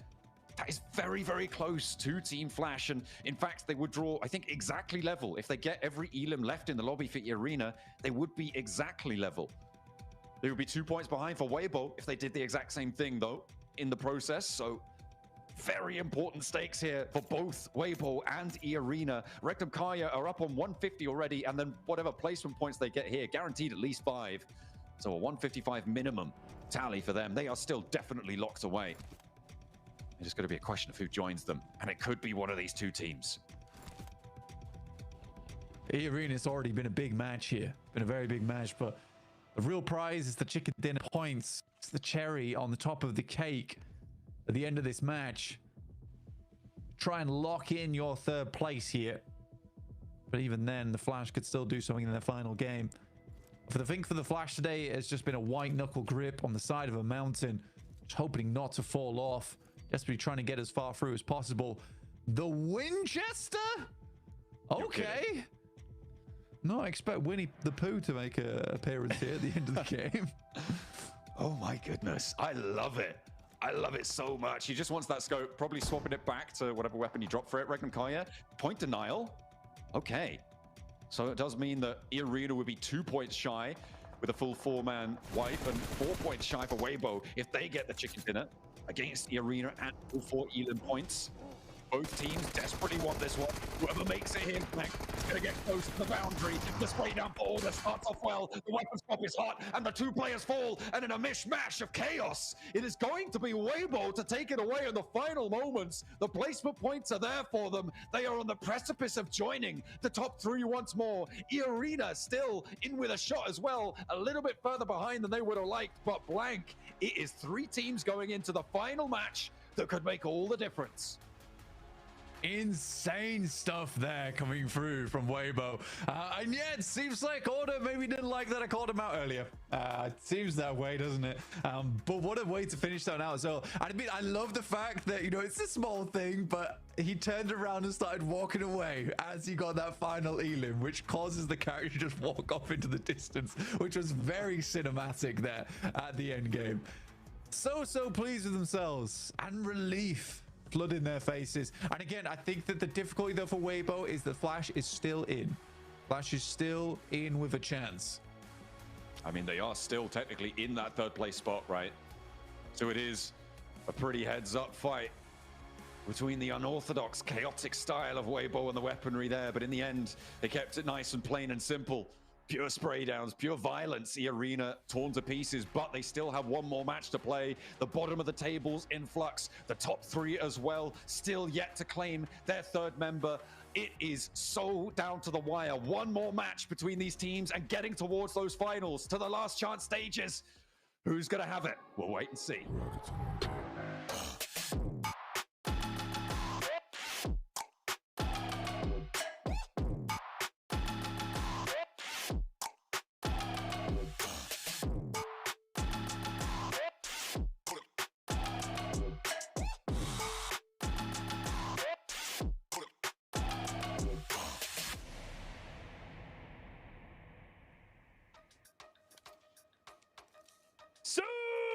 Channeling his inner Apollo, shooting that bow miles across the sunny desert. Weibo get the win right at the last second. That's it. I'm sold. Weibo, make it happen. End the curse to Daymax.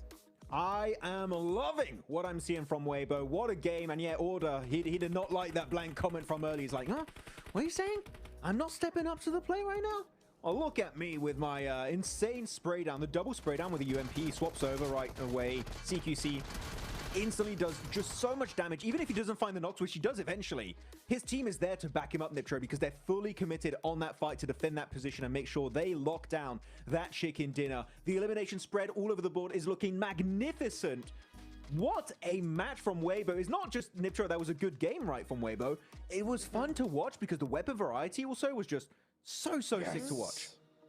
Yeah, it wasn't just the weapon variety. You bring up such a good point because we had the explosive bow. We had the Car 98, baby. I love seeing that coming into esports again after so long.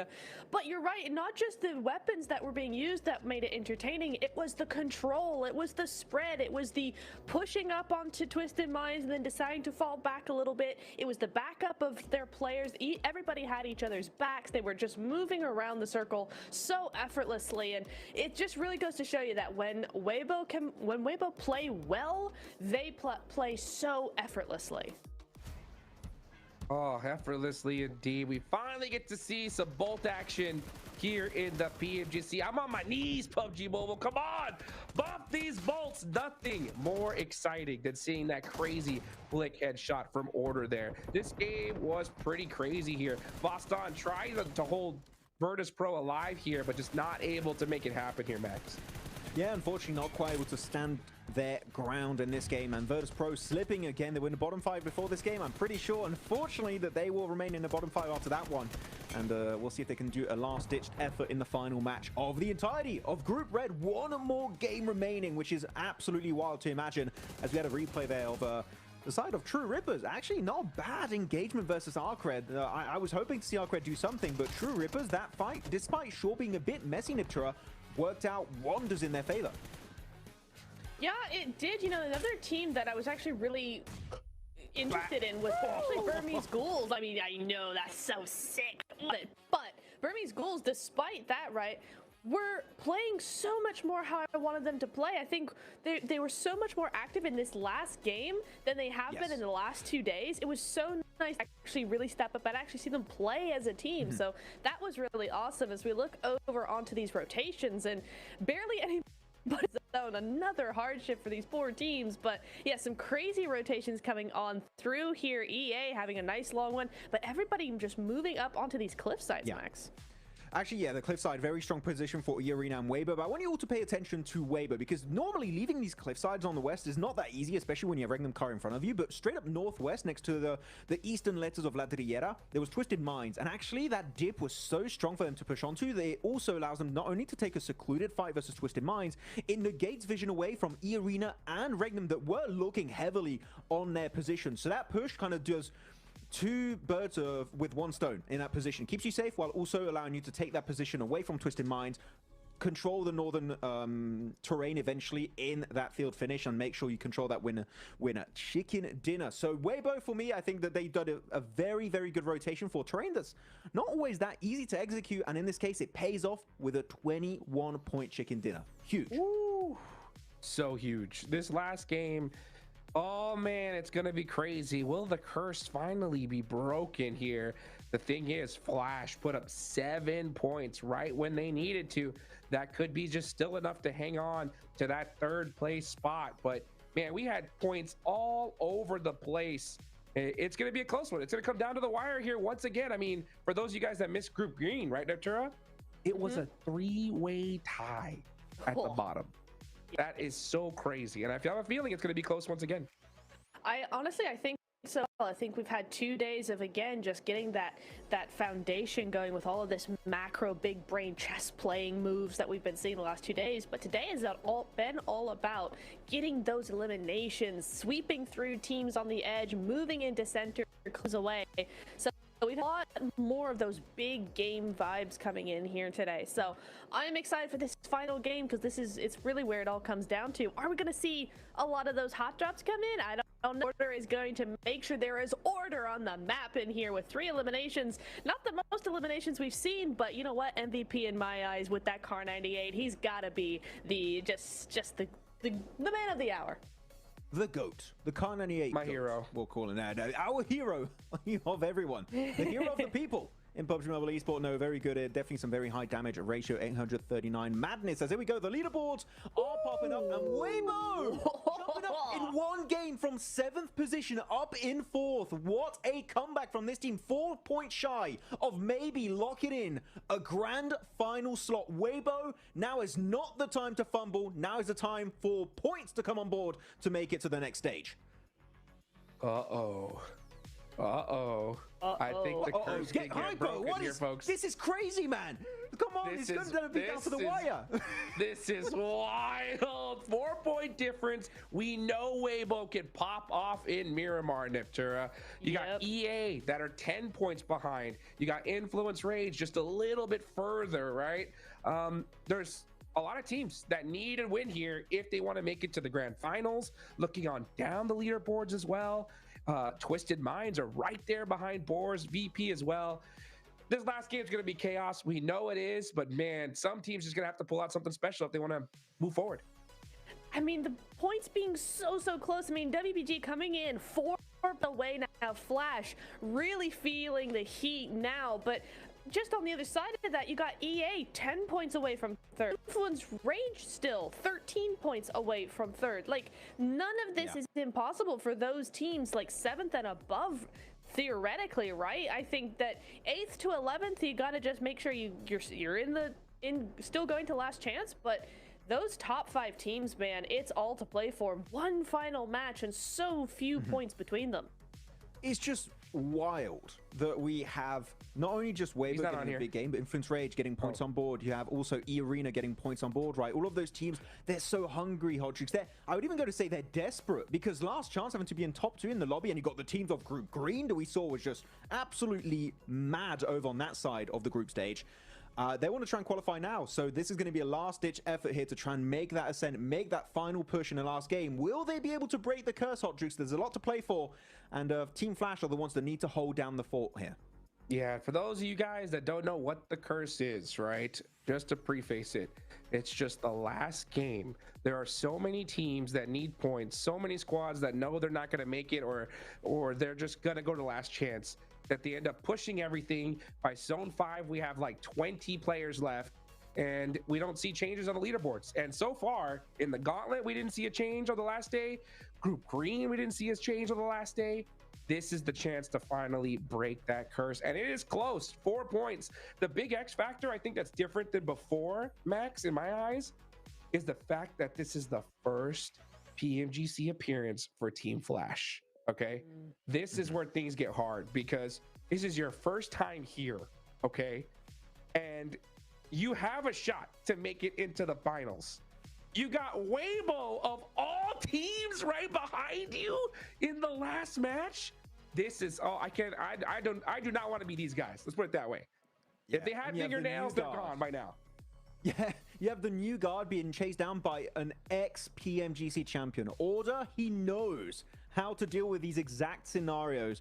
And you know what? I'm sure he's definitely going to be ready going into that last game. But you know what? I think this is a great test, Niptura, because this is going to be a rough scenario for Team Flash. If they are able to defend their top 3 rank, make it to the grand finals, for me, they showed potential that they are worthy of a grand final slot. And you know, maybe even then, able to actually get up some good performances in that next stage. Yeah, I agree, right? Because I think there's nothing more formidable than Weibo in the final game, 4 points behind, coming off of a big win, right? So that momentum, the potential, the confidence is at an all-time high with this team. And we know how good they are as well, how smart they are with macro. So Flash really have to be on their game, just the top of their performance if they want to keep that slot. So definitely a test for them. Oh boy, Max, this is it. Last game of the day. Is Weibo gonna do it? Yes, it's happening. It's looking like it, man. They're going to get a podium finish, and they're going to qualify. And Flash, I'm sorry, you're falling down. You're going to be out. You have to go to the last chance. Not going to be great, but Weibo, you know what? They showed potential, and especially the bow, the Kar 98. It was all looking so good, Hodrix. So yeah, Weibo will make it, and will qualify for the finals. It's happening. Let's see. Let's see what's going to happen, folks. Last game of Group Red. Last game of the group stage. We're going to Miramar for one more time with John Allen and Blake.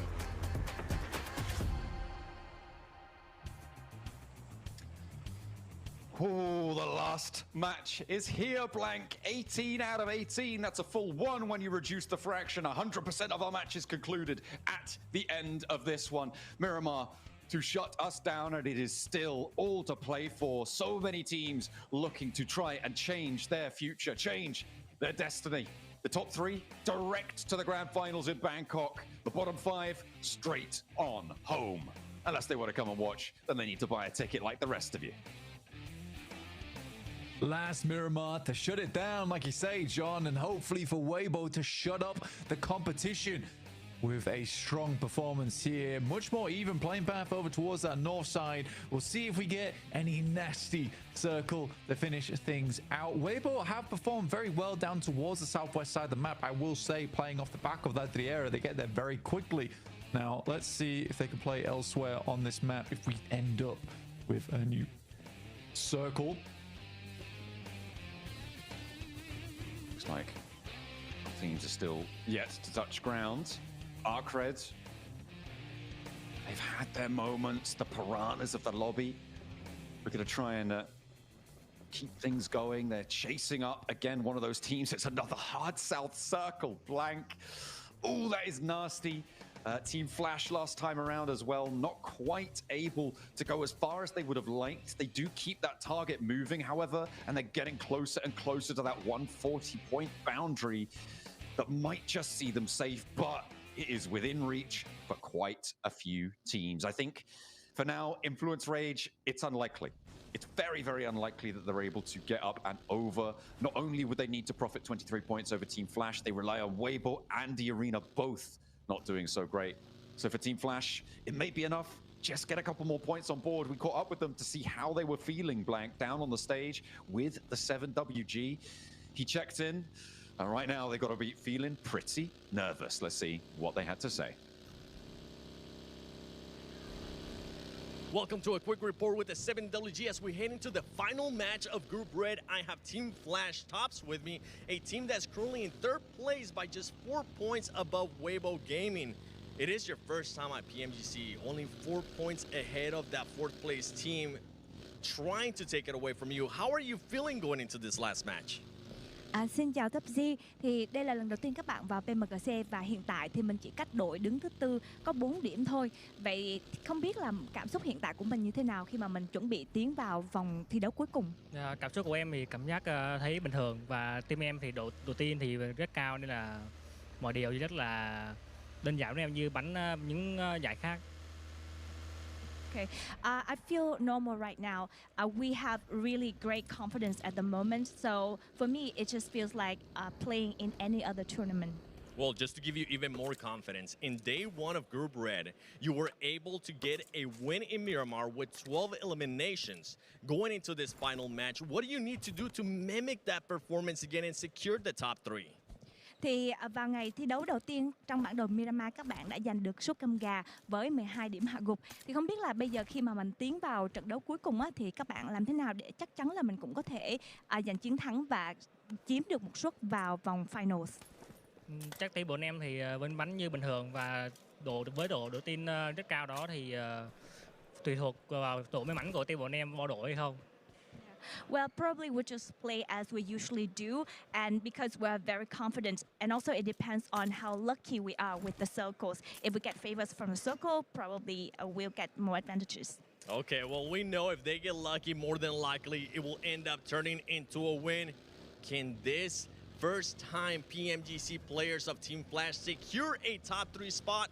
I think it's time to find out with John and Blank.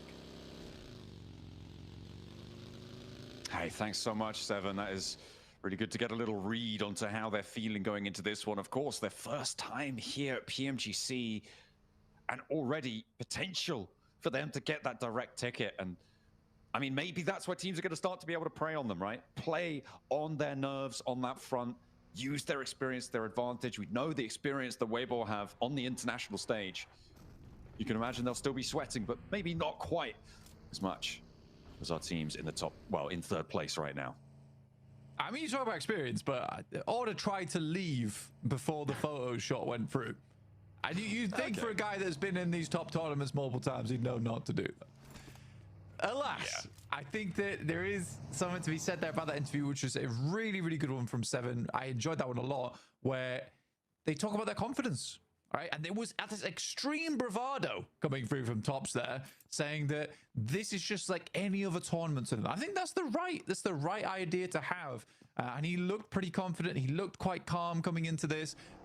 They talked about circle look. Already, they get a very nice central position. They have anchors over towards Los Leones. If it heads off towards that eastern side, they have players heading over towards the west as well. So they're holding a little bit of a split right now. But this is far down towards the south. We've joked about Partona multiple times. This could be it. It very much could be. All the way down on that south edge. And I mean, why not make things all the harder? And I mean, at the moment, it's Virtus Pro who have the inside track to that Partona bridge area. Regnum Kaya as well kind of sit around those east bridges to Partona. Of course, those west side access past Prison, past Minas del Sur, but that's only if it comes to it. Because right now, teams are still navigating around Los Leones to get down towards the south side. Take stock of teams that are chasing. E-Arena, Influence Rage, potentially even Arcred. And that's where it stops in 7th place. Everyone underneath that, they're going to last chance or they're going out. For Virtus Pro, they're on 70 points. They'd need to cross 12 to get past Boars in 11th.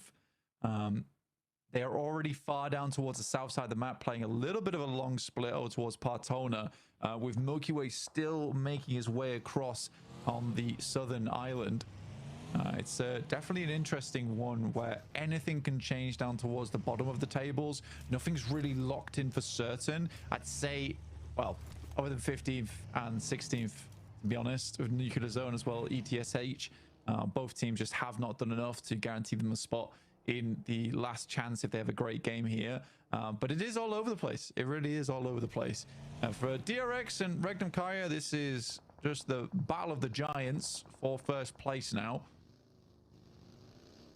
I mean, Regnum Kaya having flashbacks. They're getting beat by a South Korean team in PMGC. Back in London. By 1 point it was there. And it was on a Miramar finish, on a pretty crazy finish as well, Blank. Remember, they were on the chase there too. They were trying to crunch up towards the top side of the tables. DRX were able to get out ahead of it. They played on that coastline and farmed eliminations to get just within a hair's breadth, but it just wasn't quite enough. Now here again, if we go to Partona, is it going to be the same scenario? Of course, that would rely on DRX actually getting to that island on the south side. Wait and see. Again, Zone 2 is where we'll get a better idea of it. I think that if it shifts hard down towards the south, it's definitely on the cards, but there is also this possibility that we just head straight back up towards the north, Chumacera, or even far over towards that eastern side. But it will be a hell of a circle to end out if it goes south, and I'm praying for it. Oh, that makes me sad. All right, more of a basic game than for us, but for VP, their dreams do just get dashed off the back of that one. That is a hellish journey back up north now. Yeah, that is, it's not going to be the island there. Chumacera again, but this time a lot more focused on the gap between that and Los Leones. The steps on the west of Los Leones also a major feature. Maybe some teams are going to have to send on in there. Weibo currently 4th place. We saw them get that chicken dinner just a moment ago. And they're going to be playing from those Chumacera hills.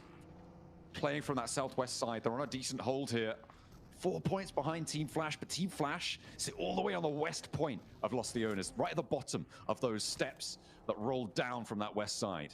Oh, Hero, maybe on the buggy chase, it does stop for him, which is nice. Could have got a lot further. I don't want the bounce on that bad boy.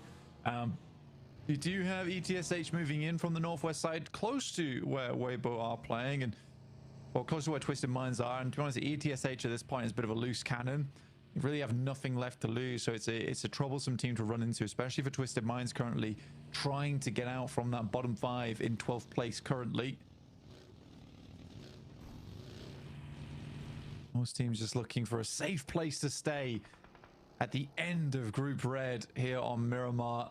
E-Arena grab themselves a bit of land on the north side, but it is quite open.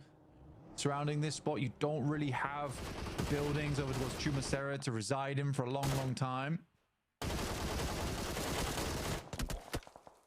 Ooh. Burmese Ghouls taking shots, but not quite connecting on the spray downs there. Burmese Ghouls looking a little bit safer on that top 11 side, but they are not completely out of the woods. Neither them nor GK. That can rest easy for the moment. Alliance, a little bit more so can. Very unlikely that enough teams jump up over their points tally, and they're fairly unlikely to be jumping up far enough. Well, it's pretty much impossible for them to be jumping up to third place. So I feel like Alliance right now, probably the most chill of anyone in the lobby in terms of what they're expecting from this match. Yeah, for Alliance, they don't have to do too much. It's just live it through. You go into last chance. Realistically here, very unlikely they get knocked out. In fact, I think almost impossible at this stage. So I think for Alliance, it is a very easy and casual game for them. But they could really take DRX to town here over on the northeast side if they wanted to. Depends if actually they can even fight them, to be quite frank, which is always the problem for Alliance so far, is whether they can take that team fight. But coming into Zone 3, it has been a slow start to this game. Not too much action happening. Most teams very concerned with remaining in their spots and trying to get towards this end game where they know the big points are. Okay, and rolled up on it. It's Alliance to purloin the points. The first blood is drawn in our final match here. At 12 minutes, by the way. It's pretty late in the day. Maybe that's the nerves. Back up to their old tricks. Are we going to go for a super slow lobby to close things down? Why not? Gonna get real tense if that's the case. Silas, though, gets ran straight down by Hardboy. And this is from Arcred. Tough team to cut through, but for Arcred at 119, there's a team that would love the points right now, and to get rid of one of the most formidable teams in the lobby would clear out a lot of their area. Spray down for Wild. Not connecting, just doing damage, tickling away at the health bars. So no answer to be found for them. Nuclear zone. They've taken a knock up the top. True Rippers as well. Looking to try and take that scrap down towards the south side of this circle. They will have to transition further forwards. The team that matters most in this area, well, there's two really. It's Virtus Pro and Boars. Further southwest of this fight. And they may look to try and third party, but with both of those two teams chasing for that 11th place, Boars trying to hold on to it. Virtus Pro trying to take it from them. That ascent might be difficult. We'll see who's going to be able to come out on top of it. And the Boars don't want to go too hard into this one, with the threat of Twisted Minds, who lay fairly uncontested on the northwest side right now. Yeah, Twisted Minds do have a lot of space to work with. True Rippers just, okay, straight past them. And Boars are just as surprised as we are. We'll at least pick off Hydro on the backside of that fight there. Havlik finding a point. And Milky Way are able to actually steal one. Boars continuing to grab points here is really bad for a lot of our teams underneath. The further that goalpost gets away from them, the harder it is to climb. Virtus Pro at least able to stay even with that 1 point they're able to steal away. Now in the face of a very tough squad here in Influence Rage. Oversight from Burmese Ghouls and Arcred. This is a classic from Virtus Pro, rocking up to a devastation. I mean, they're still taking damage, but they may be able to get in there with 4 players alive. A straight careen through the middle of things. In the meantime, Boars are going to try and find Regnum Karya, who, I mean, they've done enough to get their spot into the grand finals direct, but they'll be sad not to get a first place here, Blank. Either way, if they get taken down by the Boars, that might be a little bit of a sour taste in the mouth at the end of their group stage, no matter what their ticket says.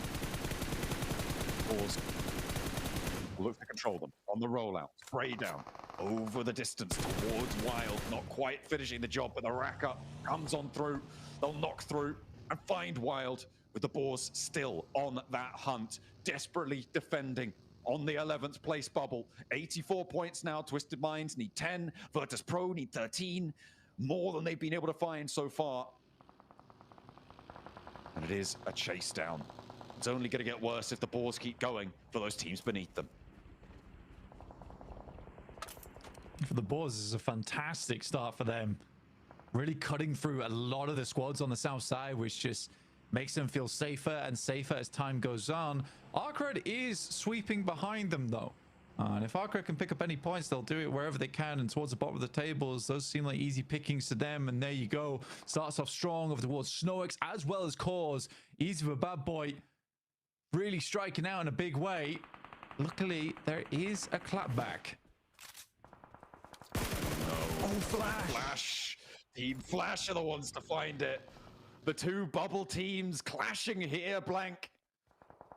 And the surface tension on both of them is at bursting point because Boar's now down to one player. Exo, survive and you're in.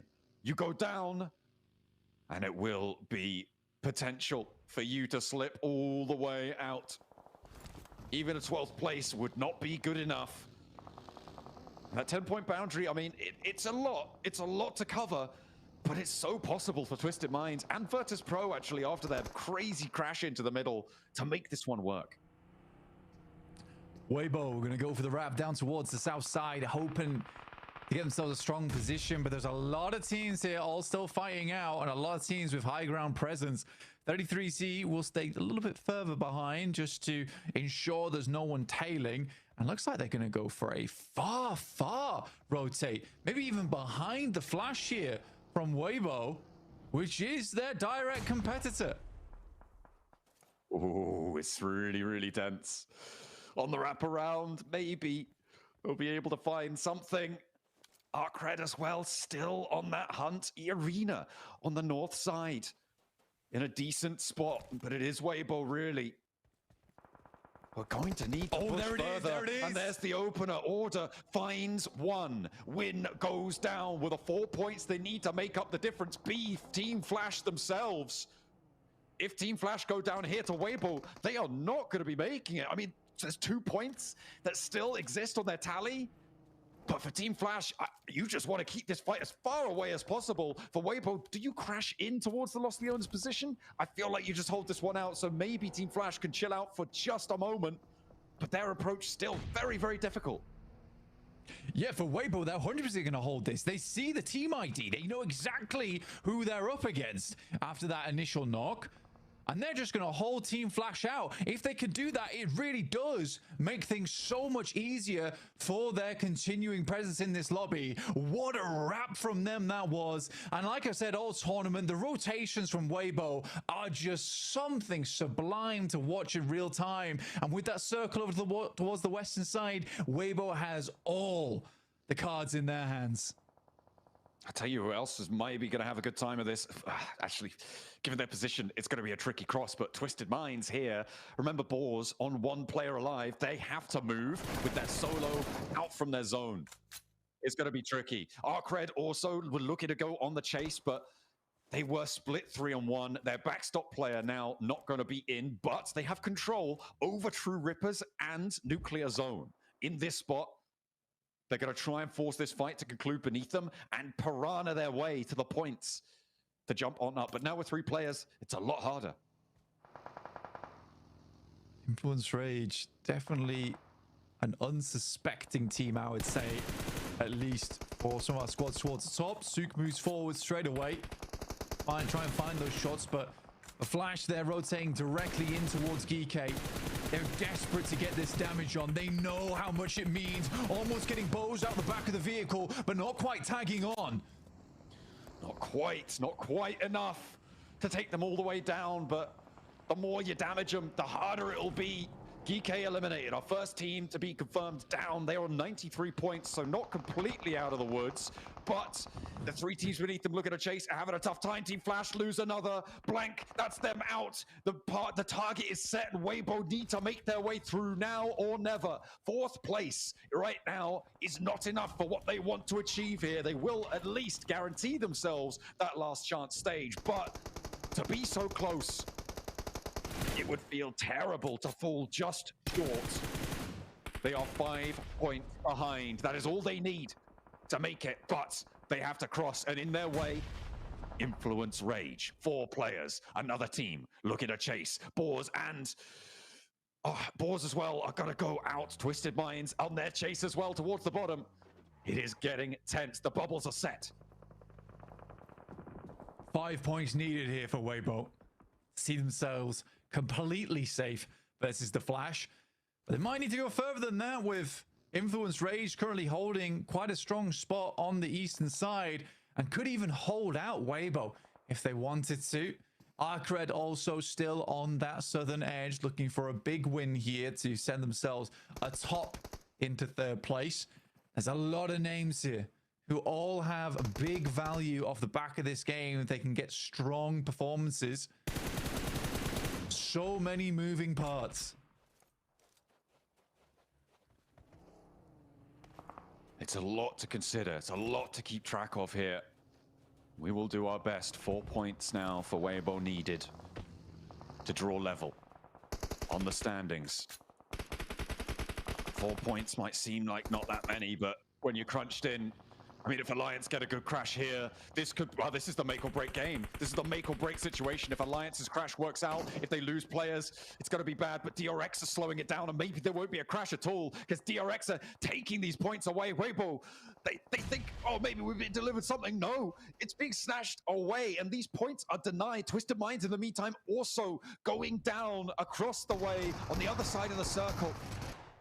Everything getting denied. Arcred finally picking to pieces the last of true rippers. A nuclear zone trying to get out of there. Weibo pick up another point, looking for more. One of their players has been knocked in the meantime. 33Z needed to get back up and in action. 1 player now left for Alliance, looking to go for the res. They are 3 points behind. Twisted Minds with their fight to jump up, going badly, going low, going down, and ETSH take Twisted Minds out. That may be enough to keep the Boars in, but Virtus Pro still have life, still have breath in their body, and they will not go down without this fight. 4 players still up and kicking, like you say, but that is Twisted Minds 100% going home now. The only team that can kill the Boars this run is VP. The Bears versus the Boars here. Who comes out on top? That is a tough rollout for Weibo. A tough rollout for Weibo. Weibo, if they get a draw, they lose on placements unless they get, I think, more than 4 placement points blank, which means a 4th place needed for them to draw level. So it is going to be a free and clear win on the game, more than 136. They need 4 points to be able to cross that boundary against Team Flash. And doesn't sound like a lot, but their prey's running away. Arcred are out of there. Again, it doesn't sound like a lot of points here, but if you start to get impatient, you start to get a little bit skittish, you can give those points away. I mean, I like the push-up coming through from Weibo. They left 1 player behind as a backstop to take shots at Arcred if they chose to push up, but even Arcred's playing a little bit scared. There's that shot from Lorazin. Over towards Weibo. Alliance out now. Definitely going through towards the last chance. See what they can get done there. The placements are soon, Blank. Goodness me.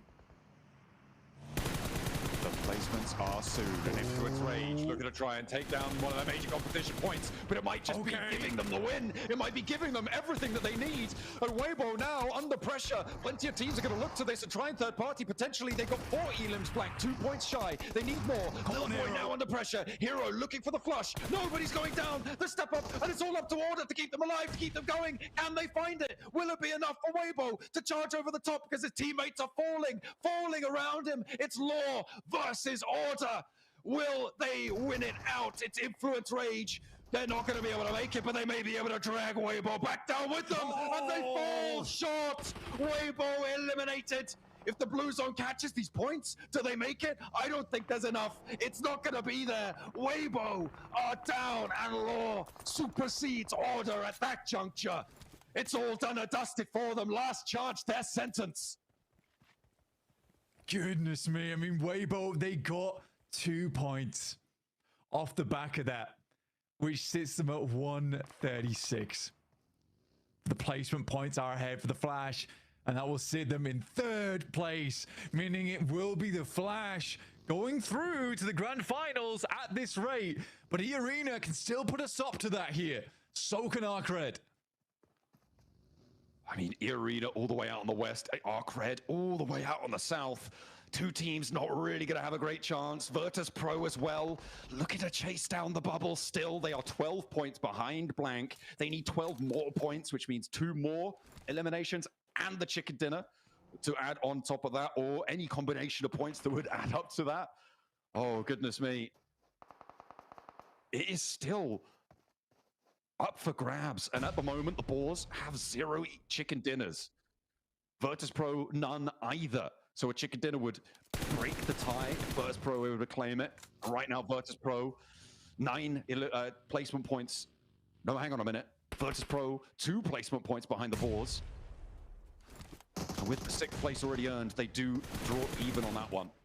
Looking to go a little bit further. They're shooting them, John! John, they're shooting them! Might be able to take them down. I'm sorry, I was busy in the points. It's Arcred, though, to start to go down as Hardboy. One of the last 2 players to go, and Glory stands up for his namesake. Looks for Virtus Pro, tries to stop them dead in their tracks, launch themselves maybe to an outside chance of joining the top 3. Virtus Pro struggling now. E-Arena starts to move up, Mormon on the outside. And Joker starts to flow on through. Hoping to throw a wild card here into the mix. Virtus Pro might eat a big nade here coming through from E-Arena. There's big shots. Joker from the backside does have to move away, but takes a tag from a distance there. Glory for 2. Looks for more as well. Milky Way to his front. Has to deal with Malloy on his side, but will not be there. But Virtus Pro are low. They are flagging. They just need a little bit more, but it is so much to ask of them right now. With E-Arena putting the pressure on, they need those points desperately too. And Huge. Virtus Pro falls short. E-Arena now, the only team that can make a difference in this. Regnum Kaya, they've survived. DRX will keep themselves up into that top spot. Your Ghouls on the north side might be able to close down another chicken dinner here, but to the chagrin of E-Arena. E-Arena, the big thing to look at right now. Turney K on board, looking to cause some big havoc. Hyunbin versus Regnum Kai. You got Zed Wolf inside the shack right now. Burmese Ghoul starting to take control of the lobby on the north side. Right now, E-Arena on 129 points. When you factor in the 5 elims they've already found, Blank, they are currently 7 points shy. A chicken dinner would do it. A couple more elims, maybe. No more second place, a 3rd place.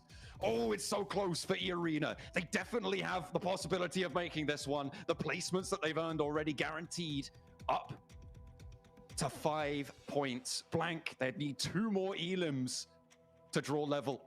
For E-Arena, that is doable. That is achievable. If they can spot DRX and take that elim, they may be able to bring themselves into a 2nd place and guarantee that 3rd place.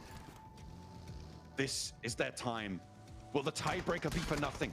On the 136, Turney K thinks they can do it, thinks they can step up, mount the pressure over towards DRX, but one goes down early. The spray down from Hyunbin. QXC looking to hold on. Their 1st place already. They don't need this. The nades are going to start to land, and the Burmese Ghouls are here as well. The nades over the top. Now it's just the 1 player, and the E-Arena do it. Over the top, 7 elims. Blank, I think they've done enough to join that 3rd place spot. We'll have to wait for confirmation, but now they set their sights on the Burmese Ghouls, who have corralled them into a corner. E-Arena play this game so well so far. It has been amazing to watch in these final moments. Sadly, Weibo couldn't do it. The Flash couldn't do it. Tied up, and E-Arena are going down. The Ghouls rise up right in the final moments. They have had some good improvements throughout this game, but E-Arena, from an outside chance to a sudden position in a potential 3rd place, is insane. That would put another home ground team back into the finals. They were going to Thailand either way, Blank, but they're going to look to stamp their ticket with a purpose this time. Their return will be met towards the grand finals, but have they done enough to get across that road, to get across that 136-point boundary? It was so down to the wire. Weibo denied. And in the final moments, Team Flash as well potentially pushed aside. They were winning on that tiebreaker, but We'll see who's going to be able to make it. From Myanmar, the Burmese Ghouls do close down another chicken dinner. They're happy with their performance here. I'm happy with it too. You've loved watching them. We'll be able to see more of them in that last chance stage. But Team Flash, they look a little bit dejected. Maybe they've got news that we don't. I mean, to be honest with you, like it must be so close. But even for E-Arena there, I think they've done it. I think E-Arena have done it. That rotation they made so aggressive, so aggressive. Could have been a very different story if Hero was just able to win that fight versus Influence Rage, but Influence Rage is just a significantly strong team in terms of firepower, and that is the difficulty when it comes down to it. Weibo just couldn't quite close it out. The first molly had been on target, forced him out early, then Hero probably would have had the advantage in that fight, but you know, it's bygones at this point. They look pretty on edge right now. I think the admin teams are waiting to deliver that information. We got a little spoiler last time. As we're looking for it, oh, is he here to deliver the news to E-Arena? They've done it. Oh, they've done it. They are up in third place. E-Arena take the spot, and elation. They will return home in a blaze of glory. They'll see vampires in the finals. And I think Team Flash, they might have spotted this because they do look pretty dejected on this one. What a sad time for the Flash, but I mean for E-Arena, they're extremely happy with this one. I'm not gonna lie, the admin kind of teased them a little bit there, right? The admin kind of teased them. He was kind of like, well, maybe he did make it, maybe he didn't make it. But we'll find out more over on the tables with the desk.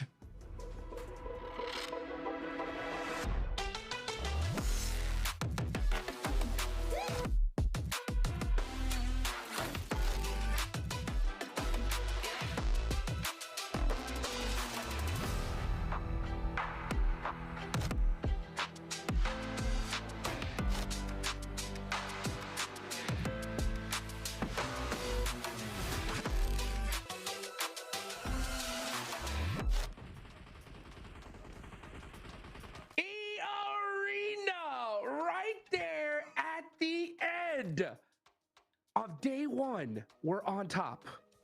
And in the final flash, in the last game of Group Red, pull off one heck of a performance. It's the Burmese Ghouls that win this one. But is it EA that got the last laugh, Max? Ooh, I think it is. They looked really happy. No, they sure did. Unless they were going to have a good dinner at the hotel. I'm telling you, it might just be a grand final slot here. They just got told that they will be making it to Bangkok for the grand finals. We'll have to see, of course, how close it is on the leaderboards. But though, would you have to highlight here, Burmese Ghouls, Niptra, very solid gameplay in that northern compound next to the road. Very solid approach. And actually seen a few wins here and there from them. They got a Rondo win, now a Miramar win. Burmese Ghouls heating up, ready for the last chance. Yeah, I've been really happy with how they've been playing today, Max. I mean, we've seen so much more presence from them, so much more action, so much more initiative coming in from this team. No longer are they sitting in a compound waiting for things to come to them. They're going out of those compounds and they're taking spots. They're taking control. I really like what we've been seeing from them. Oh, man. Ooh. The curse, Max, man. Don't curse. You don't. I was alive and well up until the last second from what it looks like. I don't know where we're at right now. This was so crazy to watch. Yeah. It all starts with Flash versus Weibo, Max, man. Exactly. Weibo take them out. What a crazy start. And it's a fully targeted attack. They know, we all know here, right, that Los Lunas is Flash's drop location. They go there as much as they humanly can. And Weibo, like, hey, maybe we can shut down that rotation, that exit potential out of the city. The setup onto the western side of Los Lunas was a thing of absolute pure beauty. And it does work out heavily in their favor, right, Niptro? They get the entire squad wipe. Flash are out, and you can see apparently even Seven told us they were hyped, they were excited behind their desk. But maybe a little bit too hyper, because unfortunately, as you saw, it might have come down to that final point. Yeah, I mean, it was really the top spots all fighting for that control, fighting for just one more point. And yeah, you could see that WBG were definitely targeting Flash there. That was thought out, and it was well executed as well, just pushing Flash away from anything that would help them get a better position, and oh, VP, they also know, they tried their best, but they just struggled in this lobby. Yeah, just couldn't succeed, it seems. But yeah, Burmese Ghouls really excited about that one. Again, very excited about how they'll be able to do in the last chance stage. But our cred, also a team that, you know, were not out fully of the conversation. Maybe a big banger could have made it possible for them, but they almost clashed versus Weber, right, Niptro? We'll see at one point as we go later on these team rotations, but WBG fully sent it onto Arcred, and Arcred just did not want to get involved in that fight. I was surprised Arcred just like noped out of that fight entirely. Right. I thought that was for sure going to be a massive thing, like WBG going to get upset by Arcred making that push over the cliffside. They had so much advantage there, but I just think they didn't feel confident in the rest of the teams around them. They didn't really want that third party, and I don't blame them, right? They were so close to that top 3. They knew that one win could possibly do it, so I don't hate that at all. Ugh, I hate it. I think in this stage, you need every elimination you could get. I don't think you could take that chance. I think this was any other stage, any other moment, they would have taken the fight, right? But with so much pressure, last game on the line, you second guess yourself even a little bit. I mean, Arc, they needed the win here. They needed that and some eliminations to make it happen. It's just unfortunate that they couldn't do it. Yeah, it's very sad indeed. Influence Rage also able to get 7 points on board. You know what? Also a team that could have done something at the end. I think 7 points is just shy. We'll have to see exactly on the leaderboards what has been achieved. But man, DRX and Regnum Karia, the rivalry just kept happening the entire time, Hodgix. It's such a cool little clash between these two teams. But you know what? They are 100% sure to make it to the grand finals, and you know what, Niptra, deservedly so, because these guys have been bringing their A game here for Group Red. They have. I mean, both of them struggled day 1. They came just raring to go in day 2, and they've kept that consistency in day 3, and that's what I'm looking for in a team. Not just for those pop-off days, but can they, before or after those pop-up days, actually do something with it on the other days and just keep that consistency going. So really nice to see that from them. As we look over at Ichi from the Burmese Ghouls, he's going to be our MVP for the last match of Group Red. Yeah, very good stuff from Ichi. Of course, he's already had PMGC experience playing in the past. Actually, I think it was 2 years ago, if I'm not mistaken, with Genesis Esports. So this guy, he knows his way around a global battlefield here, Hodgix, and he's able to do it once more, being the MVP of the game. But I know the leaderboards are just around the corner. Who's making it? Let's see. Oh, no way! It's EA! E-Arena! And they've done it by 1 singular point. The curse is over, MaxMed. I am over the moon. E-Arena able, against all the odds in that final game, able to get just enough points to make it. Because, by the way, if it's a tiebreaker, they only have 1 chicken dinner. Flash go in, they qualify. So that singular point, that 1 elimination they confirmed, maybe even on day 1, that they were just like, let's secure it, because why the hell not, had the impact just needed for E-Arena to make it. So well played indeed. And the White Rabbits going to be bouncing right into those grand finals here, Niptra. Hey, but you know who else? It's not just the White Rabbits, it's the Boars as well. They move in to the top 11, just sneaking ahead of everybody else. And so in the final 2 games rather, they sneak into the last chance. They have done it, Max. Yeah, and Sizzy's going to be our daily MVP. But who is going to be Group Red MVP? You know what? Because we've had QXC, we've had Sizzy now. It has to be a player from DRX, I'm thinking. Or it could also be Regnum Karia. I'm not sure. Place your bets. 5 chicken dinners. There's no way it's not from DRX. It's wild! I was gonna say Regnum. Oh! The bait and switch. Are you kidding me? Oh my goodness. Well, to be honest, I would love to see the list of how close it is, because oh my goodness, this guy's been on absolute point for the side of Regnum Karia, putting again Turkey in a very good position the entirety of this tournament. Going to be joining their brethren, right, of Kara into the grand finals, and Ulf also, if I'm not mistaken. So man, a lot of Turkish powerhouses in the finals already, Niptra.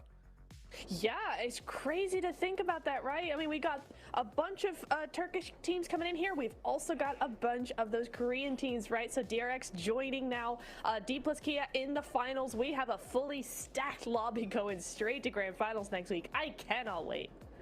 Wow, this was so crazy. E-Arena, I mean, after their day one performance, I thought we were going to see them for sure. It's crazy how we didn't really think it was going to happen until like the last couple of minutes of the last match, and they do it. It's so crazy. I mean, Weibo tied. They tied with Flash. They had equal chicken dinners, so Flash would have made it by just like 4 extra placement points. But EA was able to get that 1 extra point, which makes their dreams come true. Hey, if you're E-Arena, buy a drink for Weibo. They helped you out tremendously. The setup and eliminating your main competition was kind of wild. But here we go. The Grand Finals team lineup currently is looking so stacked, Niptra. I mean, look at all these massive names. Thunder Talk, you got Alpha 7, you got your DXev, you got RA impressing everyone in the Gauntlet, alongside now DRX, Regnum Kara, APG, D+ Kia, the reigning champions. Man, these finals, absolute cinema incoming. I'm telling you that much. Gosh, and it's such a great mix as well. You've got some aggression, you've got some sneak attacks, you've got some macro coming in here. I can't wait to see who's going to be joining them, because these are the teams going over to Last Chance Jukes, and only 2 of these teams will go to finals. This is a stacked Last Chance, folks. This is crazy. So for those of you guys, mark your calendars. We get a day off tomorrow, and the day after, we're going straight into Last Chance. 2 teams moving forward with only 2 days of play. So this lobby is going to be insane. We get the craziness, the hyper aggression from Group Green, the chess match play style from Group Red, battling it out. And with how Weibo played here, you know these guys are going to be coming for blood in the Last Chance here, Max Man. Oh, definitely. They're going to go so hard in Last Chance. And I cannot wait to see which are going to be the top 2 teams to make it in that stage. It's going to be intense, man. And I'm so excited. This year's PMGC has been incredible to witness. Yeah. Well, let's take it on over to the 7WG to wrap things up here for Group Red.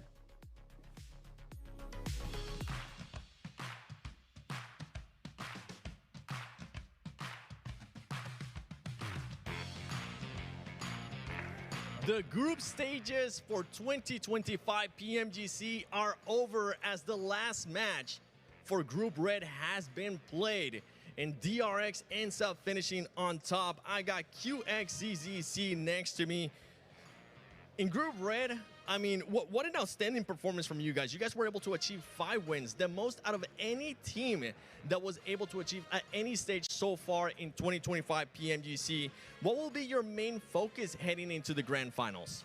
글로프 레더에서 치킨은 5번 먹었잖아요. 그리고 또 지금까지는 치킨 제일 많은 먹는 팀이에요. 혹시 이렇게 자신감 가지고 그랜드 파이널에서 어떤 부분은 제일 집중할 거예요?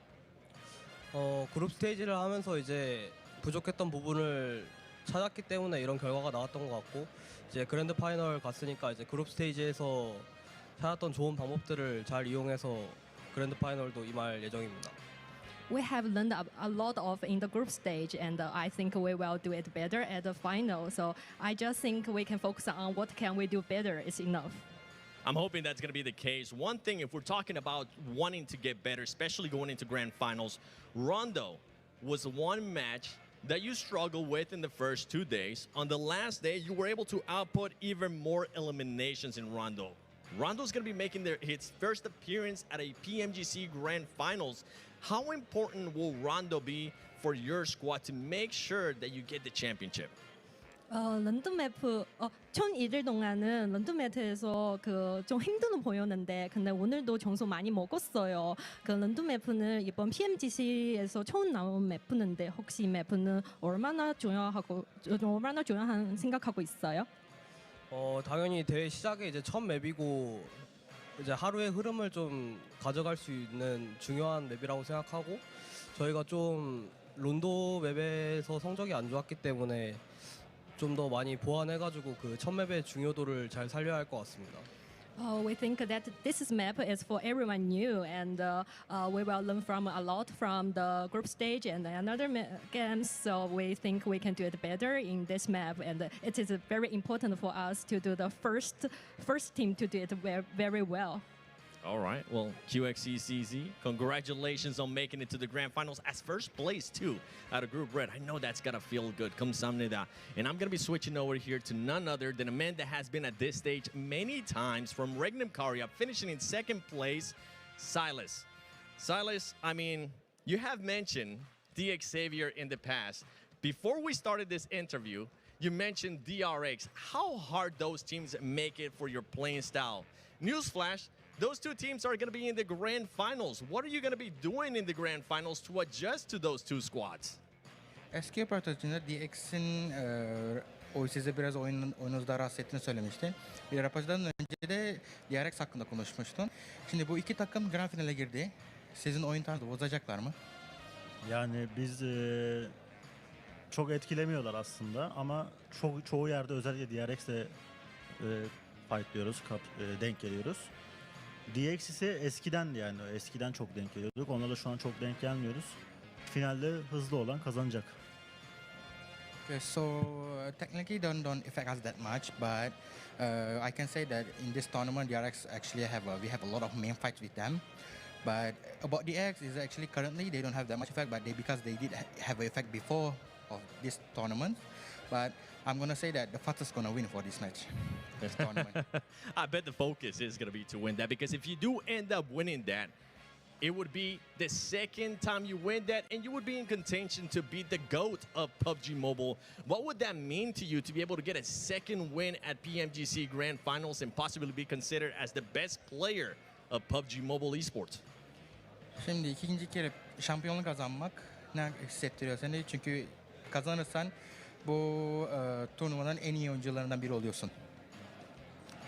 Yani elimizden geleni yapacağız. Ben ve takım kazanmak için her şey yapacağız. Ne gerekiyorsa. Yani eğer kazanırsam nasıl hissederim bilmiyorum şahsen. Okay, we will do our best, me and my team, to win this championship. But I cannot say right now how I'm gonna feel that when we win the championship. I know you. I know you're not trying to jinx it. That's what it comes down to. And because I know you, I gotta ask you these questions, because there is other top dogs in that grand finals lobby. You got APG, you got Alpha 7, and the list goes on and on and on. For those squads more than likely currently watching you, is there any message you got for them before the grand finals? Valla bu turnuvada çok büyük kuvvetli takımlar var. Bu takımlara bir diyeceğim bir söz var mı? Yani hepsine bol şans dilemek istiyorum. Hepsi çok iyi oynayarak finale kaldılar. Özellikle Türk kardeşlerime, Türk takımlarına başarılar diliyorum. Umarım Türkiye'den bir takım kazanır. So I'm gonna say good for them to have good luck, because they actually made it to the grand finals. I also want to wish the best for everybody, and especially my Turkish same country teams, to make it in the grand finals. Well, hey, I can't wait to see what these two squads are going to be doing in the grand finals. But don't forget, ladies and gentlemen, it's not over yet. Before we go to the grand finals, we'd still have last chance, where the top two teams will qualify to the grand finals, and the rest 14, their dreams will be shattered. Make sure you tune in 2 days, because I'm excited to see who else will be joining these squads in the grand finals.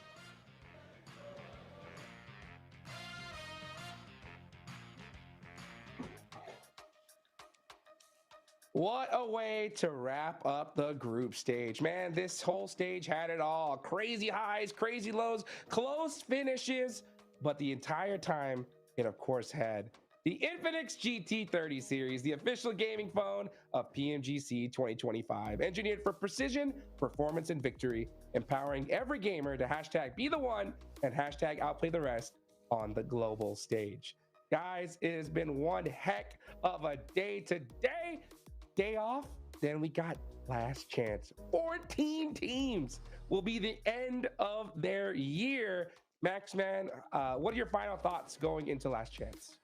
Well, I kind of want to talk about one big topic for the community, which is that is the end of India, of course, for this year's PMGC. And you know what? It was just the beginning. 2025, you're back in the scene. Come back stronger with after taking so many great learnings from this year. And you know what? 2026, India, I'm sure we'll see them even stronger here on the global stage. What about you, Deptura? I just gotta say, man, I've loved PMGC so far. It's been so cool to watch all of these teams do their utmost. A few of them we've had to say goodbye to, but I'm looking forward to last chance, man. Flash, Weibo, I'm looking at you. I'm looking. Woo! Hey, for your first PMGC, but you gotta make it happen in the last chance. That's gonna be it for the group stage, guys. I'm Hot Jukes here with Maxman and Natura. Thank you to Blank, John, 7WG, all the production for making this happen. We will see you guys day after tomorrow for last chance.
Every second that I breathe is going down in history.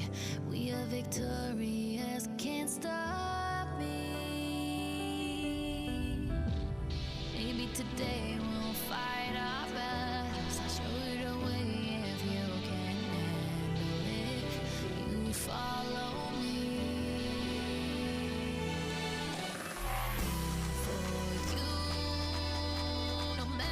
Circumstance, no, I won't back down, no matter how they show up to lose.